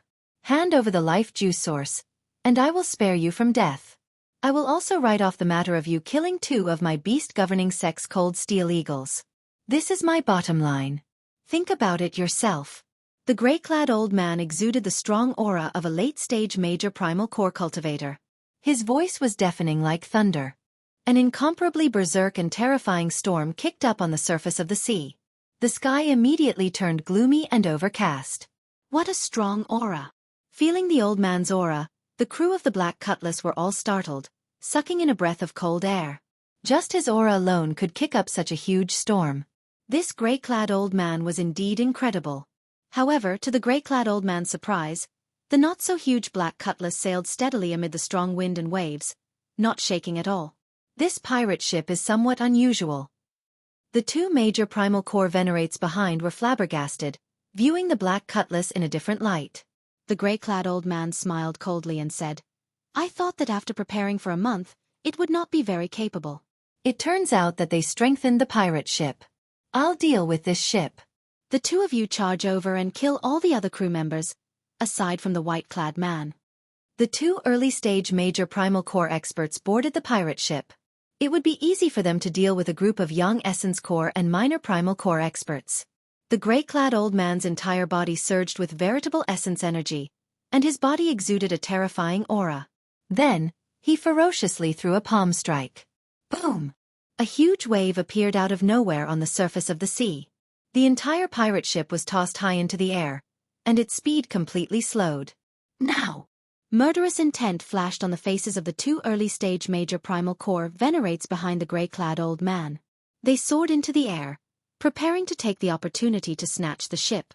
"Captain, two major primal core experts are here," Xiao Sua said somewhat anxiously in the control room. Up on the observation deck, Xiao Chen observed for a while before saying calmly, "All brothers in the tower, heed my orders. Change the 4-star ballisti to the special ballisti and aim them at the old man on the right." Xiao Chen's calm voice rang out, calming all the brothers on the ship. "Yes, Captain." All the crew members in the tower answered in unison. Creak! Creak! The many ballistae in the tower silently changed directions and locked onto the old man charging over from the right. The unremarkable pirate ship in midair landed on the surface of the sea with a loud bang. The two old men finally appeared within range of the 4-star ballistae. However, Xiao Chen did not give any orders. Everyone held their breath and did not act rashly. On the tortoise beast, the grey-clad old man revealed a smile. He could already see a bloody scene. The two major primal core venerates slaughtered everyone on the ship. No one could stop them. Fire! Xiao Chen's order finally came from the observation deck. carrying a chill into the ears of all the brothers in the tower. Whoosh, whoosh, whoosh. There were 64 ballistae, each equipped with 8 ballistae. They could fire 4 at a time.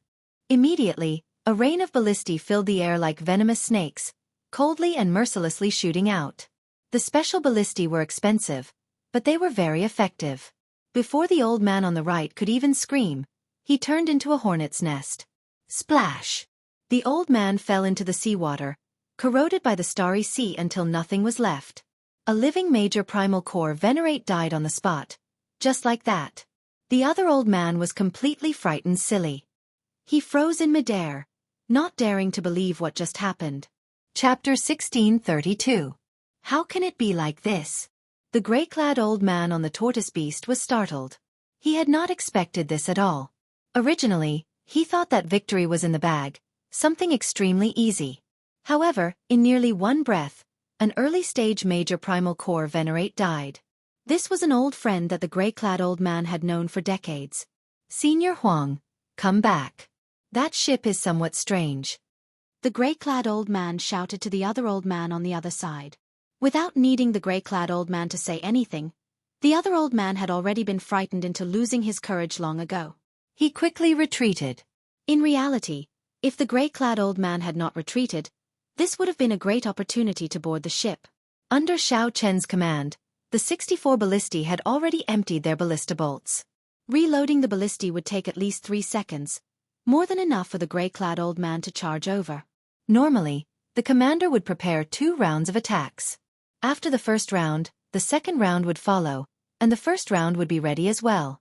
Therefore, the 4-star giant crossbows in the towers could continuously shoot out bolts. However, Xiao Chen took a risk and got the 64 ballistae to fire at the same time. The facts proved that Xiao Chen's gamble paid off. The specially made ballista bolts instantly killed the major primal core venerate on the spot. Indeed, as Xiao Chen expected, the other old man was frightened silly. On the watchtower, Xiao Chen revealed a cold smile. Advance at full speed. Xiao Suo, prepare your best move. Hee. Captain, just watch me. On the huge tortoise beast, the gray-clad old man and Senior Huang discussed countermeasures. Suddenly, a huge wave surged in front, and a black pirate ship tore through the waves like a sharp knife. Oh no, they are charging over. Senior Huang showed a startled expression. Clearly, he had not expected Xiao Chen and the others to be so bold. These people were all major primal core cultivators. This was especially so for the gray-clad old man, a peak late-stage major primal core expert. You are seeking death. The gray-clad old man trembled in anger. To think that these people were so bold to be so arrogant. Gurgle, gurgle. Bubbles appeared in the starry sea. Then, the huge tortoise beast, with only its shell exposed, suddenly floated to the surface. When it completely floated out of the water, it realized that the turtle shell that it revealed was only the tip of the iceberg. The giant tortoise beast that truly appeared on the surface of the water looked as large as a small mountain. Xiao Suo, it's up to you now. Ha ha ha, got it, Captain. Xiao Chen wasn't intimidated by the tortoise beast. Seeing that the tortoise beast was preparing to attack, he decisively chose to make the first move. Xiao. The black cutlass pirate ship spun around on the surface of the sea, moving horizontally. The 2 elders did not understand what was going on. Kacha, kacha. Kacha sounds came from the side of the ship as cannons protruded out like ferocious beasts bearing their fangs. Top 4-star, Neptune's Fury.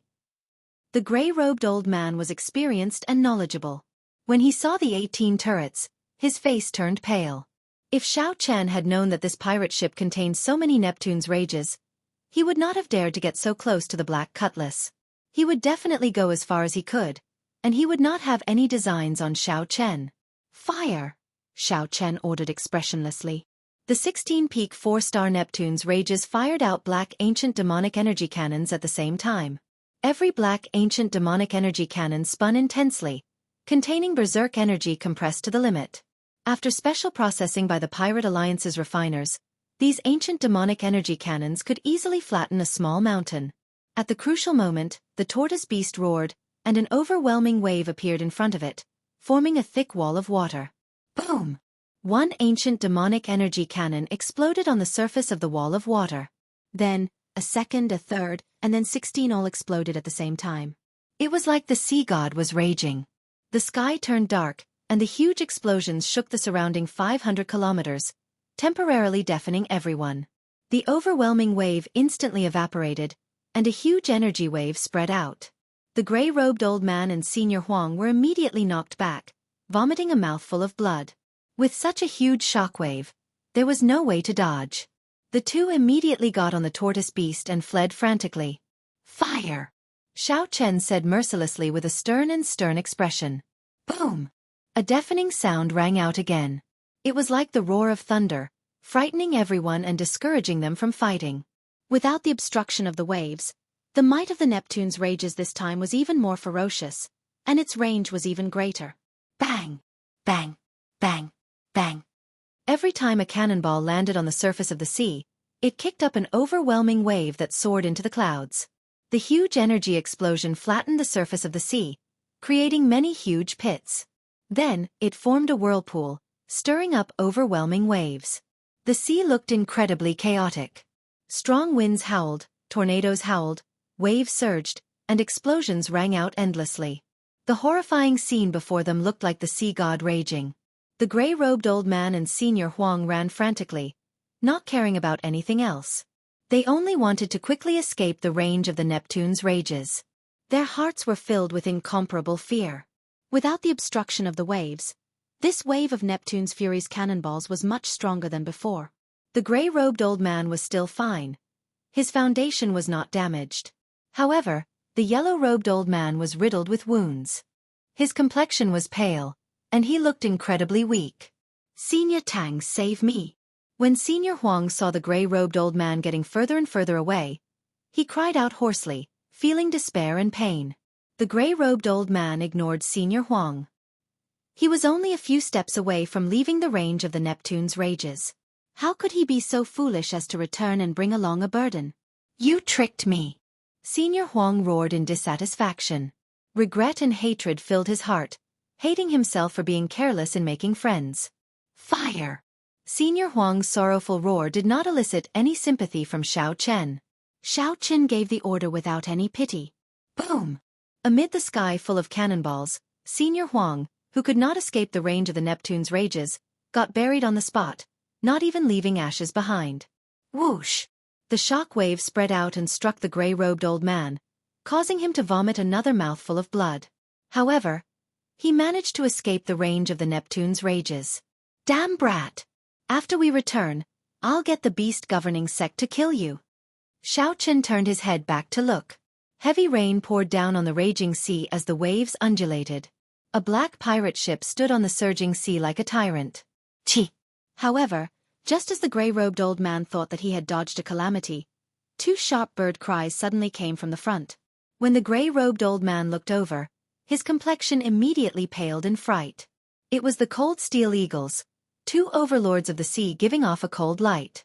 They treated the gray-robed old man as prey, firmly locking onto him. It turned out that Xiao Chen had already anticipated that, given the gray-robed old man's speed, he would not die to the cannonballs. Hence, he got the cold steel eagles to intercept him in advance.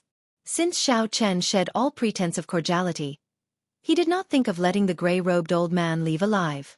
What made the gray-robed old man despair was that these two cold steel eagles were even stronger than when they were in the beast-governing sect. They vaguely seemed to be reaching peak major primal core realm. For a moment, despair involuntarily filled the gray-robed old man's heart. He did not fear these two cold steel eagles, the overlords of the sea.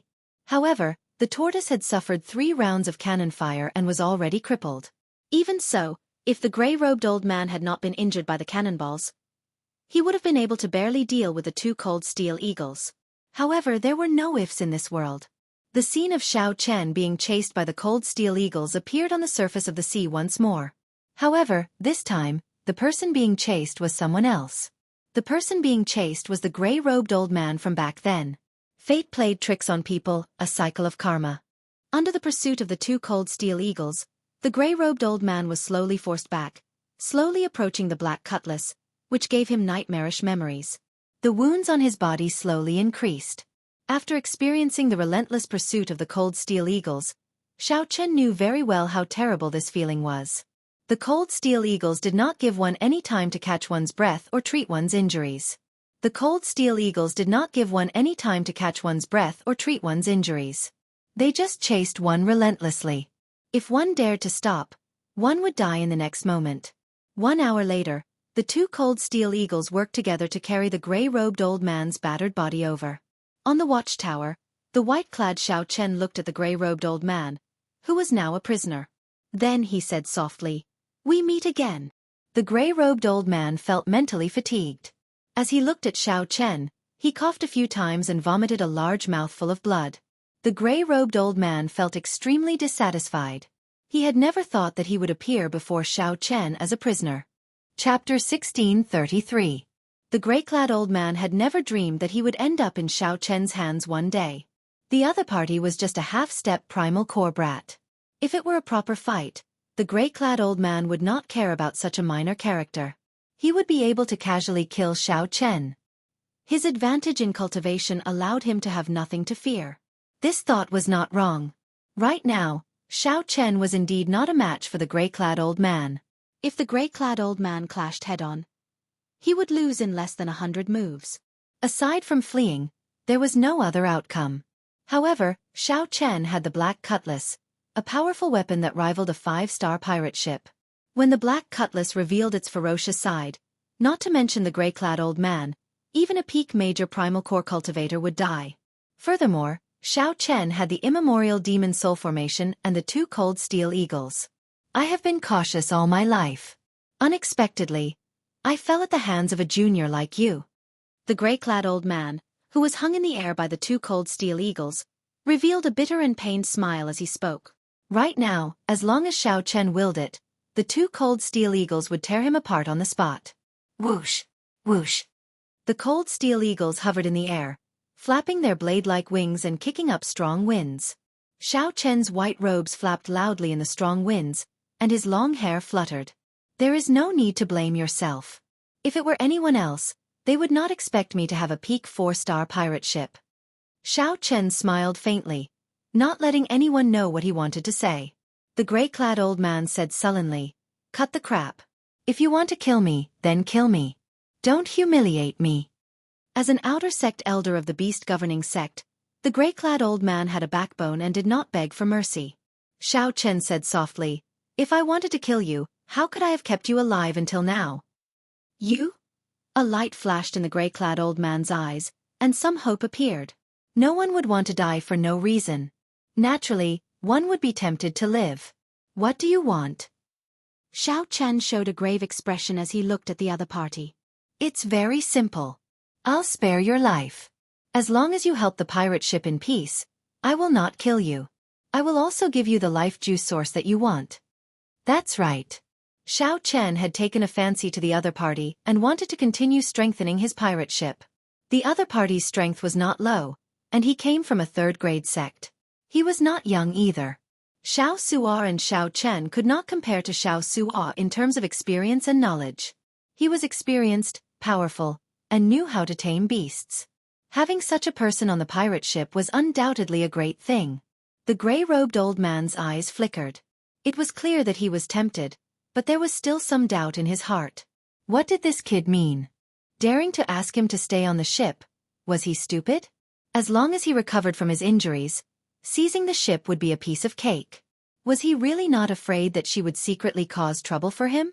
My patience is limited. I don't have much time to waste here. I'll give you 1 second to think. The commotion just now was so big that it had already alarmed the various cultivators. They had to leave as soon as possible. He said he would give him 1 second, and he would give him 1 second. Xianxia did not wait for the other party to reply. He turned around and said coldly, "Kill him." "I'm willing." The gray-robed old man felt 2 huge forces pulling at his body. The fear of death immediately spread throughout his entire body. In his desperation, he roared at his fastest speed. Bang! The 2 cold steel eagles tossed the gray-robed old man heavily onto the deck. Xianxia revealed a satisfied smile as he walked down step by step. Then he clapped his hands and said, "Welcome, the new member of our Black Cutlass, the beast-governing sect's Elder Tang." "Welcome, welcome," a group of crew members said with a smile as they walked out. Clearly, being able to capture a rank 3 sex elder was something that gave them a high sense of accomplishment. Get that tortoise of yours to follow us. After we leave this sea region, I'll send someone to treat it, Xiao Chen instructed calmly. Living under someone else's roof, the gray-robed old man had no choice but to lower his head. The gray-robed old man formed hand seals and moved his lips, forming some special syllables. Below the starry sea, the tortoise beast, which had been struck by the Neptune's rage several times, slowly swam over. Captain, we found the storage rings of those two venerates. They should be able to make up for some of our losses. Xiao Sua said excitedly as he leaped out of the sea and landed on the deck. A thief never leaves empty-handed. It was really hard to change one's nature. However, the storage rings of two major primal core venerates were indeed very valuable. Let's go! After everything was ready, the Black Cutlass quickly turned around and left this place. The earlier battle had been very mighty. The three Neptune's rages bombarded the sea region, making it look like a huge storm raged. This would inevitably attract the attention of cultivators from other places. What a horrifying ancient demonic energy cannon. It should be the Neptune's rage. Based on the lingering auras, two major primal core venerates died. They are really seeking death. Where did these reckless venerates come from? To think that they even dare to offend a pirate ship equipped with a Neptune's rage. Who knows? There is no lack of people who do not care about their lives these days. Many of the experienced grave sea cultivators deduced the situation and did not dare to linger. Not every 4-star pirate ship in the grave sea could be equipped with the Neptune's rage. That required extremely high authority and sufficient contributions within the pirate alliance. Furthermore, it was very expensive. Just one of them would cost a lot. No one dared to offend a pirate ship equipped with the Neptune's rage. This was common sense. However, at this moment, the culprit of all this had reverted to an ordinary appearance, swimming freely in the starry sea. Everyone on the ship was in a good mood. This was the first big battle since the Black Cutlass arrived in the grave sea. The victory was simpler than expected. Every crew member felt a strong sense of belonging to the Black Cutlass. In the captain's quarters, the beast governing sex elder Tang, who had already changed his clothes, looked much more spirited. He faced Xiao Chen with a silver jade bottle in the middle of the table. This bottle contained the highest quality life juice source. Greed flashed in Elder Tang's eyes. Occasionally, he glanced at Xiao Chen, waiting for the other party to speak. I'm a man of my word. Since Elder Tang is willing to stay on the Black Cutlass, I naturally cannot be stingy. Take it then. Xiao Chen extended his hand and gestured for Elder Tang to take it. Elder Tang's face lit up in joy. Unexpectedly, Xiao Chen was so straightforward. He had been stuck at the late-stage major primal core realm for many years and could not break through to the peak. In the end, Xiao Chen could not break through to the peak. This golden life juice source held a fatal attraction for him. Many thanks. Elder Tang stretched out his hand and took the jade bottle, feeling somewhat excited. In that case, there is nothing else. I'll go and rest first. After I recover, this old man will definitely do his best to assist young Master Xiao. Elder Tang smiled and stood up, preparing to leave. Xiao Chen glanced over and smiled. After you recover, you will do your best to assist me? Elder Tang, do you really think that I'm a fool? Elder Tang feigned ignorance, indicating that he did not understand what Xiao Chen meant. I want to leave a restriction in your body. What do you think, Elder Tang? Xiao Chen asked probingly. The smile on the beast governing sex Elder Tang's face immediately froze. However, he quickly replied, Of course, of course. While Elder Tang readily agreed, he smiled coldly in his heart. I just knew that this brat would make this trip. However, you are still too inexperienced to play with me. A rank 3 sect has a long inheritance. What kind of restriction can you, a half-step primal core cultivator, leave behind to trap me? Elder Tang ordered in his heart as a sharp and stern gaze looked at him. He knew that Xiao Chen was hinting for him to give up all resistance. Since Elder Tang was confident, he did not overthink and let go of his consciousness. Dragon Blood Soul-breaking finger. Xiao Chen extended a finger at lightning speed and tapped Elder Tang's forehead. The Soul Dao energy mixed with the blue dragon's blood turned into a spot of red light. Then, like a bolt of lightning, it entered Elder Tang's sea of consciousness. Before Elder Tang, who had given up on resisting, could react. This extremely destructive soul Dao energy entered the depths of his soul at lightning speed. Elder Tang's heart sank. He felt like his soul was about to leave his body, disintegrated by this external energy. Elder Tang immediately paled in fright as he quickly resisted. Whoosh! Just as the soul-breaking finger's energy in the depths of Elder Tang's soul was about to erupt, Xiao Chen quickly withdrew his hand and stopped. Elder Tang fell to the ground, rubbing his forehead. As he looked at Xiao Chen, he revealed a horrified expression. He felt that there was a vague red light in the depths of his soul. It was like a time bomb had been placed there. Xiao Chen smiled and said, "That was close. This is my first time using the soul-breaking finger to leave a restriction on someone. Luckily, my bloodline power has improved recently, so I didn't fail." Rest well. Elder Tang, don't overthink. It's over. It's over. It's all over. This was a soul Dao restriction. Only when Elder Tang advanced to the Cloud Sea realm would he have a chance of breaking free from Xiao Chen's control. Elder Tang showed a sullen expression as he pointed at Xiao Chen and shouted angrily, "Junior, you tricked me." Xiao Chen smiled calmly and said, "Let it go. You and I were scheming against each other in the first place. It was just a matter of whose means were better. In the future, the Black Scimitar will have to rely on you." That was right. No one was a fool. However, no matter what, the one laughing in the end was still Xiao Chen. Chapter 1634. 3 days later, not long after Xiao Chen left, a black ship silently arrived before the pirate hall where Xiao Chen had stayed. Holy Sun, the sect venerates aura came from that pirate hall. A group of black-clad arhats stood on the deck, respectfully looking at the Black Lotus sect Holy Sun Ming Xian. The Black Lotus sect Holy Sun wore white monk robes, giving off an extraordinary air and looking as graceful as before. Pirate hall? They should be here to resupply or repair their ship. In that case, they must have stayed here for more than 1 or 2 days. They should have left behind many clues. The Holy Sun Ming Xian revealed a serene smile as he analyzed calmly. The range has shrunk significantly. Come, follow me in. In the captain's quarters of the Black Cutlass pirate ship, Xiao Chen's heart pounded. The Black Lotus mark on his chest pulsed, giving off waves of heat. Fortunately, the Buddhist pendant firmly suppressed it. The Black Lotus mark did not give off any aura at all. However, it still made Xiao Chen very nervous. After thinking for a while, Xiao Chen knew where he had let the cat out of the bag. Back then, for the sake of convincing the West Wind Pavilion's Ding Yuan, Xiao Chen had taken the initiative to release the Black Lotus mark. It should have been at that time that he exposed himself, and the other party sensed him. Right now, the Black Lotus Church should have sent people to the pirate hall to scout for information. Xiao Chen had stayed there for more than a month. Although he was cautious, it would be hard to avoid finding some clues if he investigated carefully. Fortunately, he already had a recommendation letter. As long as he entered the Blessed Land, he would be safe for now. No matter how strong the Black Lotus Church was, no matter how bold they were, they would not dare to charge into the Blessed Land. With this thought, Xiao Chen calmed down slightly and resumed his cultivation. Actually, the main reason was that the Black Lotus Church's pursuit was somewhat incomprehensible to him.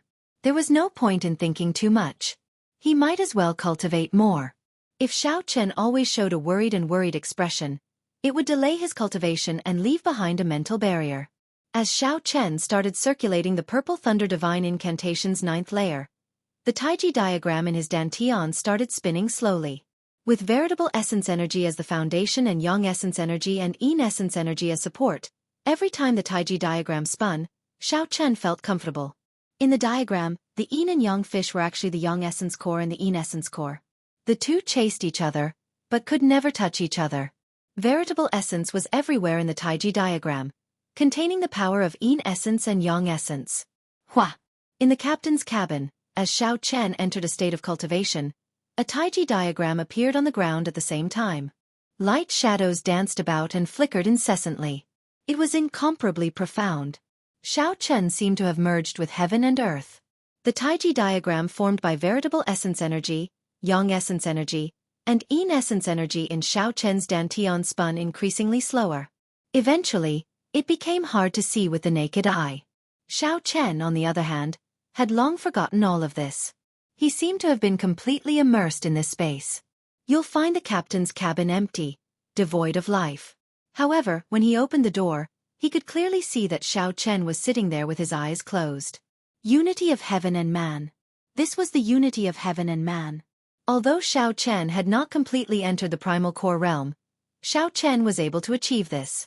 After the purple thunder divine incantation circulated 180 minor cycles, Xiao Chen suddenly opened his eyes. He felt that he was one step closer to the primal core realm. After reaching the primal core realm, veritable essence energy, yin essence energy, and yang essence energy would merge into one, forming a primal core. According to rumor, the stronger one's accumulations, the higher the quality of the primal core formed. The highest one could form a 9-star primal core, with a limitless future. After refining the 10,000-year-old baleful yin energy and the heavenly yang pill, Xiao Chen was filled with anticipation. He wanted to know how many stars of primal core he could form. Once his primal core formed, his strength would increase explosively. The horrifying accumulations he accumulated in the veritable personage realm would be unleashed at an astonishing speed, reaching an incredible level. At that time, he could refine the heavenly flame and combine it with the heavenly snow divine flame to form the Taiji primal chaos flame diagram. Then, it would become Xiao Chen's strongest trump card. Only then would Xiao Chen truly be able to protect himself when facing the Black Lotus Church. Right now, although the Black Cutlass pirate ship was strong, it was an external object in the end, not Xiao Chen's own strength. Collecting his thoughts, Xiao Chen took out some scraps of paper and pieced them together. Each piece of paper had only 1 or 2 words. They were just some simple words. After he finished piecing them together, they became connected words. The contents of the words were the talisman characters carved in the Scarlet Blood War banner, translated by Great Master Gu Wen. Xiao Sua had tidied up these things and handed them to Xiao Chen long ago. Whenever he had time, Xiao Chen would ponder over them. My name is Scarlet Blood. I have a body of scarlet iron, burning blood.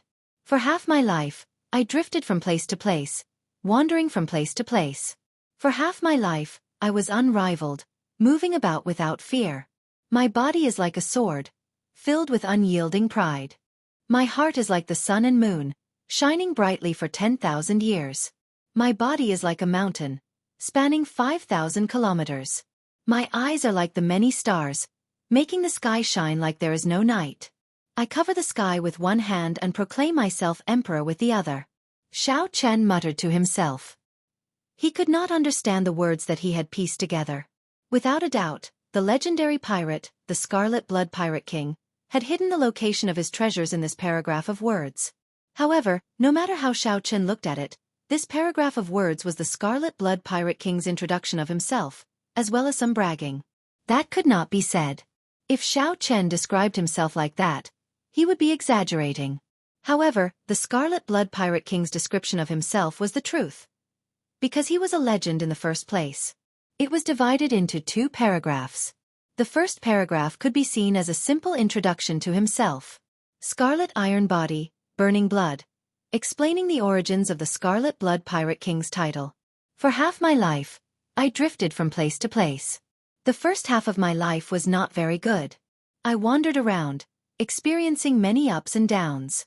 I was unrivaled in the first half of my life, moving about without fear. In the second half of my life I rose up. No one could rival me in the vast world. I moved about the great 1,000 realms without fear. The crucial part was the last sentence. My body is like a sword, filled with unyielding pride. My heart is like the sun and moon, shining brightly for 10,000 years. My body is like a mountain, spanning 5,000 kilometers. My eyes are like the many stars, making the sky shine like there is no night. I cover the sky with one hand and proclaim myself emperor with the other. Body, heart, body, eyes and hands. Each paragraph described a part of his body. However, what did it mean? Xiao Chen could not understand. He simply could not understand. Xiao Chen entered deep thought. Suddenly, he thought of something. Then he said to the outside, "Get Elder Tang to come over." "Yes, Captain." A respectful reply came from outside. Immediately, a crewman went to invite the beast governing sex Elder Tang. It would be too much of a waste not to make use of such an experienced person. Compared to 3 days ago, Elder Tang was much more spirited. It could even be said that he looked brand new. His aura was also vaguely stronger. As Elder Tang walked over slowly, his aura was withdrawn. He was as heavy as a mountain, giving off intense pressure. Even Xiao Chen was startled in his heart. This Elder Tang was indeed very strong. Xiao Chen had won the previous time by luck. He had used the 16 Neptune's Rages and the 2 Cold Steel Eagles, which had improved in strength, to fight against Elder Tang. However, no matter how strong Elder Tang was, he had to listen to Xiao Chen now. With a thought, the dragon blood mark in the depths of Xiao Chen's soul could turn him into a masterless body. It looks like Elder Tang has already started refining the life juice source. The effects are pretty good, Xiao Chen said softly with a faint smile. Elder Tang did not show much joy. He said indifferently, "It's still all right. Captain, why did you call this old man over? Take a look at this." Xiao Chen did not care about Elder Tang's attitude. No one would be able to feel happy after encountering something like Elder Tang. Xiao Chen only sorted out the words for Elder Tang to read. Elder Tang, who originally did not care and was prepared to brush things off, read them out twice, and his expression changed dramatically. He looked at Xiao Chen excitedly and said, "These are the last words of the legendary Scarlet Blood Pirate King. Before every legendary pirate king died, they would bury their treasures deep in the sea. Then they would leave behind some clues in their last words for others to find, forming a kind of inheritance. This was the tradition of pirates. There was a feeling that outsiders could not understand that supported the pirate kings to do this. In fact, even if one was not a legendary pirate king, an ordinary pirate king would bury the treasures that they had plundered in their lifetime. Elder Tang was very clear on the fortuitous encounters that the Scarlet Blood Pirate King left behind." Xiao Chen nodded and smiled. "Smart. I was fortunate enough to obtain the Scarlet Blood War banner and restore it to 20%. I obtained some ancient talisman scripts. After I sorted them out, it is what you see."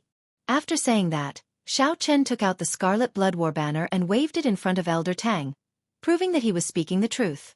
Elder Tang's body trembled slightly. He asked in confusion, "Brat, what exactly are your origins? To think that you managed to run into such a startling fortuitous encounter." Xiao Chen put away the war banner and said calmly, "Strictly speaking, it is not my fortuitous encounter. I did not buy the war banner, either." "Never mind. Let's not talk about this. What did you figure out? Just say it. If you can obtain the Scarlet Blood Pirate King's treasures, there will definitely be benefits for you." Elder Tang nodded and said, "I feel that we can ignore the first half of these 2 sentences.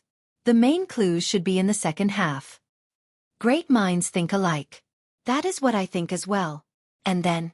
Xiao Chen looked at Elder Tang with some anticipation, hoping that Elder Tang could figure out something different. Chapter 1635. However, the final decision still depended on Xiao Chen. After thinking for a while, Xiao Chen went to the control room and saw Xiao Sua's group.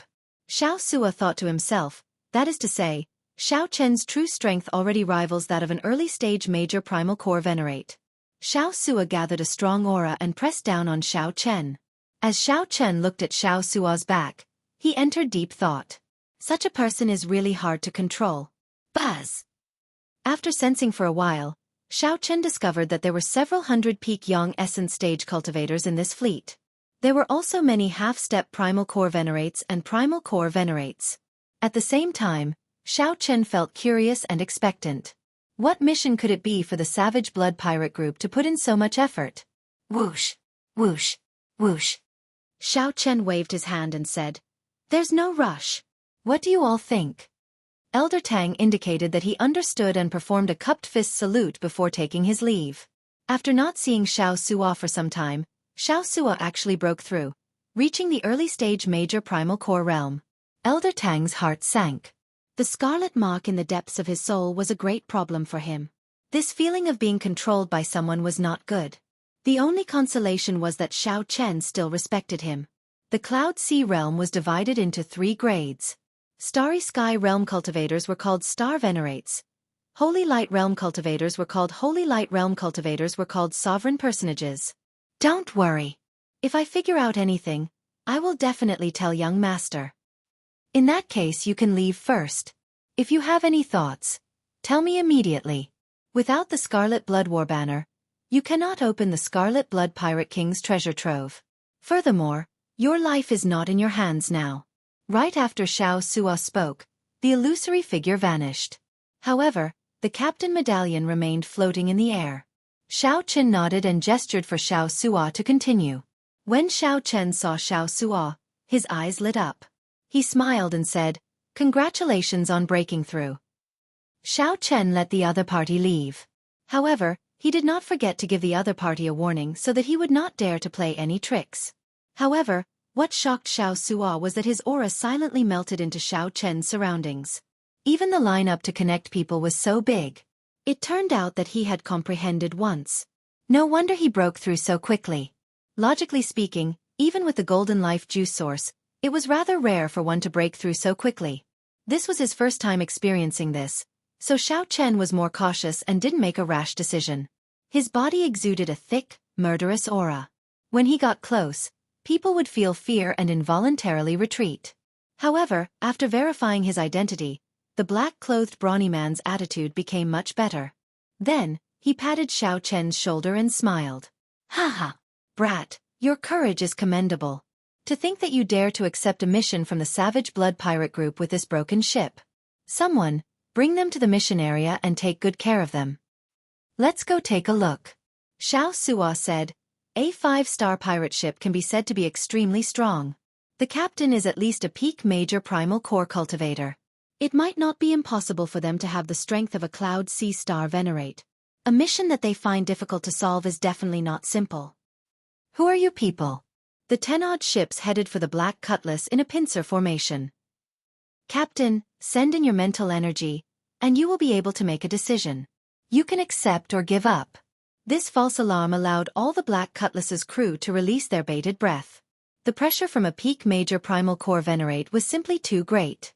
The peak major primal core black-clothed man asked with a cold expression. Xiao Chen nodded and said, "You know that I always keep my word. The life juice source I gave you is of the highest quality and a lot. If you can find it, you will definitely benefit greatly from the inheritance and treasures that the Scarlet Blood Pirate King left behind."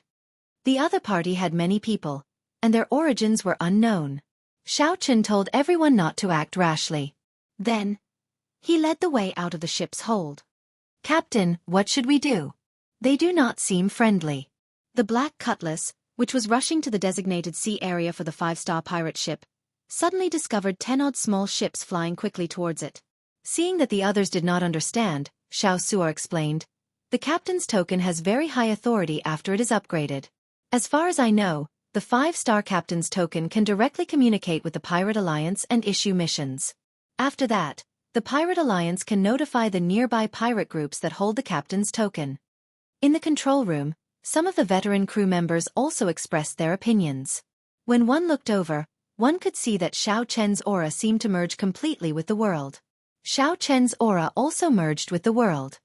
"Captain, good." Xiao Chen was much stronger than Xianxia.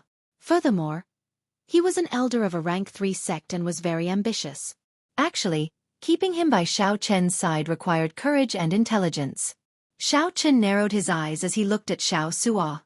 He did not know what was going on with such a sudden development. At such a close distance, one would find it hard to breathe. 10 people flew over from the small ship.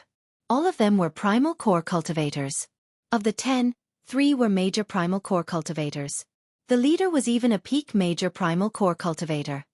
"I feel that this is fine." Xiao Chen's heart sank involuntarily. A peak major primal core cultivator. That was an existence even stronger than Elder Tang. Knowing that Xianxia was testing his strength, Xiao Chen's heart was as clear as a mirror. However, he did not point it out. "They are about to surround us." 3 days later, the crew members in the control room respectfully greeted Xiao Chen. Right now, Xiao Chen held supreme prestige on this ship. Every crew member sincerely respected him. Luo Nan and Fei had been in closed-door cultivation during this period. If they were lucky, they should be able to break through to the primal core realm after they came out. Elder Tang said after some thought. Then he looked at Xiao Chen and said, "I have to go back and think about it. The things here are not something that can be understood in 1 or 2 days." Just at this moment, the captain's token at Xiao Chen's waist suddenly flickered with a faint light. Then, it soared into the air and floated up and down. Xiao Chen sent in a strand of spiritual sense into the captain's token to send the message that he had accepted the mission. At the same time, the distant pirate alliance also recorded this message. With the corresponding captain's token, it would be easy to find information on Xiao Chen. Without needing Xiao Sua's reminder, Xiao Chen could guess that he had already taken out the captain's token and handed it to the other party. Let's wait and see. I feel that we can try our luck. After all, our Black Cutlass is a peak 4-star ship. Even if there is any danger, we can escape in time. A light flashed in Xiao Sua's eyes as he voiced his opinion. The adventurous nature of Xiao Chen was innate. Now that Xiao Sua's strength had increased significantly, he felt very confident. He wanted to test out Xiao Chen's strength. Possessing the strength of a star venerate was already an extremely strong existence. It would not be an exaggeration to say that Xiao Chen was horrifying. Puchi. A shrunken illusory figure appeared on the captain's token. Then it said, "A 5-star pirate group is issuing a large-scale exploration mission. All the pirate ships in the nearby sea region can decide whether to participate or not. Mission difficulty: 5-star. Mission requirements: unlimited. Bear all the risks of the mission yourself. The Pirate Alliance only guarantees the authenticity of the mission. Captain, these people are definitely pirates. They might be the Cruel Sun Pirate Group's people." Xiao Sua's voice projection rang out in Xiao Chen's mind. To be able to use such a forceful method to notify everyone on a large scale, the rewards for this mission must be very bountiful. However, Captain, if you are not willing, you don't have to bother. It turns out that, Captain, although your cultivation is not there yet, you have already comprehended the state of being one with heaven that only primal core cultivators can comprehend. Your comprehension of being one with heaven is even deeper than that of a regular major primal core venerate. At the very least, this person had not humiliated Xiao Chen. Furthermore, he spoke politely and even gave Xiao Chen the life juice source. At that time, Xiao Chen would end up lagging behind. After saying that, the black-clad man laughed loudly and turned around. "Let's go. Fellows, let's continue to receive the others." Xiao Chen revealed an expression of understanding. Then, he gently tapped the captain's token in the air. Xiao Chen could not help thinking to himself, that old fox. He could not help feeling lucky. Fortunately, I did not act rashly. Otherwise, the consequences would be dire. However, Xiao Chen believed that he could control the other party. However, Xiao Sua withdrew his smile and showed a grave expression. He said, "A 5-star pirate ship issued a mission through the Pirate Alliance." "Yes. It's actually a pirate group as well." The black-clad man revealed a mocking smile. It could not be helped. The Black Cutlass looked too ordinary on the outside. Xiao Sua's face brimmed with joy. "Hee. It is all thanks to the life juice source that Captain gave me. I managed to comprehend it again. I can only say that it was a coincidence." Chapter 1636. The ordinary crew members were filled with curiosity and anticipation. However, the core members of the ship all showed unsightly expressions. In the captain's cabin, Xiao Chen gathered everyone to discuss the matter at hand. Because he had a vague feeling that things weren't as simple as he had imagined. He wanted to go to the Blessed Enclave, so he couldn't stay here for too long. Initially, he thought that he was just helping them out. But why did it feel like he had boarded a pirate ship? That peak major primal core black-clad man gave off a deep sense of unease. This lineup was too startling. Fortunately, the other party did not discover anything extraordinary about the Black Cutlass, thinking that it was just an ordinary pirate ship. Xiao Sua, Luo Nan, Fei Elder Tang, and Xiao Chen were all present in the captain's quarters. Right now, these 5 people were the core of the entire Black Cutlass. As for Xiao Chen, he was the core of the core. Let's talk briefly. What do you all think? Xiao Chen was the first to break the silence. He signaled for everyone to express their opinions. After that, Luonen said, "I feel some danger. The aura of that black-clad man is too scary. Even if there aren't 10,000 vengeful spirits on your hands, there are at least several thousand. Just looking at them from afar gives me goosebumps." The moment the black-robed man boarded the ship, he gave the captain and the others an oppressive feeling. The fear in his heart had yet to completely dissipate. Xiao Sua also felt some regret as he said, "It's my fault for being too rash. I originally thought that this Savage Blood pirate group was just an ordinary 5-star pirate group. However, from the looks of it, this black-clothed brawny man isn't the leader of Critical HP. There's someone even more powerful above him. Clearly, Critical HP is a top-notch 5-star pirate group.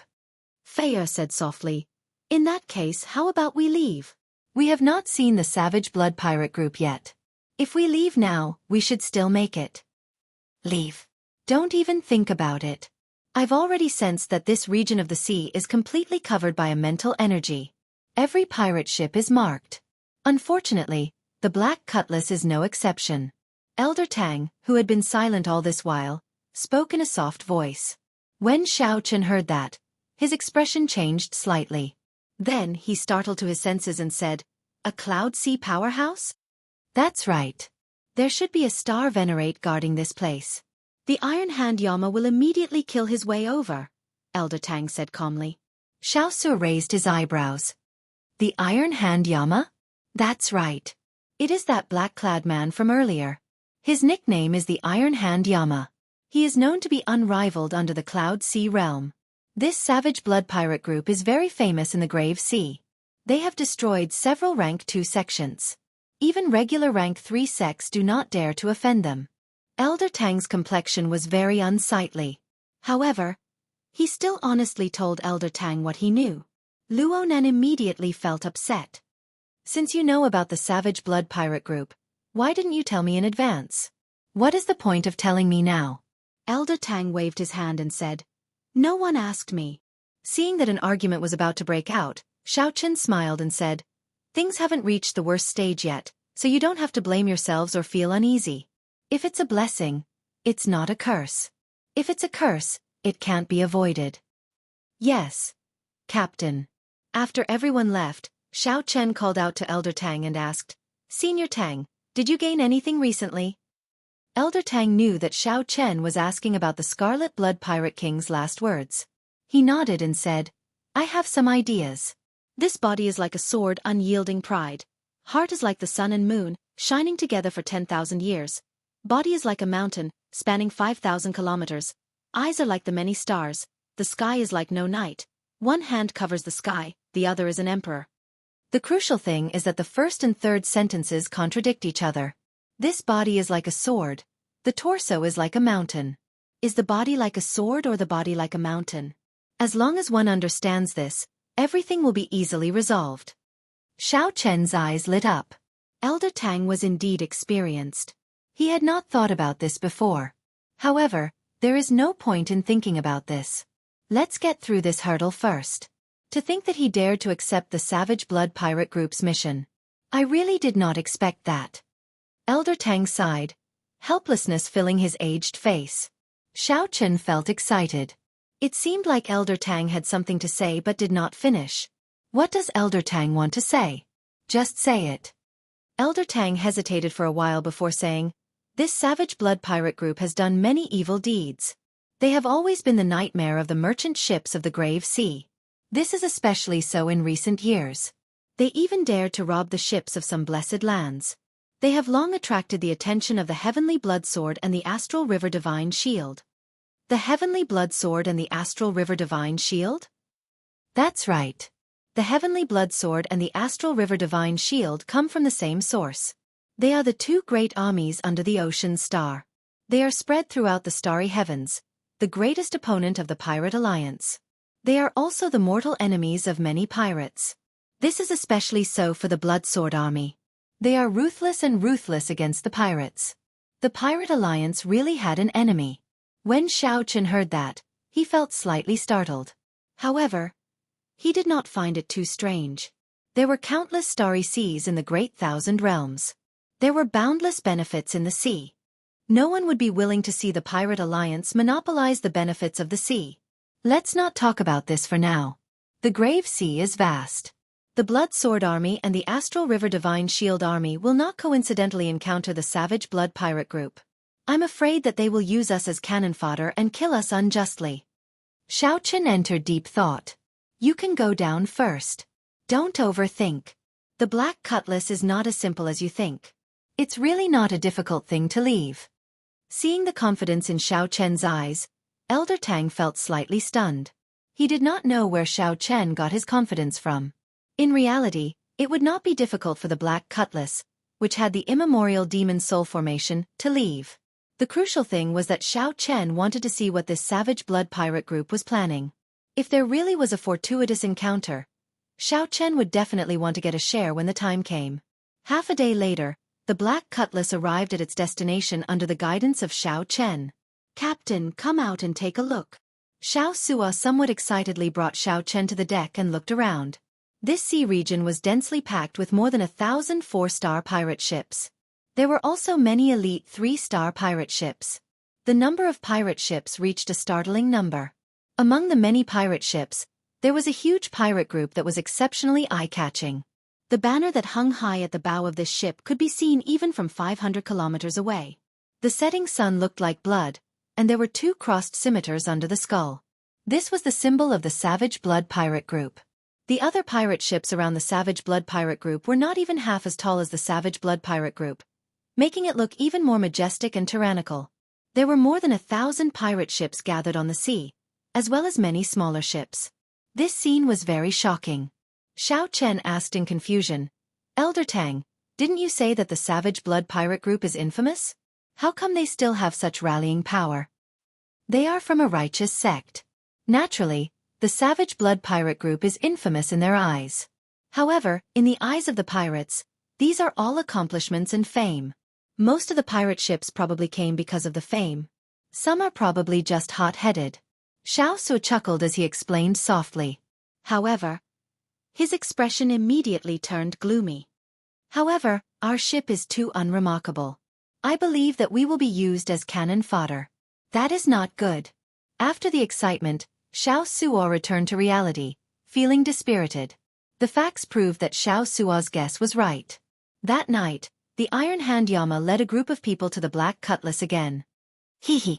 Little fellow, we meet again." The Iron Hand Yama grinned. Although he said that he was smiling, it was better not to smile with that ferocious face of his. Smiling would be even scarier. "These are the positions of the various pirate groups for tomorrow. Remember to send your ships to the positions listed."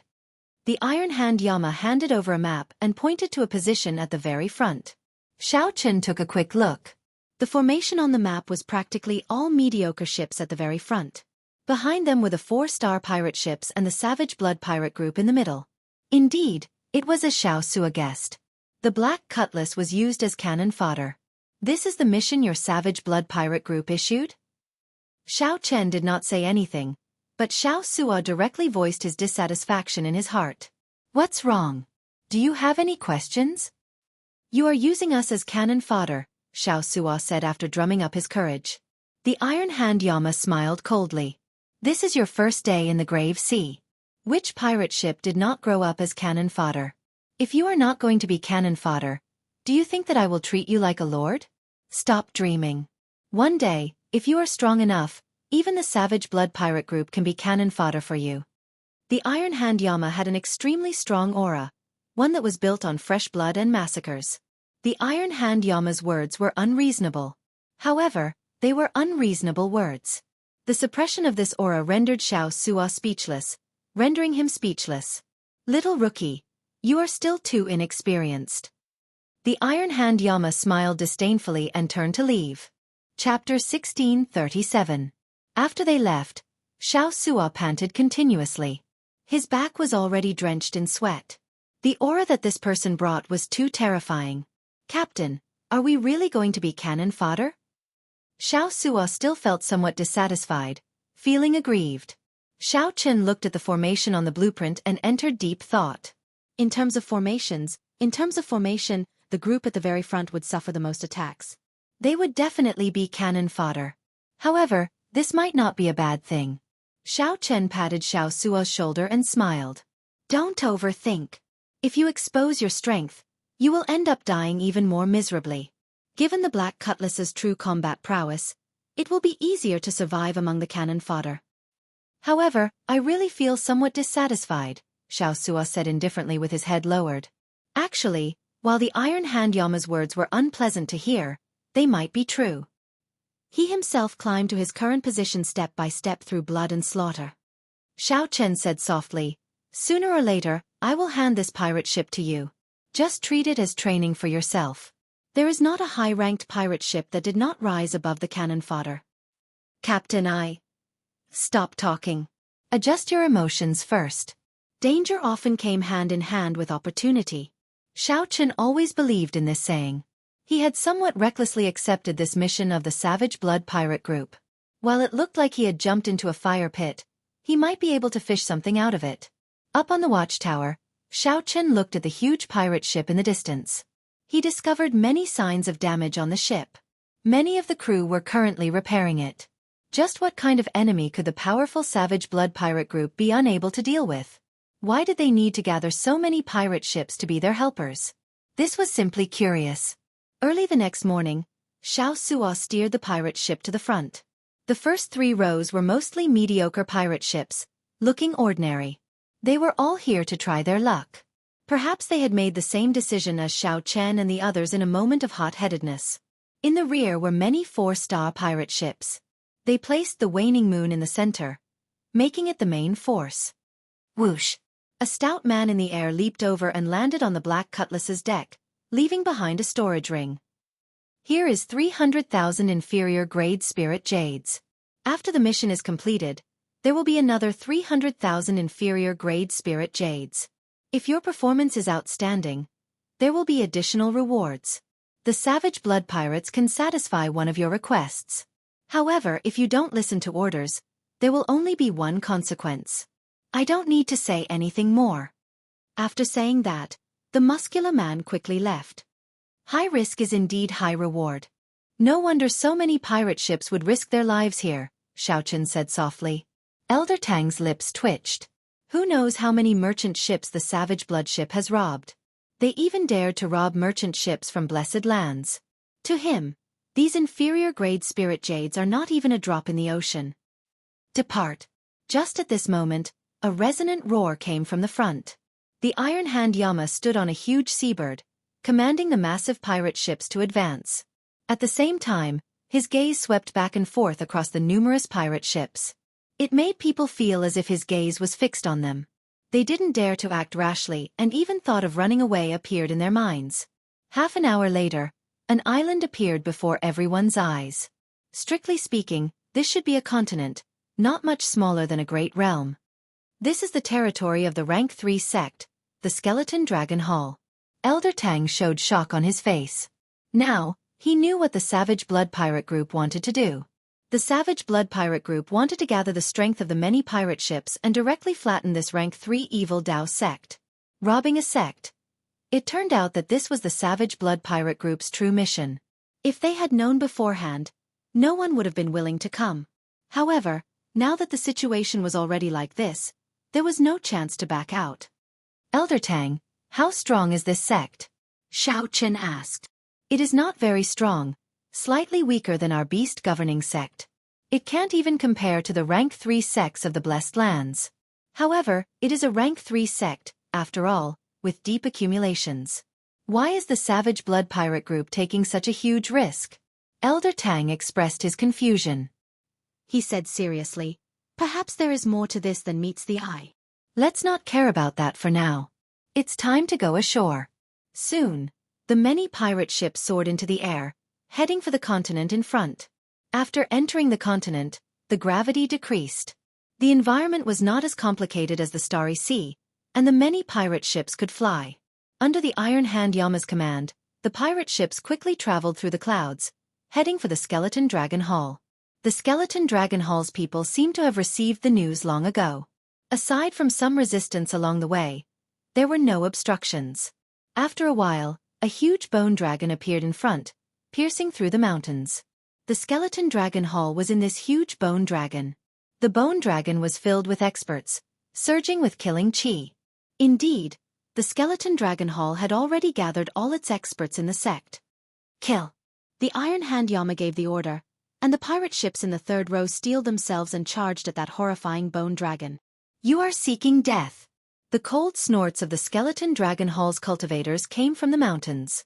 Countless formations activated, sending out all sorts of lights and killing moves of the Skeleton Dragon Hall's experts. The attacks covered the sky and covered the earth. The sky instantly changed color, turning gloomy as black clouds churned. Rumble! Attacks filled the sky like a torrential storm, covering the sky and sun as they descended, drowning the first row of pirate ships. Explosions rang out continuously. After this round of attacks, more than half of the pirate ships in the first row were destroyed. The pirate ships shattered and turned into dust drifting in the air. Without the protection of the ships, the pirates in the ships were exposed to the attacks of the formations, dying miserable deaths. The so-called cannon fodder was indeed true. Second row, prepare to kill. The Savage Blood Pirate group needed to use these ordinary pirate ships to exhaust the Skeleton Dragon Hall's formations. The Savage Blood Pirate group would use their corpses to pave a path for the elites behind to charge into the hall and start the decisive battle. With the Iron Hand Yama watching and the more elite 4-star pirate ships behind, the cannon fodder ships in the first 3 rows had no path of retreat. The pirates could only advance. If they hesitated, they would die even faster. After all, they still had a 50% chance of survival. If they fought, they might not die. As long as they did not die, the rewards they obtained would be extremely astonishing. After 3 rounds of attacks, the Skeleton Dragon Hall's formations exhausted too much. Then, the 4-star pirate ships behind fired a volley of Neptune's rages and broke it. The Black Cutlass had a peak 4-star defense. As Xiao Chen expected, it easily endured the Skeleton Dragon Hall's attacks. The Iron Hand Yama, who was in command, found the warship not severely damaged somewhat strange. However, the Iron Hand Yama's surprise lasted only a moment. Then, countless cultivators charged out of the bone dragon that pierced through the mountains. The Iron Hand Yama himself fell into a bitter battle. A huge battle immediately broke out. At this moment, the 4-star pirate ships behind also joined the battle. The battlefield immediately expanded by 100 times, affecting everything within tens of thousands of kilometers. The entire scene was incredibly chaotic. The Black Cutlass could not escape unscathed, either, sinking into the battlefield. "Captain, our defenses are broken," Fei-Er said anxiously.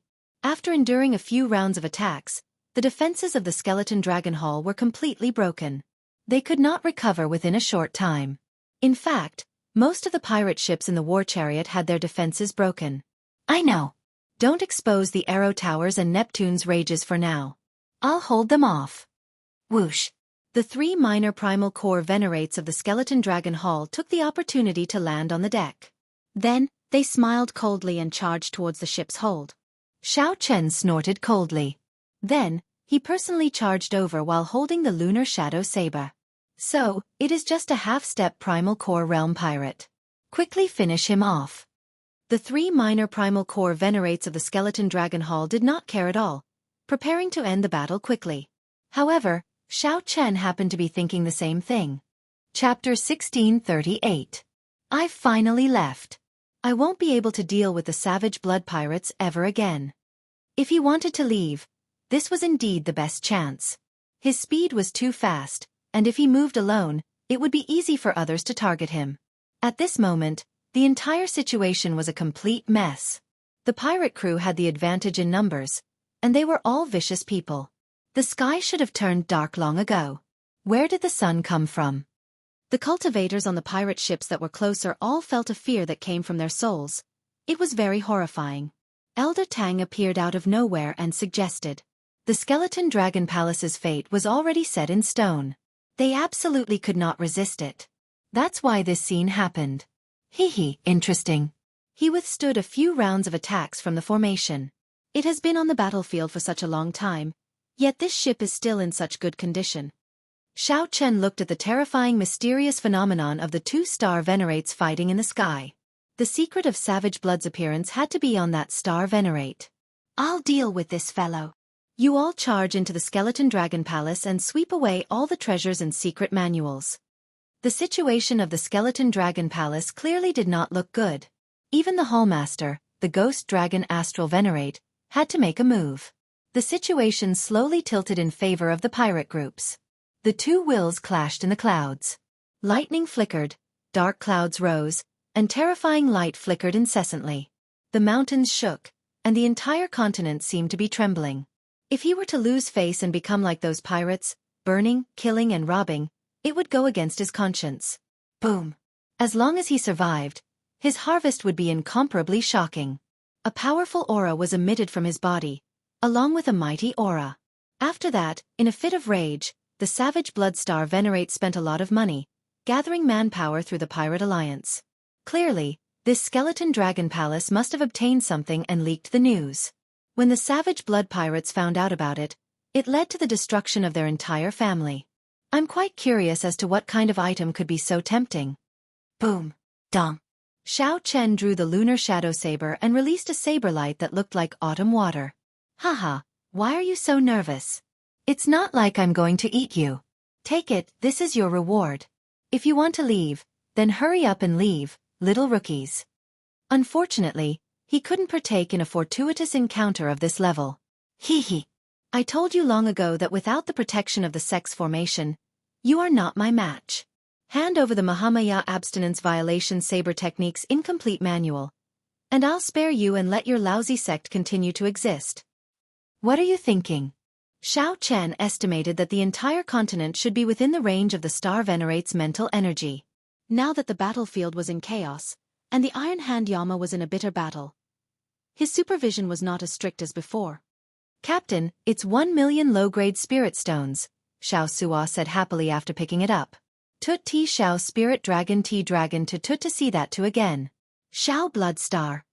I to ti to them. I to I to that too. Xiao to again.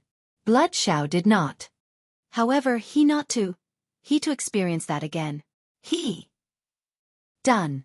Of sea. There. The sea. He. The dragon, the person.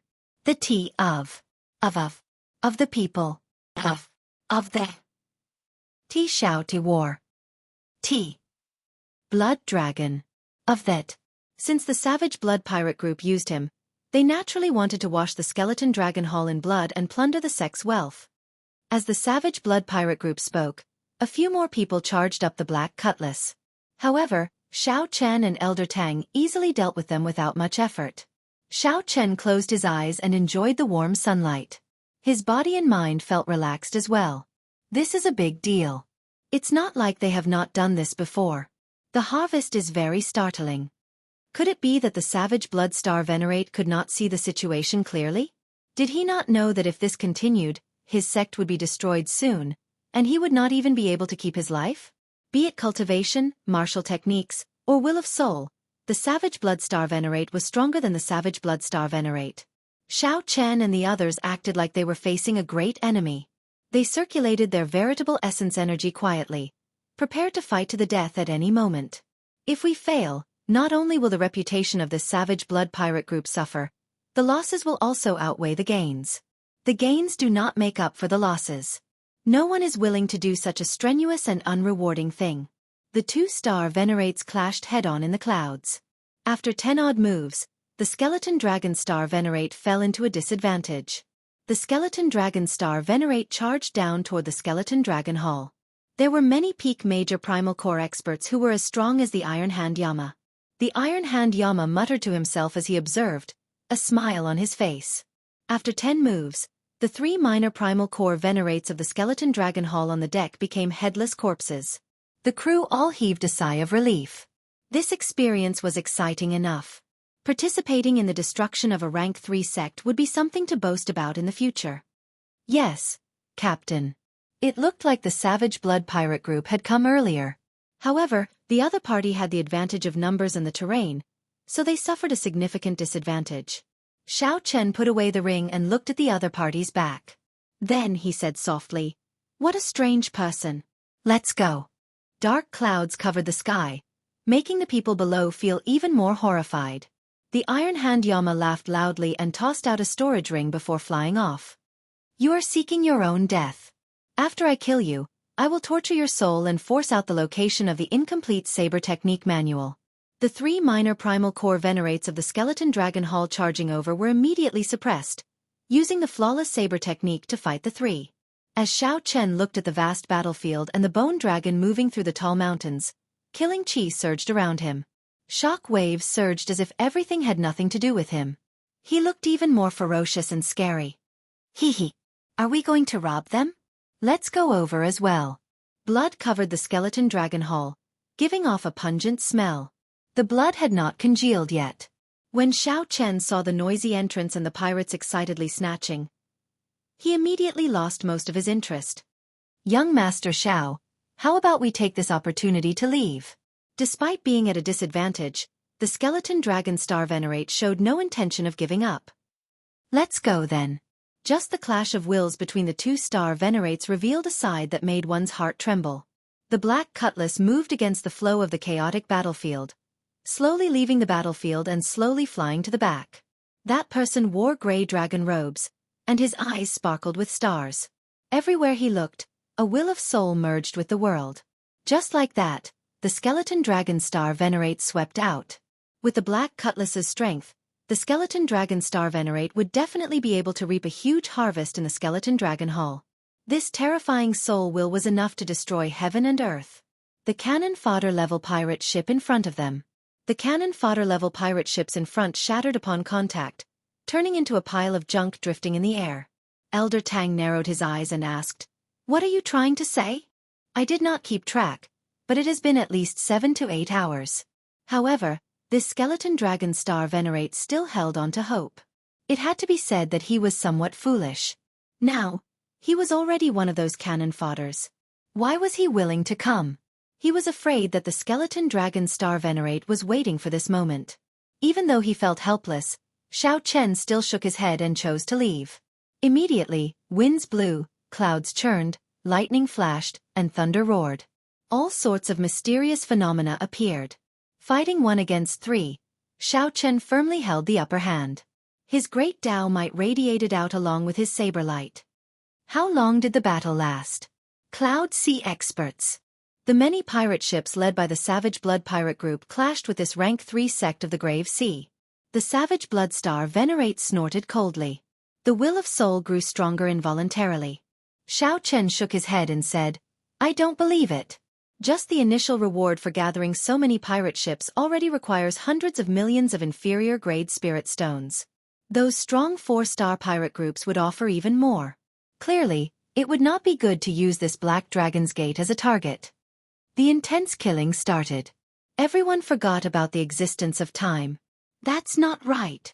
In reality, when the Savage Blood Pirate Group gathered so many pirate groups to attack a declining rank 3 sect at the same time, the Savage Blood Pirate Group gathered so many pirate groups. Xiao Sua did not understand why Xiao Chen asked this. Crewmen immediately came out and carried the 3 corpses out. In the chaotic battlefield, the Black Cutlass looked very insignificant. A will of soul also came out of the Savage Blood Pirate Group and clashed with the Skeleton Dragon Star Venerate's will of soul. Right now, it was extremely easy to leave. The entire situation had already spiraled out of control. In just 1 round of attacks, half of the front row of cannon fodder warships died on the spot. This horrifying scene would definitely become a nightmare that would be hard to forget, testing the hearts of the people.